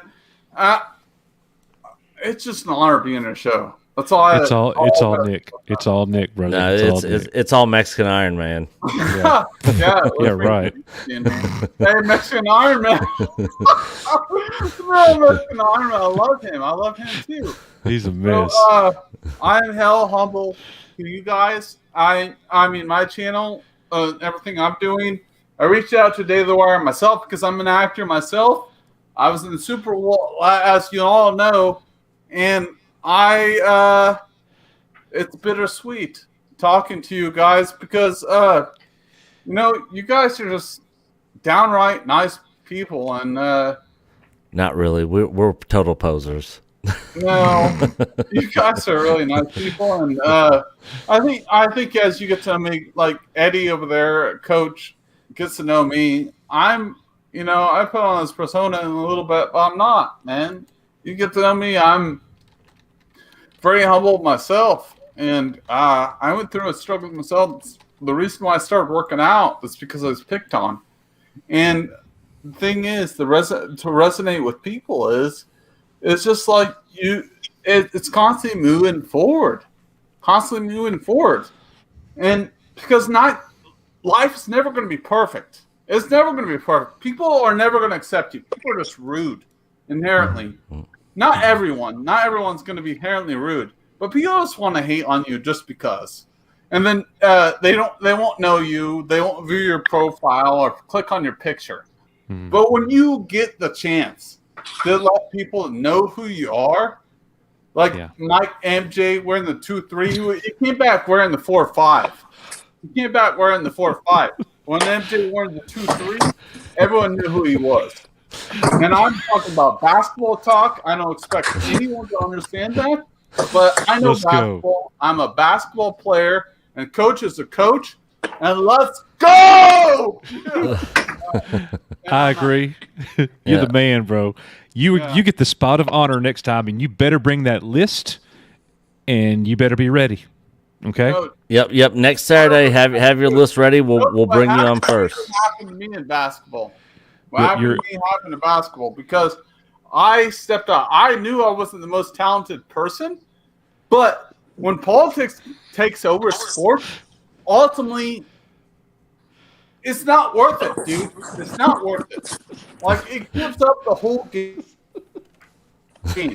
When you put up someone that's richer than you, I was from a small town, Covington. It takes over the game. It ruins everything. Tim, I used to bake fools out there on the court. Yeah, You and just I don't even know. and I was the one that sat back and Yes. Oh shit! I was a scoring machine. I'm the one that sat back and let coach draw the tension. Then he would throw it off to me, and I would sink it in. Do you remember that time, Nick? Them idiots walked down the street and challenged us to a 2-on-2 game. Yeah, and we were like, "Yeah, come on!" And they said, "We only play for money." And I said, "Let's go." Yeah. No, hang on. I said, "Let's go." And then they said, so they went and got their money or whatever. And I told you, I said, "Look, I'm going to score like the first 14 points. I ain't passing none." Coach, I said, and eventually they're both going to start guarding me. And I said, and when they do, you be ready like Paxson. Yeah. And he was. Don Paxson? Yeah. Yes. Yep. Needless to say, we ended up destroying those two dudes. Yeah. Dude. Guys, we have got to run. We got to get to these super chats. We love y'all. We love y'all. We're going to go ahead and pop y'all out. Thank y'all for coming in. Yeah, we are going to give the gentleman that we are going to give Geeky Pixie the last word because she is the lady in the house and the only one that's been here all night. So Geeky, any final thoughts or anything you want to say before we pop you guys out? You guys are actually some really nice guys. I found you out through Geeks and Gamers from Jeremy. Yeah, awesome. Yeah, we love Jeremy. Did you see the heated conversation with him and Lucas tonight? Oh yeah, I had a feeling that was gonna happen. That's how he is. Yeah. Well, yeah. We only do that in private. We Yeah. get mad, but me and Nick will get into it, and we'll like hang up on each other, or whatever, and then I'm calling him back 5 minutes later and saying I'm sorry. Yeah. Yeah. That none of that happens on the screen. Same No, thing with Mexican Ironman. We get into it with him sometimes too. Yeah. Whew, that one. Thank y'all for coming in. We'll see y'all next weekend, okay? As long as All right. All right, Bye, see y'all. guys. All right, Nick, I'm going to go through these new members. Couldn't be more excited to have new members here in the house. Let me go ahead and hit them real fast. Yeah, and I think we are officially at 100 now. And I think you're right. And I also think I closed my members window. Let me go pull that up real quick. I got it. 101. All right. No. I'm going to read who they are. The super. Oh, yeah, the members one. The members. Gotcha. I got you. All right. Here we go. And ladies and gentlemen, we would like you to welcome to the Echo Base Network Mr. A. Timothy Brock, Princess Leah. It's Leah. It's Leeah. Saucy Gigi Pixie. Eric Jouet. Valiant Renegade has upgraded to the Jedi Knight level. Clifton 3D. Renee Acevedo. Renee's already been a member. Lori Roberts is now a Jedi Master, and Naps. Thank y'all so much for joining the member family. Naps, Lori Roberts, Clifton 3D, Valiant Renegade, Eric Jouet, Geeky Pixie, Saucy, Princess Leah, and A. Timothy Brock. You are Echo Base Network, and this video is for you.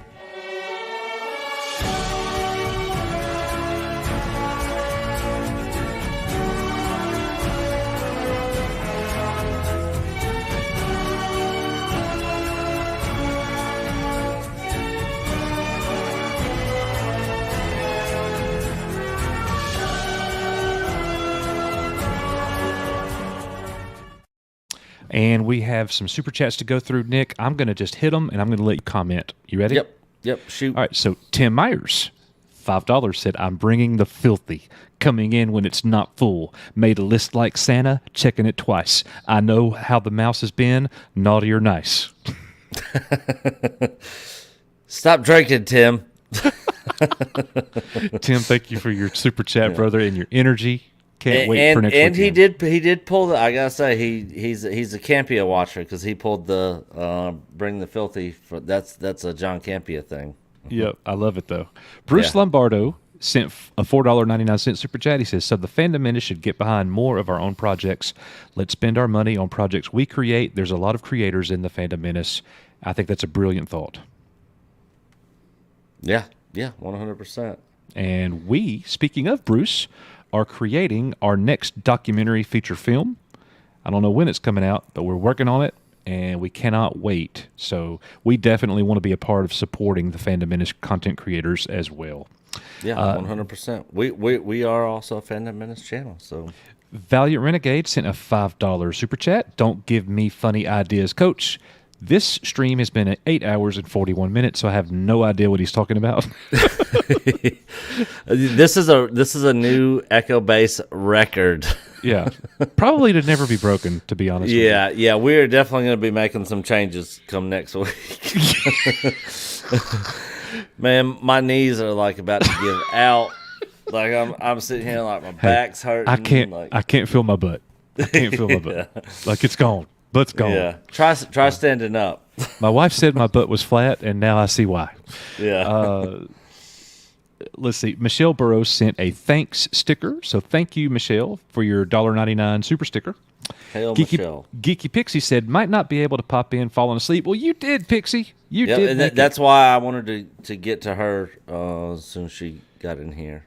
Yes, and I know there's sir. people we missed tonight that didn't make it on here, and we're going to change some things up next weekend so we can kind of run through all you guys a little bit quicker. Yeah. So we got a $14 super chat from Shogun Gaming. They sent a unicorn super sticker. Thank you very much for that. BK0271 sent $5.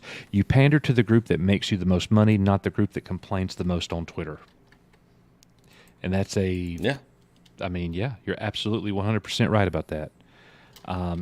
Thank you, BK. Tim Myers said, "Bros, I'm not on. What happened?" Yeah, his internet was cutting out or something. He got booted or something. Yeah, that's hilarious. Tim, thank you. You didn't have to send a super chat to get back in, but thank you so much. Ray J's World said, "Good stream, guys. Hope we plan something big to fight cancel culture." And Ray J, I love it, man. I love it. I love the call to action. Yeah. Bruce Lombardo sends a 1999 super chat. There is that Jefferson he talked about. He says, "If it feels like we are all watching the synthoid conspiracy from G.I. Joe Cobra is in control of the media, telling the young kids to be little terrorists, you have morality police telling us church isn't necessary." Wow. I remember that episode. What a bad place we've come to. Yeah. For church to be cast in a bad light. I know it wasn't in the past, 500 years ago in the past, but come on, man. Yeah, and today with like Walmart and all these other places being able to be open, but like you can't like go to church on Sundays. Like you can get on an airplane and a little cigar crammed packed full of people, but you can't go to a big huge church building or whatever. Like right, it just doesn't make sense. And then Geeky Pixie says the fandom menace is the spark of hope. A $2 super chat. Geeky Pixie, thank you so much. We're going to start an Echo Base Network ASMR channel, and you must be involved because you've got a voice. Yeah. So I'm serious. I'm not kidding. Yeah. Let's see. We also have a super chat from the one and only Mexican Iron Man. He says, "Oh, he's still up. I want for Coach to take his shirt off and Nick take his hat off." All right. Dude, you have gotten so gray. Yeah. That's insane. I've not seen your hair in forever. Look. Yeah, I look, need to. You are gray.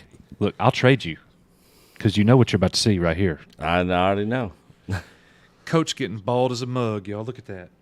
Look at that. Yeah. Why does Coach wear a hat all the time? Well, to cover up that melon, son. I got gray and I need a haircut, but I'm not losing my hair. I'm not bald. I've been got a losing crap mine. ton of hair underneath there. And these chubby cheeks is not good with a bald head. Trust me, I've done it before. All right. Valiant Renegade. Here's another, and I ain't taking my shirt off, Mexican Iron Man, but I will send you a picture later. Here's another $5 for putting up with this tonight. You guys are solid soldiers. Valiant Renegade with a $5 super chat. Valiant Renegade, it has been a pleasure getting to know you, and I look forward to getting to know you more. And he has been a trooper. Awesome. He has been helping us out tonight, being a part of the stream, part of the chat, and he does great content. I mean, the first video I ever watched of his, I was like, this dude's awesome.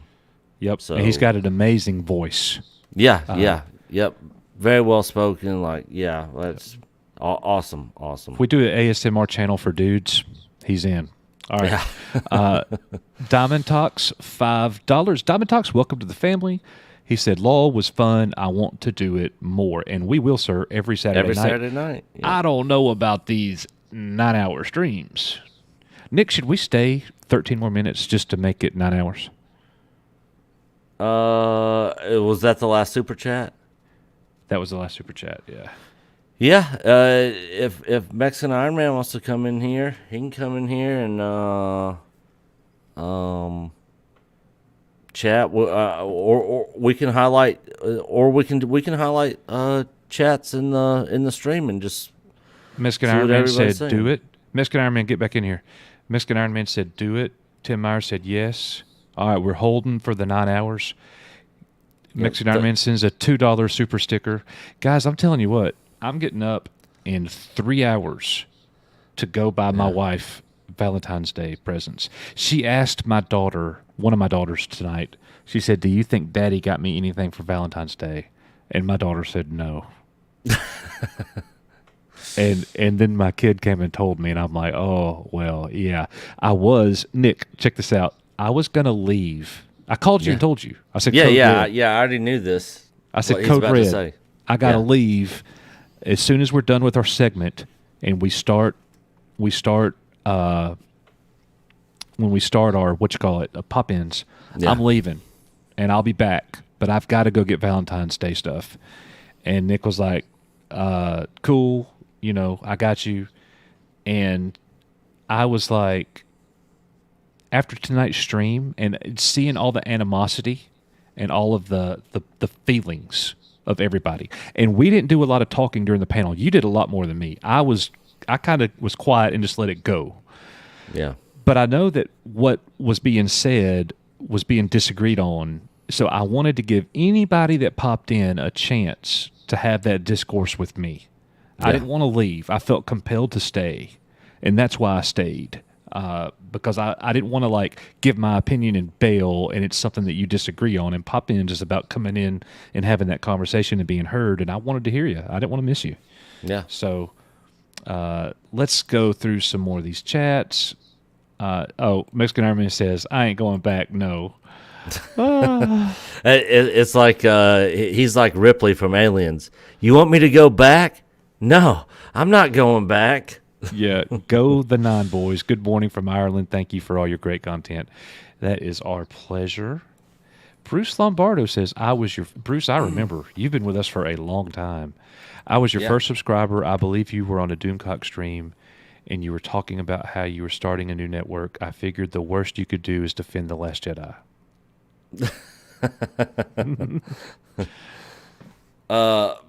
Valiant Renegade, I just put the link. This is only for Valiant Renegade. He's the only one that we're going to let in here at this point in time. So if anyone else clicks on that, we're not going to be popping you in. We're Please so don't. tired, and please don't make us be assholes. We're so tired. You just lied, because there he is, Mexican Iron Man. Oh, well, I didn't think he was going to come in here. Larry sends a 99-cent super chat. I'll tell you what, guys, we just broke $800 in super chats tonight. Why are you white people still awake? You have no idea how much you've supported us tonight. You just don't understand what we're going to be able. I had a client yelling at me like I had to go for 2 hours. We're going to be able to do so much with the money that you guys have sent us tonight for the channel, and we greatly appreciate it. Can we get a set of bolt cutters so I can get these chains off? And also, too, my boy Valiant, did you chain him to the other desk? Wait, Holy Valiant, crap! Are we doing the 9 hours? Are we doing the 9 hours? Valiant, run! Yeah, run! 10 more minutes. I'll hold them back while you escape and get freedom. Run to the south. Do not go to the big cities.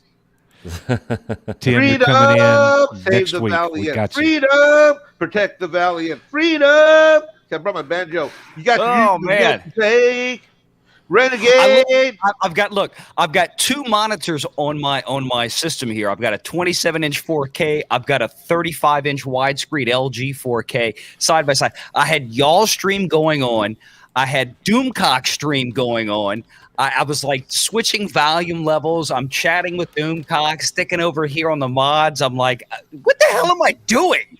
I'm 42 years old, and I'm like, this is the most fun I've had in a while. Yeah. So, well, thanks for sticking with us through all this. I just tonight. woke my daughter up. She's coming down the stairs. You want to come say hi to everybody, Lucy? Lucy. Dad, what are you doing? She's probably like, what? I'm How not old coming is on Lucy? with you and your internet friends. How old is Lucy? She's going to be 16 in a few months. She just Okay. started driver's ed. She's my oldest. She was actually my Katrina baby. Ah, okay. So okay. now you probably know where I'm from. Yeah, Louisiana. Yeah. Yeah. I've got a. So I'm guessing you're an LSU fan? I mean, yeah, in spirit. I didn't go to LSU. I went to a different college here, and but no, I mean, of course, it's like it's like being in Alabama. You got most of the fans there, Alabama. I know you guys are Auburn guys. Yeah. So of course, we all have the friendly SEC rivalry. So when football season starts, we all hate each other on Saturdays, right? So, So anyway. Hey, Coach, I do want to tell you this, though. I'm glad you. I couldn't stay any longer. I had to go take a break. And by the way, I stopped by Doomcock's place. I saw Valiant over there. I stopped by Doomcock's place. I got an argument with Sandra, so I left and I came back home. Who's Sandra? Sandra Feliciano. Yeah, one of the wrenches. The mods, yeah. Yeah, I said one fuck. like I said, hi. They said, how are you there? Everybody's asking me, how you doing? 30 people said hi. I said, well, I'm kind of fucking tired. And she jumped all over me. Oh, we don't allow that word. I'm like, well, you know what? On Friday Night Tights, I said like 130 of them. And I don't know. I mean, how many F-bombs does Doomcock drop during his stream? I don't know, but I walked out. I got pissed off and I walked out. So I stormed Is out it of even there. possible to count that? Yeah, I don't know. Right? I don't know. Hey, but I'm really glad. I was getting worried because you look really tired. I'm glad you got a second win and kept it going because, dude, I was getting hit by all kinds of people that wanted to get on. We have to let the people speak their mind because they're not, we can't just let them Twitter each other to death. This is a great forum that we came up with, and we have to keep it going and let people, because every other channel, dude, if you don't have like 10, 20, 30, 50,000 subs, they don't let you on. I mean, I'm an anomaly. I'm, because I'm a friend of Doomcocks, I don't have, that on my channel. But, I mean, you guys know what it's like. We got to be the democracy. We got to let everybody. Yeah. Tyron Lancaster, what up, Tyron? I want y'all to read that. I just woke up in the UK. You're still going. I'm watching with my 8-year-old daughter, Mia. Oh, my goodness. Okay, I'm going to be good. I'm going to use no-no words. I have my no-no words list, Coach. I have my no-no words list right here. Anyway, I'm glad you kept it going because every other channel, we got to let the people have an opportunity to express themselves. And in every place else, if you don't have like 30, 50, 100, 20,000 subs, you can't get on anywhere. And I don't want to ever be like that. I don't care how big we get. I want this thing to be a big version of how we started small, like Bruce Lombardo was saying, And I was there at the beginning with Bruce too, and I'm just glad people are starting to see. That's why I brought Valiant along. I wanted him to see how you guys are behind the scenes. Because he's going to be big too. He's not doing it behind to the be scenes. big, but he's going to be big. Yeah. Well, when we end the stream, then he'll see behind the scenes. Yeah, the behind the scenes stuff. Look, guys, I'm used to kind of behind the scenes. I guess a little history on myself, so y'all know a little bit about me. I'll try to keep it brief. I've been working 20 years. Obviously, we talked about this earlier in the financial planning industry, but my love, the right side of my brain that keeps me on the creative side. I used to do a lot of theater. And I still do a lot of photography and video work and things like that. So I mean, my first video that I did was kind of a joke. It was, I have all this stuff sitting around the house. I've got sound gear, I've got video gear, and I want to get online and just complain about Star Wars and where it's going, and I want to try to help save it. And I see all you older guys. I'm like, look, I always thought YouTube. My 10-year-old swears to me that he's got a friend whose little brother plays Roblox on YouTube and makes $2 million a year as a YouTuber. I'm like, shut up. So, yeah. So, but I decided to get on here because you guys were having so much fun. And I think doing the work that it's so important. I really think that people need to understand that when we all get together as a community, like we have for 9 freaking hours almost at this point, 4 more minutes. 4 more minutes. I know. Let's keep it rolling. I'll keep my mouth running for a while if you let me. But getting to this point to where people are going to listen. It's hard to ignore at a certain point. And I think that even if it takes us a while, and there was a lot of comments tonight on the show about how long it took for us to get to this point. And I think a lot of us made very salient points to where maybe people are starting to wake up. This is not going to change overnight. It took us this many years to get here, to get to this point in society where the vitriol and the hatred and the sniping back and forth. And now we just use hashtags to do it because getting on Twitter is so easy because we don't have to look each other face to face. We can do it online, and it's almost to the point of having complete anonymity, even if using our real names, because we're at such a digital distance from each other. Right. Yeah. But when we talk, we can actually sit down and get in these kind of chat rooms together on YouTube, and we can have these just respectful adult conversations. We can get somewhere. Because we had people on here tonight that were yelling. And look, I love Jeremy. I'm a fan of Jeremy from Geeks and Gamers. I've been a fan of his show for a while. I mean, Doomcock was the first one, I think, on YouTube I really started following. And then I kind of gravitated into some other shows over the last year and a half, which is, eventually led me to guys like you and things like that. And I said, I just want to get in on this. These guys are having fun. But, you know, you get a guy like Jeremy in, and like he talked about, he has his guy from Geeks and Gamers, Uche. We had Lucas on here tonight, and everybody's fighting and snapping. And we say, quote unquote, fighting. But you know what? It was more very spirited debate. I mean, there was no real animosity.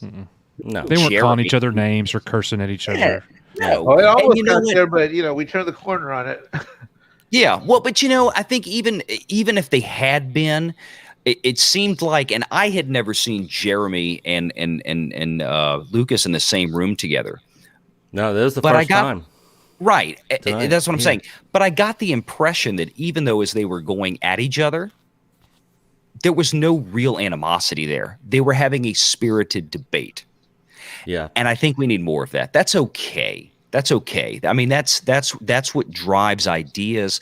That's what drives good thought. That's what drives the evolution of thought, and that's what drives, you know, better things going forward, is to have conversations and debate like that, to where, yes, it can be spirited, but as long as it's not disrespectful, as long as we don't devolve into name calling and into animosity and into just, you know, the ad hominem attacks that we see so frequently everywhere. And I mean, look, I'm not perfect. I can be guilty of that myself, just as anybody else, especially in this day and age. But this has proven to be a good medium, I think, for driving the conversation forward. And if at some point, and this is the bottom line, I know I've gone on too long, but we have to learn to be patient.